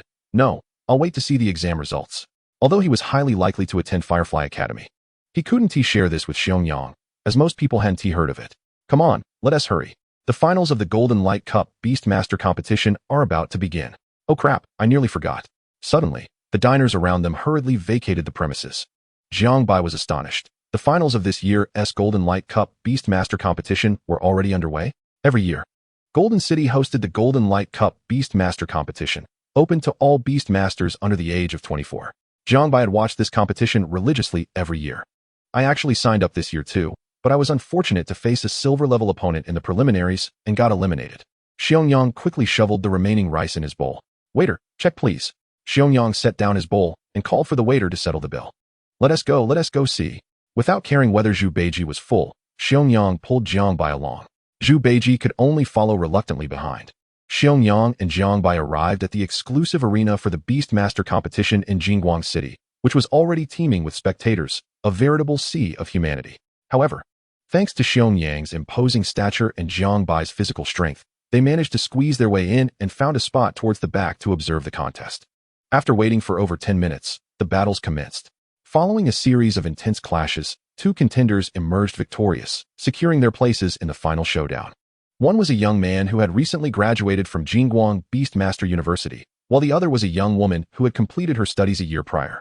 Both were of the golden rank, and each had 4 beast companions that had also achieved the same esteemed level. The competition stipulated that only beast masters under the age of 24 could participate, which aligned perfectly with the ages of recent graduates. A 20-minute intermission allowed the competitors to recuperate and relax. Xiong, brimming with excitement, turned to Jiang Bai and inquired, Old Bai, who do you think will clinch the final championship? In truth, Jiang Bai found the spectacle rather unengaging. Before he became a beast master himself, he had believed that the Jingguang Cup was thrilling. However, now that he had attained such prowess, he found the battles on stage to be rather lackluster and devoid of allure. Perhaps that young man, Jiang Bai casually suggested. Why do you think he will win? Xiong asked, intrigued. Because I discern a portent of great misfortune surrounding that young woman, Jiang Bai remarked, casting a casual glance at her. Xiong, curious, questioned. Since when did you start reading fortunes? Jiang Bai replied. All it takes is a discerning eye. Is that so? How come I can't see anything? Xiaoyang strained to observe the young woman, failing to detect any signs of fortune or misfortune. Jiang Bai patted Xiaoyang on the shoulder. My friend, you still have much to learn. Soon, the intermission concluded, ushering in the grand finale. The ensuing battle was fierce, and ultimately, the young man achieved a decisive victory with a surprise attack from his beast, the rockback pangolin. Old Bai, you were right. He truly is remarkable, Xiaoyang exclaimed, his admiration evident. If you paid more attention, you might have seen it too, Jiang Bai replied. Oh, Xiaoyang turned his gaze towards a girl seated diagonally behind him, his eyes scanning her intently. What are you staring at, you chubby pervert? Unsurprisingly, Xiaoyang received a scathing rebuke. The host then took to the stage to announce the results. After a week of fierce competition, the champion of this year's Jingguang Cup had been determined, and it was. Wait, a voice suddenly interrupted the host. A young man seated near the front stood up, instantly capturing everyone's attention. He appeared to be no older than 18 or 19. Excuse me, do you have a question? The host inquired. The young man strode toward the arena. My name is Ling Du, a silver-ranked beast master. Today, while passing through Jingguang City, I had the fortune of witnessing the competition among the younger generation of beast masters. I feel compelled to challenge this champion to a duel. His declaration sent shockwaves through the crowd. This kid is clearly here to cause trouble. A silver-ranked master daring to challenge a golden-ranked champion. Get lost, you naive brat. The host attempted to restore order, gesturing for silence. First and foremost, we welcome you to Jingguang City and appreciate your attendance at the Jingguang Cup. However, according to the competition rules, the results have been declared, and you are not permitted to participate. If you're interested, we encourage you to keep an eye on next year's Jingguang Cup and register early. Ling Du, exuding arrogance, retorted. I have no interest in your competition. I am issuing a challenge. Do you dare not accept the challenge of a mere silver-ranked beast master? The host replied. Jingguang City boasts a plethora of young talent, and we certainly do not fear your challenge. However, you must understand that you are a silver rank, while our champion is golden rank. It would be deemed an unfair matchup. I don't need to set a date. Let it be today. And I refuse to compete against a fellow silver master. To be frank, your silver-ranked masters do not even qualify to engage with me. And I regard your golden-ranked masters with equal disdain. I merely wish to spar with your champion out of sheer impulse. Ling Du's haughty demeanor incited outrage among the audience. This arrogant brat must be taught a lesson. Allow me to take him on. I will show him the might of Jingguang City's beast masters. A chorus of fury arose in response to Ling Du's words. While the host hesitated, sensing the disturbance Ling Du sought to create, the victorious young man spoke up. I accept your challenge. The host nodded in acknowledgement. The announcement was made. Ladies and gentlemen, please prepare for the challenge match. Silver-ranked Beast Master Ling Du versus Golden-ranked Beast Master Zhang Jian. Ling Du stood on the arena, a smug expression gracing his face as he addressed Zhang Jian. You have just fought a battle. I shall not take advantage of you. I grant you half an hour to recuperate. Zhang Jian coldly replied. No need. My beasts have nearly recovered. Furthermore, I have already gained an advantage by pitting myself against you. Summon your beasts. Ling Du smirked disdainfully. With a flick of his wrist, Ling Du summoned his beasts, unleashing a chilling aura that enveloped the arena. The two beasts that emerged were a frost-spined scorpion, its deep blue body covered in translucent ice, radiating an aura of cold, and a frost-weave jellyfish, its bell resembling a delicate, crystalline dome, with numerous slender tentacles of ice cascading down, shimmering with faint light, gracefully suspended in the air. As they appeared, the temperature of the arena plummeted further. On Zhang Jian's side stood four beasts, the Flameclaw Wolf, Rockback Pangolin, Thunderstripe Lizard, and Swift Shadow Leopard. Noticing that Ling Du had only summoned two beasts, Zhang Jian inquired, why haven't you summoned your third beast? These two are more than sufficient to handle you. Ling Du replied, lifting his chin with an air of superiority. The audience erupted in derision at his arrogance. Xiaoyang, equally discontented, remarked, this kid is far too arrogant. He's merely silver rank. Doesn't he fear the impending beatdown? Jiang Bai mused. Perhaps he possesses confidence in his abilities. Confidence, my foot. He is simply clueless about his own limits. We shall see how he cries after the match. Xiaoyang's gaze remained fixed on the arena, convinced that Ling Du's hubris would lead to his downfall. Jiang Bai, intrigued by the unfolding drama, felt a sense of foreboding. Perhaps this individual would not necessarily be defeated. Zhang Jian stated coldly, though you have achieved silver rank at such a young age, signifying great talent, your arrogance shall lead to your downfall today. I will ensure you learn the true meaning of humility. Ling Du scoffed disdainfully. Allow me to demonstrate what true genius looks like. At the sound of the referee's whistle, the duel commenced in earnest. Zhang Jian's Swift Shadow Leopard and Flameclaw Wolf surged forward with remarkable speed. In response, Ling Du's frost essence scorpion sprang into action, its gaping maw drawing in the air, causing the temperature of the entire arena to plummet precipitously, with a layer of frost rapidly forming upon the ground. Such formidable ice attributes elicited murmurs of astonishment from the onlookers. As the icy chill permeated the arena, the cold seeped into the paws of the swift shadow leopard and flameclaw wolf, significantly hampering their speed. Nevertheless, the swift shadow leopard, like a wraith, appeared at the side of the frost essence scorpion, raising its sharp claws for a brutal strike. Bang! The claws impacted the frost essence scorpion's obsidian shell with tremendous force, causing it to stagger slightly, yet the shell remained unscathed. Zhang Jian was taken aback. How resilient! Undeterred, the swift shadow leopard prepared to strike again. But the frost essence scorpion's tail stinger flicked menacingly, leaving no time for the swift shadow leopard to evade. It was pierced, with ice energy surging violently into it, instantly encasing the swift shadow leopard in frost. Simultaneously, the flameclaw wolf charged towards the frostweaver jellyfish, lifting its fiery paw to strike. The icy tendrils of the frostweaver jellyfish dangled towards the ground, emitting a faint glow, as several ice spikes suddenly erupted from the frozen ground, hurtling towards the flameclaw wolf. Flameclaw wolf, evade! Zhang Jian shouted.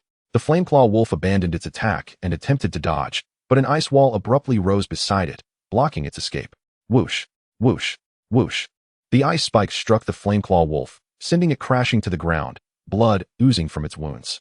Although the ice spikes had avoided its vital points, the flameclaw wolf was left incapacitated, unable to continue fighting. In mere moments, Zhang Jian's two beasts had been swiftly overwhelmed. Gritting his teeth, he had initially intended to rely solely on these two creatures, but now, he was left with no choice. The thunder pattern lizard opened its mouth, its markings glowing, unleashing a sphere of lightning.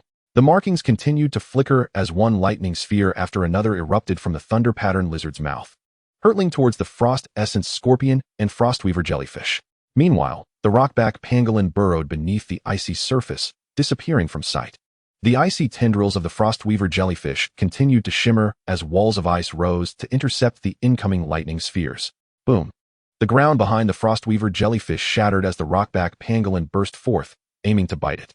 After a prolonged stillness, the frost essence scorpion finally moved again, its tail flicking rapidly, launching an ice spike with deadly precision. Bang!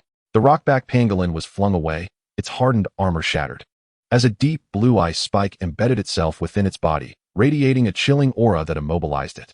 Ling Du smiled faintly. It's over.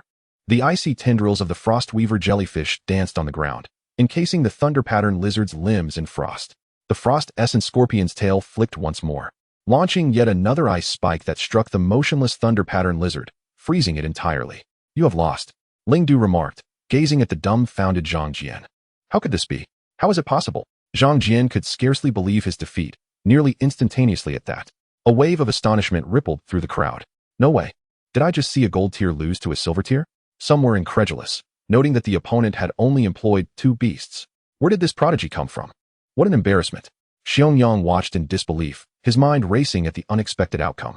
Jiang Bai, however, maintained a calm demeanor, his earlier suspicions confirmed.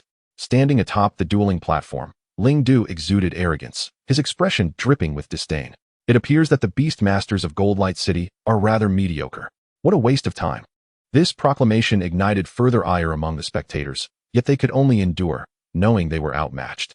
Xiangyang clenched his fists. I just want to go up and teach that kid a lesson. Jiang Bai frowned slightly, realizing that Ling Du's words encompassed him as well, for he too was a beastmaster from Godlike City. Ding. Triggered temporary entry. Overbearing slap in the face.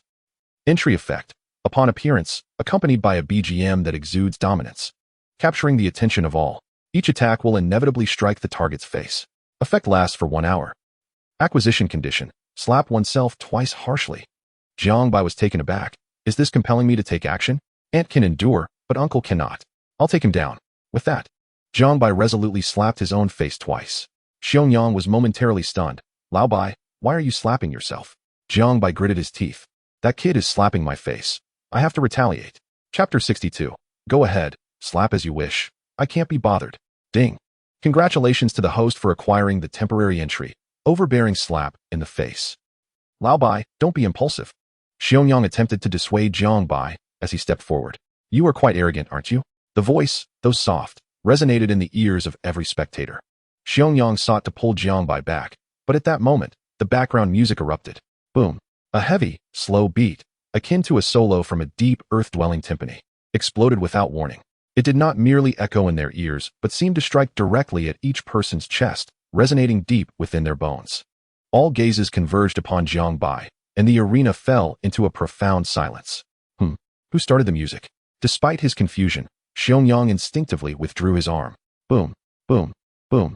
The heavy heartbeat reverberated steadily, gradually intensifying, each beat accompanied by the rumble of a great drum, resembling the footsteps of a giant. The debris on the ground trembled slightly, in rhythm. The crowd parted as if moved by an invisible hand, creating a clear path. Jiang Bai walked steadily towards the dueling platform, his pace unhurried yet undeniably assured, each step perfectly synchronized with the earth-shaking rhythm. Though he was not particularly tall, he possessed an indomitable presence, exuding an aura that seemed to prop up the heavens and anchor the earth. Backlit, his features obscured, only his silhouette appeared majestic and mysterious in the interplay of light and shadow. Boom! The thunderous sound echoed like a great bell, sending ripples through the very soul. The dueling platform appeared to tremble in response to this sonic wave. Lingdu instinctively took a half-step back, unsettled by the sudden surge of sound. Every eye in the arena followed Jiang Bai's advance, captivated entirely by his presence. As Jiang Bai drew nearer to the dueling platform, the background music reached a fever pitch. Culminating in a crescendo, all heavy percussion instruments roared like a tidal wave, the tempo quickening slightly, mirroring the blood surging within a hero's veins, igniting the spirit of battle across the arena. Jiang Bai ascended the dueling platform, the overwhelming sound wave and aura crashing over the venue like a tangible tsunami. Ling Du's complexion paled. Under such overwhelming pressure, even breathing seemed a luxury. Jiang Bai regarded Ling Du with a dispassionate gaze before finally speaking. Are you quite arrogant? Ling Du swallowed nervously, the tension palpable as he inquired.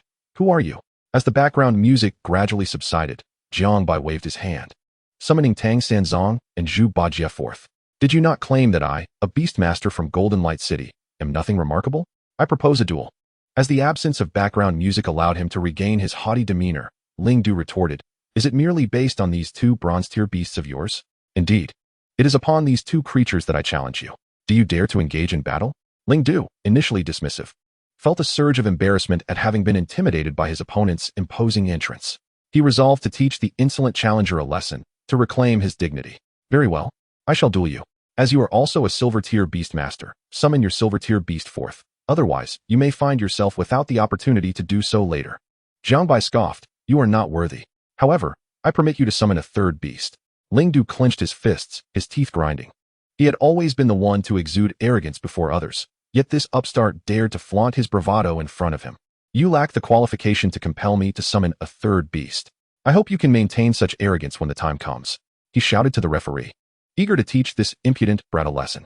The referee, finally responding, signaled for both parties to prepare before blowing the whistle. As the match commenced, the cold essence scorpion prepared to unleash its chilling attack, intending to transform the arena into a frozen battleground. But before it could execute its move, Tang Sanzang initiated his assault. Empowered by the golden skull, a massive pale golden dragon shadow surged forth, colliding forcefully with the cold essence scorpion, interrupting its skill activation. Ling Du chuckled derisively, convinced that such an attack could not penetrate the scorpion's icy armor. Yet, to his astonishment, the cold essence scorpion let out a pained scream, rolling on the ground in agony. How is this possible? Ling Du gasped, incredulity washing over him as he observed cracks forming in the scorpion's icy shell. An impenetrable defense even against golden-tier attacks had been breached by this bronze-tier beast. Wait, even if the icy shell is cracked, the cold essence scorpion shouldn't be in such agony. Ling Du pondered, but he quickly dismissed his confusion and communicated telepathically with the Frostweaver jellyfish to swiftly eliminate the two unknown beasts. As the jellyfish's crystalline tentacles fell towards the ground, a gray mist enveloped Ling Du and his two beasts, spreading over most of the arena. Unbeknownst to all, Zhu Beiji had fallen asleep on the battleground, the gray mist emanating from his nostrils and mouth. Universal slumber activated. The suspended Frostweaver jellyfish plummeted to the ground, too fatigued to remain airborne. The cold essence scorpion, once writhing in pain, also lay down, too lethargic to move. Ling Du, feeling the weight of drowsiness, stretched lazily and yawned, contemplating lying down on the battleground himself. He no longer felt inclined to continue the duel. Suddenly, a realization struck him as he glanced at his two beasts. The cold essence scorpion and the Frostweaver jellyfish were sprawled on the ground, eyes shut, displaying expressions of bliss, as if lost in delightful dreams. Attempting to rouse his beasts, he found his movement slowed as if in a dream, each step taking an eternity to complete. Snowy elegance. An elegant, elongated ice crane was summoned. Its feathers resembled the purest fresh snow, shimmering with icy brilliance. Its eyes were a profound ice blue, as if containing the essence of ancient glaciers, and its wings scattered delicate ice particles with every flutter. This was Ling Du's third beast. At this moment, he was beyond the concern of keeping his word. Tang Sanzang, clutching the golden skull, had unknowingly stepped into Zhu Beiji's realm of dreams, unaffected by the universal slumber skill. With a resounding thud, the snowy elegance was struck to the ground by the skull. Chirp, chirp, chirp. So you can fly, huh? Thud, thud, thud. Chirp, chirp, chirp. You must be tired from flying. Let me give you a massage. No need to thank me. Tang Sanzang relentlessly pounded the snowy elegance with the golden skull. Under the influence of the universal slumber skill, the snowy elegance had grown too lethargic to resist. Jiang Bai strolled over, grinning as he approached Ling Du. You enjoy putting on airs, do you? Slap. Jiang Bai casually slapped Ling Du across the face, landing perfectly. You think you're so arrogant, huh? Slap. Ling Du, almost instinctively, presented his face to receive the blow. You believe you are superior, right? Slap. Another slap landed precisely on the previous mark. Ling Du's anger flared momentarily before dissipating in the next instant. Slap away, go ahead. I can't be bothered to deal with you. Chapter 63. For matters of slapping faces, I'm your expert. Jiang Bai continued to deliver slaps to Ling Du's face, while Tang Sanzang, having finished with the snowy elegance, approached the cold essence scorpion. Chirp, chirp, chirp. Look at how exhausted you are. Your skin has grown so tough. Let me help soften it up. No need to thank me. Thud, thud, thud. Tang Sanzang relentlessly struck the cold essence scorpion with the golden skull, gradually shattering its hardened icy armor. Before long, the scorpion's skin genuinely softened, its icy shell obliterated. After assisting the cold essence scorpion, Tang Sanzang turned his attention to the frostweaver jellyfish sprawled on the ground. Chirp, chirp, chirp. Look at how you've starved. You're as thin as a pancake. Let me help you gain some weight. No need to thank me. Thud, thud, thud, thud. Tang Sanzang wielded the golden skull once more, striking the frostweaver jellyfish. Remarkably, the golden skull was not only convenient as a weapon but also amplified skills, making it Tang Sanzang's favorite tool. Slap. So the beast masters from Golden Light City are nothing special, huh? Jiang Bai delivered another slap, causing Ling Du's head to tilt, his eyes rolling back as he succumbed to unconsciousness. Only 30-odd slaps and he's out? How pathetic. Jiang Bai scoffed, visibly dissatisfied, having intended to deliver 100 slaps, but now forced to relent. Zhu Beiji awaken, Jiang Bai commanded, and the gray mist surged into Zhu Beiji's mouth and nostrils. Awoken, Zhu Beiji stretched, having enjoyed a most restful slumber. The audience was left in stunned silence, followed by an eruption of applause and cheers that resonated throughout the arena. Jiang Bai, smiling, waved to the crowd. For matters of slapping faces, I'm your expert. The audience surged onto the battleground, jubilantly lifting Jiang Bai into the air, tossing him high before catching him again. ISNT, my brother, impressive? That's my bro, we're tight. Xiaonyang excitedly introduced Jiang Bai to those around, but no one paid him any heed. Half an hour later, Jiang Bai and Xiaonyang met in a secluded little park. Overwhelmed by the crowd's enthusiasm, Jiang Bai had to slip away unnoticed. Moreover, as the entire duel had been live-streamed, nearly everyone in Golden Light City recognized Jiang Bai, making him wary of venturing into crowded places. They could only arrange to meet here in secret. Old Bai, you are simply extraordinary. Effortlessly overwhelming that arrogant brat and delivering him a thorough beating. It's so gratifying. As Xiaonyang reflects on it, he can't help but feel exhilarated. Giving Jiang Bai a thumbs up, Jiang Bai, in a modest gesture, humbly waves his hand, claiming it was merely routine. No big deal. And that bald monk with his beast mastery is equally impressive. Wielding a skull, he pummeled that kid-s beast until it was utterly unrecognizable. Whose neck did that skull come from? It seems incredibly powerful. Could you possibly acquire one for me? And that pig-headed beast is even more remarkable, incapacitating all opposing beasts with just a nap. What breed of spirit beast is that? Once I reach the silver level, I also want to contract such a pig-headed spirit beast. Xiaonyang excitedly rambles on, prompting Jiang Bai to intervene. Stop, stop, stop. If you want a skull, you should dig it up yourself from a graveyard. And as for that pig-headed beast, forget it. You can't afford it. Upon recalling the lavish lifestyle of Zubaji, Xiaonyang realizes he truly cannot afford it. Old Bai, now that you're famous, what do you plan to do next? Appear on television for an interview? Jiang Bai produces a small pouch and hands it to Xiaonyang, saying, I intend to enter seclusion for cultivation. It may be a while before we meet again. Take this. And be sure to prepare well for the Beast Master entrance exam. Xiaoyang nods in agreement, stating he will also strive to train hard and aim for the same Beast University as Jiang Bai. Jiang Bai pats Xiaoyang on the shoulder, encouraging him to persevere. After Jiang Bai departs, Xiaoyang opens the pouch, expecting a small gift from Jiang Bai, only to be nearly blinded by the contents. Holy smokes! So much first-level spirit liquid. As he examines the pouch further, his astonishment grows. This is diamond-level beast blood, and even starry level. Where on earth did old Bai acquire this? He wouldn't be under the patronage of some wealthy old man, would he? These items are beyond what even Xiaoyang's family could afford. Yet now, Jiang Bai has directly gifted them to him. Xiaoyang gazes in the direction Jiang Bai left, his fists clenched in gratitude. Old Bai, I, your chubby friend, have not misjudged you. Rest assured, when you're old and unable to manage yourself, I will care for you. At the Golden Light Cup Beast Master Tournament Stadium, the arena is deserted, with only Ling Du and his 3 beasts lying on the competition stage, unattended.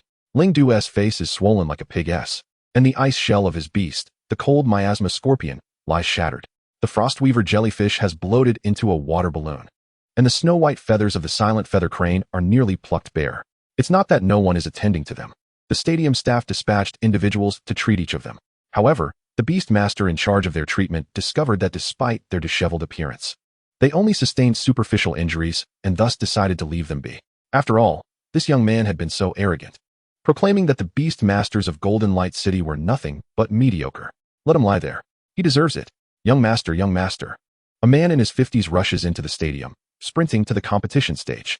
Young master, wake up. Ling Xian lifts Ling Du, infusing him with spirit energy while expressing his concern. Young master, who was so brutal as to slap you into this state? Ling Du slowly opens his eyes, responding, Uncle Xian, it wasn't just one slap. He slapped me several times. Ling Xian gazes at Ling Du's swollen face in confusion. But wait, there's only one slap mark on your face? Ling Du nearly cries, explaining that all the slaps landed in the same spot. Without a doubt. Young master, who on earth did this to you? With your strength, did they gather multiple diamond-level beast masters to gang up on you? Rest assured, such disgraceful behavior of many high-level beast masters targeting a mere silver level will not go unpunished. An hour later, Ling Du and his 3 beasts have had their injuries treated.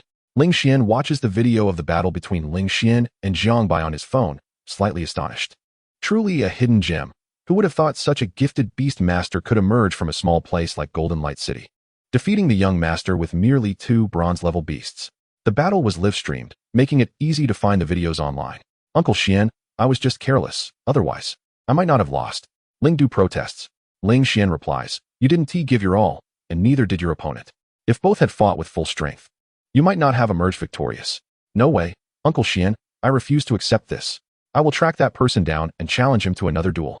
Ling Du has never suffered such a humiliating defeat. He has always been the one to dominate others, and the fact that he was bested leaves him utterly unsatisfied. Ling Xian looks at Ling Du and advises, young master, there are always others better than you. Do not be overly arrogant. This is something your father has always reminded you, but you never listened. Now you've learned the hard way. That individual is of similar age to you and possesses such talent. He will undoubtedly be discovered by the Firefly Star. It's possible you will encounter him again at the upcoming selection tournament, and then you can truly compete. The selection tournament? Very well. I will definitely crush him beneath my feet and prove that I am the most outstanding. Ling Du clenches his fists, his gaze filled with arrogance and determination. Seeing Ling Du's haughty demeanor, Ling Xian shakes his head helplessly, fearing that he will only suffer a more severe defeat in the future. Chapter 64. A hero saves the fair maiden. Due to the embarrassment caused by the Golden Light Cup Beast Master Tournament, Jiang Bai has completely lost his composure, even avoiding returning home and instead hiding in the experimental building of Zhongdi at Golden Light Beast Master University.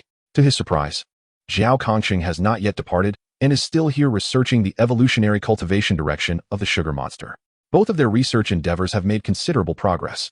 Zhongdi's study of the jumping monkey, through the injection of the black great sage's blood and the consumption of various ores and spirit beast blood, has resulted in several jumping monkeys exhibiting significant mutations, growing larger and becoming more powerful. However, a stable cultivation method has yet to be determined, and Zhongdi continues his research. Zhao Kongqing, studying the sugar monster, initially injected it with the blood of the sugar 3 burial, following Jiang Bai's advice to cultivate it through good deeds, but to no avail. Later, Zhao Kongqing took a different approach. injecting the sugar-3 burial-s blood while simultaneously feeding it the blood of plant-type spirit beasts, which surprisingly led to new mutations. The mutated sugar monster even developed a rudimentary self-healing ability, much to Jiao Kongqing's delight, with a newfound direction in his research. He is now dedicating even more energy to it. Jiang Bai is equally astonished that they have genuinely managed to develop new evolutionary cultivation directions for both the jumping monkey and the sugar monster. Feeling that he has not led the two old men astray, 5 days later, the selection tournament at Firefly Academy is set to commence. Jiang Bai leaves, but not before the Black Great Sage and Sugar-3 Burial endure another round of blood draws. At the Golden Light City train station, after passing through ticket inspection, Jiang Bai boards the train and finds his seat. The distance from Golden Light City to his destination is quite considerable, requiring a full day's journey. Thus, he departs in the evening to arrive by the following morning. There are no direct flights to the destination, and Jiang Bai finds the transfers cumbersome, opting for the train instead. However, since sleeper tickets are sold out, he must endure the night in a hard seat. After playing on his phone for over 2 hours aboard, Jiang Bai yawns and drifts off to sleep. When he awakens, it is already dawn. At this moment, he realizes that the passenger in the seat beside him has changed. It was previously an older man, but now it is a young woman. A remarkably beautiful young woman sat nearby, her unadorned visage radiating a natural brilliance that undeniably placed her in the realm of exceptional beauty. With her hair styled in a simple ponytail and dressed casually, she exuded an air of comfort. Next to her sat another stunning girl, whose previously drowsy eyes were now wide awake. However, Jiang Bai had no intention of initiating a conversation. He regarded her merely as a picturesque sight along his journey. With half an hour remaining until their destination, the train made an unscheduled stop, and a portly young man settled into a seat directly in front of Jiang Bai. Upon noticing the beauty beside Jiang Bai, his eyes immediately lit up with interest. He leaned back, rummaging through his belongings, and then turned to Jiang Bai, exclaiming, "Hey, buddy, I think you dropped some cash." Jiang Bai glanced down, discovering 2 folded bills near his feet. He bent down to retrieve them, saying, "These are mine, thank you." As he tucked the money into his pocket, he smiled appreciatively at the chubby fellow. However, the young man responded with a series of suggestive gestures, clearly insinuating that he intended to trade seats with Jiang Bai. Jiang Bai chose to ignore him, feigning ignorance. Seeing that his suggestion had not landed, the portly young man leaned down again, rummaging about, and called out once more, "Hey, pal, you dropped some more money." Jiang Bai picked up the latest find, which included 5 bills and a small note stating, "I'll trade you 700 for your seat." Without hesitation, Jiang Bai crumpled the note and disposed of it in a nearby trash bag, pocketing the bills while offering the young man another polite smile of thanks. The chubby fellow, realizing that Jiang Bai was not budging from his seat, shot him an irritated glare, muttering, "Why take my money if you don't want to switch seats?" Ignoring him once more, Jiang Bai turned his gaze to the window. Undeterred, the portly man decided to engage the beautiful girl, leaning over the seat to greet her. "Hello. Gorgeous. What a coincidence that we're on the same train. I'm Gao Chao, what's your name?" The girl merely glanced at him, utterly uninterested. Yet Gao Chao persisted. "You know, I have a knack for reading faces. I see dark clouds hovering over you, suggesting you might encounter some misfortune today. But fret not. There's a glimmer of light amidst the darkness, indicating that a benefactor will come to your aid." Finally, the girl could no longer contain her irritation. "Aren't you tired? Could you possibly keep your mouth shut?" Gao Chao opened his mouth to respond but relented, saying, "All right, thank you for your concern. I'll take a moment of silence." Though he ceased his chatter, he frequently glanced back at her. After a few minutes, the train halted again at a small station, and a middle-aged man entered the carriage. Surveying the occupants of each seat with keen interest, Jiang Bai noticed the girl beside him shrinking into her seat, pulling her hood down to obscure her face. Was she perhaps a runaway heiress, hunted down by family? Such thoughts raced through Jiang Bai's mind, reminiscent of plot lines from novels and dramas. As the middle-aged man approached their row, he walked past them, but just as Jiang Bai thought he was overthinking, he caught a glimpse of the man's hand transforming from a regular palm into a clawed, beast-like appendage. This was a fusion with a beast. Suddenly, the man pivoted, his claw aimed menacingly at the girl's head. Jiang Bai gasped. This was not merely an abduction, it was an attempt on her life. Without a moment to spare, he yanked the girl aside to evade the attack, while delivering a powerful kick to the man's arm. The force sent the middle-aged man crashing into the train wall with a resounding thud. Having honed his physical prowess through rigorous training, Jiang Bai possessed a strength comparable to that of a diamond-level fighter, even without merging with a beast.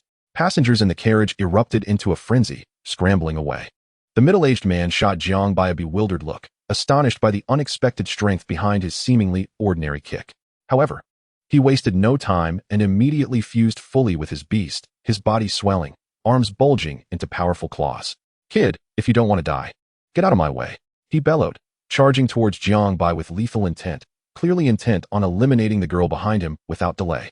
Suddenly, a shadowy figure appeared, wielding a black staff. "Get behind me. I'll protect you," Gao Chao shouted as he pulled the girl to safety and summoned his beast, a massive, crimson molten giant, which, due to its size, had to stoop within the confines of the train. Alongside it were a tiny, dog-sized snail and a palm-sized turtle he held in his hands. While only the molten giant possessed any semblance of intimidation, it was merely of bronze level, with the only silver-level beast being the small turtle. "You need not fear. My little turtle assures us that we are safe standing here," Gao Chao continued to reassure the girl. "Mind your own business. You'll get yourself killed." The middle-aged man, infuriated by Jiang Bai's interference, charged forward, raising his massive, beastly fist to strike at the seemingly silver-level beast, believing it would be an easy victory. With a fierce glint in his eye, the shadowy figure, now identified as Black Great Sage, unleashed his staff with tremendous force. A strike to part the heavens. The impact was thunderous as the middle-aged man was sent careening backward, clutching his shattered arm in agony. The sound of cracking bones echoed through the carriage.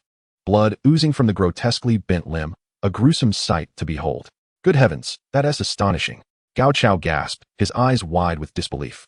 The girl beside him looked on with a mix of awe and horror at the Black Great Sage. The middle-aged man stared in disbelief at the creature before him, unable to fathom how a mere silver-level beast could overpower him, a diamond-level fighter. Realizing his mission was doomed, he turned to escape through the train's glass, but the enforcers, both diamond-level, swiftly apprehended him. Seeing no hope for escape, the man's expression hardened as he bit down on something, spewing forth black blood in a final act of defiance. One of the enforcers examined the scene and remarked, he had poison hidden in his mouth. It appears he was trained as an assassin. Turning to Jiang Bai, Gao Chao, and the girl, he instructed, "We need you three to accompany us for further questioning." "Why only us? What about the other passengers?" Gao Chao protested. The enforcer replied, "Take a look around.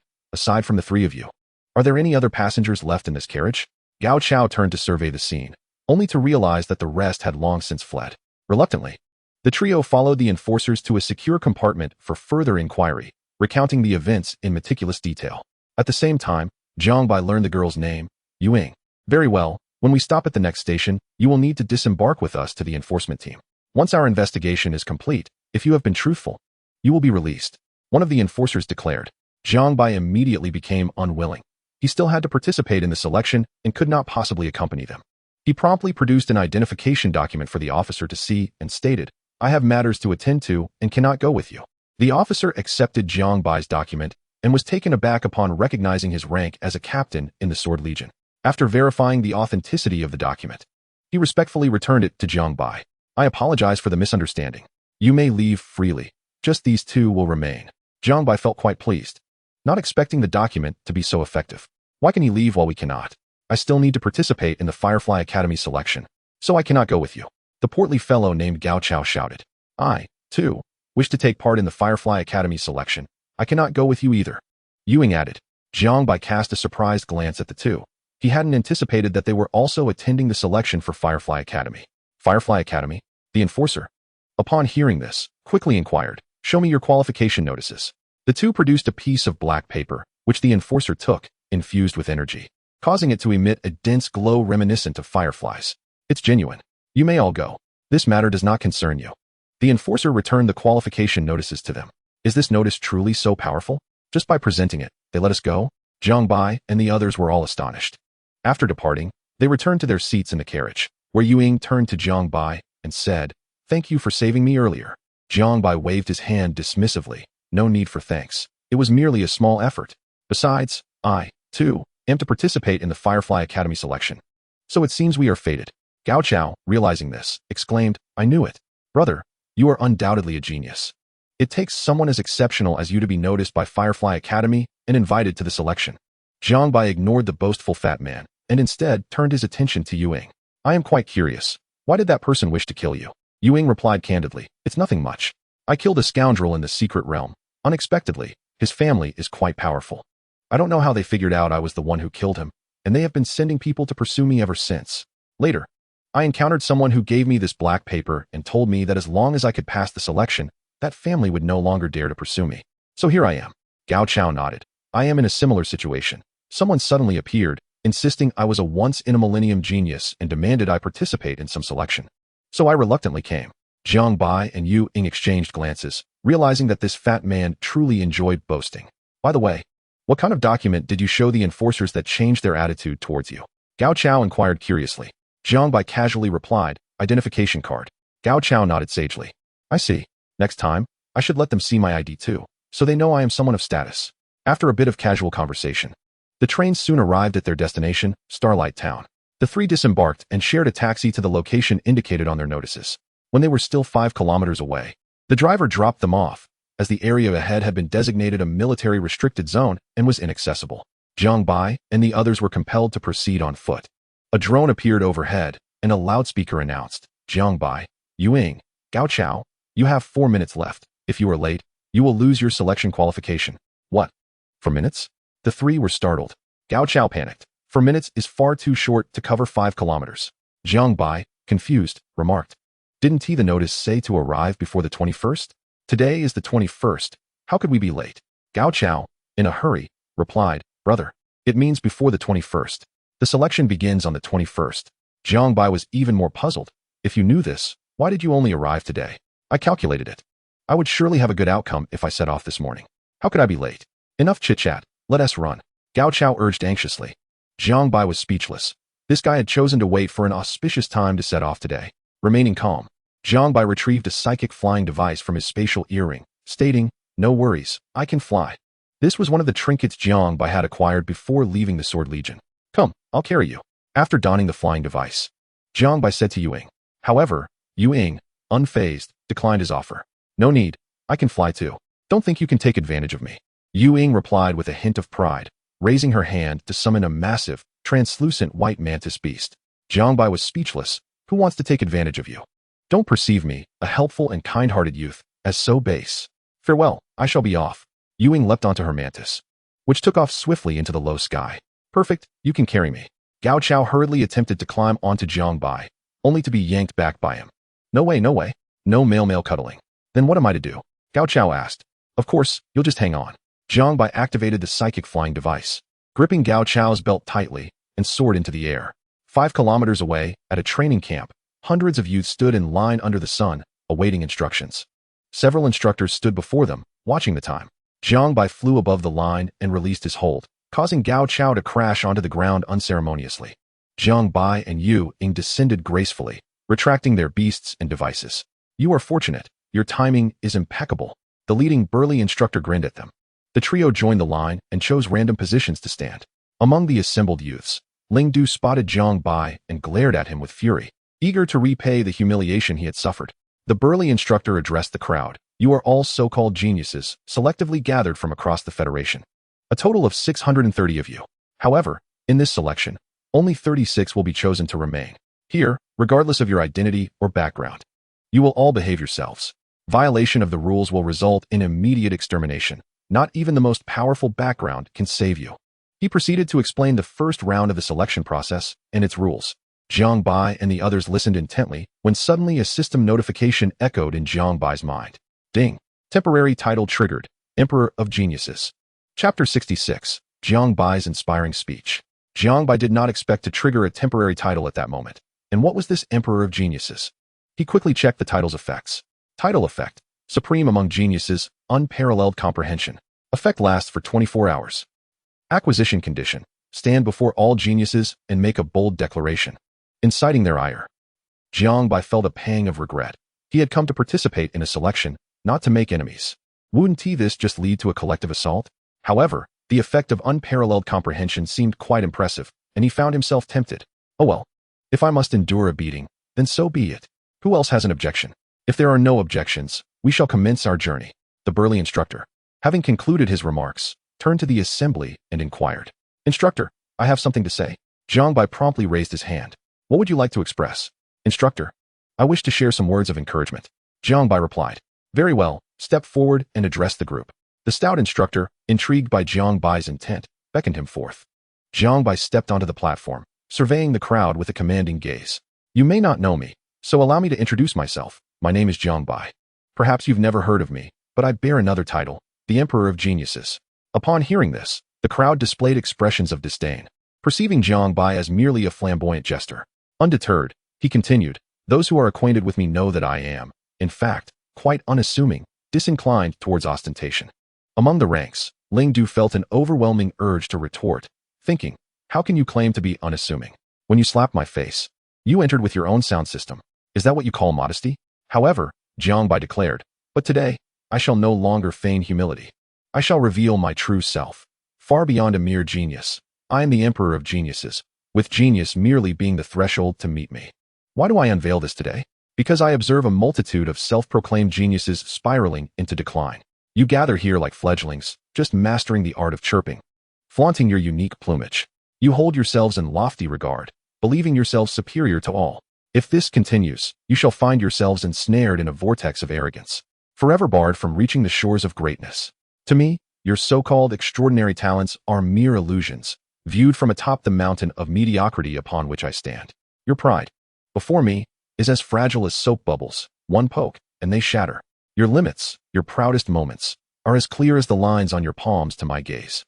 What you deem your pinnacle is merely the ceiling of your perception, while beyond my ceiling lies the vastness of the stars and seas. Therefore, cease your self-proclamation of genius. To me, it is a laughable and presumptuous description. Your genius is merely the most inconspicuous embellishment upon my crown. Awaken, you bunch of worthless pretenders." As Jiang Bai concluded, an eerie silence enveloped the assembly. He was taken aback. Were these so-called geniuses truly so broad-minded? Had they not been incensed by his disparagement? The next moment, the crowd erupted in a chorus of furious exclamations. "Who do you think you are, daring to call yourself the emperor of geniuses? How dare you lecture us? Who do you think you are? If you have the guts, face me in a duel. I'll show you what it means to be a beast master. This brat is too arrogant. We must teach him a lesson. Even if we fail this selection, we must confront him. Let him understand his true worth." These prodigies, who had lived in the glow of admiration since they became beast masters, or even from birth, had always been lauded as rare talents. Each person they encountered treated them with reverence, and their inflated egos left no room for the critiques of Jiang Bai, a mere silver-tier figure they had never encountered before. All were incensed, eager to challenge Jiang Bai. Even Yu Qing frowned slightly, perceiving Jiang Bai's arrogance as excessive. Though she had witnessed his prowess, it had not yet reached the level to justify the title of Emperor of Geniuses. Gao Chao also clicked his tongue, thinking, "This Jiang Bai is even more boastful than I am. His bravado makes me want to slap him." Ding. "Congratulations, host, for acquiring the temporary title, Emperor of Geniuses." Jiang Bai breathed a sigh of relief. It seemed his speech had been quite effective. "Instructor, I have finished." Jiang Bai addressed the instructor. The burly instructor nodded. "Your words of encouragement indeed had an impact. I hope you fare well in the selection." He patted Jiang Bai on the shoulder, signaling him to return to his place in line. The group set off, following the instructor to the entrance of a hidden realm within the camp. The burly instructor addressed them. "This hidden realm is known as the Beast Burial Realm. Your first round of selection will take place within. The duration of your time inside is not fixed, nor are the standards for selection. It entirely depends on your individual performances. Each of you will be accompanied by 3 drones for monitoring and real-time documentation. Remember the rules I previously outlined. Do not transgress them, or there will be no mercy. If there are no further questions, you may now enter." "Wait." Jiang Bai again raised his hand. All eyes turned sharply towards him, their glares seething with barely contained anger, as if they longed to pummel him on the spot. "What is it now?" the burly instructor inquired. "I noticed that everyone was waiting for me for quite some time, standing under the sun and getting parched, and I feel a deep sense of remorse. Therefore, I wish to offer everyone some sweet water to alleviate my guilt. Rest assured, this is all sponsored by the great kind beast. It is guaranteed to be delightful." Jiang Bai produced several large barrels of water from his spatial earrings and summoned Tang Sanzong to distribute disposable cups, filling each to the brim. Ling Du looked skeptically at the sweet water in his hand and scoffed. "You haven't slipped something in there, have you? Trying to get us easily eliminated?" Others echoed his sentiments, clearly sharing the same suspicions. "Oh, how could you judge my intentions so harshly? Am I that sort of person? If you doubt me, I can let the instructors taste it too. They can verify if anything has been added."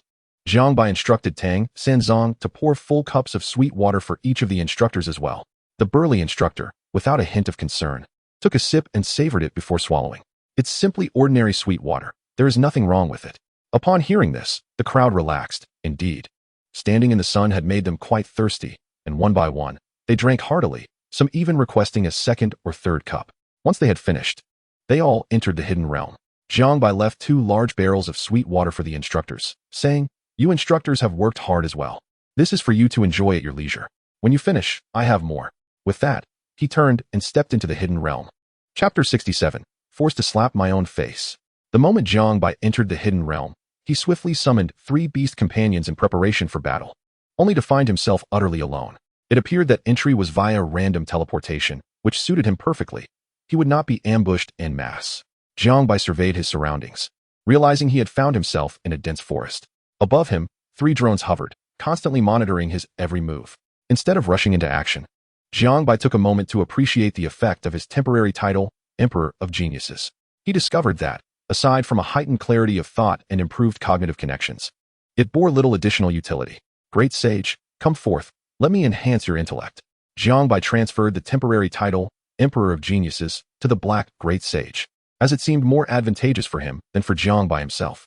Instantly, the Black Great Sage's eyes gleamed with excitement as he gestured animatedly towards Jiang Bai. Chirp, chirp, chirp. Boss, I've realized a remarkable formation. I want to give it a try. Jiang Bai was taken aback. Having just bestowed the title upon the Black Great Sage, he had already conceived a formation. In contrast, this made Jiang Bai feel rather inadequate. By all means, go ahead. The Black Great Sage immediately initiated a transformation, dividing into 2 ethereal clones, each possessing nearly half of his original strength. Chirp, chirp, chirp, chirp, Jiang Bai remarked. The essence of the spirit beasts has been entirely consumed. If we wish to replenish our energy, we must resort to local resources. The spirit beast essence, which the sword-wielding legion had bestowed upon Jiang Bai, had been entirely devoured by the great sage, He, in the preceding days. Thus, they were left with no alternative but to seek out spirit beasts themselves. He dispatched 2 of his avatars to scout ahead, while Jiang Bai and his companions followed closely behind. The instructors had stated that the selection competition lacked fixed assessment criteria, relying solely on individual performance. Leaving Jiang Bai uncertain as to how to showcase his abilities, he resolved to simply proceed with whatever tasks lay before him. Before long, the 2 avatars uncovered a bronze-tier, flame-tailed wolf. This formidable creature possessed sharp claws and fangs, with its tail ablaze, capable of unleashing fireballs. Chirp, chirp, chirp. Monkey, allow me to subdue it for you, exclaimed Tang Sanzang, brandishing his golden skull staff as he dashed forth with remarkable speed. The flame-tailed wolf charged towards him, its tail whipping around to unleash a fireball aimed directly at Tang Sanzang. Unfazed, he invoked his vibrant cassock, enveloped in a faint golden aura of energy. Boom! The fireball collided with his energy garment, exploding upon impact without even causing a ripple. The flame-tailed wolf lunged at Tang Sanzang, its jaws wide open, ready to bite. Bang! The golden skull staff swung out, striking the wolf and sending it flying. The beast let out a piercing howl of agony. For Tang Sanzang's blow had been augmented with a measure of mental power, transforming it into more than a mere physical assault. The flame-tailed wolf writhed on the ground in anguish, unable to rise, its spine having been shattered by the force of the blow. Chirp, chirp, chirp. You're on fire. Let me help you extinguish it, Tang Sanzang declared, as he mounted the fallen wolf and delivered relentless blows with his golden skull staff. Before long, the flame-tailed wolf succumbed to its injuries. Chirp, chirp, chirp, chirp. I've extinguished the flames on you. No need for thanks. The great sage, He, bared his teeth and chattered. Chirp, chirp, chirp, wah. You shall not steal my prey second.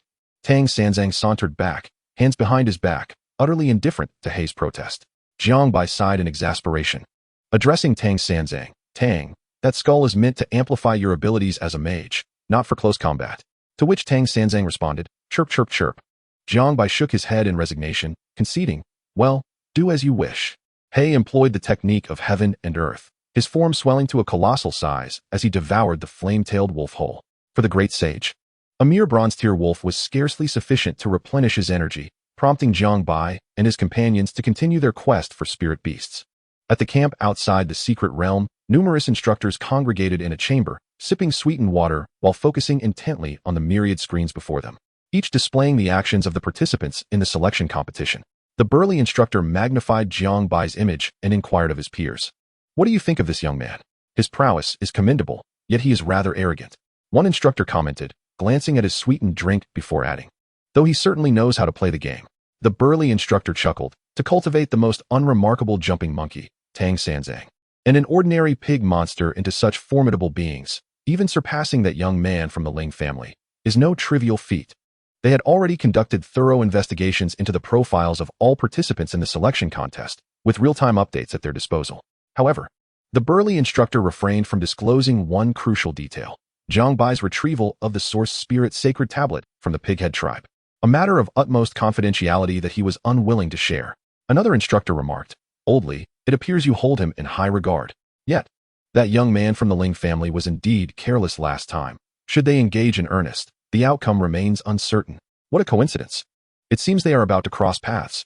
An instructor suddenly interjected. On the screens showcasing Jiang Bai and Ling Du's images, both were seen advancing towards one another. Their confrontation imminent. Within the secret realm, Tang Sanzang was vigorously wielding his golden skull staff against a bronze-tier spirit beast, while the great sage, He, stood by Jiang Bai's side, eyes closed and exuding an air of indifference. In an effort to expedite Tang Sanzang's ascension, Jiang Bai had directed him to assist in the exorcism of every spirit beast they encountered. Meanwhile, He appeared to be in deep contemplation, emanating an enigmatic aura. As for Zhu Beiji, he lay in slumber nearby. Tang Sanzang swiftly liberated the spirit beast from its suffering, and He approached, employing the technique of heaven and earth to consume the beast, subsequently manifesting 2 more avatars. Now, the total number of avatars had risen to 8. Jiang Bai gestured for them to proceed further. Chirp, chirp, chirp, chirp, chirp. "Big boss, we have spotted a human ahead," reported one of the scouting avatars. "Just one? It seems it's time to stretch my legs," Jiang Bai said, cracking his neck as he and his companions awaited the encounter. A few minutes later, a figure emerged. Jiang Bai, ice block. Upon recognizing one another, both Jiang Bai and Ling Du displayed mild surprise. Ling Du gritted his teeth. "I am Ling Du, not ice block." Jiang Bai shrugged nonchalantly. 0 degrees and ice block are quite similar. Ling Du, exasperated, retorted, "Not at all. The difference is stark." Setting aside the matter of names, Ling Du addressed Jiang Bai. "Let the last battle be disregarded. I was careless. This time, let us duel once more." Ling Du had already summoned his 3 spirit beasts, prepared to engage regardless of Jiang Bai's consent. The great sage stepped forward. "Chirpwa, chirpwa. Everyone, step back. I will handle this myself." Jiang Bai, placing complete trust in the great sage, retreated alongside Tang Sanzang and Zhu Beiji. Even the avatars withdrew. "Jiang Bai, you intend to fight me with a suit-clad monkey?" Ling Du questioned. Jiang Bai nodded. "That will suffice." Ling Du seethed with anger, perceiving this as a blatant affront. "Very well, since you are so arrogant. I shall deliver a resounding blow to your pride." Instantly, Ling Du's 3 spirit beasts unleashed their abilities. The frost spine scorpion opened its maw, activating frost drain, swiftly encasing the ground in a layer of ice, even coating the great sage's legs in frost. The frostweaver jellyfish's crystalline tendrils grazed the icy surface, pulsating with energy, connecting the frostweaver jellyfish, frost spine scorpion, and the silent feather crane. All freezing energy was funneled to the silent feather crane, which took flight, summoning a tempest of snow and ice that began to coalesce violently around it. The great sage remained stationary, gripping his black staff with one hand, eyes closed, channeling his energy while contemplating something profound. The snowstorm swelled, and just as it approached the limits of the silent feather crane's control, Ling Du finally issued the command. "Silent feather crane, unleash the ice feather storm."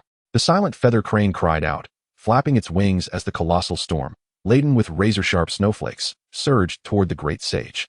Determined to teach Jiang Bai a harsh lesson, Ling Du wasted no time in deploying his most formidable attack. The blizzard roared forward, and the great sage suddenly opened his eyes, an overwhelming aura emanating from him as he swung down the black staff. With a single strike, he cleaved through the massive ice storm, splitting it in 2. The tempest disintegrated instantaneously, and Ling Du's 3 spirit beasts were caught in the ferocious backlash of the icy gale, sent tumbling through the air.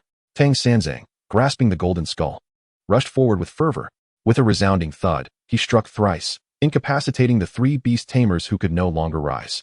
Jiang Bai approached the stunned Ling Du, delivering a swift slap that sent him sprawling to the ground, exclaiming in exasperation, "I've already stated that I prefer to maintain a low profile. Why must you compel me to make a spectacle of myself?" Chapter 68. It's clear you're not a good person. Inside the surveillance room of the camp, the instructors were taken aback to witness Jiang Bai crush Ling Du with a single beast. It was no wonder he exhibited such arrogance, as he evidently possessed formidable abilities. Yet, the question lingered. Who was stronger, Jiang Bai or the scion of the Nan family? As the other instructors engaged in debate, a burly instructor known as Old Li was fixated on the screen displaying the black great sage, his expression a mixture of excitement and disbelief. This beast had comprehended the concept of momentum. What? Momentum? Old Li, are you certain you're not mistaken? The other instructors turned in astonishment. Old Li retorted, "Am I so incapable of discerning the truth?" He has already learned to project his momentum with his attacks. Otherwise, that monkey's earlier strike would have been at least 30% less potent. The instructors were riveted to the screen, astounded that a mere beast had grasped such a profound concept. They had encountered individuals who understood momentum, yet this was the first time witnessing a beast do so. If this beast truly had comprehended momentum, then Jiang Bai might indeed possess the strength to contend with the young scion of the Nan family. In the secret realm, Jiang Bai observed Ling Du lying on the ground, his eyes vacant. He gently tapped Ling Du's face and teased, "Come now, you can't be this fragile. Reduced to a daze from a single slap, can you?" Ling Du murmured to himself, I've lost again." His spirit was crushed, feeling a profound sense of defeat. Previously, he could attribute his loss to carelessness, but this time he had unleashed his ultimate move. Only to be vanquished more swiftly than before, his opponent's beast had dispatched him in a single blow. Was he truly so inept? Hearing Ling Du's self-reflection, Jiang Bai remarked, "There's no shame in losing to me. I am the Emperor of Talents. For someone of your modest prowess, losing to me, the Emperor of Talents, is quite reasonable, wouldn't you agree?" Ling Du's eyes suddenly sparkled with determination as he sat upright, turning to Jiang Bai. "Am I truly a talent?" "Indeed. I suppose one could consider you a minor talent, perhaps even a little genius, a title that would suit you well, especially if you adorned a children's watch." Jiang Bai nodded approvingly. Having received validation, Ling Du's confidence surged anew. He stood resolutely before Jiang Bai, declaring, "I shall strive to improve my skills, and one day, I will defeat you."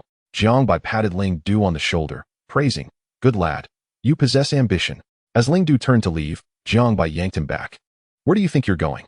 You can't just lose and walk away." Ling Du stared at Jiang Bai, bewildered. "What else am I supposed to do? Do you expect me to stay for a meal?" Smack! Jiang Bai delivered a playful slap to Ling Du's head. "Not a chance. Losing means you stay to work." 20 minutes later, Jiang Bai and his entourage of beasts emerged from the dense forest, with Ling Du trailing behind, visibly dejected. The reason for the multitude of beasts was that the Black Great Sage had already produced 16 clones, a feat that Ling Du had unwittingly contributed to. After being captured by Jiang Bai, Ling Du had been relegated to the role of a laborer, assisting Jiang Bai in locating and slaying spirit beasts to replenish the energy of the Black Great Sage. Upon exiting the forest, they found themselves in a vast expanse of rolling grasslands. The Black Great Sage waved his hand, dispatching all his clones to seek out spirit beasts. Jiang Bai, accompanied by his beasts and Ling Du, strolled leisurely while awaiting news from the scouting clones. After merely 2 minutes, the Black Great Sage received a message through the psychic link of his clones and urgently relayed it to Jiang Bai. "Chirp, chirp, boss. There's a human female approaching us from ahead." Jiang Bai grinned widely. It seemed another laborer was on the horizon. They pressed onward and soon encountered a young woman.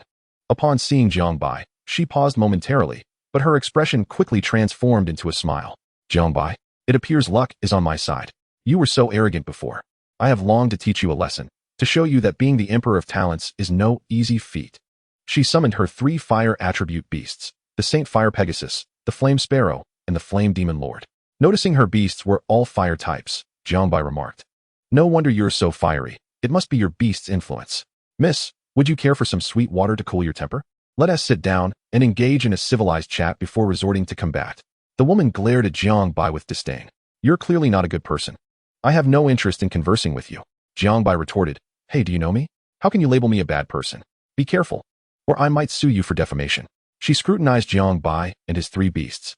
"You, a grown man, wearing earrings and dressing your beasts in suits while carrying a skull? That pig-headed creature doesn't look like a good beast either. How can you possibly be a good person? Enough chatter, let us get to fighting. I am determined to teach you a lesson today."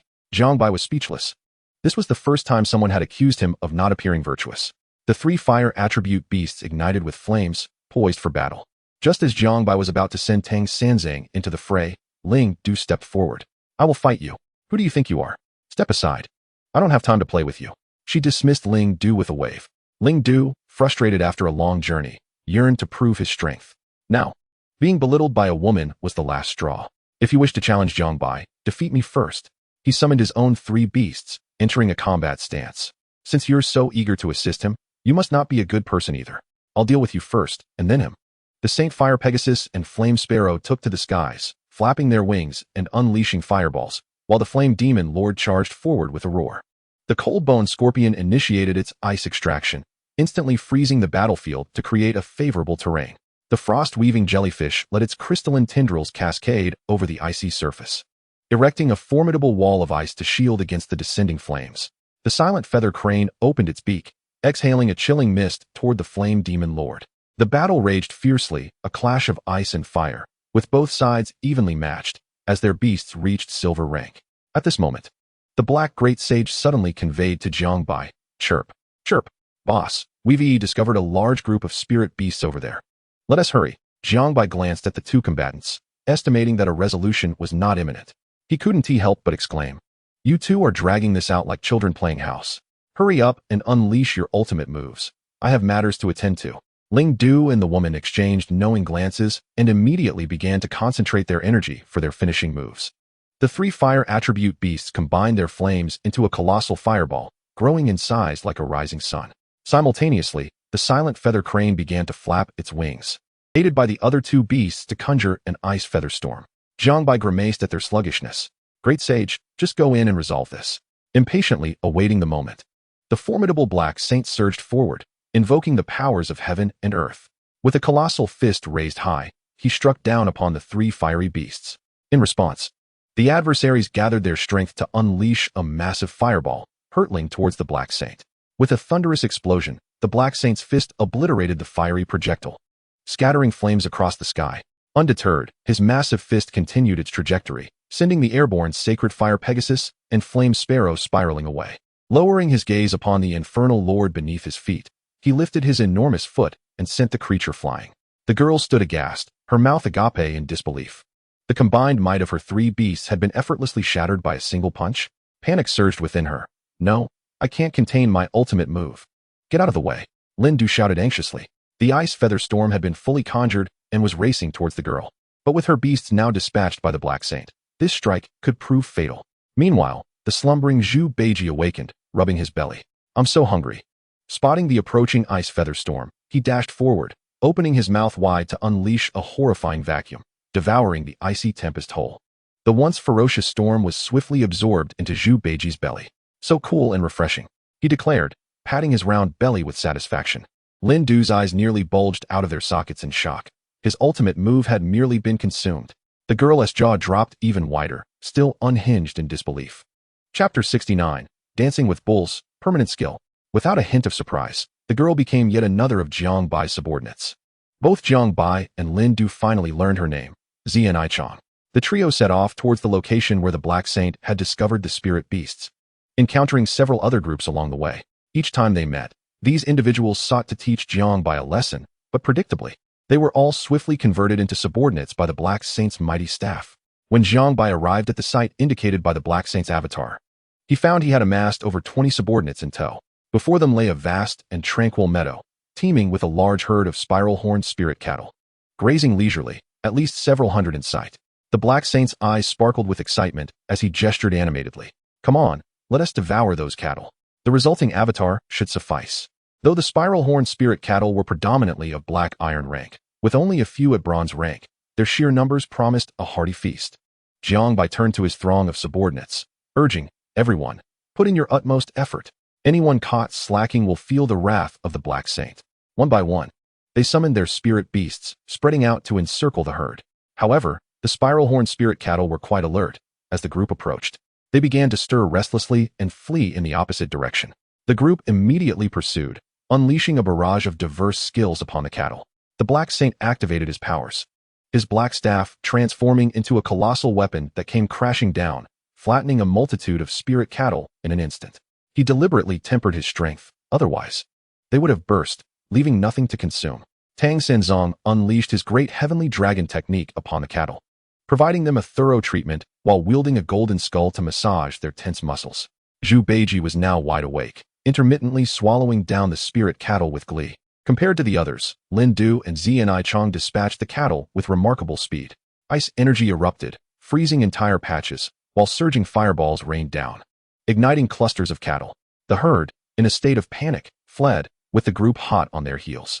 A deep, thunderous moo resonated from within the herd, echoing powerfully and reverberating throughout the gathered cattle. The once frantic spiral-horned spirit cattle abruptly turned, directing their heads toward Jiang Bai and his spirit beasts, lowering their heads and charging with their formidable horns. Confronted with the collective onslaught of hundreds of cattle, even the most talented among them dared not withstand it. each one scattered in fear. Run. If you're slow, you'll be trampled. Don't charge me, big bull. I'm just a worker. Zi Chong mounted her sacred fire Pegasus, while Lin Du rode his silent feather crane, soaring above the stampede with ease. The rest, lacking flying spirit beasts, could only sprint frantically on the ground. After retracting his 3 spirit beasts into their respective spaces, Jiang Bai utilized a spiritual energy flying device to ascend into the air. What now? Lin Du inquired, turning to Jiang Bai. There must be a leader among these cattle issuing orders.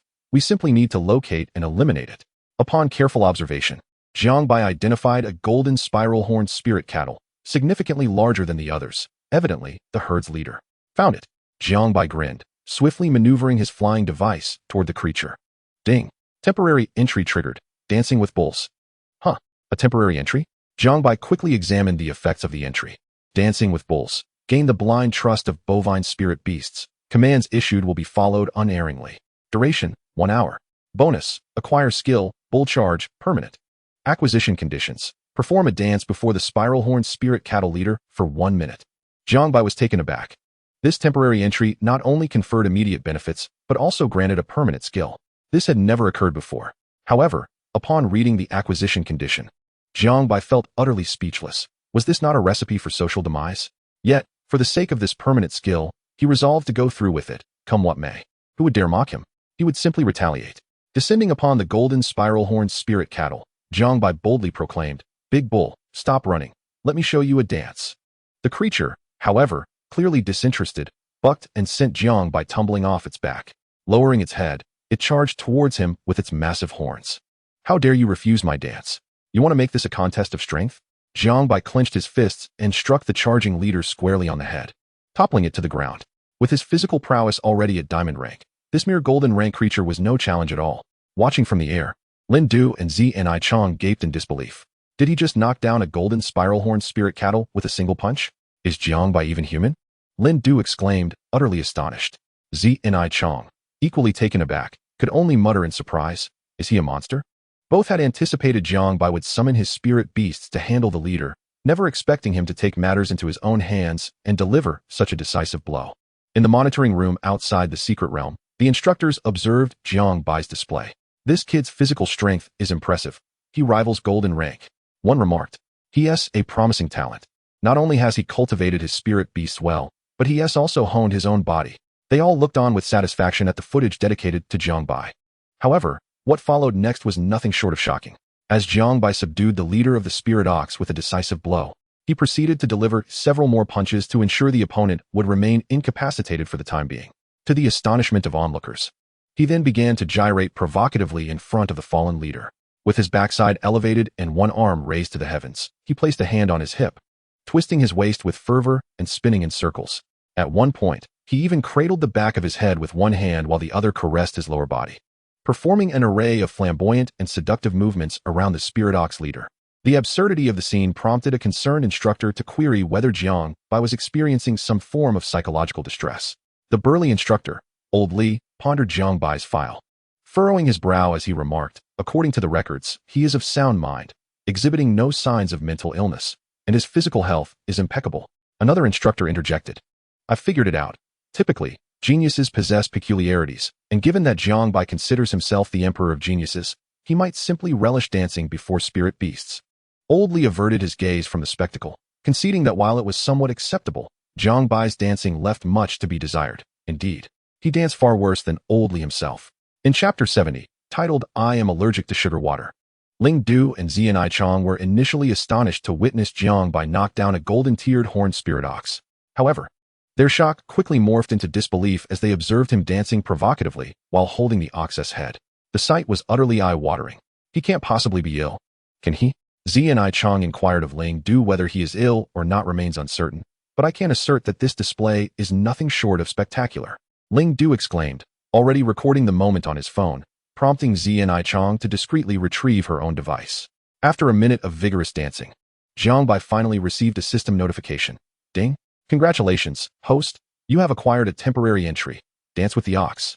Jiang Bai abruptly ceased his dancing, realizing for the first time how a minute could stretch into an eternity.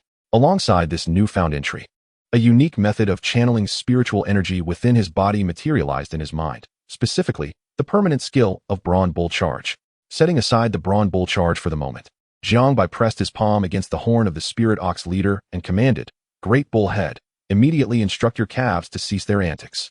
To his surprise, the Spirit Ox leader nodded and emitted a deep, resonant moo that echoed throughout the herd. The previously charging Spirit Oxen gradually came to a halt. It truly works. Jiang Bai mused with satisfaction, feeling his dance had not been in vain. Those fleeing students, clutching their rears, were bewildered as to why the herd had suddenly ceased its pursuit. Continuing his directives, Jiang Bai instructed the Spirit Ox leader, "Tell your calves to stand their ground, regardless of any attacks they face." The Spirit Ox leader mooed once more to relay the command. Jiang Bai leapt into the air, summoning 3 beasts as he shouted to the workers, "Stop dawdling. Keep working.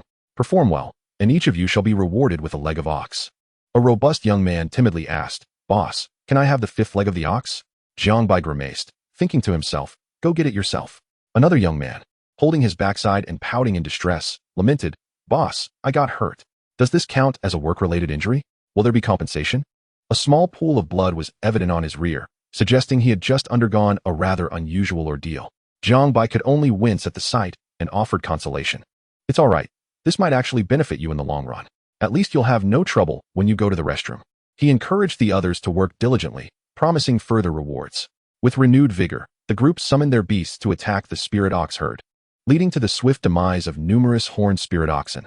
Although the herd appeared panicked, they remained rooted in place, exhibiting remarkable loyalty to their leader.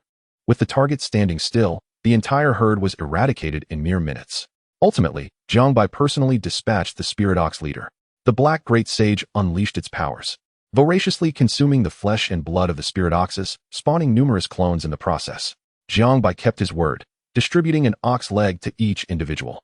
"Hey, you fiery lady, could you ignite a fire for everyone to roast the meat?" he called out. "My name is Zianai Chong, not fiery lady," she retorted angrily. "You claim not to be fiery, yet you explode at the slightest remark." Jiang Bai responded, his jest provoking a blaze of irritation within her. Despite her desire to incinerate Jiang Bai, she could only grit her teeth and begrudgingly conjure flames from her fire phoenix to assist in roasting the meat.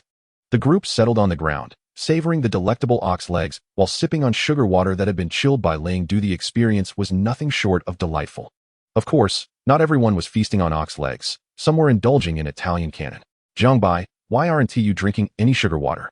It's sweet and absolutely delightful," Ling Du inquired, having just finished his own cup.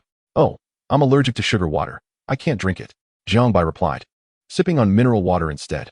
Ling Du scratched his head, perplexed by the notion that someone could be allergic to sugar water. Indeed, the world was vast, and his experiences were limited. After satisfying their hunger and thirst, the group resumed their journey. Meanwhile, Gao Chao carried a small turtle, following its pointed direction with his head lowered. Upon encountering a small stream, he paused. "Little turtle, should we cross the river now, or go another way?" The small turtle craned its neck, contemplated briefly, then turned in a circle with its tiny paws, pointing towards the opposite bank of the stream. "All right, let us cross the river," Gao Chao declared, ready to step forward, but suddenly hesitated. "Wait, it doesn't feel right to go just yet.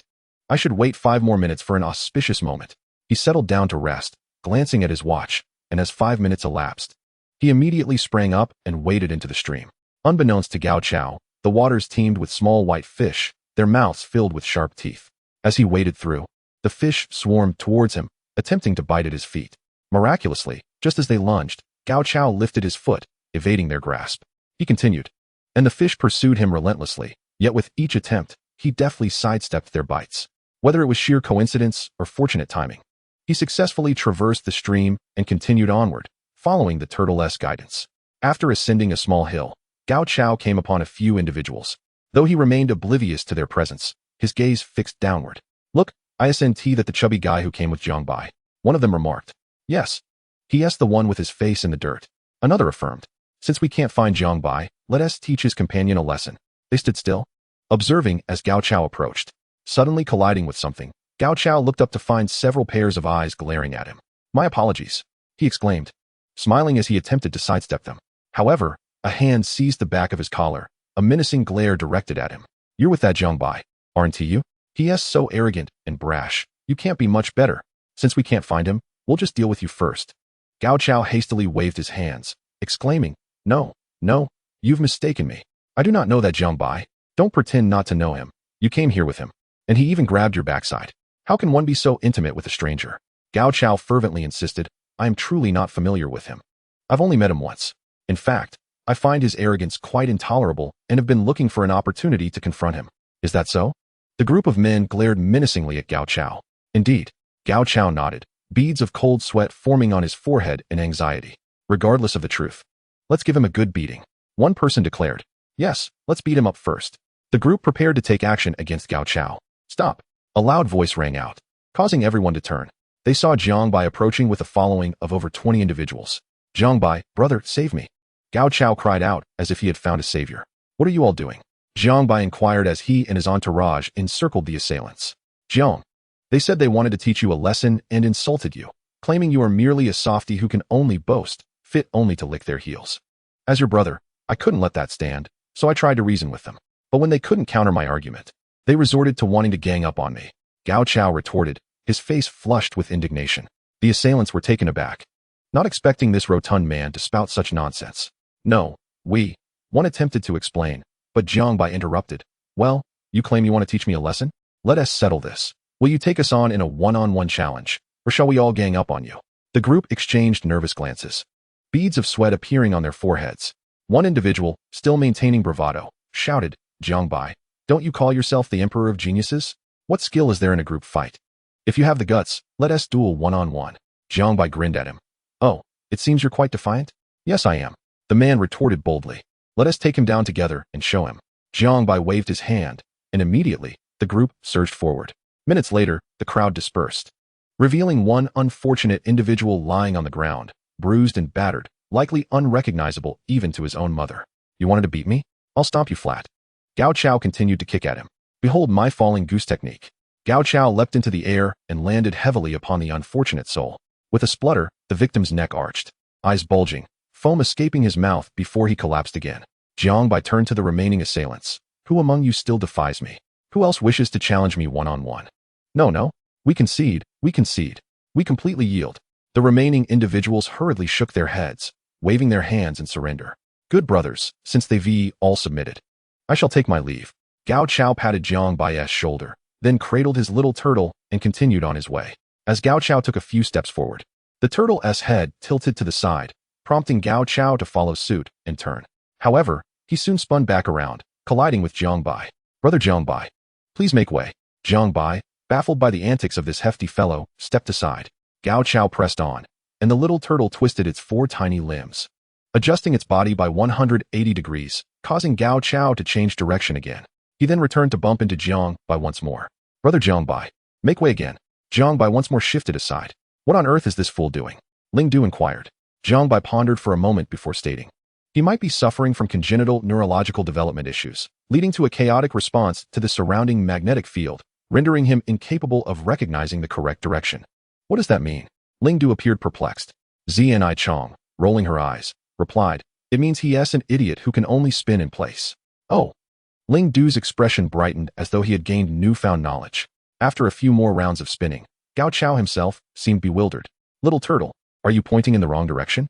Gao Chao had intended for the turtle to guide him along a path that would ensure a smooth passage through the selection trials. Yet here he was, merely circling aimlessly. Hey, Fatso, do you enjoy colliding with me that much? Jiang Bai queried, observing Gao Chao. A sudden thought flickered in Gao Chao's mind. Could it be that the little turtle intended for him to cling to Jiang Bai's leg? Gazing around at the others, he concluded that since they had all been subdued by Jiang Bai, the latter must possess remarkable qualities. Perhaps he should seize this opportunity to cling to this advantageous leg for a while. If the tide turned unfavorable, he could always flee later. Ahem, we are brothers. A little bump here, and there is no issue. If you enjoy it, I can even let you bump into me. Jiang Bai felt a shiver run down his spine and instinctively took a couple of steps back to maintain some distance. Where are you all heading next? Gao Chao asked. Just wandering about. What? Do you want to tag along? Jiang Bai replied, glancing at Gao Chao. As the saying goes, heroes appreciate heroes, and geniuses appreciate geniuses. I see that brother Jiang Bai appears rather solitary. I shall reluctantly accompany you. Gao Chao struck a pose as if embodying a lonely genius. Ling Du interjected, Hey, Fatso. What do you mean Jiang Bai is alone? Are we not humans too? Are your eyes blind? Jiang Bai, uninterested in wasting time on this fool, waved his hand dismissively. Do as you please, but if you become my lackey, you better not slack off, or you'll face the consequences. With that, Jiang Bai led the group onward. His path was not aimless. Rather, a fragment of the Great Sage had relayed that he had discovered a spirit herb most suitable for the Black Great Sage.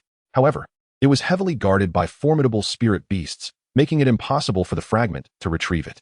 About 20 minutes later, Jiang Bai and his companions entered a region filled with black and red stone pillars. These pillars towered at roughly human height, with some rising impressively to over 10 meters. As they ventured deeper, the sounds of fierce combat echoed ahead. Upon nearing, they discovered a group of individuals locked in battle with a swarm of fiery golden ants. These ants stood at knee height, predominantly at the bronze level, with some reaching silver and even gold levels. Their dark red, exceptionally hard exoskeletons shimmered with a molten glow as they fought fiercely. Behind the swarm, a colossal fiery golden ant king loomed at a staggering height of 4 to 5 meters, exuding an aura of immense power, having reached the starry level. One individual was commanding their beasts to engage the ant king in combat. Is he at the gold level? Is this person also participating in the selection trials? Jiang Bai exclaimed, astonished. Ling Du replied, indeed, he is an applicant for the trials. I know him. His name is Nantang. He is a genius. We are the same age, yet he has already reached the gold level. What a name, Jiang Bai remarked, more shocked by the name than the person's cultivation level. Observing the individual, he noted the muscular physique, round face, and cropped hair, alongside the distinct aura of command as he directed his beasts in battle, which oddly complemented his name. Though Nantang had achieved the gold level, only one of his beasts, the eye-catching white tiger, was of that caliber. The other 3 beasts consisted of 2 silver level and 1 bronze level.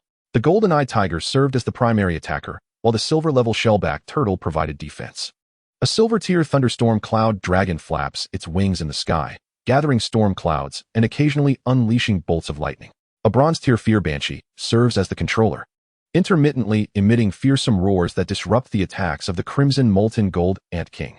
Yet, they remain no match for the formidable crimson molten gold ant king, who maintains the upper hand. Chirp, chirp, chirp. Boss, the spirit plant is over there. The black sage suddenly becomes animated and dashes forward. Not far behind the crimson molten gold ant king, he spots a spirit plant with leaves resembling red steel, exuding a metallic sheen, its petals akin to red lotuses, and its core resembling a miniature furnace radiating intense heat. It is the molten steel heart flower. Jiang Bai is filled with delight. He has encountered it in the Spirit Material Atlas. The molten steel heart flower possesses the attribute of golden fire and is exceptionally suited for beast tamers who wield the golden fire attribute, as it can refine and enhance their physical forms. The black sage, who consumes various ores and drinks the essence of spirit beasts, possesses immense physical strength. Thus, this molten steel heart flower is also highly suitable for him. Just as the black sage is nearing the vicinity of the molten steel heart flower, the ground suddenly collapses, and another colossal crimson molten gold ant emerges from beneath. Its sharp limbs swing toward the black sage. Clang! The black sage defends with his black staff just in time, but is still sent flying by the immense force, crashing into several thick black-red stone pillars. The enormous crimson molten gold ant guards the molten steel heart flower, emitting a piercing screech of rage towards the onlookers. Another star-tier spirit beast. Workers, heed my command, Jiang Bai declares, preparing to unite everyone for an assault. The black sage rushes back. Chirp, chirp, chirp. Boss, you need not intervene. I can test the formation I comprehended. All the previously separated avatars of the black sage gather, numbering over 100, as they charge forward together. Chapter 72. A single strike to vanquish a star-tier spirit beast. In the monitoring room of the camp, the burly instructor, Old Li, along with most of the other instructors, are fixated on a display screen showcasing the unfolding events involving Jiang Bai and his companions. These audacious youngsters dare to seize the spirit plant guarded by a star-tier crimson molten gold ant.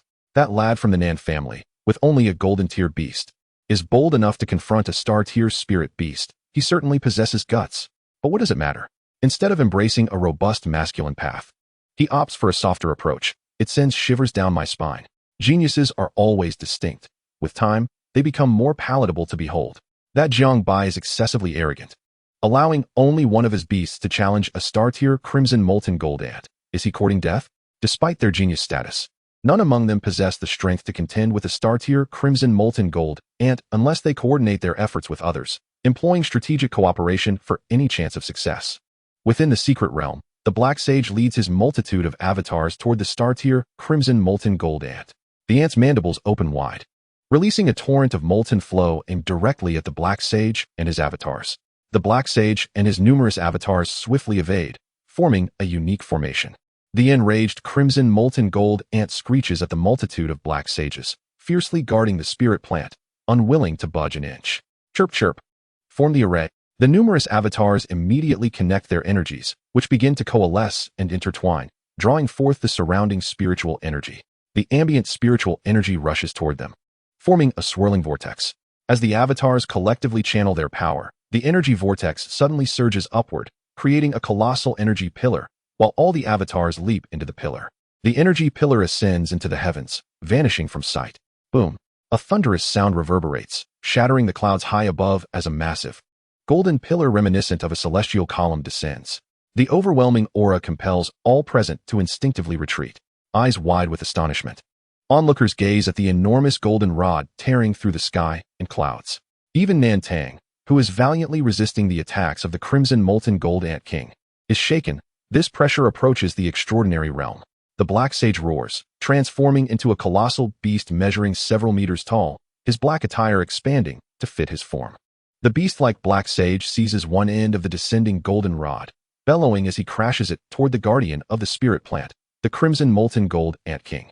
The ant king screeches in fury, its exoskeleton turning an even more vivid crimson as it opens its mandibles, unleashing a massive torrent of molten flow to counter the descending golden rod. Boom! The ground quakes as a powerful shockwave kicks up a cloud of dust. The crowd covers their mouths and noses, anxiously watching the unfolding spectacle. As the dust gradually settles, a deep pit reveals itself, with the black sage standing at its edge, leaning on his staff, visibly drained.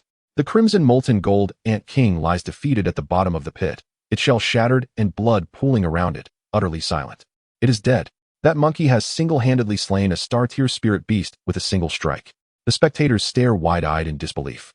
Jiang Bai too is astonished by the formidable power of the formation comprehended by the black sage. Tang Sanzong, feeling disgruntled, pouts. Chirp chirp chirp. Stupid monkey. Always showing off. Is it truly impressive? Surely I can achieve that too. Zhu Ba Jia tilts his piggish head, directing his gaze toward another crimson molten gold ant king battling with Nantang. In the monitoring room of the camp, the instructors are left astounded, mouths agape. What kind of formation is this? It enables a silver-tier beast to obliterate a star-tier spirit beast with a single blow. I've never witnessed such a formation, nor have I seen a beast master utilize a formation solo. This monkey is truly extraordinary. I even suspect Jiang Bai is hindering this monkey's potential. Within the secret realm, while everyone is enraptured by the black sage's incredible feat of dispatching the star-tier crimson molten gold ant king, no one notices a girl perched upon a nearby thick stone pillar. Beside her is a palm-sized, iridescent spider weaving a shimmering web to shield her.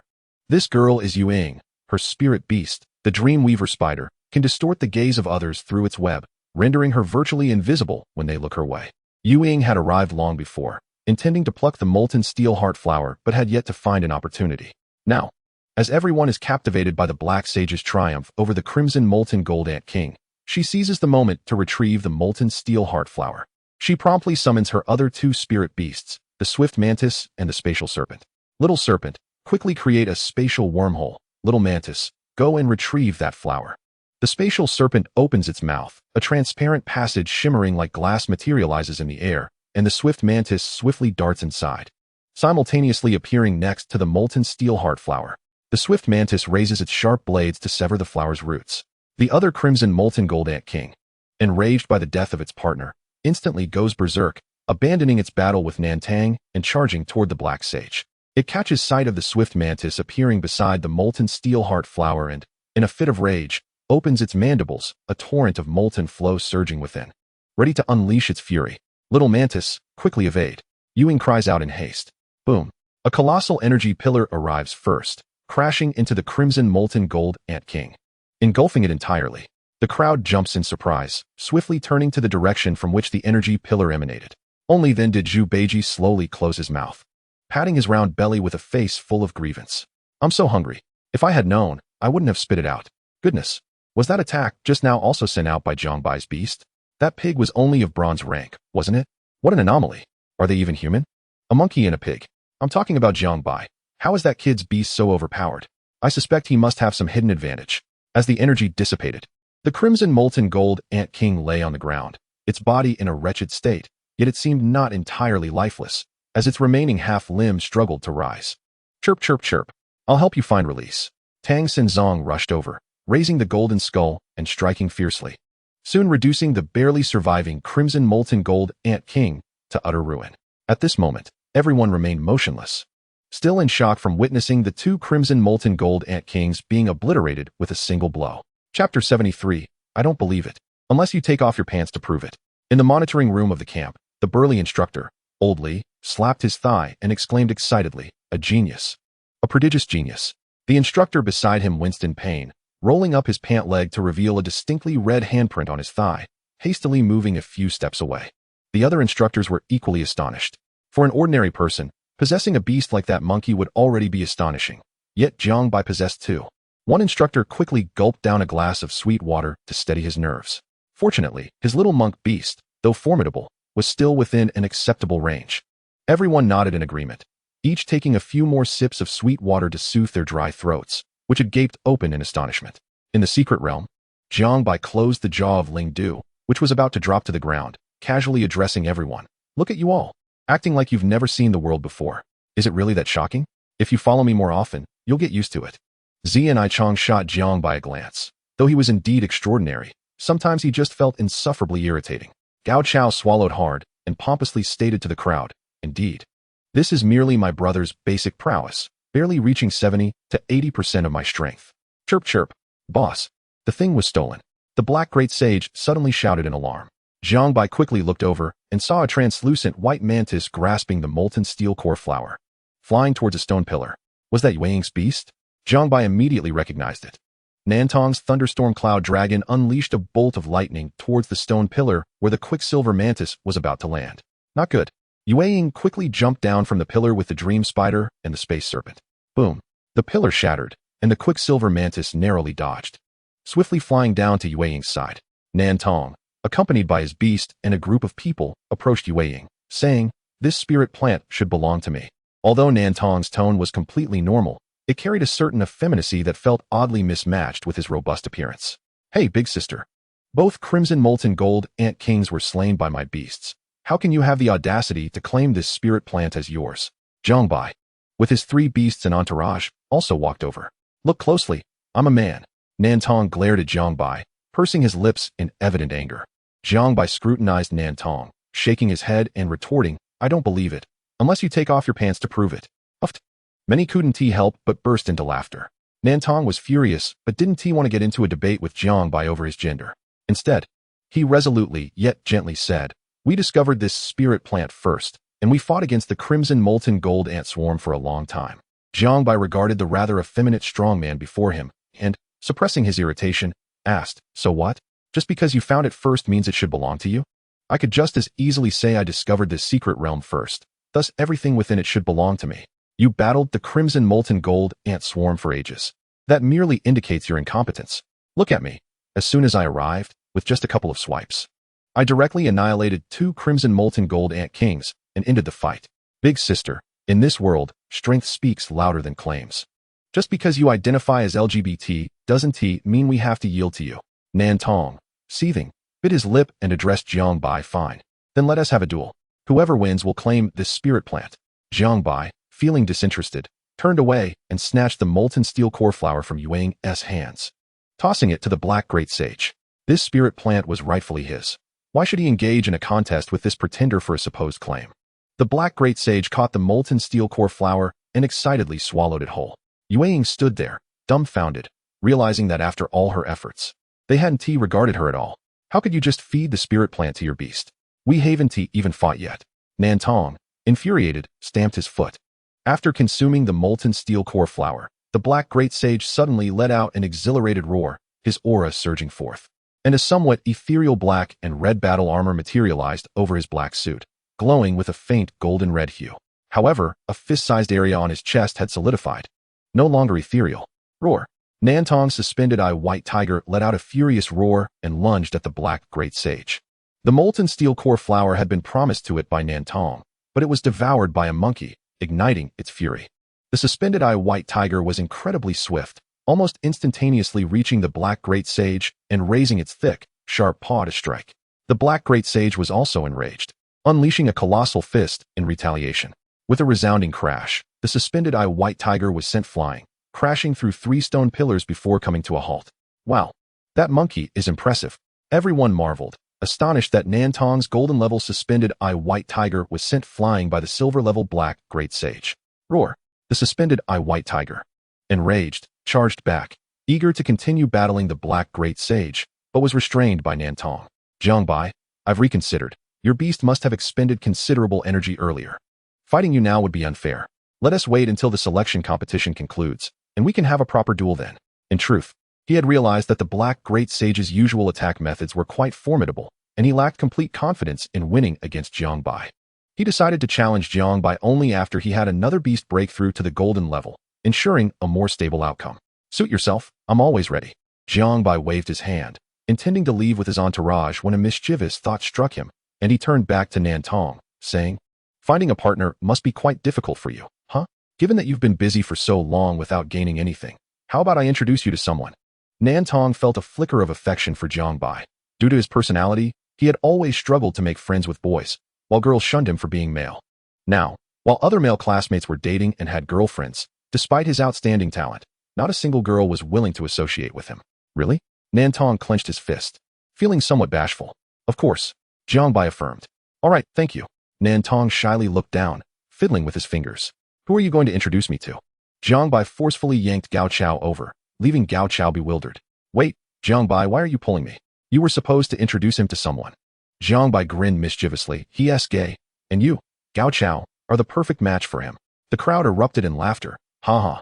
It truly is a match made in heaven. I must say, even their appearances are quite complimentary. Gao Chao's face darkened instantly. He knew that even if he changed locations, he could not escape the pun of his name. Jiang Bai, how could you do this? Nan Tao fumed, her fists clenched, barely restraining herself from challenging Jiang Bai to a duel. Suddenly, the ground began to tremble violently, as if an earthquake had struck. Chapter 74, The Tide of Spirit Beasts. The Grave of Beasts. What is happening? Is it an earthquake? Those who could fly quickly mounted their spirit beasts to soar into the sky for a better view. Zhu Beiji, upon spotting a field littered with the corpses of the unwanted Qiyong golden ants, seized the opportunity to consume them all. The previous energy blast had almost emptied his reserves. Spirit beasts. So many spirit beasts, cried a voice from above. The tremors intensified, and looking into the distance, the crowd saw a vast cloud of dust rushing toward them, accompanied by a cacophony of beastly roars. Before the crowd could react, Zi Nishang, riding her sacred fire Pegasus, shouted urgently, It's a tide of spirit beasts. Run. What? A tide of spirit beasts? Good grief, we need to flee or we'll be done for. The realization struck, and everyone hastily summoned their spirit beasts. Those who could fly mounted their beasts, while the others clung onto their beasts for a lift. Those without flying beasts scrambled to run or climb, and if all else failed, they relied on their own 2 legs. Those fortunate enough to possess flying spirit beasts initially felt relieved, but soon their laughter faded as they realized the tide of spirit beasts included both ground and aerial creatures. The flying beasts, swifter than their ground-bound counterparts, swiftly caught up, launching frenzied attacks on those in the air. They were forced to land hastily, hoping to regroup on the ground to better defend against the onslaught. What terrible luck to encounter a tide of spirit beasts during the selection competition. How do you know this isn't part of the selection process? Good grief, that's utterly ruthless. This could cost us our lives. Enough with the exclamations. Save your breath and run. The crowd dashed forward, desperately coordinating their spirit beasts to fend off sudden attacks. Jiang Bai sprinted, swiftly retrieving Zhu Beiji, and he dashed into his spirit beast space, leaving Tang Sanzong perched on his back for defense. The overwhelming number of spirit beasts rendered them mere insects against a tide. In the monitoring room of the camp, the burly instructor, Old Li, questioned urgently, how did a tide of spirit beasts suddenly erupt in the secret realm? Whose idea was this? The other instructors exchanged glances, shaking their heads. We have no idea.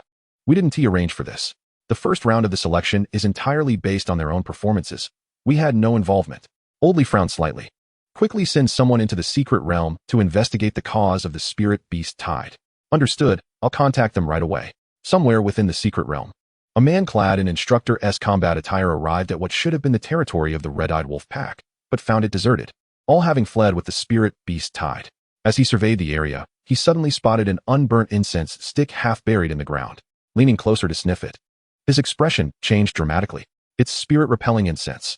Just as he reached for his communicator to report, a sharp claw slashed across his throat. Clutching his wound, he turned to see his attacker, eyes wide in shock. before collapsing lifelessly to the ground. Minutes later, another instructor discovered his body and swiftly relayed the news back to the camp. Bang! An instructor slammed his fist on the table, his face a mask of fury. Who dares to disrupt the selection competition and kill our people? What kind of fiends are they? It could either be the Beastmen supporting a faction among humans or the Beast God cult. No other forces would have such audacity. Damn it. They must have infiltrated during the previous open day of the secret realm and waited until now. Oldly declared gravely. This is not the time to speculate about which faction it is. We need to send people in to flush out those rats. Moreover, if the spirit beast tide doesn't pose a serious threat to the students, we can afford to let it be. This could serve as a valuable test for them. Not good, Oldly. There's not just one tide of spirit beasts in the secret realm and analyzing their movement. They're driving all the participants toward the grave of beasts. An instructor reported urgently. The grave of beasts? That place is rife with malevolent energy and deathly aura. If those youngsters are forced in there, they'll face severe challenges. Oldly furrowed his brow, suddenly remembering something, and his expression shifted. Damn it, the grievous beasts. Oldly dashed out of the monitoring room, heading towards the entrance of the secret realm. The other instructors, realizing the gravity of the situation, wore serious expressions. Within the secret realm, multiple tides of spirit beasts herded all the students together, forcing hundreds to sprint desperately. I can't go on. I can't keep running. Gao Chao gasped, his heavy body struggling to maintain pace. Jiang Bai seized the back of Gao Chao's collar, giving him a slight boost. Keep running. Stopping will turn you into pulp. Jiang Bai, with his diamond-level physique, felt no fatigue. 3 steps to the right. Gao Chao suddenly exclaimed. What? Jiang Bai didn't understand. Quick. Move 3 steps to the right. Gao Chao urged frantically. Jiang Bai quickly pulled Gao Chao with him, shifting 3 steps to the right. Just as they moved, a massive ball of lightning, several wind blades, and a barrage of sharp ice spikes rained down upon their previous position. Jiang Bai's eyes widened in disbelief as he looked at Gao Chao. How did you know there would be an attack? Are you some kind of seer? Gao Chao, panting heavily, replied. No, I just had a feeling that moving this way would be safer. It's instinct. I've always had it, just basic intuition. You'll get used to it over time.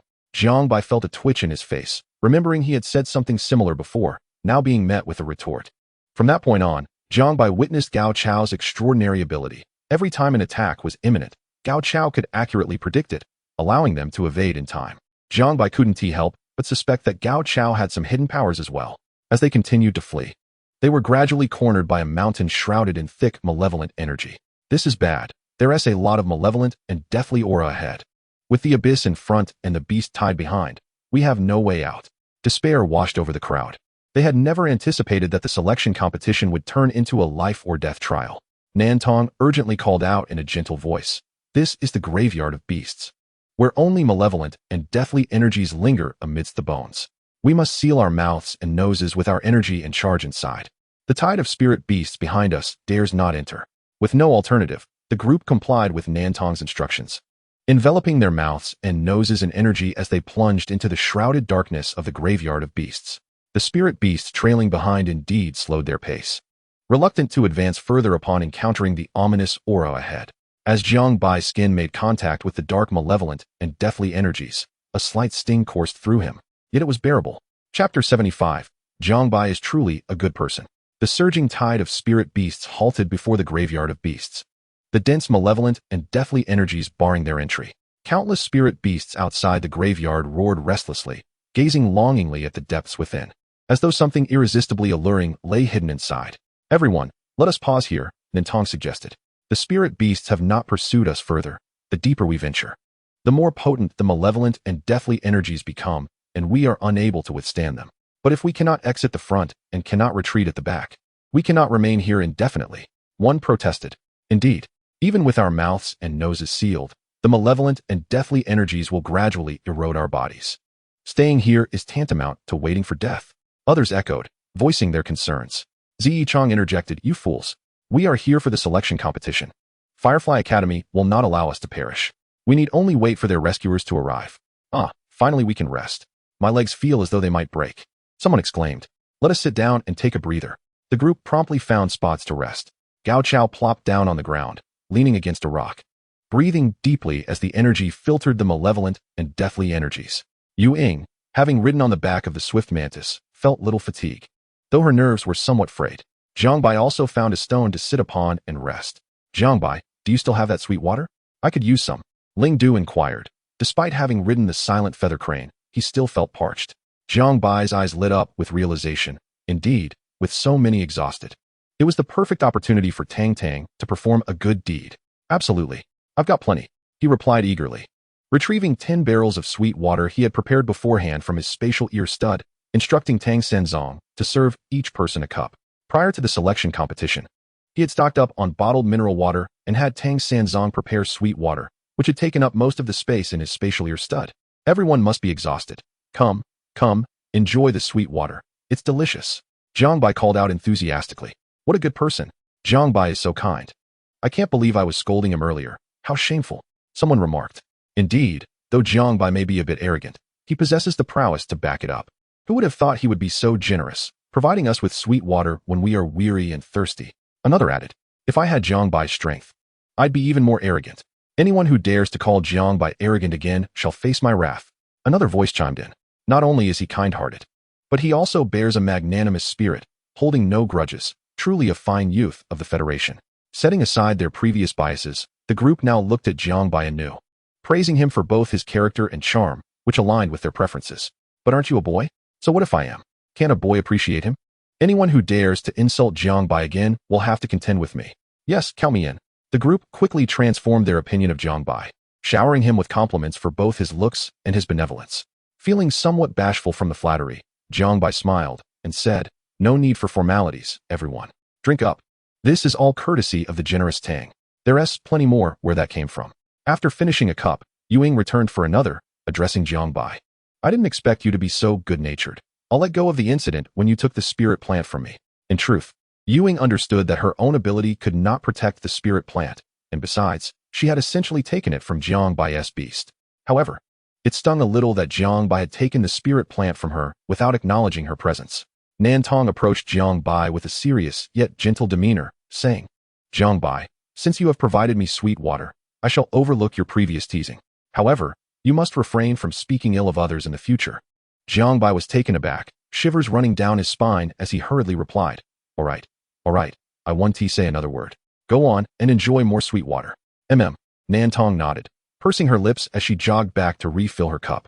Jiang Bai watched as Tang Senzong busily served sweet water to everyone, hoping for his swift advancement to the silver rank.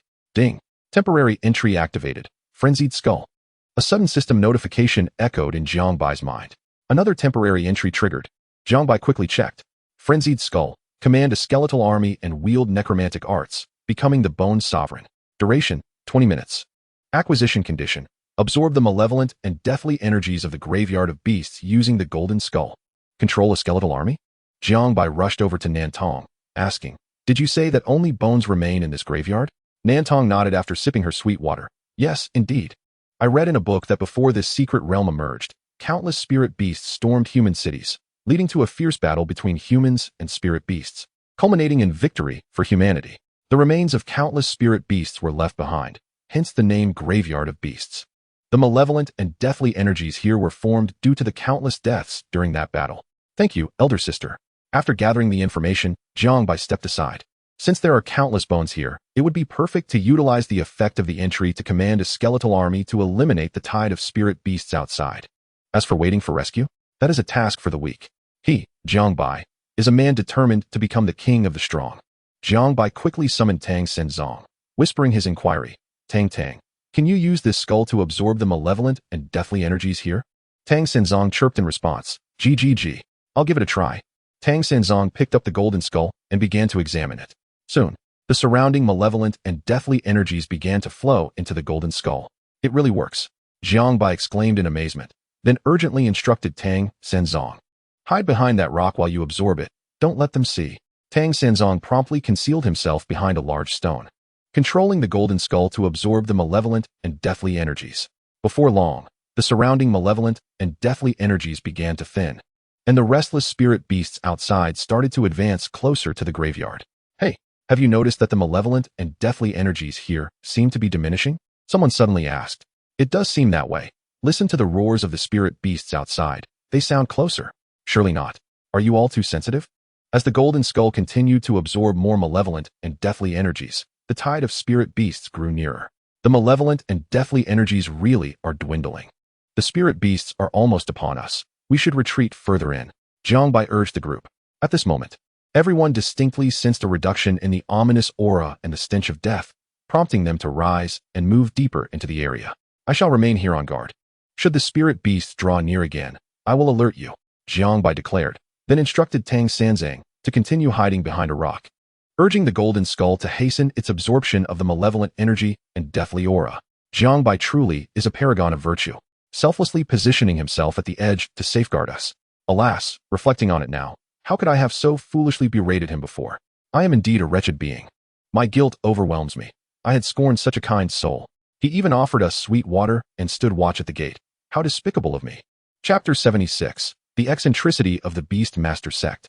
After a while, as the golden skull consumed the energies, the surrounding malevolent aura and deathly essence grew thin once more, and the throng of spirit beasts began to approach again. The tide of spirit beasts is upon us. Everyone, move further and quickly, Jiang Bai shouted urgently. The crowd promptly advanced deeper into the refuge. As they progressed, they began to encounter scattered bones upon the ground. The further they ventured, the more bones they found. These remnants, having endured years of corruption by the malevolent and deathly energies, were tainted with their essence. Do not collect the bones scattered on the ground. They are all contaminated with malevolent energy and deathly aura. Nantong gently cautioned the group. After delving a bit further, they once again sat down to rest, with Jiang Bai steadfastly guarding them, ensuring that they did not realize the malevolent energy and deathly aura had been dissipated by their own tamed beasts.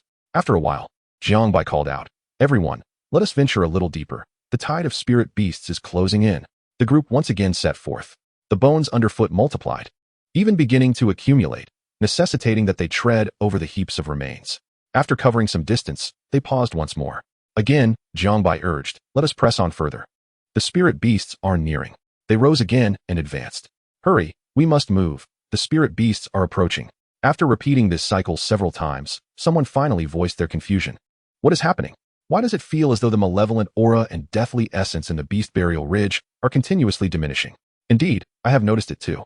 Could it be that the tide of spirit beasts consumes the malevolent and deathly energies? Might it be a seasonal occurrence, akin to the ebb and flow of tides? Who knows? Perhaps." Though perplexed, the group could not derive a clear explanation. Thus, they continued to rest intermittently, advancing deeper into the Beast Burial Ridge, pausing to recuperate, then moving on again. After an indeterminate number of rests, Jiang Bai summoned the Black Sage and inquired, "The formation you have comprehended is quite formidable. Does it have a name?" The Black Sage chirped enthusiastically. "I have named it the All-Encompassing Annihilation Formation. How does that sound, boss? Is it not grand?" Jiang Bai nodded in approval. A splendid name indeed. Yet, the formation's flaws are glaring. It requires a significant expenditure of energy to create numerous clones beforehand. And during the formation's assembly for an attack, the preparation time is rather lengthy, rendering it susceptible to interruption. The Black Sage replied, "The preparation time for an attack is contingent upon the amount of energy gathered post-formation. The more energy amassed, the lengthier the preparation phase. While less energy results in a swifter setup." Jiang Bai understood now. The formation possesses both simplicity and complexity. O Sage, while your intellect is sharp, do seize this moment to grasp a few more formidable techniques. Jiang Bai affectionately patted the Black Sage's head. The Black Sage responded, "I am still comprehending the concept of momentum. It feels profoundly intricate." "Very well. Continue your studies." Jiang Bai returned the Black Sage to the Beast Realm, allowing him to focus on his enlightenment. Observing the diminishing malevolent aura and deathly essence around him, Jiang Bai stood and called out once more, "Brothers, rise. We must advance." The crowd, heeding his call, ascended the heaps of bones once more. After walking for a while, a person at the forefront suddenly shouted, "There's no path ahead. It's a cliff." "What do you mean there's no path? Where shall we go?" Nantong hurried over to investigate, gently assuring everyone, "This cliff marks the end of the Beast Burial Ridge. We shall wait here. The Firefly Academy's personnel should be arriving soon." The group halted. Yet this time their spirits were dampened. If the malevolent aura and deathly essence were to dissipate completely before help arrived, they would find themselves with no means of escape. Gao Chao addressed the group. "Fear not. I have calculated that this place is exceedingly safe. We shall be unharmed." As they were pursued by the tide of spirit beasts, the group had noticed Gao Chao's peculiar abilities, acknowledging that this hefty fellow indeed possessed some mysterious prowess. Ling Du, intrigued by Gao Chao's words, asked, "You assert that you will be safe. What about us?" Gao Chao reassured, "If I am unharmed, and you are with me, you shall also be safe." The group nodded, finding his reasoning sound. Jiang Bai discreetly cautioned Tang Sanzang, Hasten your absorption, and be mindful not to attract attention. Tang Sanzang nodded, seeking refuge behind a large stone to intensify the golden skull's absorption of the malevolent and deathly energies. The surrounding aura was rapidly thinning. Below the cliff, within a cavern, a man with scales adorning half of his face inquired of his companion. Have you sensed that the malevolent aura and deathly essence in the beast burial ridge seem to be diminishing? His arm had also taken on an aberrant form, resembling that of a lizard. The companion, without lifting his gaze, retorted, "Focus on your task, and do not concern yourself with unnecessary matters." His appearance was equally fearsome, with tumors sprouting across his face and neck, and long hair covering his body. Two others in the cave shared similarly grotesque visages as they busied themselves with some endeavor. Above the cliff, anxiety mounted among the group as the malevolent aura and deathly essence continued to deplete, and the rescuers had yet to arrive. What shall we do? They fretted, observing the increasingly scarce aura around them. Through the thinning veil of malevolent energies, they could now discern vast stretches of the beast burial ridge, littered with stark, white bones, as if they stood upon a mountain of skeletal remains. With Tang Sanzang intensifying his efforts, the remaining malevolent and deathly energies gradually succumbed to absorption, leaving the entire region under clear skies. A cacophony of beastly roars reverberated closer, inciting panic among the group, who now found themselves with no avenue of escape. You said we would be safe, didn't you? The tide of spirit beasts is nearly upon us. Gao Chao, equally bewildered, responded, I do not know. I still feel secure here. He then called upon his tamed turtle. Little turtle, where is the safest place right now? The turtle spun around in his palm before retreating into its shell. Gao Chao proclaimed, You see, even my little turtle asserts that this is the safest spot. The group, now skeptical of Gao Chao's half-hearted assurances, faced a precipice ahead and a tide of spirit beasts behind them. You dare tell me this is the safest location? Suddenly, several shadowy figures sprang up from the base of the cliff, and upon witnessing the clear and bright expanse above, they were momentarily taken aback. What is happening? Have we arrived at the wrong location? Is this not the beast burial ridge? The ground was littered with white bones. Indeed, it was the beast burial ridge. But how could it be that before our descent everything seemed fine, and now there is not a hint of malevolent energy or deathly aura? Why concern ourselves with such trivialities? We must focus on the matter at hand. The group turned to face the gathering students, their faces adorned with sinister smiles. Upon seeing these terrifying figures suddenly emerge from below the cliff, the students instinctively distanced themselves, sensing that these individuals did not share the same spirit as those who merged with beasts. Who are you? Questioned Zni Chong, her gaze fixed on the strangers. Who are we? We are, of course, from the esteemed creation beast god sect. It is a pleasure to meet you. Though it appears you are less than pleased to see us. The strange individuals grinned mockingly at the crowd. The creation beast god sect. A portion of the students, recognizing the name, paled visibly. Chapter 77. Hide behind me and watch me show off. Do you dare to appear here as members of the creation beast god sect? Unafraid of the powerful forces from the Firefly Academy that may come to annihilate you? A student shouted defiantly. The members of the creation beast god sect merely laughed in response. By the time they arrive, we shall have departed. However, it seems your lives may soon be forfeit. Nantang stepped forward, proclaiming, Fear not, everyone. They are but 4 in number, and united, we can surely overcome them. Is that so? The members of the creation beast god sect then revealed their formidable auras, each exuding the energy of the stellar radiance level. The crowd's hope faded into despair. Against one stellar radiance opponent, they might stand a chance, but 4? They had no opportunity. Gao Chao quickly turned to Jiang Bai, urging, Jiang Bai, summon your beast. Have it strike them down with a single blow, or let that pig blast them away. The group turned their hopeful gazes toward Jiang Bai, placing their trust in him. At that moment, Jiang Bai was anxiously focused on absorbing the lingering malevolent and deathly energies. Seeing the crowd's expectant looks, he could only reply helplessly. My beast requires an immense amount of energy to unleash its ultimate move, and the preparation takes time. I currently have no means. The flicker of hope that had ignited in the crowd was extinguished once more. One of the strange figures looked at the crowd with a sinister grin. The tide of spirit beasts is approaching rapidly. How many of you believe you stand a chance of survival? However, I can offer you a chance to live. Join the creation beast god sect, and we shall spare you. Impossible. We are all prodigies of the Federation. How could we stoop to join your filthy cult just to survive? Ling Du declared with righteous indignation. A cruel smile spread across one of the strange figure's faces.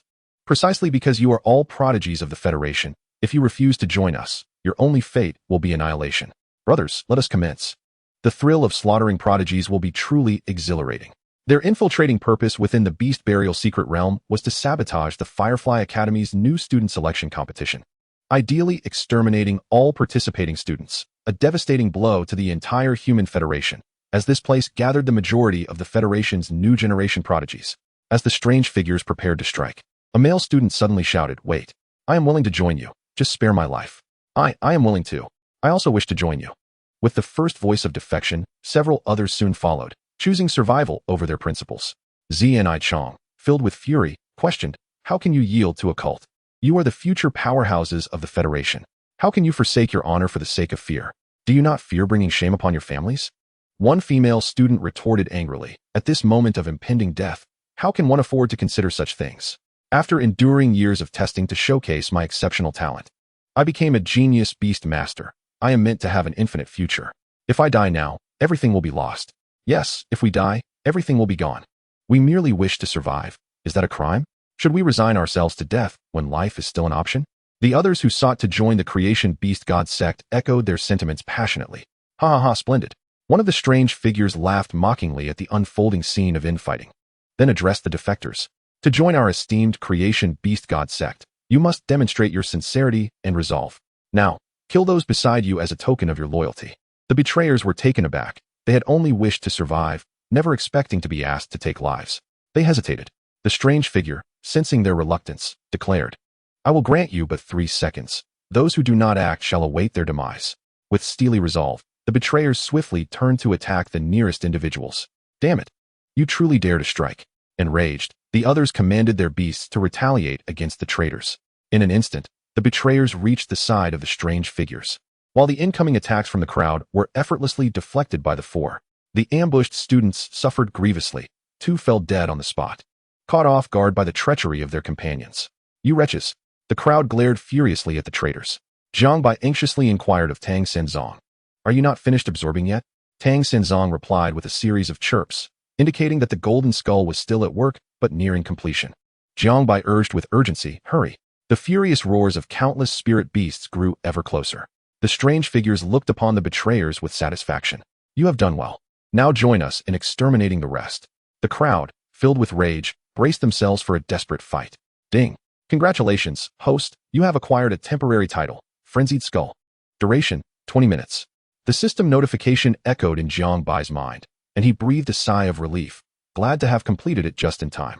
Stepping forward, he proclaimed, "Fear not, everyone. Hide behind me and watch me shine. No, stay behind me. I shall protect you." Summoning forth, he shouted, "Rise, skeletal army." With a sweeping gesture, the countless bones within the beast burial ridge began to stir, assembling into skeletal spirit beasts. The skeletal army surged to its feet, leaving all in a state of shock and disbelief. As the tide of spirit beasts approached, Jiang Bai commanded, "Skeletal army, advance. Annihilate those spirit beasts." The skeletal army surged forth, engulfing the spirit beasts in an overwhelming wave, igniting a chaotic battle that seemed to stretch into infinity. "How can you summon a skeletal army?" One of the strange figures stared at Jiang Bai in disbelief. "He must possess a treasure that allows him to control the skeletal army." Another speculated, "Seize his treasure." The 4 strange figures lunged toward Jiang Bai, but he merely scoffed, immediately invoking his necromantic arts. "Arise, bone warlord." A multitude of bones rapidly converged, forming a colossal skeletal dragon with 2 bony wings in midair. The skeletal dragon let out a furious roar directed at the 4 strange figures, the powerful shockwave pushing them back. They were in awe of its extraordinary might.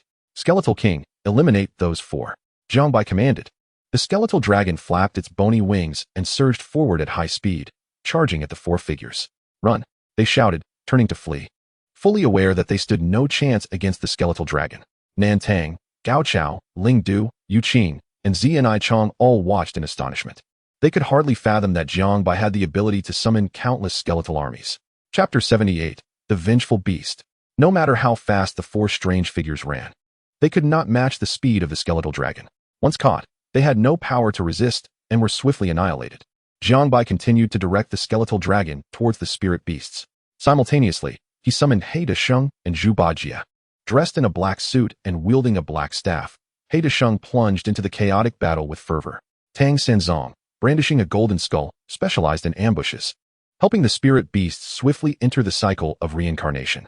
Zhu Bajie lounged beside Jiang Bai, his mouth agape, voraciously consuming the slain spirit beasts. The three beast tamers each trained diligently in their own unique ways. Brothers, why do you hesitate? Let's join in. One person snapped out of shock and summoned their own beast to enter the fray. Others followed suit, commanding their beasts to attack the spirit beasts. Only Gao Chao approached Jiang Bai, observing the battlefield together. Why aren't you participating in the battle? Jiang Bai inquired curiously. Gao Chao, stroking the small turtle in his hands, replied with an air of profundity. The one leading the charge is a general, while the one overseeing the whole is a commander. Among all these prodigies, only you and I possess the talent for leadership. Jiang Bai fell silent. This guy was starting to boast again. He chose to ignore him and gazed at the tumultuous battlefield. The skeletal army fought fearlessly, unperturbed by pain, attacking relentlessly with no need for defense, engaging the spirit beasts in a life-or-death struggle. A spirit beast's claw struck a skeletal beast, shattering its bony form, yet those bones quickly reassembled, reforming into a skeletal beast ready to continue the fight. The sheer number of the skeletal army, coupled with their ability to reconstitute after being destroyed, rendered them tireless and impervious to pain. The spirit beasts were no match for them. Moreover, there was the extraordinary skeletal king, and amidst the horde of spirit beasts, there was not a single formidable opponent to withstand it. Within minutes of battle, the spirit beasts suffered heavy casualties, and a rout ensued. They began to retreat, but the skeletal army relentlessly pursued them. After more than 10 minutes, the spirit beasts scattered in disarray, leaving behind a sea of corpses. Zhu Ba Jie devoured hungrily, seemingly ecstatic. The crowd looked on in astonishment as Zhu Ba Jie consumed corpse after corpse, each larger than itself. See, I told you it was safe here. I'm perfectly fine, Gao Chao proclaimed smugly. Yu Qing rolled her eyes. You're fine, but others are not. Suddenly, a chilling roar echoed from the base of the cliff, akin to the wailing of lost souls. Everyone was startled and quickly turned to the cliff. A massive, unidentified black spirit beast emerged from below, its form not composed of flesh and blood, but rather a roiling mass of black fluid, barely forming the outline of a giant creature. It emanated a dense, fog-like aura of malevolence and death. Two crimson points of light ignited within its head, filled with insatiable hunger and ferocity under its gaze. The crowd felt as if their very souls were sliced by a cold blade. Moreover, the aura it released was at least extraordinary. The crowd recoiled in fear. What is that monstrosity? It's the vengeful beast, a creature born from the endless malice and death energy of the burial beast ridge, combined with the resentment of dying spirit beasts. Nantang explained. How do you know so much? Lingdu queried. Nantang, slightly embarrassed, replied. I have no one to play with, so I either cultivate or read. I've learned it all from books. Zianai Chong glared at Gao Chao. You fat fool. It's all your fault. Gao Chao feigned innocence. How is this my fault? I didn't summon that thing. But don't worry, I've calculated. And I won't be in any danger. This creature must be all show and no substance. There's no need to fear it. The others fixed their sharp gazes on Gao Chao, who meekly lowered his head. All right, just pretend I didn't say anything. The vengeful beast let out a low growl, unleashing a torrent of dark energy as it lunged towards them. Jiang Bai scoffed disdainfully, declaring, a mere vengeful beast dares to act so brazenly? Skeletal King, tear it apart. The massive skeletal dragon roared and swiftly flew out to intercept the vengeful beast. The two beasts collided in a frenzied battle, prompting the crowd to retreat to a safe distance. The skeletal dragon pounced on the vengeful beast, its sharp claws sinking deep into its body. With a powerful surge, the skeletal dragon ripped the vengeful beast into fragments. Incredible, Jiang Bai is amazing. The crowd cheered. Shouldn't the skeletal dragon be the amazing one? Someone asked. Isn't the skeletal dragon summoned by Jiang Bai? Yes. So, if the skeletal dragon is amazing, that means Jiang Bai is amazing too. Just say Jiang Bai is amazing. Got it. Oh, I see. The person nodded thoughtfully before bellowing. Jiang Bai is amazing, amazing, amazing. Gradually, others joined in, chanting, Jiang Bai is amazing, amazing, amazing. Jiang Bai's expression darkened. What on earth were they shouting? However, their cheers soon faltered as the torn, vengeful beast began to reconstitute itself, becoming whole once more. With a furious roar, the vengeful beast's body writhed, its already colossal claws growing even larger, and it struck the skeletal dragon. The skeletal dragon was shattered by the force of the blow. Gao Chao swallowed hard. Is it invincible? Everyone, fear not. The skeletal dragon is also immortal. It will rise again. Stand tall, Skeletal King, Jiang Bai shouted, as the shattered bones began to twitch and reassemble. Yet, just as they began to reform, a loud crash echoed, and all the bones collapsed to the ground, motionless. Jiang Bai, stop fooling around. Quickly summoned the skeletal dragon again. Jiang Bai froze, realizing, damn it. The effect duration has expired. Who the hell played around? It's no longer invincible. Run! Jiang Bai shouted, turning to flee. Seeing Jiang Bai run, the others hastily followed suit. The vengeful beast roared, its dense aura of malevolence and death sweeping towards the crowd. You fat fool, didn't you say you were safe? What about now? Ling Du yelled as he ran. Gao Chao, flailing his limbs in a panic, shouted back, I'm perfectly fine now. I'm just running. The others began to grasp that this fat fool's metaphysics only applied to himself. Anyone who believed him would be in trouble. The vengeful beast, moving with incredible speed, leaped forward to pounce on the last two fleeing individuals, who were petrified with terror, facing imminent doom. Jiang Bai, clutching Zhu Ba Jia, sprinted ahead. With Zhu Ba Jia's mouth wide open, aimed at the vengeful beast. Fire the mouth cannon. Boom. A powerful column of energy erupted violently from the mouth of the Eight Destruction Realm, crashing into the malice beast and obliterating it. The energy that had just been replenished was entirely consumed in that single strike. Nevertheless, the exploded malice beast reformed and resumed its pursuit with astonishing speed. Jiang Bai, command your beast to unleash another strike, shouted one of the fleeing individuals. Jiang Bai sprinted ahead, exclaiming, Do you think it's as simple as passing gas? It can't just be released at will. The malice beast, shrouded in dark energy, closed in rapidly, lunging towards a girl. She screamed in terror, collapsing to the ground in fright, as the beast's gaping maw, resembling a black hole, opened wide to devour her. Suddenly, a figure hurtled through the air like a cannonball, colliding forcefully with the malice beast and causing it to explode once more. Chapter 79. The first round of the selection trial concludes. Dreams come true. It was the instructor. The crowd gasped in surprise upon recognizing the imposing figure of Instructor Oldly. The obliterated malice beast began to coalesce again, roaring in fury as it lunged towards them. Jiang Bai, let your monkey witness the essence of power, Instructor Oldly declared, delivering a powerful punch toward the malice beast. His fist enveloped not only in spiritual energy, but also imbued with an indescribable force. Boom. The malice beast was shattered by the blow. The eyes of the great black sage sparkled with excitement. The malice beast reformed, albeit slightly smaller in size. Instructor Oldly continued to unleash his fists with relentless vigor, each strike reducing the malice beast's size further. He deliberately aimed to impart the profound application of power to the great black sage, repeatedly smashing the beast into oblivion. When the malice beast had diminished to about 2/3 of its original size, it seemed to finally realize that it was no match for the human before it and attempted to flee. Power can not only be wielded for attack, but can also ensnare the enemy. Observe closely. Instructor Oldly exuded an invisible aura that enveloped the malice beast, which now appeared trapped as if ensnared by an unseen cage, unable to escape. With a sudden leap, Instructor Oldly amassed a considerable amount of spiritual energy into his right fist and struck the malice beast once more. As his fist descended, the force within him surged forth, overwhelming the beast. Boom. The malice beast was obliterated yet again, its dark essence scattering and failing to coalesce once more. Turning to the great black sage, Instructor Oldly inquired, Did you see clearly? The great black sage nodded enthusiastically, chattering in delight. I saw it clearly. Thank you. Old man. Instructor Oldly smiled with satisfaction, his gaze toward the great black sage filled with both pride and a hint of regret. If only the great black sage were a human, I could take him as my disciple and teach him earnestly. You see, I told you everything would be fine. Gao Chao declared smugly. You fatso, if you say another word, I'll freeze your mouth shut. Ling Du threatened. At this moment, several more instructors arrived and addressed Instructor Oldly. We've uncovered the truth. 2 members of the Beast Creation sect have been apprehended. They utilized spirit-invoking incense and spirit-attracting incense to incite a wave of spirit beasts, and in a cave beneath the cliff, they awakened the slumbering malice beast using secret methods. The peculiar individuals of the Beast Creation sect had initially intended to use the malice beast to hinder the powerful members of the Firefly Academy during their escape. But they did not anticipate being thwarted by the skeletal dragon summoned by Jiang Bai. Instructor Oldly remarked, in the past, after each extermination of the malice beast, it would eventually revive due to the endless malice and death energy of the Beast Burial Ridge. However, now that the malice and death energy have dissipated, the malice beast will no longer resurrect. But why did that malice and death energy vanish inexplicably? The crowd pondered. Instructor Oldly speculated. Perhaps it was also the work of the Beast Creation sect.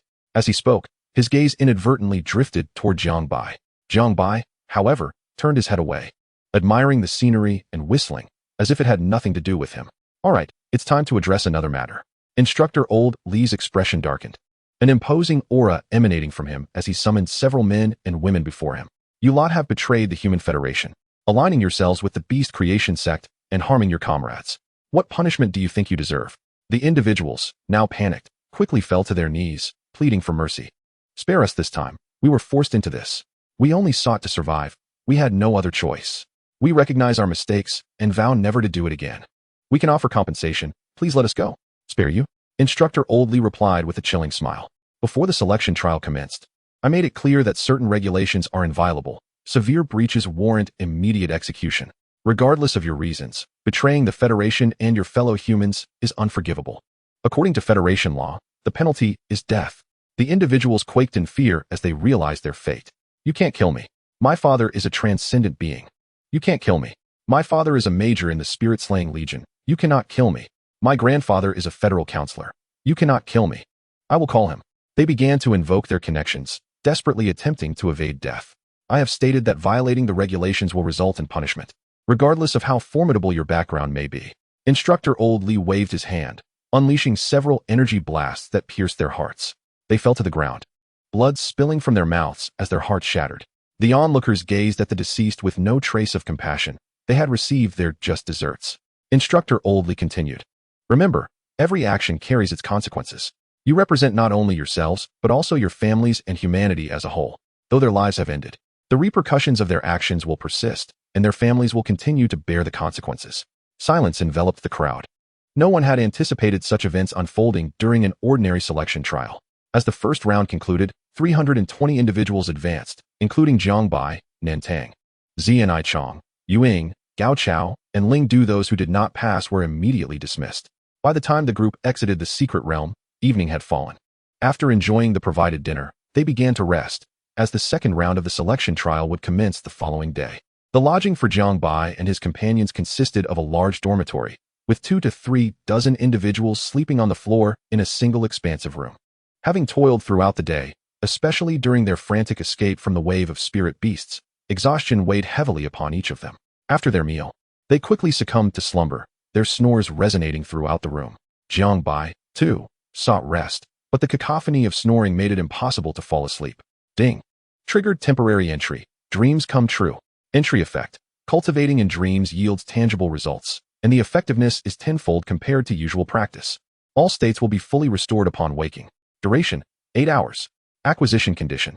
Ensure all the boys in the training camp have sweet dreams. Gazing at the effects of this temporary entry, Jiang Bai felt nearly overwhelmed with excitement. The prospect of cultivating while sleeping, and at 10 times the effectiveness, was truly a magnificent stroke of fortune. But how could he ensure that the other boys all experienced sweet dreams? Suddenly, Jiang Bai experienced a moment of inspiration and hastily summoned the entity known as Zhu Beiji, who whispered into his ear for a brief interval. It was then that Zhu Beiji promptly unleashed the ability of universal slumber, exhaling a gray mist from its mouth and nostrils, which gradually enveloped the other individuals in the room. Those who had merely been in a light slumber or snoring began to descend into a profound sleep, their faces adorned with expressions of joy and excitement. Meanwhile, their hands remained restless, either caressing themselves or tenderly touching those resting beside them. In fact, 2 individuals who were situated closely together embraced one another, engaging in a delightful display of intimacy. After ensuring the slumber of those in the room, Zhu Beiji stealthily exited and made its way to the other boys' quarters.